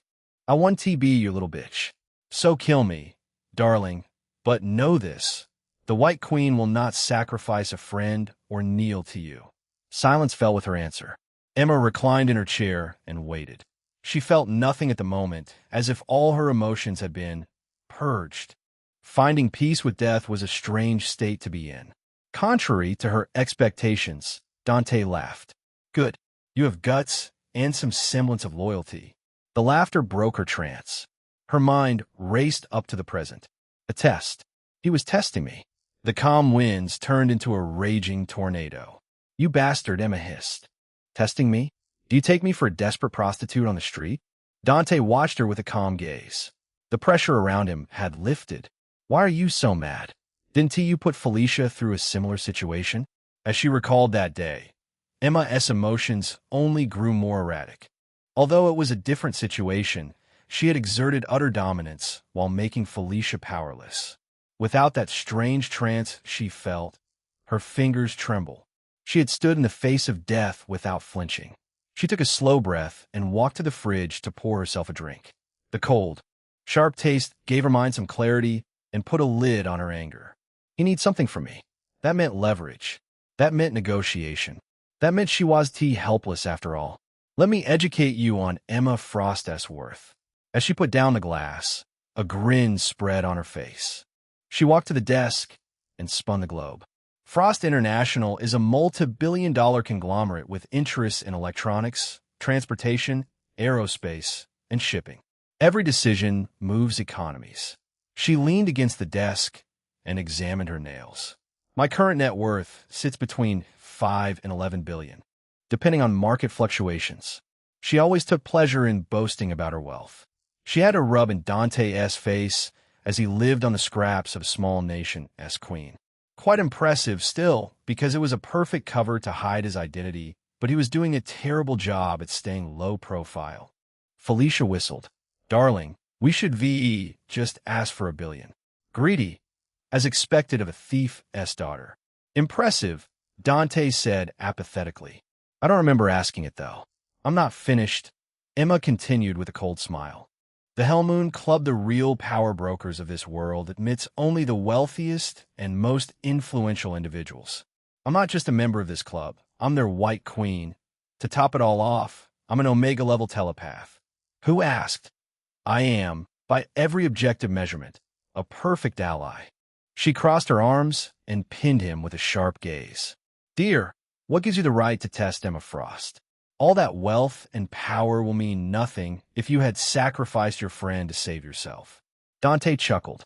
What matters isn't the present, but where I'll be in the future, and whether you choose to stand on my side or against me. The message was clear. Stand with me and flourish. Stand against me and perish. Emma covered her mouth and laughed. She laughed until all her grievances had become nothing. Then, she looked at him with a predatory smirk. An alliance between us will be like a Roman Empire signing an equal pact with a small village. Tell me a reason it isn't so.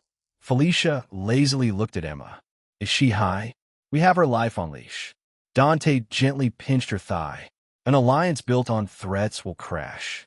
It has to benefit both parties. Yeah, I forgot she's a businesswoman. Felicia sighed. I'd totally sign a one-sided agreement with Darling. Emma flipped her palm and motioned to Felicia. Thieves move to the scent of gold. Sharks move to the scent of blood. I'll bring my wealth, influence, and my telepathy to the table. What about you? What value can you provide? Emma Frost knew his ability was great, but she had her own telepathy to get rid of any nuisance. Only a few people could defeat her. She couldn't care less about his other prospects. So what if he was the most dashing man on Earth? So what if he had the charm to court Symkaria as queen? It all meant nothing to Emma Frost. Chapter 34. Convincing the White Queen. Dante thought for a second and then shook his head. Nothing for now. Then leave. Emma gestured to the door like sending unwelcome guests away. And darling, don't bother me with alliance until you are on the same level as Stark International. I didn't come here for a permanent alliance. Look at this. Dante's fingers weaved complex gestures. Golden light materialized from nothing, spinning and interlocking into mystical magic circles and sigils. Emma took a sharp breath. She recognized the style of this ability from Celine's memories. You've trained at Kamartaj, she exclaimed. The Ancient One accepted someone with your manipulative character? Everyone's manipulative. Dante replied in the middle of his mystic spell. The question is whether you manipulate for selfish or selfless reasons. The golden circles expanded until one dominated the space between them. The hollow center blurred and then displayed black-skinned, monstrous creatures. The monsters that went viral after the bank heist. Except these monsters weren't outside a bank. They patrolled a corridor covered in disgusting black tendrils. Emma studied the creatures with fascination rather than fear. Enhanced strength and durability made them dangerous. It would also make them fearless killers under proper control. The scene switched and then showed vials filled with black slime-like material with tentacles. This is symbiote, the miracle cure you wanted Felicia to steal, Dante explained. Norman used symbiotes to create an army of enhanced soldiers. Now, he is distributing them to criminals. The magic window closed with a gesture, and he showed a solemn look. Norman is about to tear this city apart.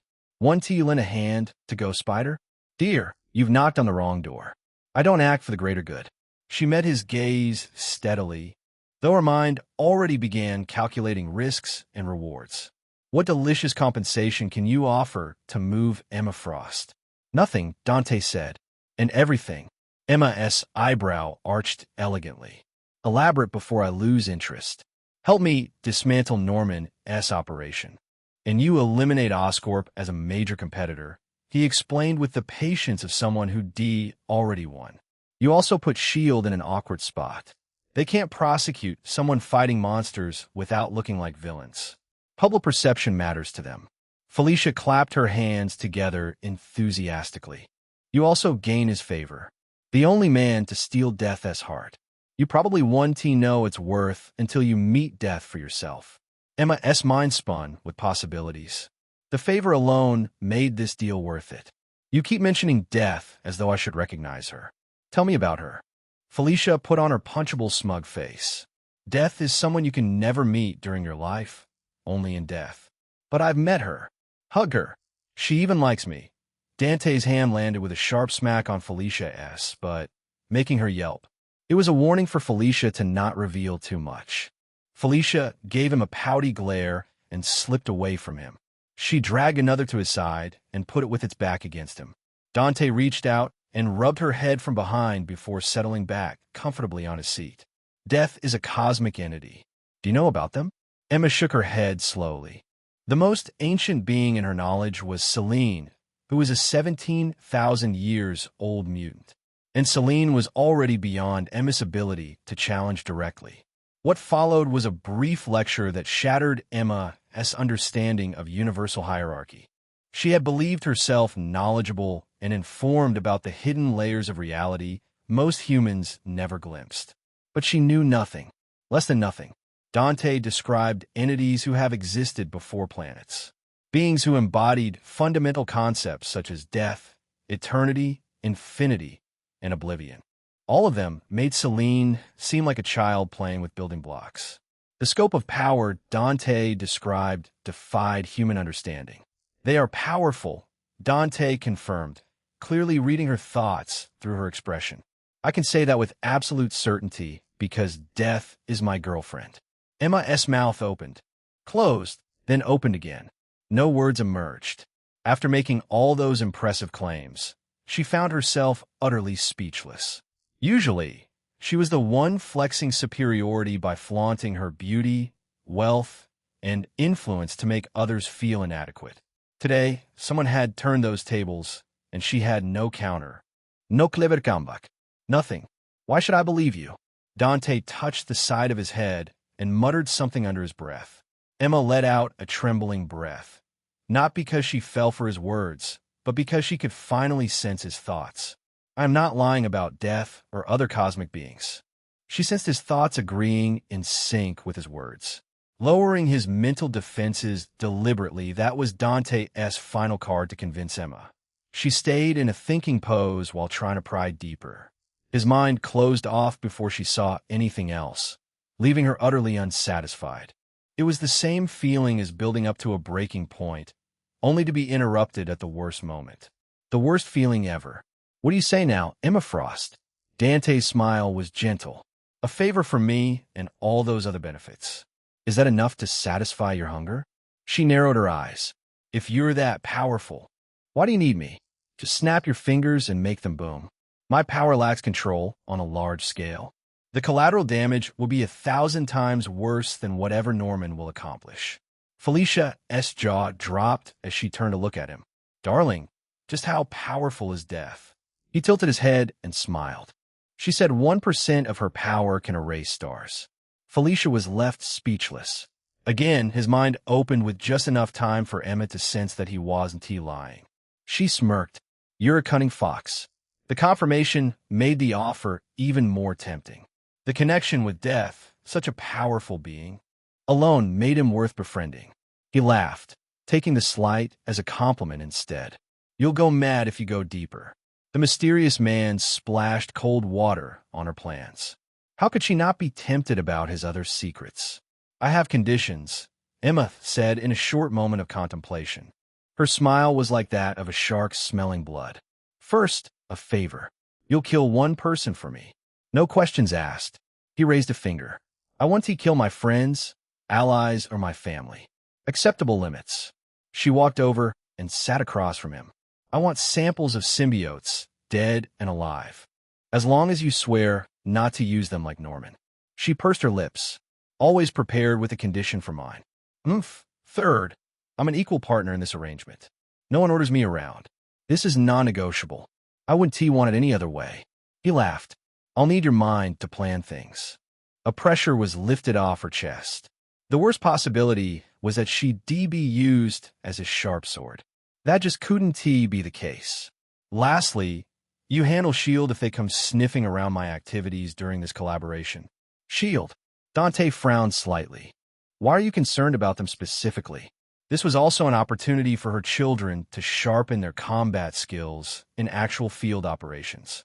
With Dante as an ally, she wouldn't need to hide her mutant abilities. I'm not afraid, dear. I simply prefer to avoid unnecessary bloodshed. Emma's smile turned cold.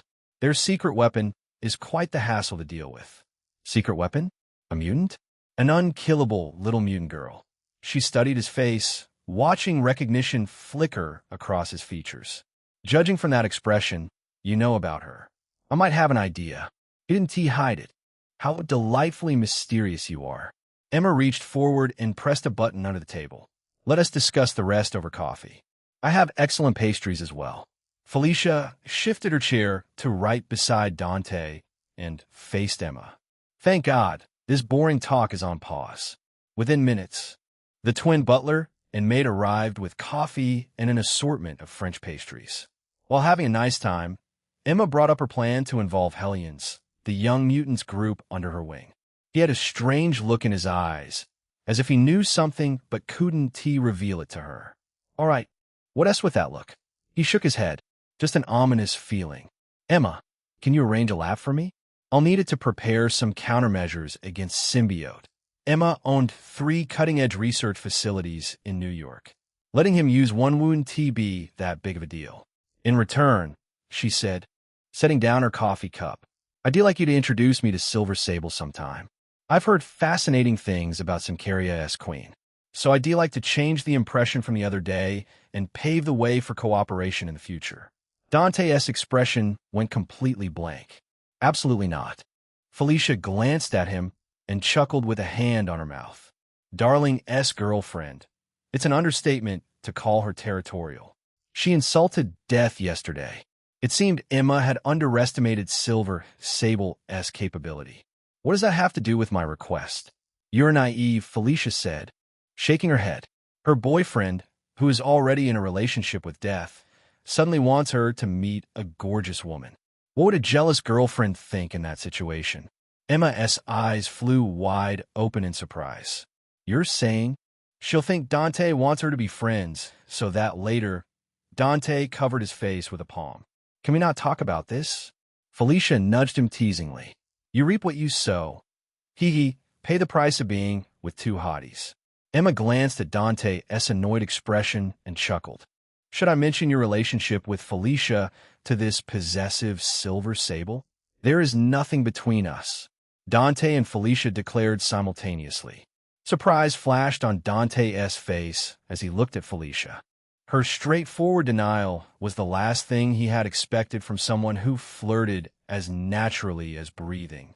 I know when to stop, Felicia said, though her smile turned predatory in the next moment. But if I decide I want you, I'll steal you properly. You won't even realize you've been robbed until you wake up in my bed. Keep bluffing. No, I am not. You might be Death's boyfriend, but I'm New York's best burglar. I steal things. Did you forget your 35 grand? Dante grabbed the back of her collar. Give it back. No, it's my payment for all the times you touched me weirdly. You.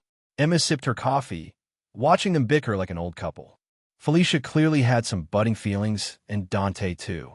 However, Felicia had enough self-awareness not to plunge herself into the hot love triangle. Dante also seemed to be holding back because of Sylvija, the capable woman who had a vice grip on this unstoppable man's heart. If Emma wanted to control him, she had to control Silver Sable. She shook off the thought before it progressed further. Antagonizing this man would never end well for her. She didn't need to either, as they had just become allies. I'll make you my subordinate one day, and that would be her revenge for all the humiliation. Chapter 35. Strategies. Dante exhaled a sigh trapped in his lungs for the past hour. Playing mind games with Emma Frost had drained him. After all, he lacked the experience Emma had accumulated through years. Any composure break would reveal a weakness, which would be instantly used against him. The confidence from Death's Link and his enhanced intelligence had made everything possible. Felicia's acting had also been flawless when it counted. He couldn't afford a failure with Norman's symbiote army looming over them. As Death's lover, he should let people die. That was the natural order. But Sylvia's involvement had changed everything. If the world learned that Wild Pack had protected a facility breeding alien monsters, Sylvia's reputation would never recover. Most of Symkaria's lucrative contracts would be lost overnight. Everything she had built from the ashes of her father's legacy would crumble to nothing. He couldn't allow that, obviously. Besides, the whole situation gave him something productive to do, and there would be special pleasure in shattering a billionaire's god complex. Thank you, Null. Dante sent a silent thought to his always helpful system. The mental defenses that could repel even Death's cosmic awareness naturally belonged to Null Repository. He had to ask Null's permission to lower it for a brief window. Null, what is the reason I'm immune to telepathy? Administrator's consciousness is linked to Universe X. Someone will have to be in Universe X to use telepathy on you.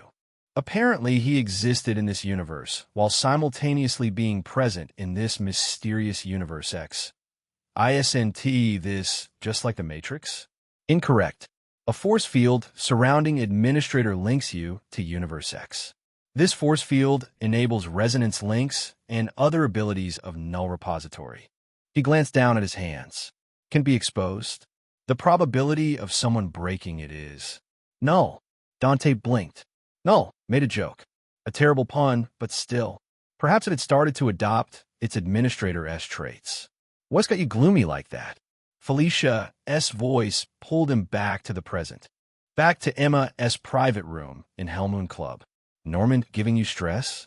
He shook his head, managing a small smile. Norman's way too weak for that. Just thinking about the future and stuff. Ooh, a future where you wake up in my bed? Felicia's grin was pure mischief. Okay, not the flick. She raised both hands in surrender, laughing. I'll stop teasing you. For now. Maybe. Probably not, actually. Emma, who had been watching their exchange, finally spoke. It's been a pleasure, darling. But I'm afraid I must end our little gathering. I have some matters that require my persuasive touch. Same here, Dante said, pulling out his phone. Send me the lab address when you get a chance. And the security codes. I'd rather not break in if I don't have to. They exchanged contacts.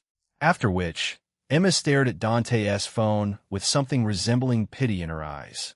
Dear, is Silver Sable not paying you? I'm looking at a phone that should be in a museum. That model is probably older than some of my innards. It gets the job done. What else do I need? I suppose that's very practical of you. Practical is just another word for boring. Felicia whispered before grabbing the last piece of cake from Emma's plate. The dessert disappeared into her mouth in 3 aggressive bites, her cheeks bulging slightly. MMPH. So good. She mumbled, licked frosting off each finger. Okay, ready to leave. Emma's nose wrinkled with thinly veiled disgust. Your manners, darling. They resemble a starved raccoon. I'd prefer you call me Cat, Felicia said before pointing at Dante. You mess with me, and this guy knocked at your door. Doesn't that sound like the saying? It's bad luck if a black cat crosses your path. Acquainting myself with Death's boyfriend is bad luck. Emma laughed. Hardly, my dear. Felicia had no counterargument since Emma ended up profiting in the end. Just as Dante placed his hands on the armrest to stand, the door made a creaking noise. His instincts sensed threat and trouble, which was usually a bad combination. The woman who entered proved his doubts correct. A stunning beauty stepped through the doorway, her long black hair fluttering with the wind that flowed from the hallway. She was quite tall, just shy of 6 feet, a quite rare height for a Japanese woman, and quite athletic too, as her bodysuit made her muscles more defined. Everything combined with the red sheathed katana in her hand revealed her identity. Psylocke. Her gaze swept the room. It passed over Felicia with acknowledgement, then landed on Dante. Deep purple irises glowed with psychic energy, and then she rested a hand on her katana's hilt. Her eyes stayed on him even as she moved to stand beside Emma. "Careful," she whispered. "He is strong." Emma glanced at Dante before shaking her head. "You talk as if you know him." "Well, do you?" "No, but he has triggering my psychic senses. I can't assess his threat either." "That's on brand for him," Emma replied with a smile, reaching out to pat Psylocke's forearm reassuringly. "I've just signed a deal to help him with certain matters." Despite Emma's reassuring words, Psylocke's combat-ready stance never relaxed. She looked ready to draw her sword in a heartbeat. "It's better if we don't antagonize him. We already have enough enemies waiting in the shadows." "That's true." Emma nodded. "How was the tour? Did you have fun?" Psylocke looked like she was resisting the urge to roll her eyes at Emma. "I'm not dealing with those children again." Emma chuckled. "Get used to them, sweetheart. You'll lead them against a new enemy soon." Although they tried to keep their voice low, it was impossible to hide conversation from Dante, who sat directly across from Emma. The children in question had to be Hellions, the young mutants who were unfortunately killed and then later revived in the comics. It was hard to know if they would meet the same fate here, since the timeline had been a total mess so far. Dante raised his hand in a casual greeting. "Your bodyguard looks strong. Any chance I can hire her?" He was curious if it was Betsy Braddock in Quanon's body, or just Quanon. Psylocke was too complicated of a character in the comics. Emma's chest puffed pridefully at the compliment, but the latter half of his words made her eyebrow arch. "Do you think I'll give her away after all that trouble?" "What trouble?" Psylocke asked, her head turning to look at Emma, then swiveling back to Dante. Her purple eyes narrowed. "I feel like I should be aware of something." "It's nothing, darling." For someone as boastful as Emma to not boast about the risk she took for Psylocke was as unusual as Emma having another psychic as her friend. Emma hated being vulnerable or exposed. She valued control and privacy, and other telepaths represented a threat to both. Is she embarrassed? He didn't even get a chance to talk to Psylocke since Felicia grabbed his sleeve and practically dragged him out of Hellmoon Club. Black Cat wasn't fond of Psylocke after their first encounter. The sunlight outside was pale, despite it being afternoon.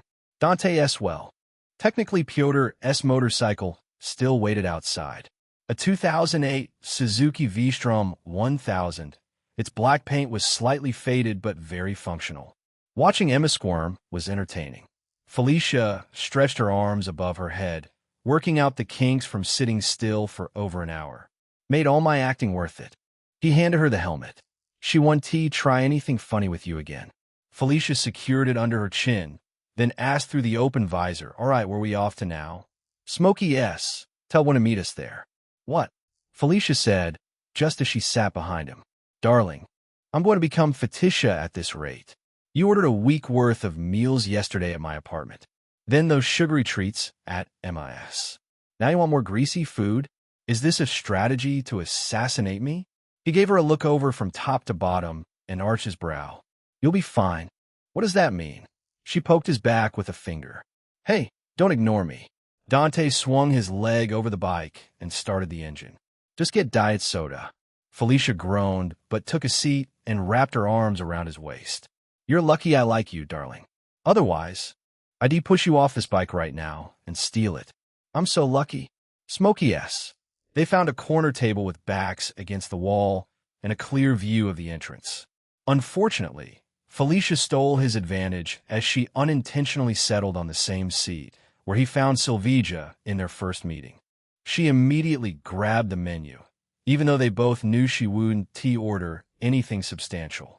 Well, Dante had plans to convince her. A teenager with a magnificent beard and a crooked name tag, reading Kyle, shuffled over. He held a pad and pen, but didn't bother making eye contact. "So, give me your most expensive meal." Dante glanced at Felicia, whose eyes had gone distant, staring blankly at the menu in what appeared to be an existential crisis about whether her figure was worth sacrificing for momentary pleasure. "And a Diet Coke for her, with extra ice." Being surrounded by the smoky flavor, but only ordering diet soda, made Felicia depressed. Dante caught Kyle's attention with a meaningful look, jerking his head slightly toward Felicia while making a subtle gesture with two fingers. Kyle only took notice after several attempts, his glazed expression slowly focusing. Dear customer, you've been chosen as our lucky customer of the day. Your order will be doubled for no extra cost. I don't think I can eat that much. Dante rubbed the back of his head. Felicia. No, she's watching her calorie count. The name drop dragged Felicia out of her mind. She blinked rapidly and then sighed like it couldn't be helped. Let's take it, dear. It'd be a waste to not accept freebies. It was a perfect trap to lure in the cat. The word freebies always worked, especially on women and especially on petty thieves. I'll swim an extra hour for this. Felicia whispered with a small smile. Dear, let us give an extra tip for this gentleman. Of course. Once Kyle left with a small smile, Felicia happily pulled out a small black tablet from inside her jacket. So, she tapped the screen, bringing up images of Oscorp Research Facility schematics. Let us talk specifics of our job until Gwen rolls around.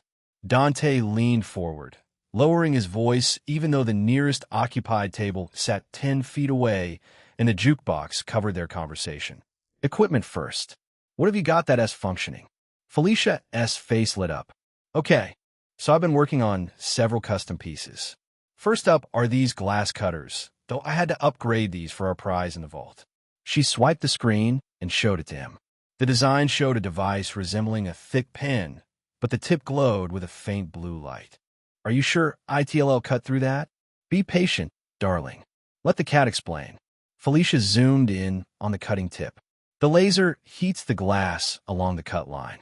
Then the diamond blade vibrates super fast and follows the heated path through the weakened material. Norman's glass is probably 3 inches thick. That's 2 to 3 minutes per cut. 15 minutes for 4 cuts. No, that's too much time. Why don't you focus on weakening a section so I can break it? Felicia's eyes widened. Darling, are you planning a full-gun blazing entrance? Not really. He gently tugged the tablet from her loose grip and swiped through images until he reached a hand-drawn professional map showing all routes of the underground facility. He had a feeling she'd have worked on this first. Her enthusiasm for stealing was second to none. Here's the plan. We'll smash open all the prison cells to distract everyone. Then we'll work on opening the vault and leave with Venom codename for our prize. Felicia narrowed her eyes in deep thoughts, as though mentally simulating the plan. While she was lost in thought, their order arrived. There's just one problem, those guards. Felicia grabbed a fry and dipped it in the sauce before biting it. Her face scrunched up. Salty, just like my dear. I can make us invisible to get past them. Felicia didn't even blink and continued savoring the fries. Not going to ask about it. Oh, please, darling. Being invisible is just cute compared to being Death's boyfriend. At this point, you could tell me you can turn into a dragon and breathe fire. ID, just ask the color of your scales. Anyway, Felicia snatched back the tablet and browsed through the images. Let me go through the rest of my gadgets. You already know the grappling hook. There's this cute spark. What showed on the screen were tiny metal light balls with colorful coating. My EMP grenades. They'll knock out all electronics in a 15-foot radius. Perfect to get past security cams. You made EMPs. Dante's eyebrows rose. This wasn't amateur tinkering anymore. Modified them, she corrected, holding up one finger. I bought base components from a contact. Then I rewired the capacitors to store more charge and tweaked its discharge rate in a lab. I'm guessing you broke into that lab, cause no one is letting you work with EMPs on their watch. Borrowed access to my university lab. She corrected with a smirk. Some professor thought it'd be cute to use his birthday as his computer password. He was just asking to be exploited. Dante shook his head. You're a real menace. Thank you. She took it as a compliment and scrolled to the next schematic. Now, this is the most useful one for our work. We'll need this bad boy to crack the vault. She spent the next 5 minutes gushing over the basic theory of the magnetic lock system and how her device would generate a counterfield to override the security system. It was probably the most passionate he'd seen her, completely absorbed in technical details. We need perfect choreography. This job won't tolerate, oh shit, we should be done that moments.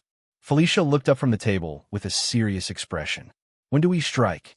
We wait, Dante said. It's only a matter of time before another attack happens. When it does, we move. To give plausible deniability to your girlfriend. Felicia nodded her head in appreciation. Silver can claim she was busy defending the site when the symbiote disappeared. Exactly. Sylvia's reputation matters. Felicia studied him quietly for a moment with an expression he couldn't quite read. For what it's worth, I think Silver Sable's lucky. Not many people would go through this much trouble. Should I not? Felicia wiped her mouth with a napkin before revealing a predatory smile. Darling, you mentioned giving me gifts. Were they? Before he could reply, the small brass bell above the restaurant's entrance chimed. Chapter 36. A young superhero's troubles. Dante looked over his shoulder. Gwen Stacy pushed through the door. Her hasty ponytail had strands escaping and framing her face. Dark circles under her eyes seemed more prominent than yesterday, coming from too many sleepless nights and too much stress. Her gaze darted around the restaurant with frantic energy. When she spotted Felicia, visible relief washed across her features. She rushed over and dropped into the seat beside Felicia. Felicia reached out and brushed a strand of hair from Gwen's face. You look like hell, sweetheart. You don't say.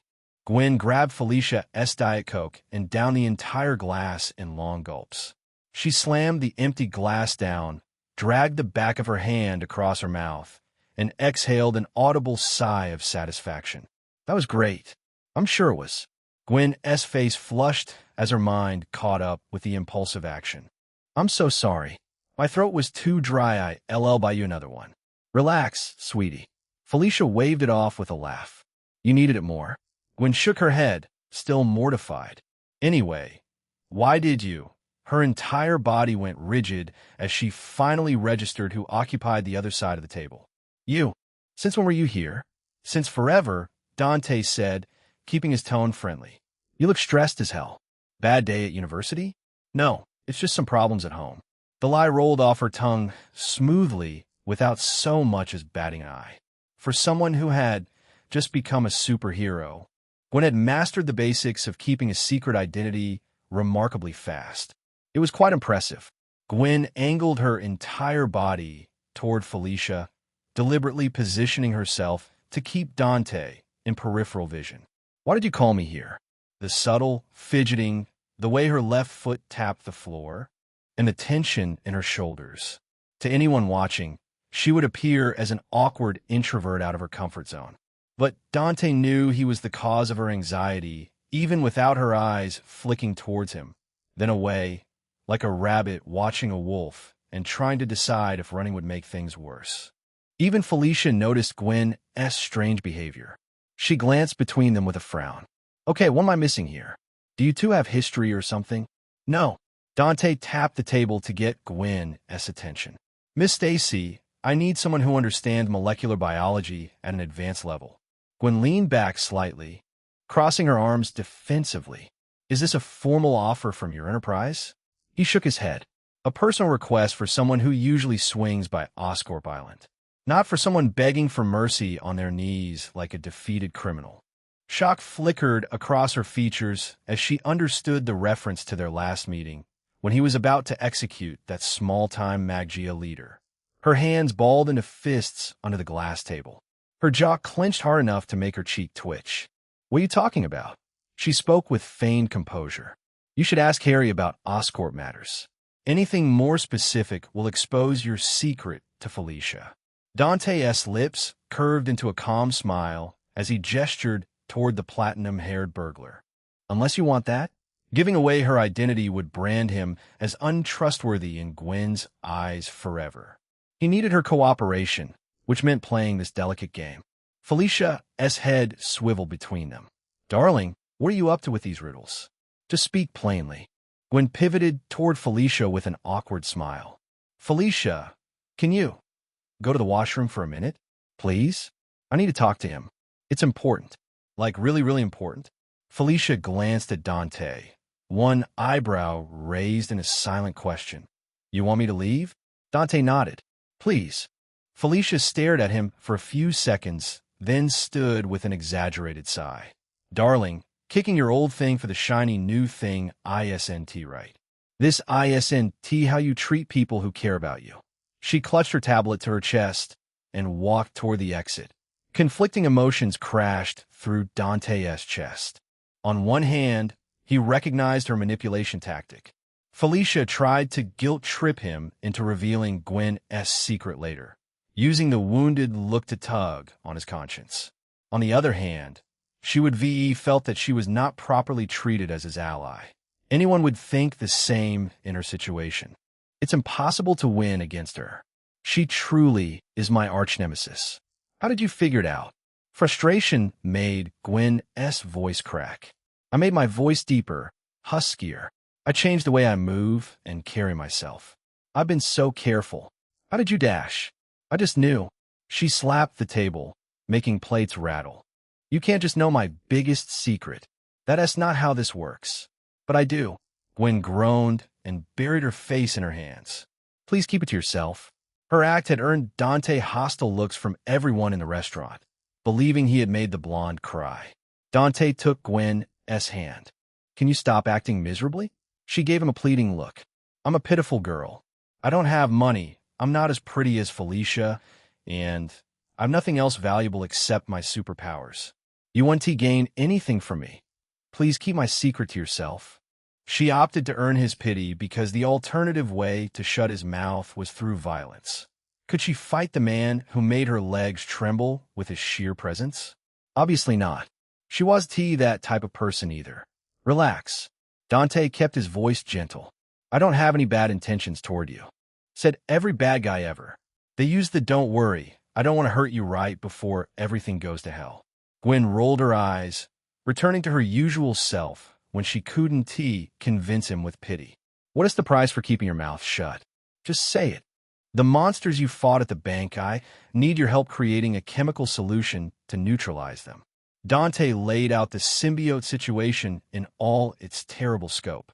An army of specimens, potentially hundreds, being distributed to the worst criminals in New York City. He kept Norman Osborn and Oscorp's name out of it. Harry Osborn was still Gwen's friend, after all. No need to force her to choose sides before absolutely necessary. But he didn't sugarcoat the threat level. Gwen's face went progressively paler as he talked.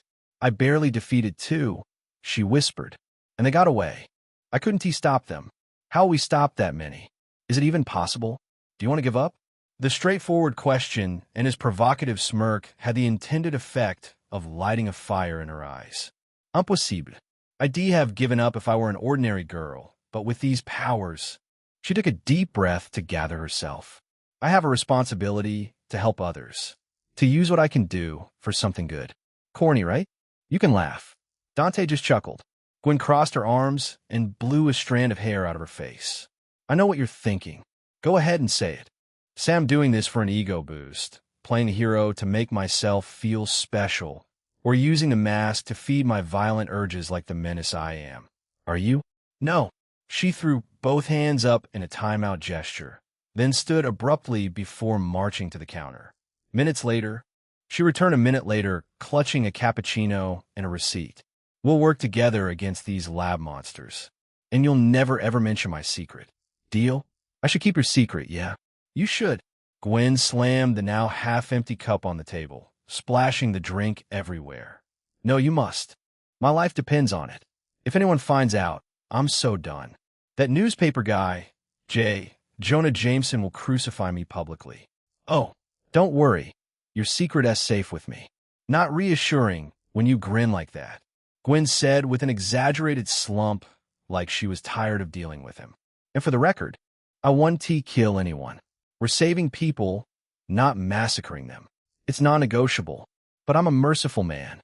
Yeah, very merciful. The sarcasm dripped from every word. Those 5 guys at Oscorp definitely remember your mercy. Oh wait, they can't because they're freaking dead. He shrugged. They shot first. I only acted to protect myself and my employer's interests. Gwen opened her mouth to retort, visibly struggled to find words, then closed it again and waved her hand dismissively. Forget it. I'll never win this argument. When do we start this project? Before we officially collaborate. One question, are you uncomfortable with Felicia knowing your secret identity? Absolutely not. Her answer was instant. Why would you even suggest that? She is also helping me with this operation. Also, don't underestimate her. She can give you serious trouble without any superpowers. Gwen's expression shifted as she mentally reassessed Felicia. Her eyes narrowed thoughtfully. Still no. We attend the same university. It's way too risky. Have it your way. He sighed before shaking his head in disappointment. It's out of bounds to suggest it anyway. Why did I think Miss Gwen would appreciate having people around who understand being different? Gwen flicked a coin at his chest. It bounced off and clinked on the table. I don't even trust you yet. You literally just blackmailed me into cooperation. Fair point. She crushed the empty cup. Give me a text when you need me at the lab. Still not sure if he'll actually be helpful with the chemistry, but he'll try. Gwen left after paying for everything, including his earlier order. Meanwhile, Felicia still hadn't returned. He didn't find her waiting outside either, so he dialed her number. It rang multiple times before going to voicemail. Moments later, a text appeared. Felicia, something came up. Emergency. I'll see you later. The absence of her usual affectionate darling or cat emojis raised a red flag. Felicia never dropped her playful persona unless something truly serious demanded her attention. The second red flag was that she chose to leave on foot or through a cab instead of just getting the keys to Pyotr's bike. He stared at the message, unable to shake off the uneasiness in his chest. Can't leave her alone. Chapter 37 favors the Suzuki V-Strom's engine rumble beneath Dante. But he kept his eyes on the text he had sent a minute ago. Dante, hey, where did you go? The little checkmark confirmed it had reached her phone, but the read indicator never appeared. There was naturally no reply either. Dante, you know when one T cooperate if I reveal her secret. Still nothing. Dante, where are you going? The lack of response was becoming concerning. Felicia Hardy was a thief, a seductress, and a woman with enough emotional baggage to fill a cargo plane, but she wasn't a coward. She never ran away like this. Dante, Felicia.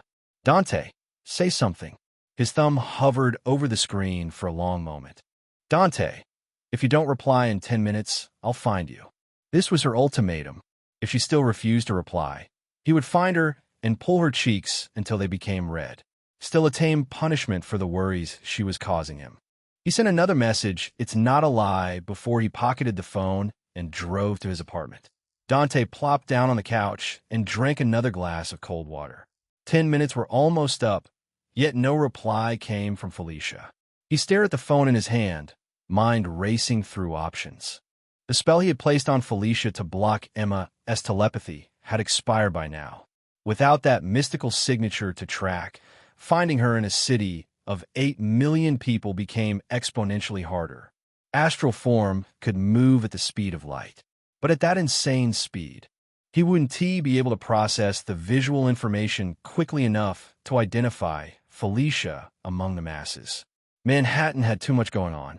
The search would take days, maybe weeks, and that was assuming she stayed in Manhattan at all.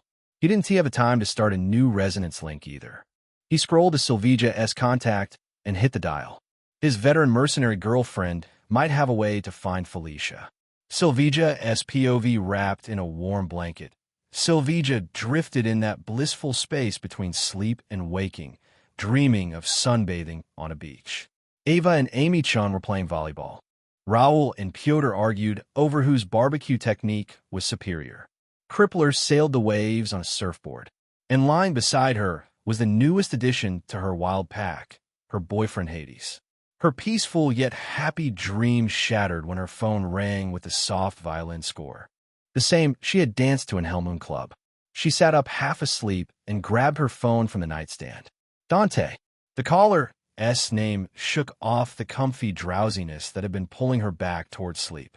She answered the phone and put it beside her on speaker mode. Dante. She stifled a yawn with her hand, which came as more of a soft moan than actual words. Are you outside? You could asked Anna for spare keys. Although he was her boyfriend, she still didn't particularly appreciate having her sleep interrupted. Wait, are you sleeping? Yeah, Um, she let out a moan after stretching her body properly. That stretch hit hard. I should get a masseur to work these knots out of my back. After thinking all night and through the paperwork well into the morning, she had chosen not to hold his relationship with death against him. Not permanently, at least. From her perspective, he was still in the wrong for not informing her about his commitment to death from the start. That was a breach of trust. But from his own perspective, he hadn't done anything wrong. Gods and beings of that caliber operated on different rules, different scales, and a different common sense. They weren't bound to the concept of monogamy. Still, she wouldn't forgive him easily until they had a real, adult conversation about their relationship. Sylvija, I need your help. His urgent words burst through her bubble. Are you still there? It had her throwing the blankets aside without a second thought. Tell me, can you trace someone's location through their phone? Only for the phones I've issued to WildPack members. It's not technically legal for me to track a U.S. citizen's location through their phone. We don't have a specialist for that either. She kept her voice patient despite the urgency in his. Who are you hunting? Felicia might be in danger. Sylvija frowned. That Felicia, who fearlessly stared down my gun barrel? What danger could she possibly be facing? She asked, missing. Oh, how long? 15 minutes. Probably. The embarrassment in his voice was obvious. Even he knew how ridiculous it sounded to request an emergency trace for someone who'd been missing for less time than it took to shower. I have my reasons to believe something's wrong, Dante continued. Will you trust me? She groaned, falling backward onto the pillow, pressing the phone against her ear. She whispered, using trust like that isn't fair. He was leveraging their complicated, messy, yet warm relationship to get what he needed. And the worst part was that it was working. She could feel herself caving already. Her professional judgment was overridden by the simple fact that she cared about him. I need you, Sylvija. Only you can help Felicia. Sylvija thought back to her one-on-one conversation with Felicia after the whole death revelation had turned their world upside down. The flirtatious seductress had dropped her mask to ask Sylvija to forgive Dante. He might be cheating on you, but still, he is a good man. You won't find many like him if you let go. Those words from Felicia had been a big reason Sylvija didn't explode on him. Right now, though, it would be quite reasonable for Sylvija to stay outside of this matter and let him deal with it. On the other side, she didn't want any harm to come toward Felicia or become the reason Dante failed to help Felicia. That would suck. Let me talk to my security consultant at the embassy. I'll see if my status can get something done. Felicia had chosen to stand on their side as an ally. Saving her was the right thing to do from a professional standpoint, and it would spare her for being hated by Dante as well. Thank you, Your Royal Highness. The formal title made her pause.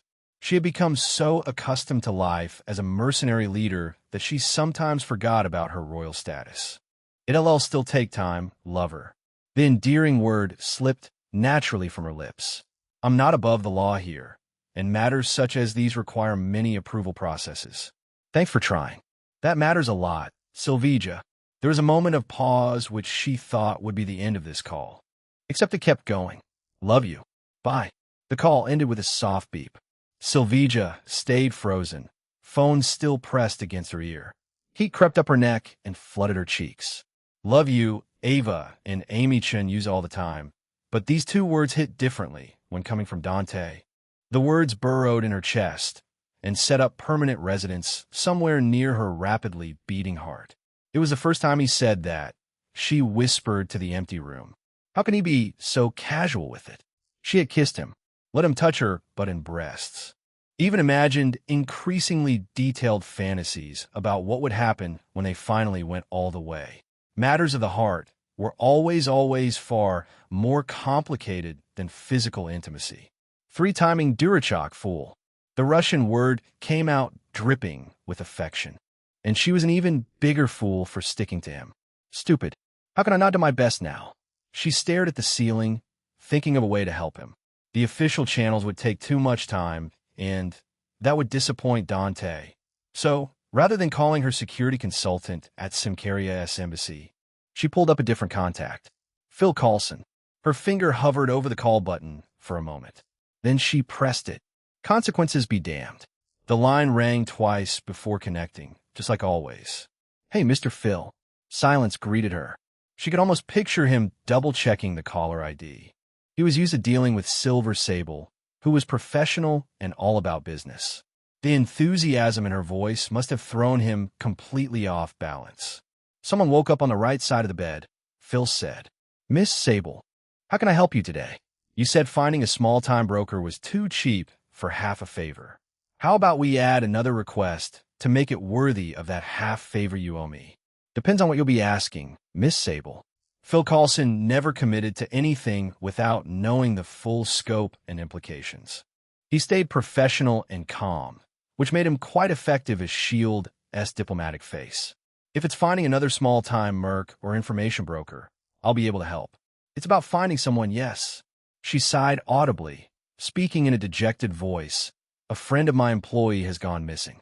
Can you trace her location through her phone number? Can you be more specific about their identity than just employee of your friend?" "Felicia Hardy is her name. She is a student at Empire State University." Silvija said, "You already know about Ava Ayala. Felicia is her friend. Before you ask, Felicia isn't involved with the Wild Pack business. Just friendship between two girls of similar age." She had to lie. Phil Coulson would be more inclined to help an ordinary person over someone in her business. Hector's sister, the current possessor of the White Tiger amulet. Phil went silent, probably pulling up files about Felicia. It'll be a good deed to help a young woman in danger.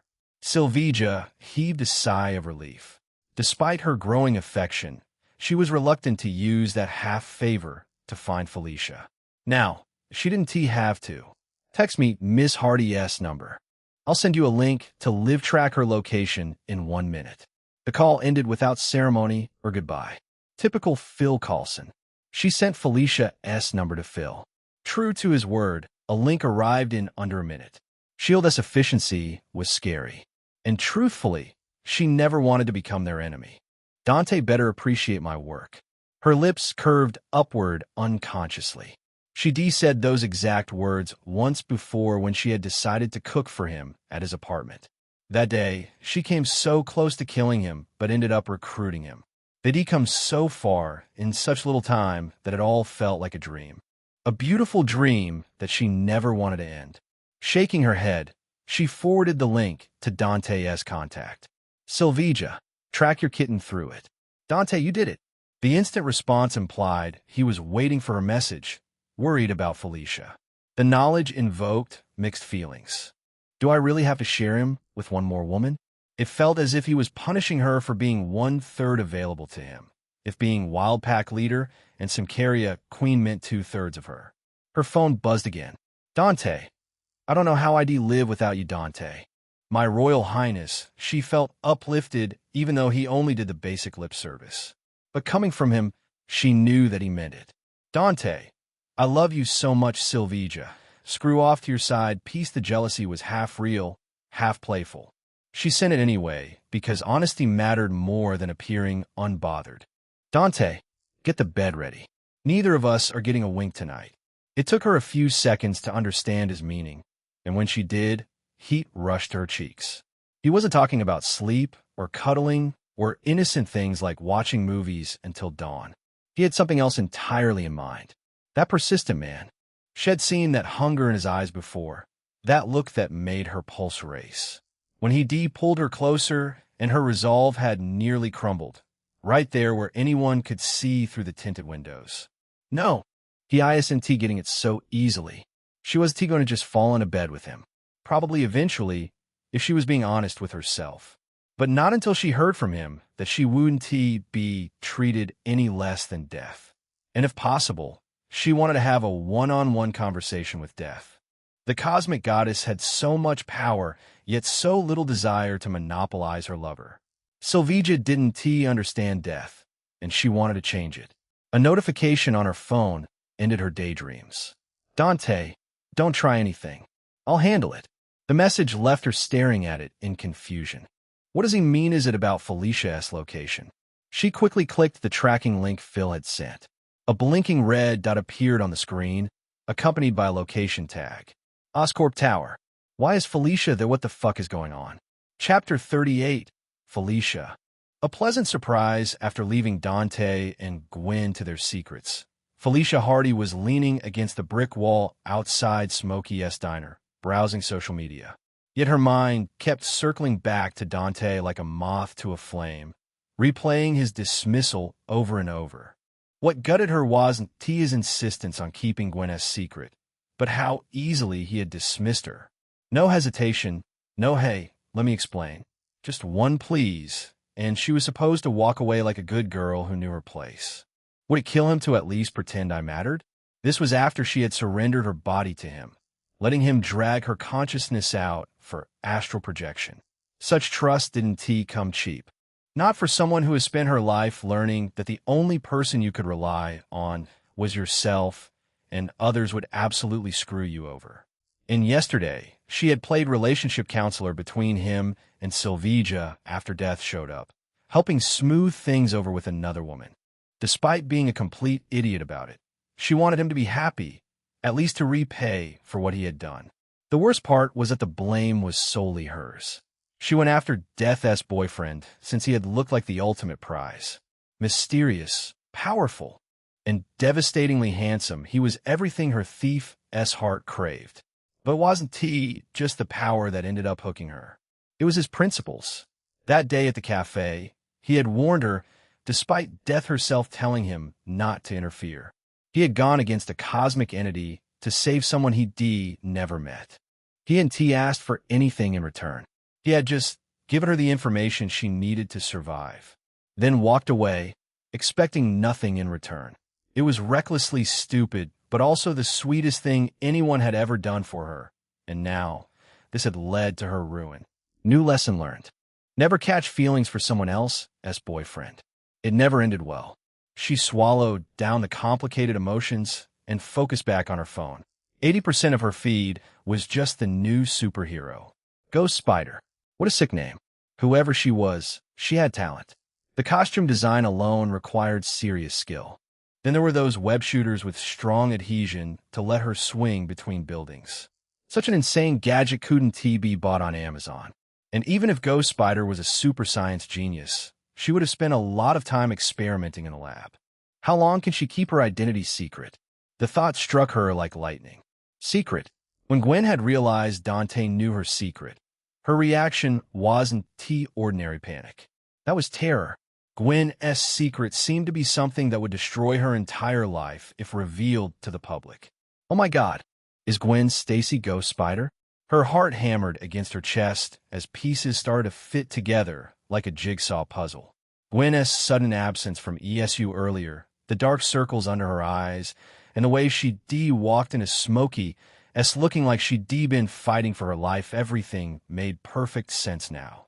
She still needed something if she wanted to be smug about it in front of Dante. After all, theories weren't evidence.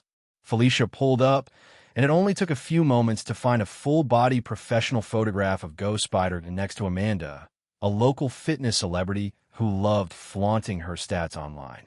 This is perfect. She grabbed her tablet from inside her jacket. The tiny device had enough processing power to compete with last year's supercomputers while being extremely efficient, one of the most impressive pieces of tech money could buy on the black market. In reality, it was a prototype Stark Industries designed for military intelligence operations. It came preloaded with a lot of artificial intelligence tools. She reconstructed 3D models of both Celebrity and Ghost Spider from the photograph. Adding known measurements to Amanda's 3D model allowed the AI to work out Ghost Spider's approximate measurements. Watching the progress bar crawl across the screen gave her a new type of anxiety. Subject A. Ghost Spider body analysis height. 170 centimeters, 5 centimeters bust. 97 centimeters, 2.9 centimeters. 37 to 38 inches. Waist. 66 centimeters, 1.7 centimeters, 26 to 27 inches. Hips, 96 Zentimeter, 2,8 Zentimeter, 37 bis 38 in shoulder width. Felicia whistled low. 38D minus 26 minus 38 in inches was the perfect hourglass figure. No wonder the skin-tight suit had created thousands of fans so quickly. She still needed Gwen's measurements for comparison, which meant she needed to call the one person who probably knew what color panties Gwen Stacy would be wearing today. Her thumb hovered momentarily over MJ's contact. There was a moment of hesitation about whether using Gwen's best friend was right or wrong. Felicia, for God's sake. You flirt with someone's boyfriend and steal stuff. You shouldn't worry about others' opinions. She hit the dial, and the call was answered almost immediately. Hello, who is this? Hey, MJ. It's Felicia. We met at swimming classes last year. Oh yeah. Felicia, right? The fastest with luscious platinum blonde. Felicia smiled. The best of the best. You had guys drooling over like crazy. MJ chuckled. What's up? I'm in the cafeteria right now, and it's loud as hell here. God, that janitor's losing his mind over a juice spill.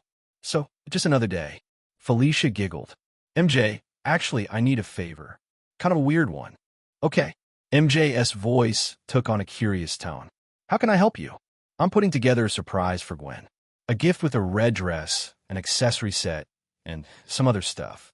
It's the whole package in a way. I need her measurements so everything fits.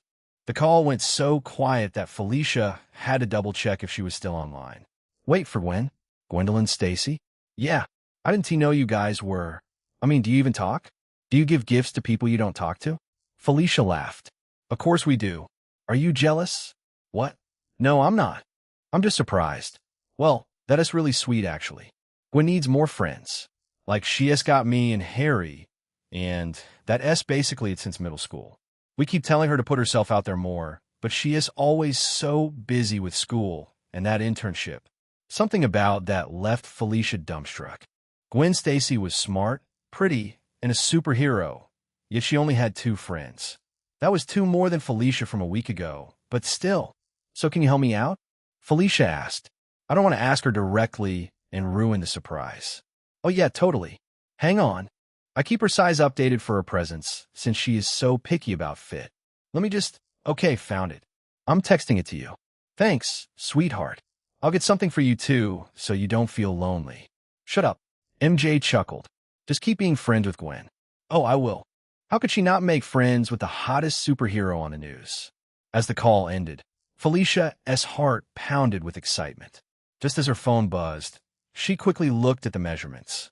All 7 perfect matches were in the margin of error. To be fair, a lot of women had the same measurements as Ghost Spider. But Felicia was almost certain about her discovery that Gwen Stacy was Ghost Spider. This is insane. Felicia locked her device with a grin. With the secret in hand, she was going to have a thrilling time teasing Dante. To keep Gwen's trust and cooperation, he would agree to any of her requests. Death and Silver Sable can wait. It's my time now. As she was about to march back into Smokey S, a limousine glided to a stop directly in front of her. Its black paint was so glossy it reflected the streetlights like a mirror, and its tinted windows concealed everything.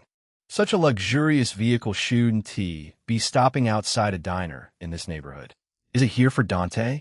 The rear door opened right in front of her, and a middle-aged man stepped out. His broad figure was covered up by an expensive suit. White hair, slicked back, gave him a serious professional aura. He had rosy cheeks despite the winter chill. Her phone nearly slipped from her fingers. She knew that face, since it had motivated her to dip her toes in every field. Everything she'd been doing these past years was for him. His face should have been gaunt and wasted by now, yet he was looking as if he had gone back to his younger days. Dad, Walter Hardy nodded, yet there was no sign of happiness on his face. Hello, kitten. Felicia didn't think to question his reaction and threw herself into his arms. And for the first time in 8 years, her father wasn't in her memories. He was real. How? Her voice came out trembling, so she just pressed her face against his shoulder and let her emotions settle. How are you here? Did you meet Mom? Dad, she has been dying without you. She hasn't been the same ever since you left. It's a long story, Felicia, he whispered in her ears, but something about it fell off. We'll talk later. Get in. Okay. She cast one last look over her shoulder at Smokey S. Through the window, Dante's back and Gwen's frustrated look were fully visible. Have fun with your ghost spider.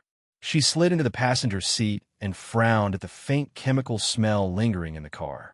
Must be his medicine. Chapter 39. Felicia.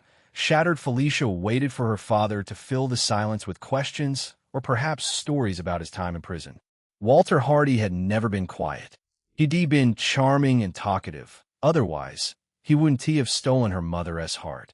Yet he refused to utter a single word, as if he hadn't just reunited with his daughter after a long time.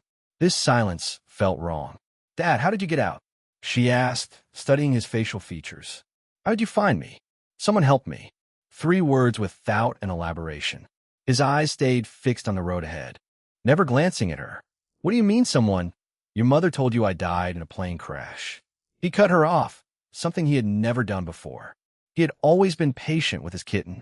She wanted to protect you from the truth. Felicia's fist clenched. I know you're the Black Fox. I know you're the greatest cat burglar in history. Mom couldn't hide that forever. I trained in martial arts and tech. His hand stayed locked on the steering wheel. Yes, Dad, about your illness. It's gone, he said without a hint of relief. Such good news should carry. I want to be dying. Felicia trembled. ALS had no cure, was what she had concluded after her intensive research. The disease was a death sentence. It had claimed Stephen Hawking and thousands of others. Now her father sat beside her, claiming he was magically cured. It felt like a dream. What treatment did you get? Someone helped me. He repeated the same 3 words in that same flat tone. Felicia couldn't help but feel like she was talking to her father, but a stranger. Perhaps it wasn't real, but a dream. Stop being paranoid, Felicia. Cosmic entities existed. Mind-reading mutants existed. Magic was real. Alien parasites had crashed down to Earth. A masked university student had started swinging around New York. A cure to ALS felt mundane in comparison. It's good to be back, daughter. He glanced at her then, just for a second, and his eyes, they were her father's eyes, blue-gray sharp, but the warmth and love behind them was completely absent. Welcome back, Dad. Her voice trembled despite her best efforts. I missed you so much. He must be gone through tough times in prison. Her buzzing phone took her attention away from the dissonance between the father from her memories and the father beside her. She pulled it out and smiled. Darling 3 before she could answer. Walter pressed the phone back down in her lap. Later, he said. It's our time. Felicia forced a laugh. All right, Dad. Just let me send a quick text, or else she'll start worrying. Her relationship with Dante was complicated as hell. Better not to reveal it to her father before she sorted her heart out. Felicia, something came up. Emergency. I'll see you later. She sent the text without any pet names or affection, which would let him know how upset she was. Let him worry just a little. Maybe then he'd realize she was just some convenient sidekick he could dismiss whenever more important people needed his attention. Dad, where are we going? She tucked the phone back into her pocket. Should we meet Mom? First, we'll meet the man who saved me. Okay. Who is he? He assumed silence again. It was starting to concern her. Her phone buzzed multiple times in a row. She pulled it out, trying to look annoyed, even as her twitching lips resisted a smile. Darling 3. Hey, where did you go? Darling 3. You know when one cooperate if I reveal her secret. Darling 3. Where you going? Darling 3. Felicia. Darling 3. Say something. Felicia couldn't stop a smile from creeping across her face. Why is this idiot being cute now? He always was, but he is extra cute today. One more message came through. Darling 3. If you don't reply in 10 minutes, I'll find you. All right, darling. Find me, and I'll give you my first kiss. She wanted to see if he cared enough to use his supernatural powers to track her down. Cared enough to waste his precious time. But realistically, he wouldn't. He had Death and the Queen. 2 women who actually meant something to him. He shouldn't waste time chasing after clingy, complicated Felicia Hardy. It's a lie. Darling 3. It's not a lie. She laughed at the timing. They were talking like they were beside each instead of miles away. We'll see, darling. We'll see. She locked the phone and tucked it away. For now, she would focus on her father and his mysterious savior, and what exactly happened for this complete shift in his demeanor. The ride continued in silence. Felicia tried 3 more times to start conversations about her university classes and her martial arts. But Walter answered with one word or not at all. By the time the limo finally stopped, Felicia had given up on finding anything. She looked out the window, and her blood turned cold. Oscorp Tower, Norman Osborn's kingdom. Dad, why are we here? Her voice came out smaller than she'd intended. Norman Osborn saved me. Felicia's fists clenched so hard that her nails dug into her palm and made them bleed. For words had shattered what remained of her hope. Her father had become Norman's pawn, like those symbiotes in the facility, which was the reason for this strange behavior. Walter's hand clamped her wrist before she could grab the door and escape. She pulled, twisted, and even tried the break-hole method, but nothing worked. He didn't budge. A man in his 50s shouldn't have this kind of strength, much less a man who spent years wasting away from ALS. The more she resisted, the more tighter his grip became. Her wrist bones creaked and then fractured. Arg, Dad, you're hurting me. His expression remained blank as he hauled her out of the limo and walked toward the building. She stumbled but followed. Resisting would only bring more pain. Involving innocents would be even worse since guns couldn't hurt symbiotes. Dad is gone. The pain in her wrist was nothing compared to her heart breaking piece by piece. Not fair. This isn't fucking fair. She had left her suit and all of her gadgets behind in her apartment, trusting Dante's ability to protect her. There was probably no safer place in the world than by the side of Death's boyfriend. Now she was defenseless, completely at the mercy of whatever Norman Osborn had planned for her. Even if she had brought her gadgets, what good would they do against symbiote hosts? She had seen footage of bullets just tickling these monsters. What chance did she have? There's still hope. Her free hand slipped into her jacket pocket and unlocked her phone. With the help of muscle memory and clear visualization, she could blindly use her smartphone. It was a skill she had developed for sticky situations. She selected Dante's conversation thread and slowly typed her message. Help. Oscorp. Norman. And sent with a quick press of her thumb. If he cares enough to come, I'll forgive him. No, I'll start being serious about him and everything. Walter took her into the elevator and headed for the top floor. The 67th floor elevator ride was suffocating and painful. Walter stood beside her like a mannequin, hands still restraining her like she was a prisoner. She had saved up so many words for this reunion and had so many expectations on how he would be proud of her skills. This nightmare was worse than never seeing him again.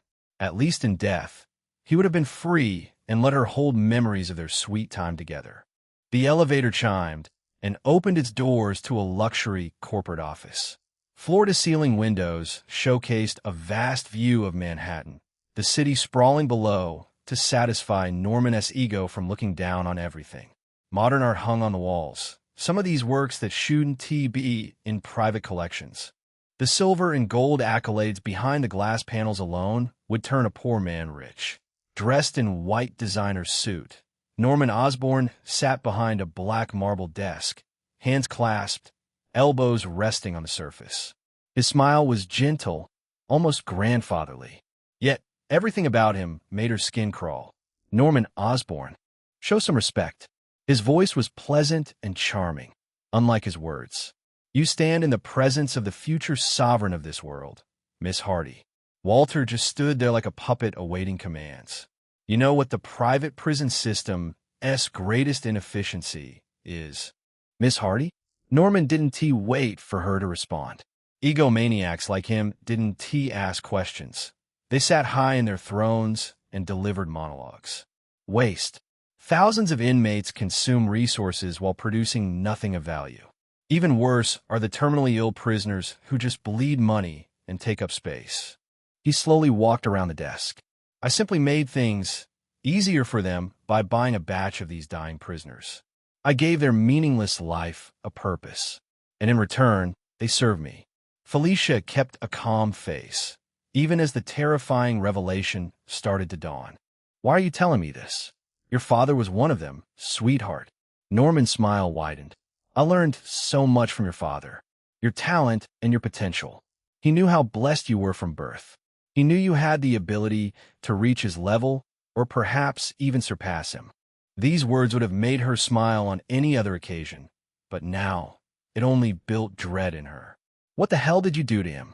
Norman circled behind her, and she had to resist the urge to turn to keep him in her line of sight. Your father has joined my symbiote kingdom, where everyone is devoted to Sovereign. She looked at Walter with wide, desperate eyes. You fucker. Why? Why would you torture a dying man? Torture? Norman laughed like a maniac. I saved him. He wouldn't be dying anymore. But every gift has its price. PLL served me alongside his daughter. Both Hardys reunited with one purpose. I'd rather die, she said venomously before her lips curled into a grin. You should count your days too, Norman Osborn. Death will come for you eventually. She could die peacefully with the knowledge that Dante would ruin Norman. He would killed him if those symbiotes weren't working with Norman. Once he took care of the symbiote problem, Norman would be the first to die at his hands. Death is what I defied to become Sovereign. Norman's hand fell on her shoulder. I can't wait to see your strength after bonding with one of my children. Walter's body convulsed, and black tendrils erupted from his skin. They spread across him with horrifying speed and covered every inch in seconds. His face vanished beneath the pitch-black sludge, replaced by white eyes and a grin full of sharp teeth. He became just like those symbiote hosts protecting Norman's research facility. Father, it's me, Felicia, your kitten. Remember? You used to call me your little cat. Her words didn't awaken a flicker of recognition in those empty white eyes. The symbiote Walter grabbed both her wrists. She kicked at his shin and tried to stomp on his feet. He was like concrete. Dante wasn't underselling the symbiote's durability. She tried to twist free, but she couldn't overpower him. Father, please, she screamed. Snap out of it. Fight him. I know you're in there somewhere. Resist it for me and Mom. Norman walked to his desk and pulled a containment cylinder from a drawer.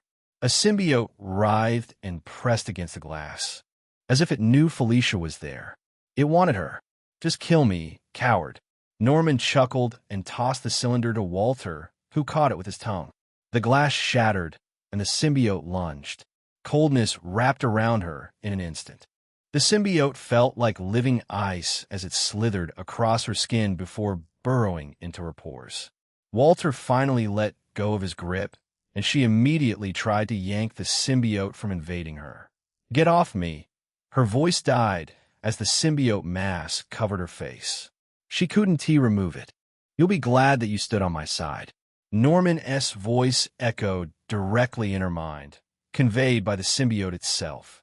The last thing Felicia felt before the darkness took her completely was nothing. Whatever Norman had done eroded her heart. Chapter 40. In Pursuit Help. Oscorp. Norman. Dante squeezed the phone in his hands until the plastic creaked under pressure. Why is she asking for help now? Felicia knew her limits. She had made an entire career by understanding the risk-reward ratios and sensing danger the way sharks sense blood in water. Then why did she go against his warning? She was a professional burglar, not a child to do something suicidal under the influence of petty emotions. Norman Osborn had gotten to her somehow. She would have fallen for his coercion since Dante was just a few steps away. The billionaire psychopath had either used Walter Hardy or her mother, only two people who could force Felicia to bend. It didn't matter anyway. He had to get there.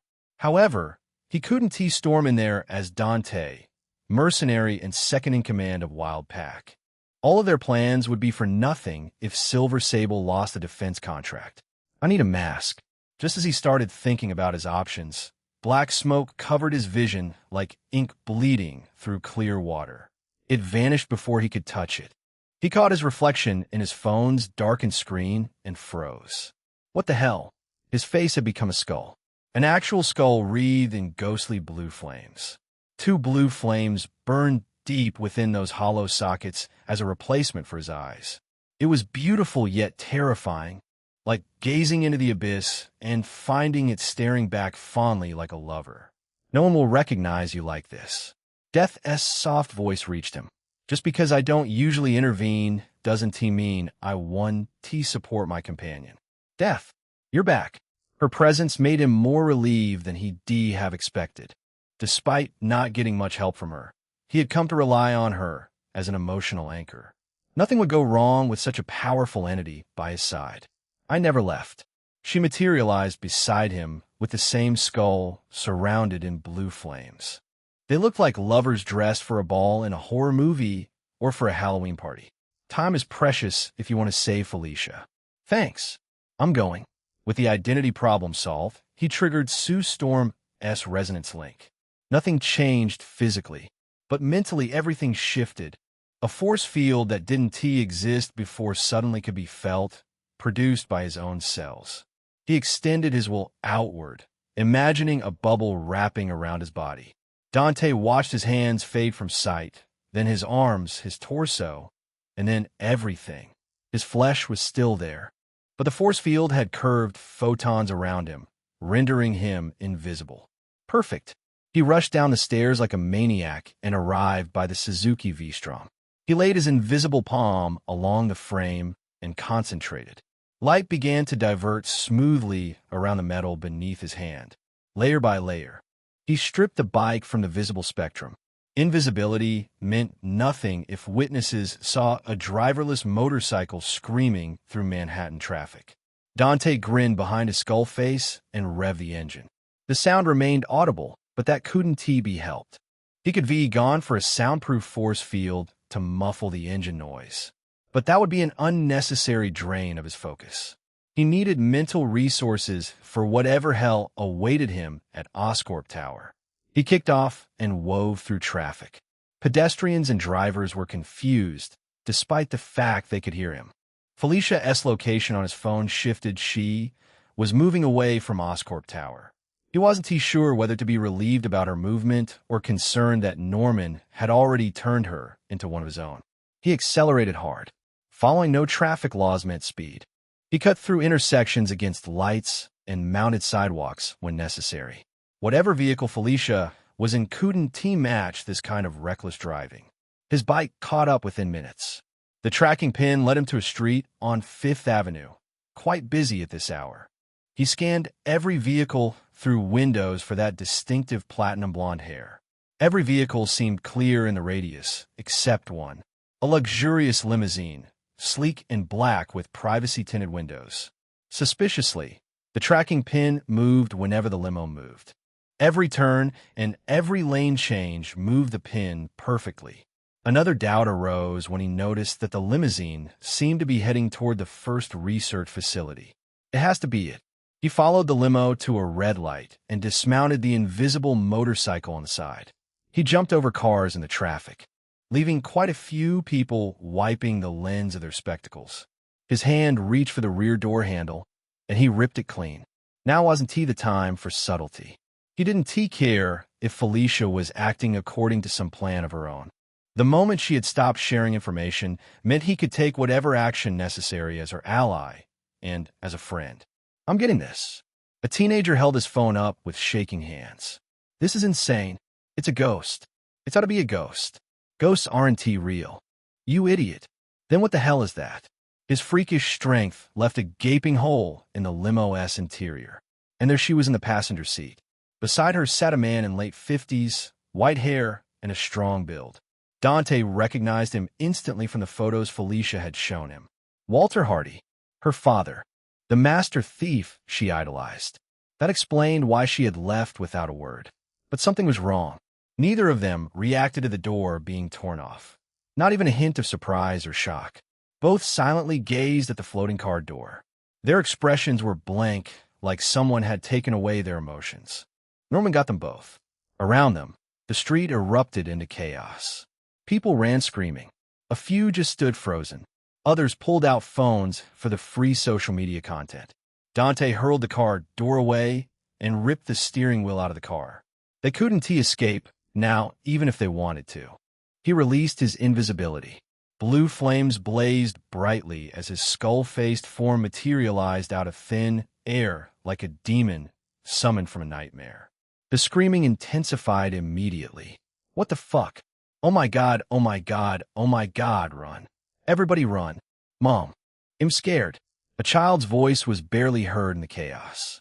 The mother pressed her daughter's face against her coat and ran away in the opposite direction. An elderly man made the sign of the cross with trembling hands.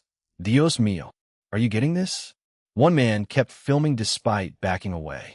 I don't even know what this is. It's the end times, the apocalypse. Felicia should have recognized him, even with the flaming skull.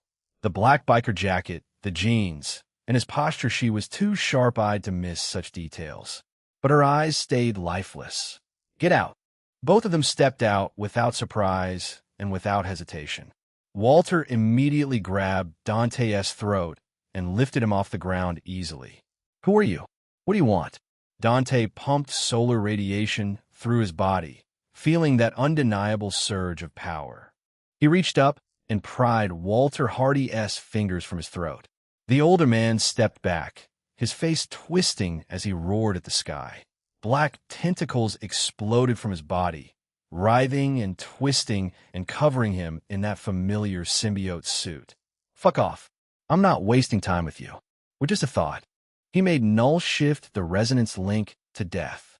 The world shifted. Every edge in his vision became sharper, and he could suddenly feel every heartbeat and death of millions of cells happening around him.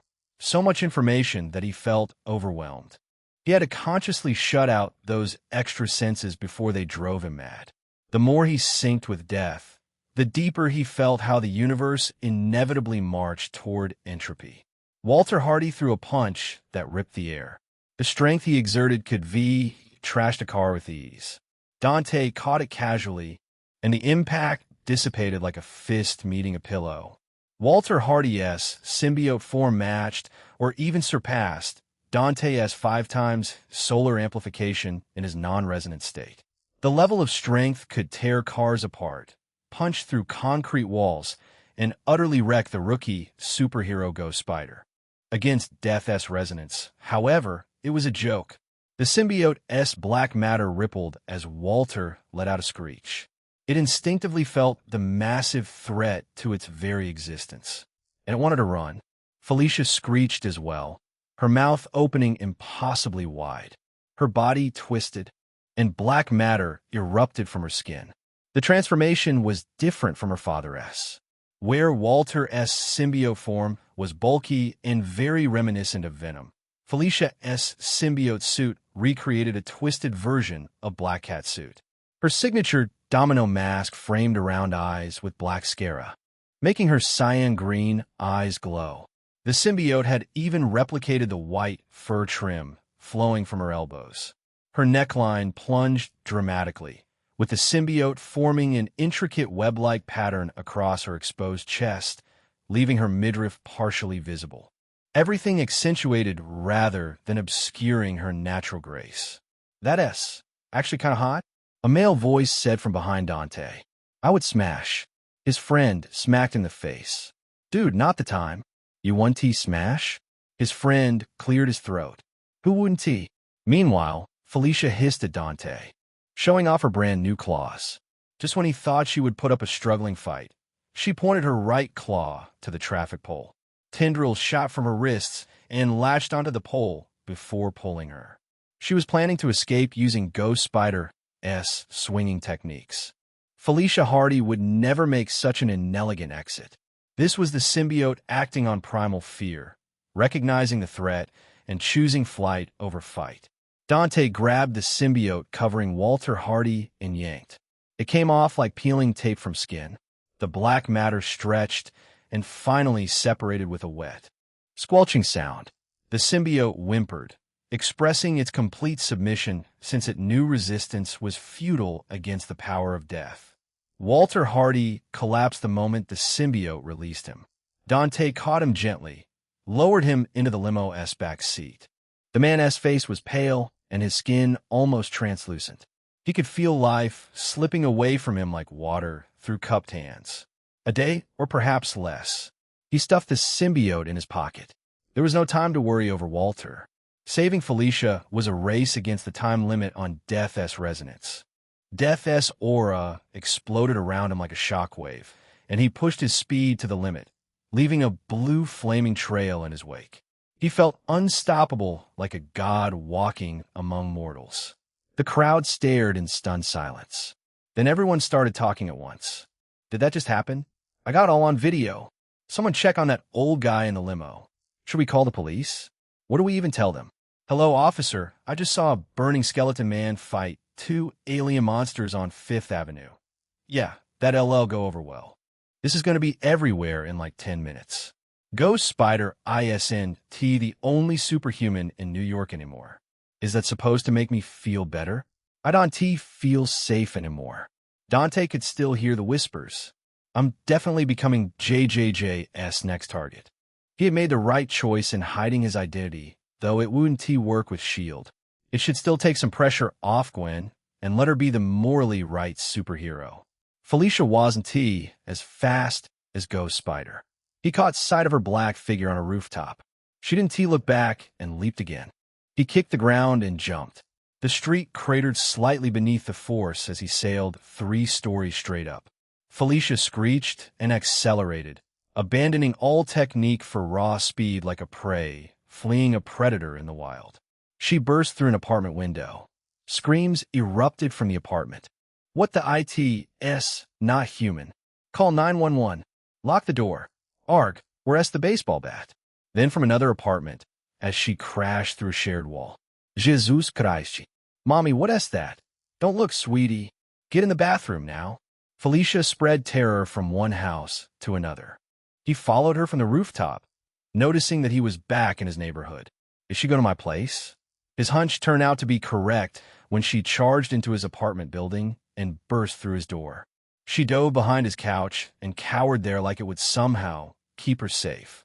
Even controlled by a terrified symbiote, even reduced to base instinct, some part of her understood that Dante would be here to protect her. Felicia Hardy had recognized his side as the safest place in the world, and that he would protect her from harm, just like how he helped her avoid death once. Her unconscious choice tugged at something in his chest. Guilt, or perhaps regret. He couldn't help her when she was alone and scared, when her own father had betrayed her and let Norman transform her, when she was most defenseless, suppressing his presence to the level of a mortal. He crouched before her and patted her head. Look at me. Those black scara should be scary, yet at this moment, they seemed like the eyes of a pleading kitten. She was terrified, but relieved as if she had recognized him. Then she threw herself in his arms and gurgled incomprehensible sounds. Even with the understanding from Death's resonance, he couldn't translate those sounds. Is she complaining to me about myself? Symbiotes weren't born vile.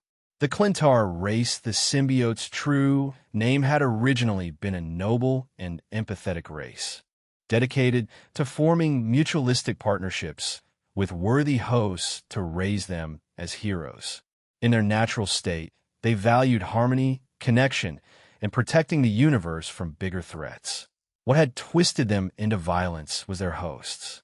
A symbiote's personality was shaped by the mind and behavior of its first host, especially these poor creatures who weren't even born naturally, but forced to mutate through torture and agony. They had known nothing but pain from their first moments of awareness. Even so, Felicia had managed to make her bonded symbiote more humane. The tendrils on her suit suddenly became active. He felt a sharp pain in his gut. Felicia looked up with terrified eyes, but her claws acted against her will and ripped another hole in his stomach. She roared and slashed at his chest. Every injury was healed before she created another. He grabbed her claws and narrowed his eyes. Past the terrified symbiote's eyes, he felt the connection. A mental link was passing through walls, connecting directly the symbiote to Norman's mind. Norman Osborn, count your days. Death is coming for you. Chapter 41. The scared monster Oscorp Tower. Top floor. Norman Osborn rose from his leather executive chair so abruptly that it rolled backward and crashed into the floor-to-ceiling windows behind him. His breath came in short, uneven gasps. A single droplet of sweat traced down his temple, following the contours of his face before disappearing into his collar. His trembling hand fumbled for the silk handkerchief in his breast pocket. It came away damp when he wiped his forehead. That man. He felt terror like a child, knowing inevitable punishment for a mishap. He felt like this before in the White Chamber Deep in the first research facility, where he had kept the symbiotes bought from the government space expedition, where ambition had nearly killed him. The goblin serum had burned through his veins that day and torn him from the inside. His heart had stopped. For over 20 seconds, Norman Osborn had been clinically dead. Only the symbiote bond had saved him. The specimen he kept in reserve as the failsafe nobody else knew about. The symbiote had mutated under the influence of goblin serum and his ruthless ambitions. Something unprecedented was born that day. Sovereign, the first truly evolved symbiote. Not just stronger or faster, but fundamentally different from every symbiote. Norman could separate it from himself at will, send it across the city while maintaining perfect control. He could possess his other symbiotes like puppets, see through their eyes, and even absorb their host's memories. He had essentially created a hive mind with himself as the supreme consciousness. A king of symbiotes, soon to be the king of the world. Except he had underestimated his opposition. He didn't know that New York was home to a monster that was even more terrifying than he was.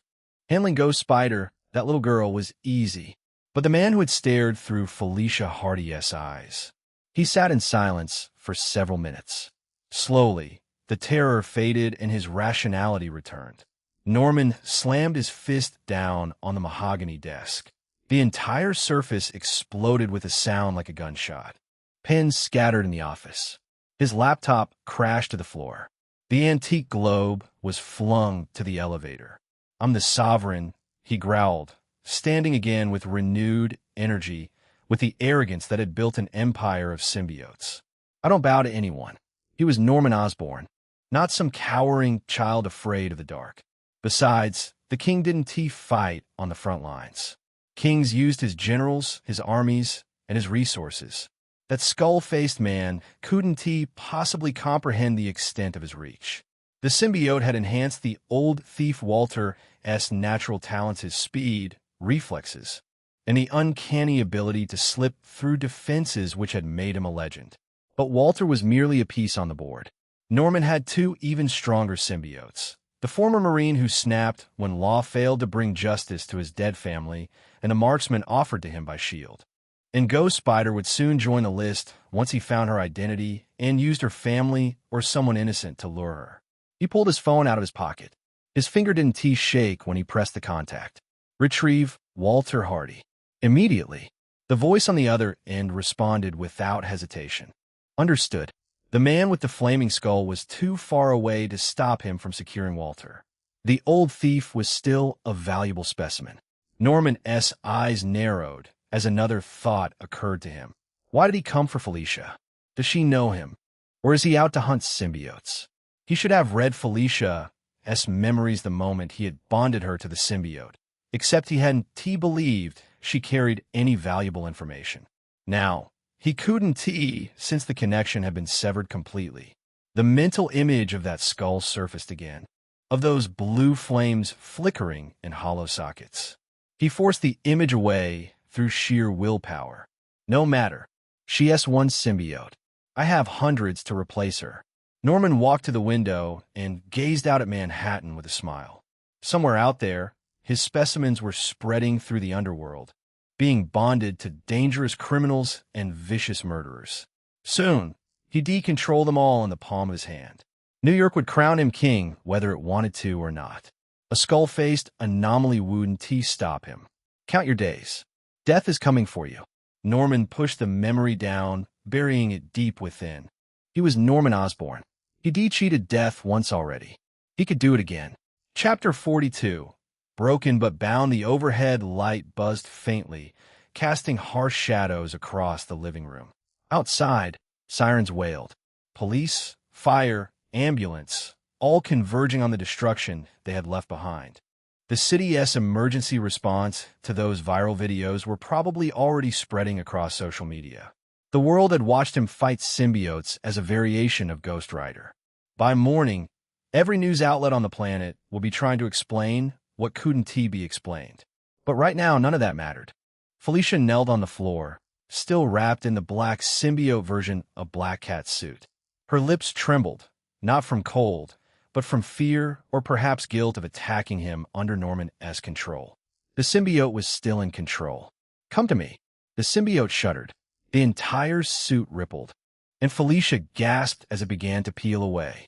Black tendrils withdrew from her skin with wet, squelching sounds. The symbiote flowed toward him like a slime, wrapping obediently around his forearm. He stuffed it into his left pocket, feeling it squirm before going still. Walter Hardy's symbiote already occupied his right pocket. Both symbiotes had submitted to him, shrinking to a size that could easily fit into his pocket. Felicia's body went slack the instant the symbiote bond broke. He reached out and caught her before she could crack her skull on the floor. Her weight settled against him like she was a puddle, completely drained of energy. Her sweat-damp hair clung to his neck. The frantic hammering of her heart against his chest was the sweetest sound he'd heard all night. Her breath came shallow, uneven, but it was there. He reached her in time. He adjusted his grip, guiding her toward the couch until she slumped against the cushions. That's when it registered her state. Shit. Her clothes. Her black turtleneck hung in tatters, exposing skin that should have stayed covered. Her jeans fared slightly better, but sported holes in various places. After what they had been through in the past hour, he wasn't even in the mood to be aroused. He shrugged off his biker jacket and draped it over her shoulders, zipping it to cover her. She looks terrible. Her skin had taken on an unhealthy pale beneath a sheen of perspiration. Her lips, usually so expressive and playful, were dry and colorless. The symbiote hadn't just drained her physically, but also mentally. He retrieved a glass of water from the kitchen and tilted her head back to make her drink. Her eyelids fluttered but didn't open. Her breathing reached a slow and even rhythm. He saw her lips move anxiously. Dante settled beside her. Felicia shifted slightly, her head tilting until it rested against his shoulder. The movement was too coincidental to be unconscious. "Can you stop acting?" One of her eyelids twitched, a tiny movement she suppressed instantly. But Dante wouldn't have missed it at such a close distance. She knew she had messed up everything and disappointed probably the only friend she had who was helping her, not actively trying to use her for something. So she was doing what people did best when cornered, pretending the problem didn't exist until it went away. Or maybe she needed this quiet moment to piece herself back together. He flicked her forehead on the same spot he had targeted before, his go-to punishment for when the mischievous cat got too clever for her own good. Ow! Felicia's eyes flew open, immediately narrowing into a glare. She would have been a tad bit intimidating if she didn't look so miserable and exhausted. Ruthless. That's what you are. And your favorite lady, no less. My favorite lady wouldn't fake unconsciousness to dodge a conversation. I wasn't faking. Her gaze slid away from his, landing somewhere over his shoulder. Anywhere but the blue flames burning in his eyes. I was calming my heart. Very important for trauma prevention. I read it somewhere. A smile tugged at his mouth. Coward. Can you blame me? Her voice came out smaller than before, stripped of its usual playfulness. I screwed everything, and now they know your powers. I acted like an idiot. Yeah, you did. She flinched like he had just slapped her. Darling, this is the part where you comfort me. Whisper sweet reassurances that everything will be fine. No. Then what? Will you lecture me? The laugh that followed felt too forced. Or hit me with the I'm disappointed speech. I'm not your mom, for fuck's sake. So you aren't disappointed? Uncertainty flickered across her face. Then her playful mask returned with a smirk. Here I was mentally preparing myself for an hour-long session on trust and poor life choices. Again, she used her armor as a shield to hide her worries. He shook his head. Norman, use your father. Not entirely your fault. That left her silent for a long moment. She stared at him, searching his face, or what passed for his face under the skull flames. I can't tell if you're lying or telling the truth under that thing. What do you think? Be more ruthless. Her hands, still trembling slightly from symbiote withdrawal, grabbed his arm and pulled it against her chest where her heart still beat like a drum. Otherwise, I'll keep thinking I can get away with anything around you, that you'll always save my damsel ass. Let us talk about it after I've settled things with Sylvija. He was unable to stop himself from sighing. He wouldn't have gone insane with worries for just a friend. She wouldn't be so vulnerable and seek comfort if he was just a friend. There was no avoiding that both of them had something for each other. Better to address it honestly like adults before things get out of hand. Felicia, aren't you forgetting someone? She went rigid, her grip on his arm turning almost painful. Then she pulled away entirely, wrapping her arms around herself like she could physically hold herself from falling apart. Can we not? Just for a minute? Walter's transformation had left a deep scar on her that would need a long time to heal. Felicia, I know we have to. I know. She still wouldn't look at him. It's just, did you see him? What he became? I did. He didn't recognize me. I called him Dad like I used to, and he just stared. Like his dar didn't exist. Dante settled a hand on her shoulder, applying gentle pressure to tug her against his side. She resisted for half a second before giving in, letting herself lean into him, accepting the comfort she'd been too proud to ask for. That wasn't him. Norman was controlling him. She turned to look at him fully, and her eyes were wet. Tears clung to her lashes before spilling over. Felicia could endure everything except someone harming her family.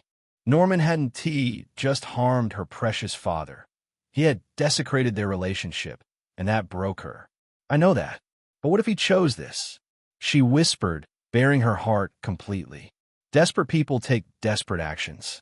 What if he sold out for a fresh start? The fear of being abandoned by her father, whose presence had been responsible for shaping her life. Felicia would be a completely different person without Walter Hardy's imprisonment. Dante rubbed her head and took out both symbiotes, letting one curl around his hand and the other around his forearm. Walter's bonded symbiote trembled with fear, and Felicia's symbiote convulsed with shame. Why don't we ask your dad if he betrayed you or not? Felicia's eyes went wide. You got Dad's symbiote? Yup. She blinked like someone waking from dreams. Then she elbowed his ribs. Though the impact was so weak he barely felt it. Why didn't you tell me sooner? Was it fun watching little Felicia break down in tears? A chuckle escaped him. Are we going or not? Of course we are. She wiped her eyes with the back of her hand, and just like that, her cheekiness returned. Give me a second. Felicia took a breath and let it out slowly before using the couch as a support to stand. She flashed a triumphant grin when she was almost straight. Then her trembling knees buckled.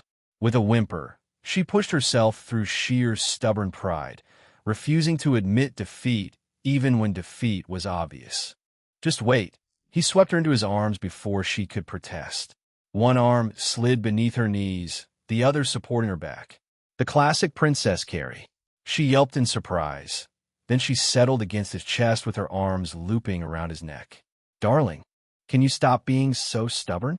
He glared down at her, as much as his flaming skull could glare. You could avoided this if you just told me about your father. I was right there. Her stubbornness was endearing, but also infuriating. He had to set things straight, or today's disaster would repeat itself tomorrow. Felicia had gotten so used to being a lone wolf that she didn't even consider asking for help until it was too late. She didn't have to anymore, because she had people willing to help her. He was there. Sylvija had set aside their personal grievances with Felicia's flirtatiousness to help her. Death had helped him because she didn't hate Felicia. Otherwise, they wouldn't have hugged that night. Felicia had more than just her parents. I texted you after you were already there. He would flicked her forehead if his hands weren't being used to hold her. Do you have any idea how worried I was? Darling, you will thank Sylvija and Death later. I couldn't have made it without them. The website tracking Felicia's location had SHIELD written all over it. Sylvia wouldn't have paid a small price to get them involved. Felicia wasn't remotely apologetic. Instead, her smile widened mischievously. Okay, I'll fall on my knees and express my gratitude to Her Royal Highness and Almighty Death herself. What's so funny about this? He groaned. I'm being serious, you know? Because you're so cute. She squeezed his neck tighter, peering up through platinum blonde bangs for maximum cuteness effect. Darling, this would be a perfect moment for a kiss. Very romantic and cinematic. Except you still look like a corpse. That really kills the mood. What if it's my true form? She widened her eyes. Don't you lie to me. I'm not getting freaky with a skeleton. Call me old-fashioned or whatever, but I prefer my first boyfriend to have skin. Guess you're out of luck. New. Chapter 43. Armed and dangerous Dante shifted resonances. The connection to death faded, replaced by Sue Storm's power.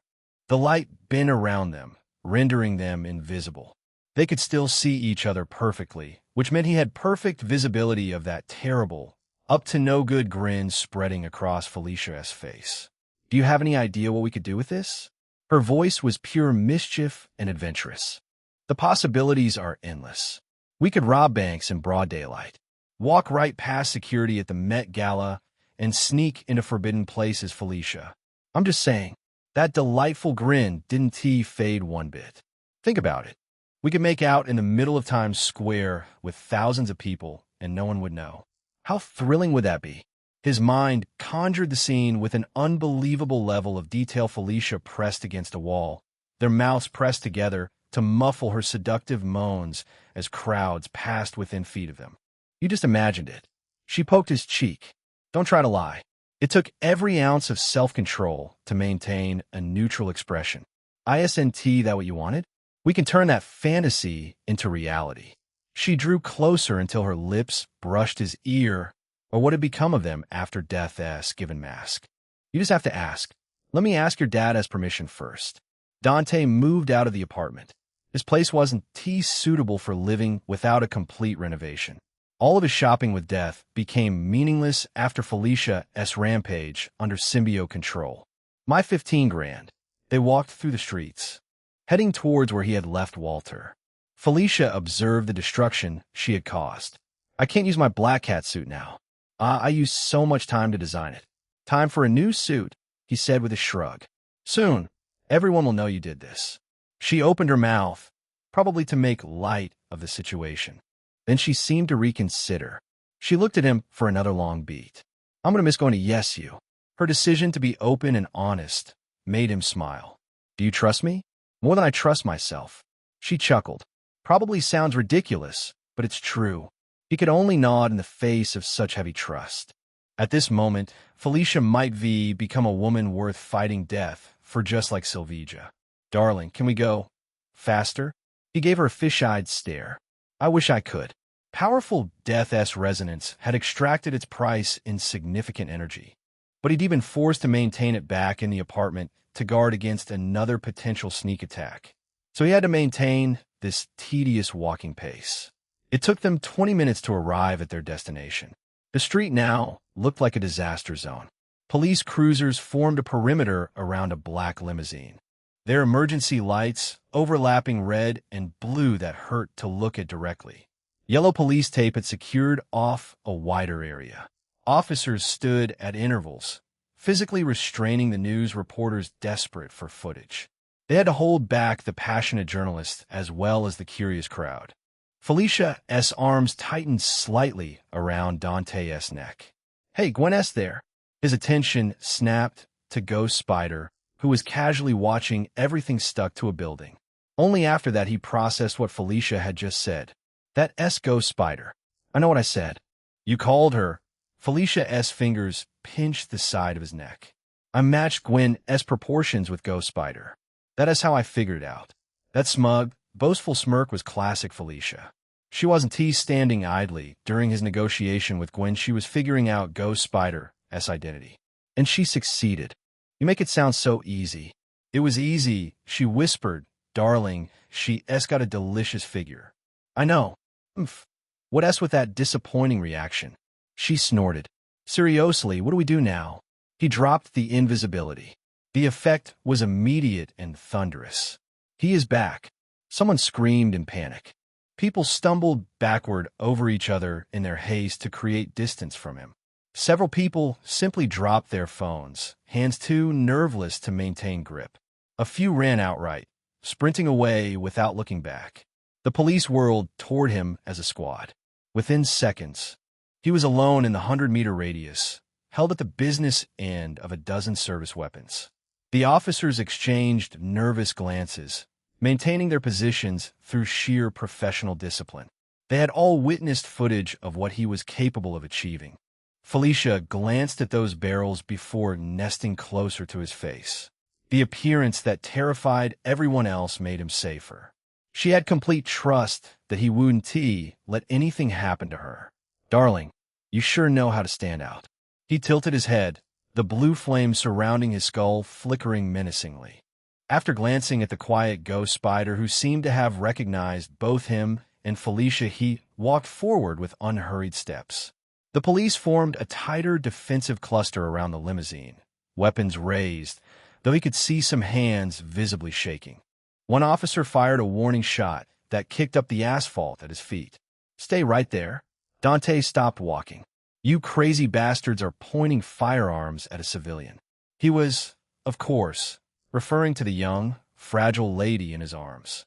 Felicia Hardy, the victim of today's tragedy, where a demon possessed her and her father, and a mysterious skullhead appeared to help them. They had to work with this story if Felicia wanted to keep continuing her normal life. "Everybody stand down."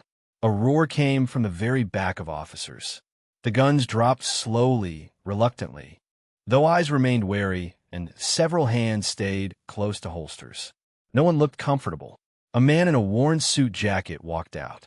His tie was loosened, and his face had the weariness of someone who'd seen too much for too long. Captain George Stacy, father of Ghost Spider, though the man wasn't yet aware of his daughter's second identity. A web line zipped down from above with a distinctive sound, and Ghost Spider landed between them. "Dante, Ghost Spider." Dante cut her off before she revealed anything. He approached steadily, closing the distance until only a few feet separated them. "She's fine now. Take care of her." Felicia shot him a look of utter betrayal, but didn't he actually resist as she was transferred to Ghost Spider's uncertain grip. Gwen adjusted her hold awkwardly, arms coming up under Felicia's knees and back. Her superhuman strength made the weight trivial, but the positioning was all uncomfortable. "Ahem." Gwen cleared her throat. "Captain Stacy, I'll leave her in your care. She needs medical attention." Captain Stacy stepped forward while keeping his eyes on Dante. He directed Ghost Spider to let Gwen rest in the car until medical services reached them. "Ghost Spider," Captain Stacy said. "Who is this man?" "He is a fellow superhero." Gwen's voice carried respect, even against her wishes. "His superhero name is none." Dante snorted and turned his attention to the limousine, noting the empty interior through the open doors. "Walter wasn't there. Where's the old man I left in this car?" Captain Stacy's jaw tightened almost imperceptibly. "He wasn't here when we arrived at the scene." Multiple witnesses reported two men with dark clothing and baseball caps arrived in a vehicle with no license plates and took him. He clenched his fists. Norman wouldn't harm Walter. The legendary burglar still had use for him as a valuable asset, but Norman would put him under symbiote control again. When did it happen? About 40 minutes ago. About the same time, he sent a warning to Norman since he had spent about 20 minutes comforting Felicia and 20 minutes arriving here. Norman had known Walter would be unguarded at that time and decisively made his move. "Dad!" Felicia's whisper came from Captain Stacy's patrol car. The brief reunion with Walter had been her only moment with her father in years, and now he was gone again, taken before she could even say goodbye properly. "How incompetent," Dante said, letting scorn drip from every word. The act had to be maintained, so nobody connected him to Dante, the honest mercenary working under Sylvia. "Officer, I stole a motorcycle to pursue them. You'll find it over there." See that it's returned to its owner with my apologies for the unauthorized use. After making sure nobody connected him to Pyotr's motorcycle either, he turned away dismissively. Wait, Captain Stacy called out, taking one step forward before stopping himself. We need a statement. You're a witness to multiple felonies. There are procedures. Dante had already disappeared before Captain Stacy could finish. He really wanted to go out with the arrogant, slow walk, like he was an entity who shouldn't be questioned or detained. Not unless they wanted to lose their lives. But he had to settle with a magical disappearance to save some respect for Gwen's father. He stuck around in his invisible form to make sure Norman didn't try anything with Felicia. Captain Stacy looked frustrated, and Ghost Spider tried to offer explanations to console him, but she provided no important information. I don't have to do it myself. He approached Ghost Spider from behind. She quickly turned to the muffled steps, and those teardrop-like lenses narrowed in suspicion. Who? Shoo, follow me. She recognized the whispering voice and followed his footsteps with her sharp hearing even in this rowdy environment. They soon arrived at a clear area. What do you want? Protect Felicia, he said. The symbiotes might come for her again. I can't babysit her all day. She crossed her arms, throwing a fit after what he did to her father. I also have a life, you know. Send her to Silver Sable International after this. Make sure nobody knows about this, okay? Although it might reveal Felicia's link to Sylvia, he couldn't afford to risk letting Felicia be alone in her apartment. She would become too easy of a target for Norman. She's your girlfriend. You're more capable of doing it yourself. Dante smirked, which couldn't be reflected on his skull face. Did you forget that day on the island? She flinched, recalling that she owed him a favor. He had spared the Magia leader. You're so mean, she groaned. I do this for you, and we are even. Yup, I'll do it. Gwen turned around before looking over her shoulder. Thanks for not killing anyone here. I don't kill my people. He jumped on a SUV heading in the direction of Silver Sable International. The symbiotes came out his clothes and wriggled around his shoulder, one on each shoulder. Despite deactivating Death's resonance, the two obediently stayed with him without trying to possess him. They might be useful for Sylvia and Felicia. Speaking of Sylvia, she would be gritting her teeth while watching him on the news. Even though he was protecting her contract, he had completely shut her down before she could offer her help. The buzzing made him check his phone. It was a cute cat emoji from Felicia, who had already recovered her phone from the site. The three dots came and went, making him wonder if she was writing a whole essay. Felicia. Thanks, Felicia. For coming, Felicia. I'm blessed to have such a caring darling. Felicia could openly talk about sex, but such simple words needed her to hide behind her screen. Angering Sylvia was completely worth it for Felicia. There's just nobody who could match Felicia's chaotic and sometimes honest energy. Felicia, my ambulance is here. I'll talk to you later, Dante. All right, he hitched a ride from one car to another and arrived at his destination.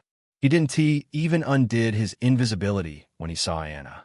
Taking the elevator to the second floor, he entered Sylvia's apartment and collapsed on her bed.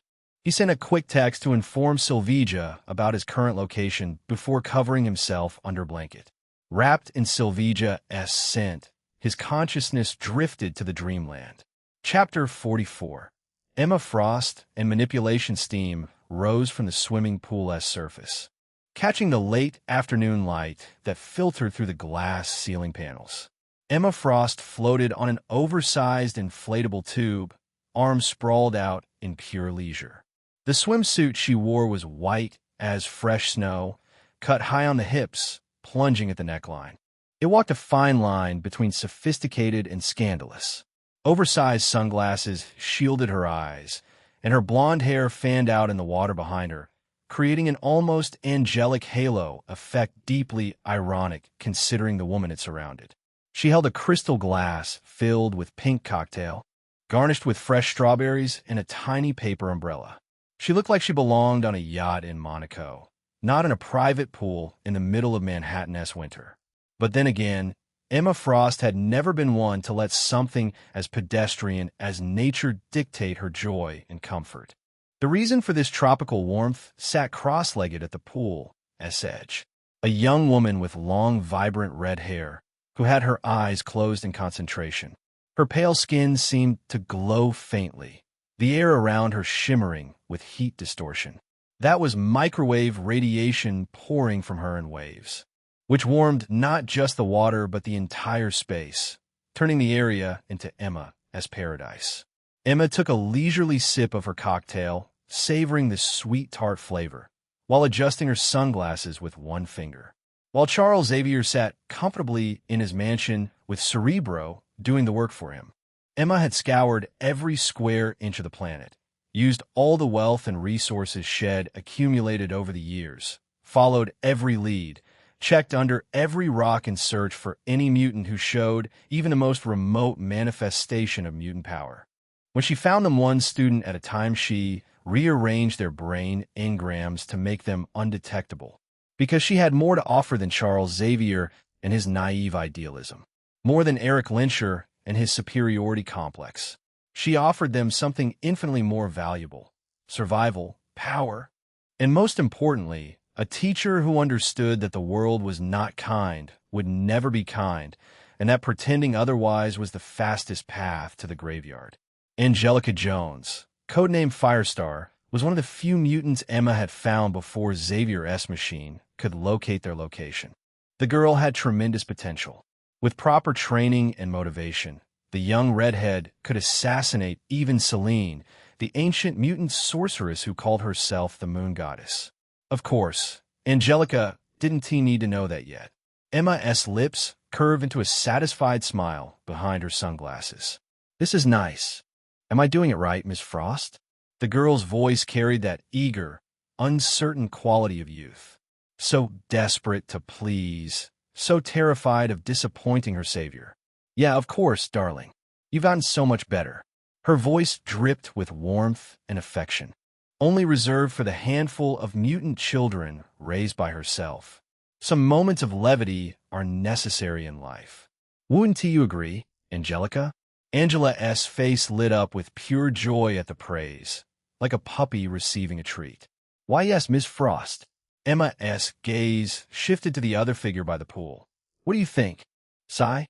The question was directed at the Japanese woman sitting with her legs dangling in the water, feet creating small splashes with childlike rhythm. Kwannon, now known as Psylocke, sat there in her combat outfit. A red-sheathed katana lay within arm's reach on the tile beside her.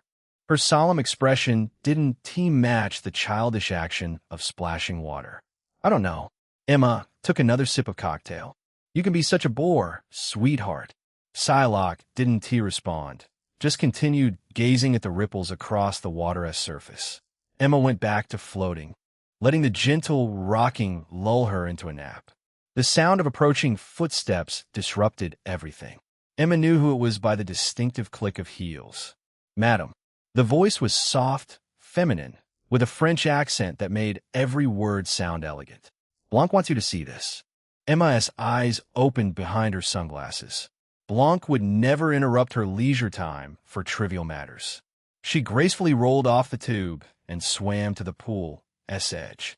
Water sluiced off her body in rivulets as she pulled herself to sit beside Psylocke. Blanche, in her black and white French-made uniform, passed a tablet to Emma. "Madam." Angelica quietly walked to behind Emma, curiosity getting the better of her. Emma played the clip. The footage was shaky, clearly shot on a civilian's phone.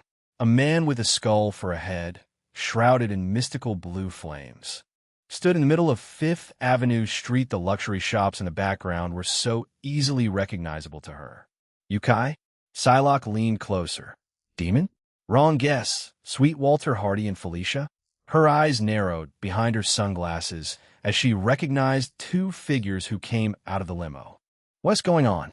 Angelica leaned in from the side, trying to understand what she was seeing. "Miss Frost knows them." "Acquaintances, yes, but they don't feel normal." The next few seconds explained everything as both Hardys transformed.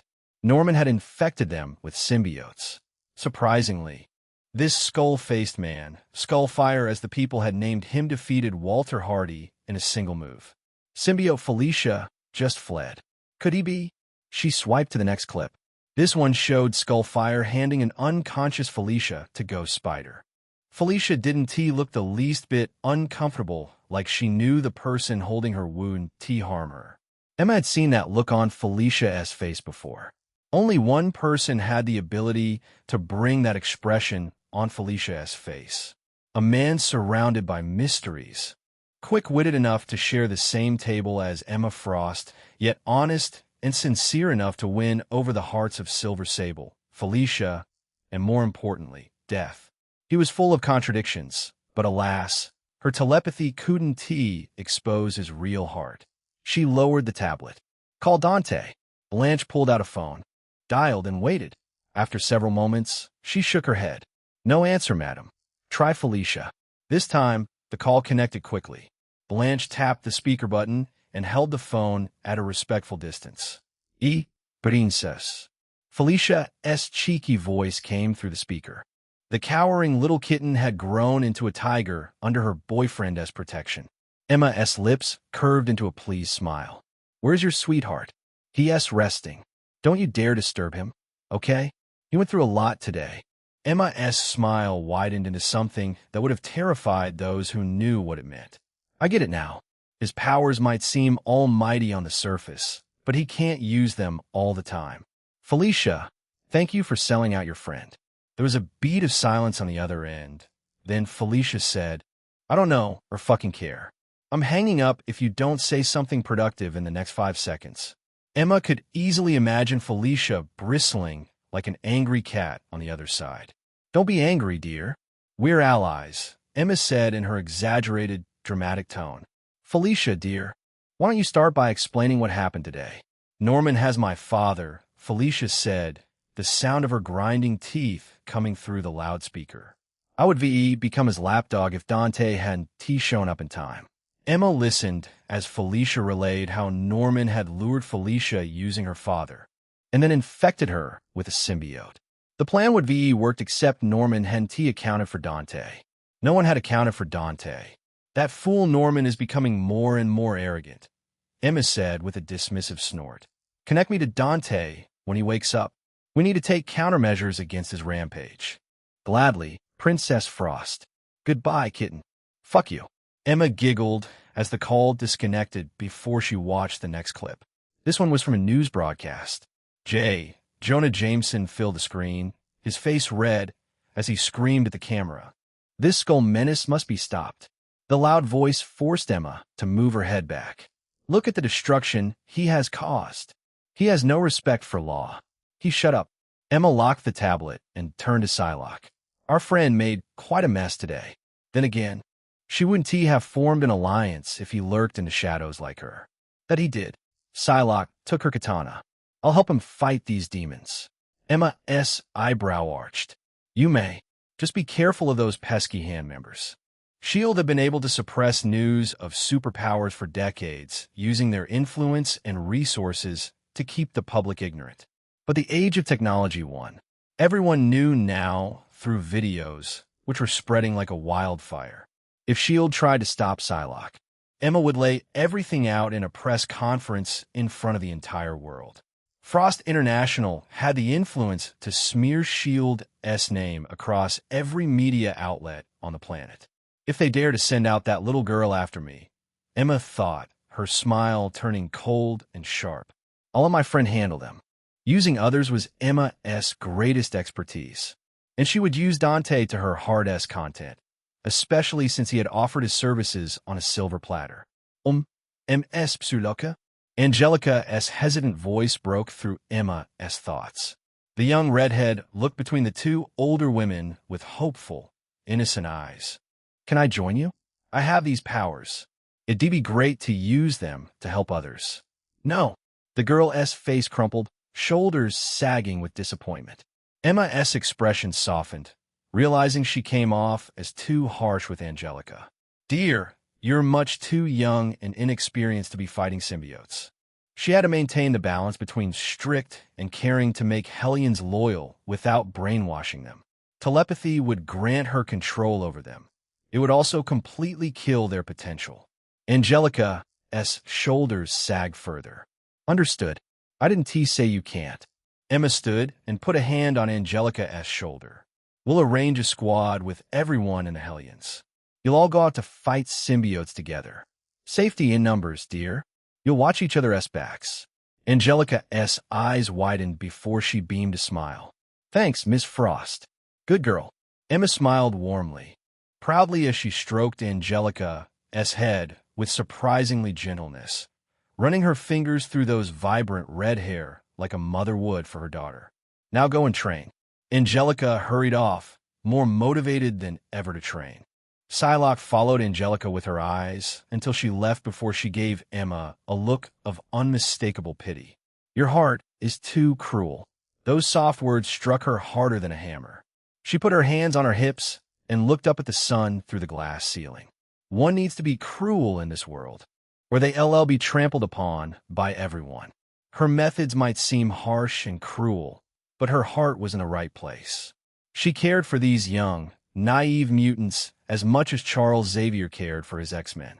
No, she cared even more because she had seen them personally at their lowest. She was more than their teacher. Psylocke shook her head slowly. I understand your perspective, but I don't agree with it. For a world without kindness is no different from hell. It is hell, dear. You ought to understand that better than me, Executioner of the Hand. Although Emma didn't know the exact number, she knew Psylocke's kill count exceeded 4 digits. The woman had been killing families and wiping out entire clans for decades as the Hand's most lethal assassin. Brilliant violet light burst from Psylocke's eyes as a psychic butterfly manifested in front of her face. Emma Frost. Psylocke slammed it into the ground. With just her pure strength, the sheathed blade embedded itself in the concrete. 1 second she was sitting on the pool side, and in the next she was standing close enough that their faces were inches apart, and a psychic dagger was pressed against White Queen's throat. Call me that again, and I swear I will slay you.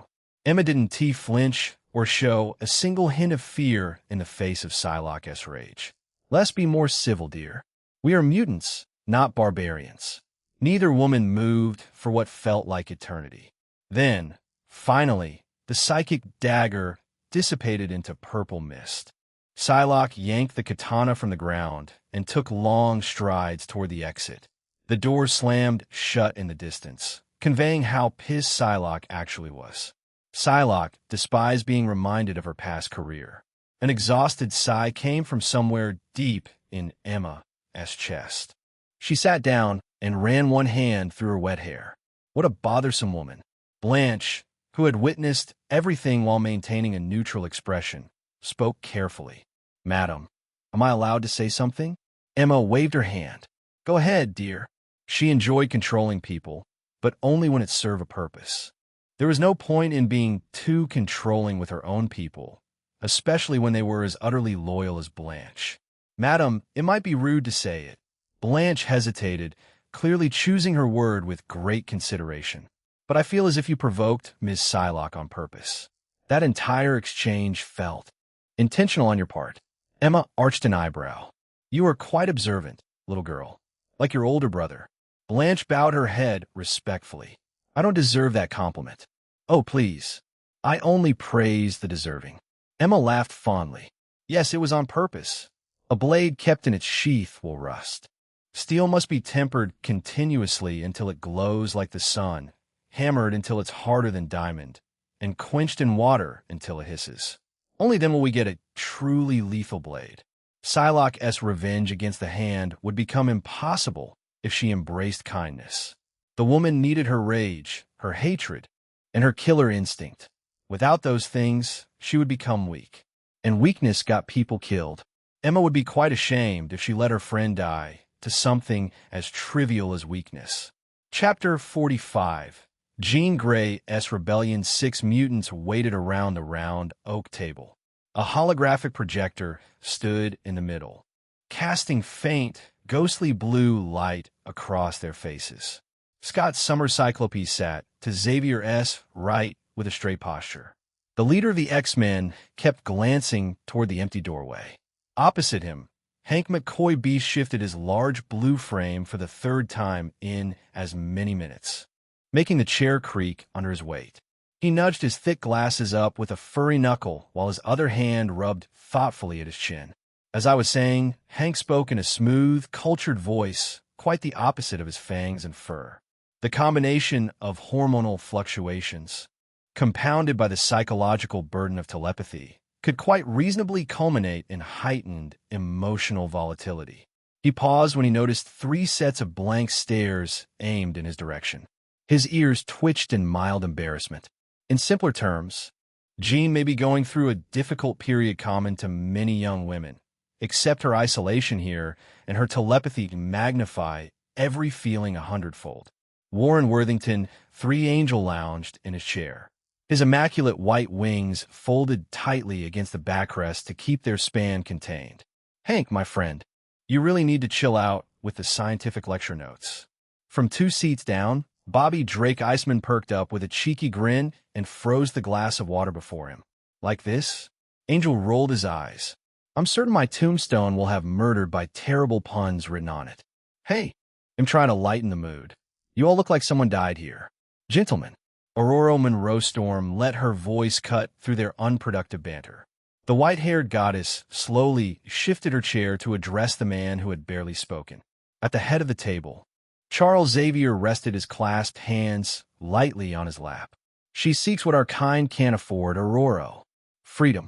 Aurora opened her mouth to press further, but the door creaked open. Jean Grey stepped into the room, and every conversation stopped at once. The confident 20-year-old telepath now moved like she was walking on broken glass. Long, red hair hung in messy waves, and her wrinkled dress carried coffee stains both, lacking their usual vibrance. Her eyes were swollen and rimmed in red, and her green irises were dulled as though she had been crying before coming here. She settled into the empty chair without a word. Bobby and Warren exchanged a quick look over the table, looking worried about their redhead friend. Scott leaned towards the redhead mutant. Jean, are you all right? I am fine, Jean said, forcing a smile. I'm sorry for the delay. Everyone, please begin. Something in Jean's polite tone made Xavier flinch. Pain flickered across his face and vanished as he inclined his head. This matter may be of considerable importance, as it has been quite literally shaking our world. He tapped the control pad, and the projector flared brighter. Above the center of the table, shaky phone footage of Skullfire began playing. For the first time since she entered, a hint of emotion sparked in Jean's gaze. Bobby noticed Jean's interest and let out a low whistle. Okay, that skull actually looks cool. But I didn't T-peg you for the supernatural aesthetic, Jeannie. Jean didn't even reply, continuing to watch the next footage. I have to agree that the visual presentation is striking, Warren added. However, it is not exactly superhero material. He should schedule a style consultation with Ghost Spider. Scott ignored them both and focused on Aurora. Run the first footage again. Dude, Bobby groaned. We've watched this 5 times already. I really don't want to see those tentacle monsters again. I'm going to have nightmares for weeks.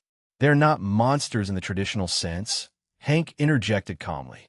They are alien parasites, more accurately described as symbiotic organisms that bond with human hosts, granting them enhanced physical capabilities.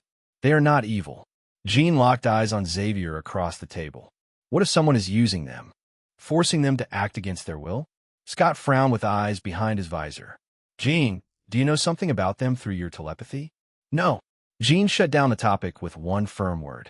The air in the room became tense. Bobby stopped freezing the cup of water. Warren's wings rustled uncomfortably. Hank scratched his cheek with his thick fingers. Scott's attention remained fixed on Jean, waiting for her.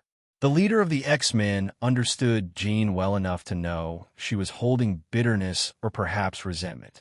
Everyone noticed the slight tension between student and mentor, but nobody addressed it directly. Aurora softly cleared her throat.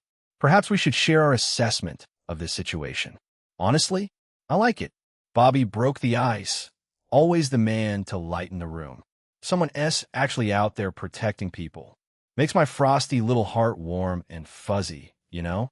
Like, finally, someone with non-mutant powers is doing hero activities. I should be there with him. Warren sat up straighter, wings extending slightly with unconscious yearning. Fighting alongside S.H.I.E.L.D. The single word from Hank crushed his spark of ambition. Warren's wings drooped. His handsome face looked miserable. Depressed, right?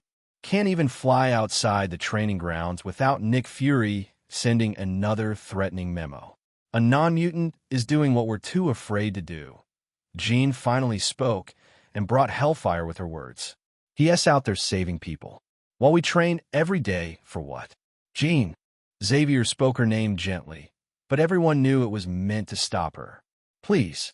She bit down on her lower lip, but did not apologize or retract a single word. She just stared at the table with her fists clenched. Professor, Jean does raise a valid point. Ororo gestured toward a secondary screen that was populated with social media feeds. Several posts were highlighted, such as, "Thank God someone s fighting those things, finally a real hero. Who cares what he looks like? Ghost Spider is great, but Skullfire is on another level. I'm his fan already. I hope he keeps fighting those sick creatures." Public sentiment shifted in his favor when they saw Fifth Avenue Street's destruction wasn't caused by Skullfire, but by those two symbiotes. Of course they are grateful, Warren said. Everyone needs to applaud someone stepping out to help. Someone needs to get him a designer, though. It represents progress. Ororo crossed her arms.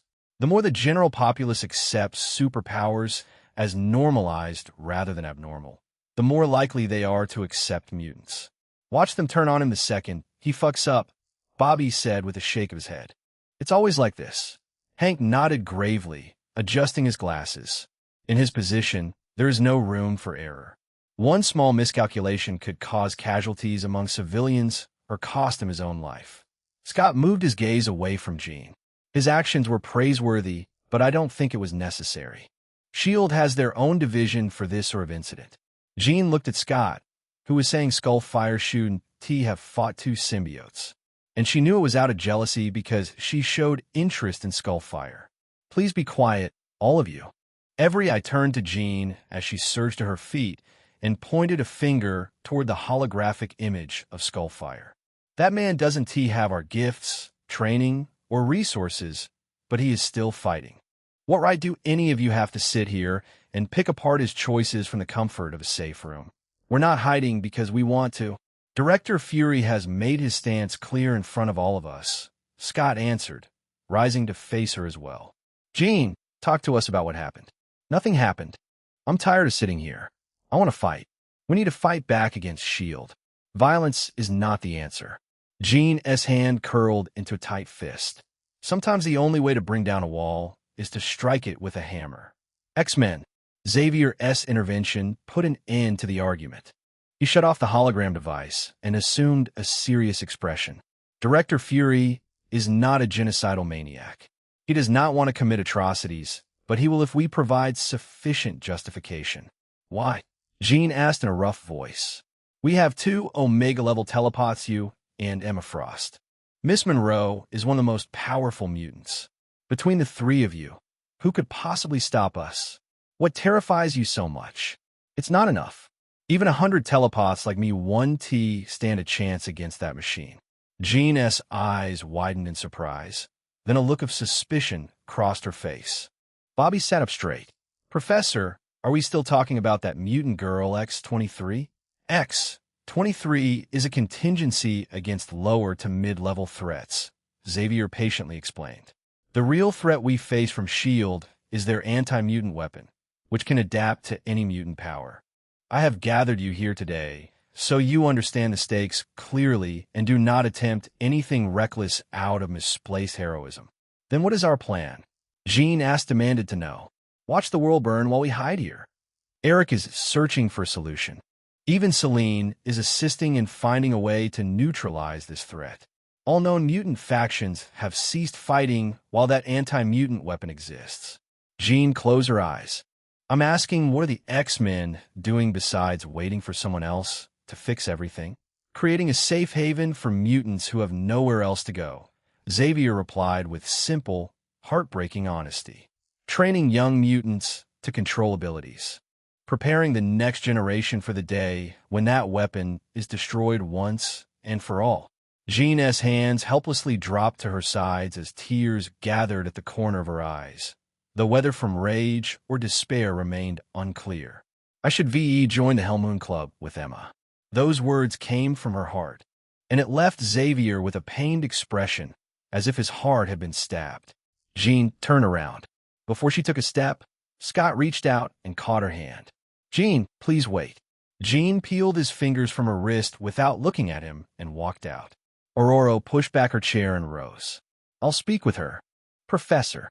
Jean's POV Jean Grey sat with her back against the massive oak tree that had been around longer than the mansion itself.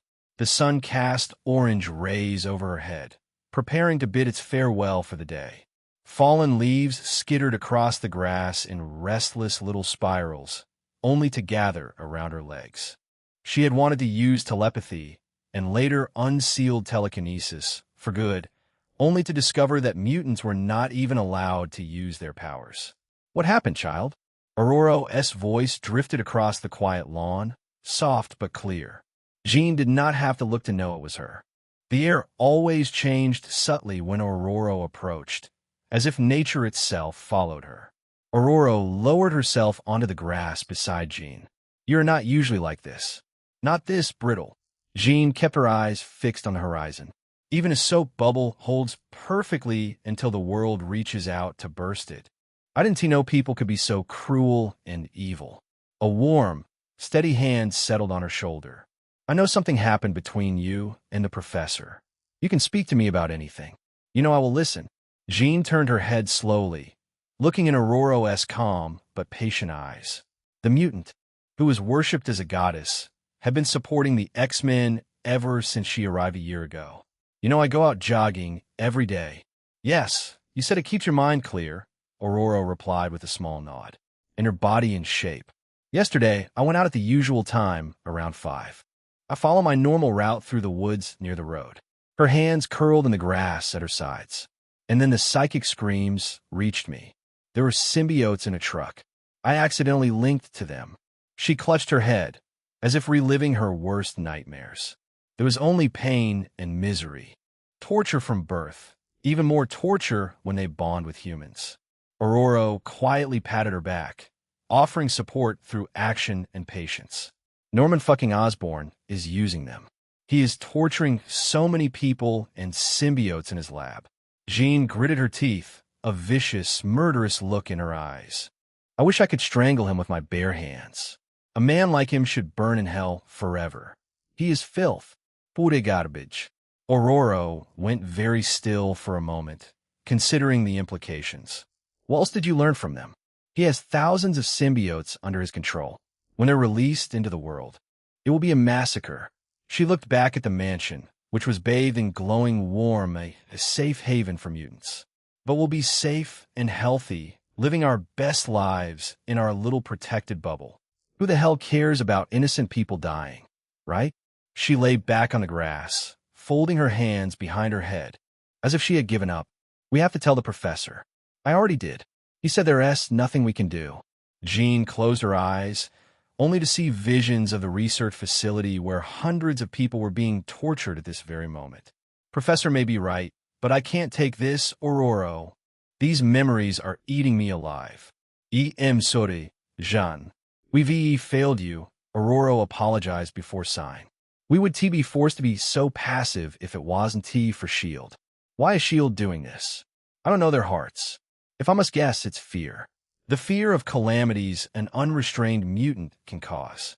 Jean plucked a blade of grass and rolled it between her fingers, then clenched it between her teeth. Such a stupid reason. A few minutes passed in silence beneath the oak tree. A cold wind swept across the academy grounds. Then, suddenly it became warm and comfortable. Aurora influenced the weather with her mutant powers, the same ability that earned her the moniker of the weather goddess in local tribes of Kenya. Jean had barely slept last night, so the comfortable warmth pulled her into sleep only for her to wake up as if she had been through her worst nightmare. Clutching her chest, she let out ragged breaths. Aurora pulled Jean in her arms. It's all right. I'm here with you. I can't. They're cursing me, Aurora. They're blaming me. Jean covered her face. It's all my fault. You know what isn't. Your hands are tied. Jean pushed Aurora away and wiped her tears with the back of her sleeve until the corner of her eyes became red from rubbing. When she looked at Aurora, there was no hopelessness to be found on her face anymore. I have made up my mind. Aurora sighed softly, already certain about Jean's decision. You'll get in trouble. I know, but I'm still going to find Skullfire. Jean said. He deserves to know what he's up against. No. Storm's voice was commanding that Jean rarely heard from their second leader. The wind snapped at her hair and clothes, whipping white strands around her face. Your powers are still unstable. Any mistake will put you on S.H.I.E.L.D.'s radar. Did you see me lose control once today? Besides, I'll deliver the information and help out with other things. I can be of some use without directly contributing to the fight. Jean, it's still reckless. That might be so, but I am Jean Grey Aurora. I will choose who I become. Jean met Aurora's gaze head-on with a wild grin. And I choose to be a hero. For a long moment, Aurora simply looked at her. The wind around them spun leaves into spirals, mirroring her troubled mind. Then, slowly, she exhaled, and everything calmed down. Then you will at least not go alone. I will accompany you. Jean's expression softened. Aurora, sometimes it's better to let a river flow than build a dam to stop it, Storm said with a faint smile before lifting her gaze to the glittering stars in the dark sky. Like you, I also want to help others. Jean took Aurora's hand. You should V.E. been our leader. Scott doesn't understand others as much as you. There is no point to the position until we're freed from S.H.I.E.L.D.'s oppression. True. Jean nodded. So how do we go about it? We can't just wait for his next appearance. We should visit Emma Frost. Her network is stretched across nations. Yeah, Emma. I guarantee you she's already investigating Skullfire. Aurora caressed her hair. Have dinner and rest. We will leave tomorrow morning. Jean ran her hand through her messy hair. Got it. I'm going to shower first. Chapter 46. Challenged again, the clock on the nightstand glowed 6:14 p.m. when Dante woke up. His near-superhuman physique had done its work while he slept. The worst of the exhaustion had passed. He could tap into death's resonance for a few minutes without passing out more than enough to save his own life in a pinch. He sat up and rubbed his face, only to realize death had removed his skull-face disguise. The second observation made his heart do a stupid little flip. Folded clothes rested neatly at the foot of the bed, which meant Sylvija had been here. How did he know it was Sylvija and not Anna? Through the note, sitting on top of the clothes, spoke in a language only one woman in this building used. Check the fridge. 3 words without a single personal touch. This wasn't his girlfriend leaving him a sweet message. This was Silver Sable communicating in the most efficient way possible while withholding warmth. She's definitely pissed, and she had every right to be. He had brushed her off before she could offer her help, essentially telling her he could handle it alone. The next thing she knew, he and Felicia were on every news channel. If that wasn't enough, he had come back half dead, collapsed in her bed, and slept away the afternoon while she probably fumed. No more screw-ups. A quick shower washed away the dried sweat and grime accumulated during the chase earlier. He padded barefoot into the kitchen. Smoky's was his last meal, after which he had burned quite the energy with different resonances. He pulled the fridge open and stared. Meat filled almost every shelf. Beef, chicken, lamb, even exotic cuts. Vegetables were tucked into the side shelves. And in a glass container on the top shelf sat a familiar German chicken dish, the one she had made for him the other day. Most women would have woken him up for a lecture or left him to starve. Or, at minimum, written a note explaining how he had screwed up and why he didn't deserve kindness right now. Sylvija had done none of those things. She had left clothes for him, stocked her entire fridge based on his meat obsession, and cooked his favorite dish. She gave him everything he needed, then left to cool down in her own way. He really did have the sweetest girlfriend. I'm so fucking lucky. Dante pulled out the chicken dish and set it in the microwave. While it heated, he fished his phone out of his pocket. A stack of notifications glared back at him, one of which was a missed call from Emma Frost. Probably wants to ask why I was dressed like that. Calling her back ranked pretty low on his priority list. He checked his other messages instead. Ava, older sister is training like crazy. Ava, what the hell did you do? Ava, fix it ASAP or it'll go feral on you, Dante winced. If Ava was threatening him after he promised to make her stronger, then Silvija's training had gone beyond intense. It might be worse than I thought. He typed a quick reply. Where is she now? The message was read instantly. Ava, still training on the 3rd floor. He'll be there soon, Ava. You better. He could practically hear her growl through the screen. Ava and Silvija's bond transcended employer-employee or even mentor-student. They were sisters in all but blood, which meant Ava would absolutely go feral for Silvija. The microwave beeped.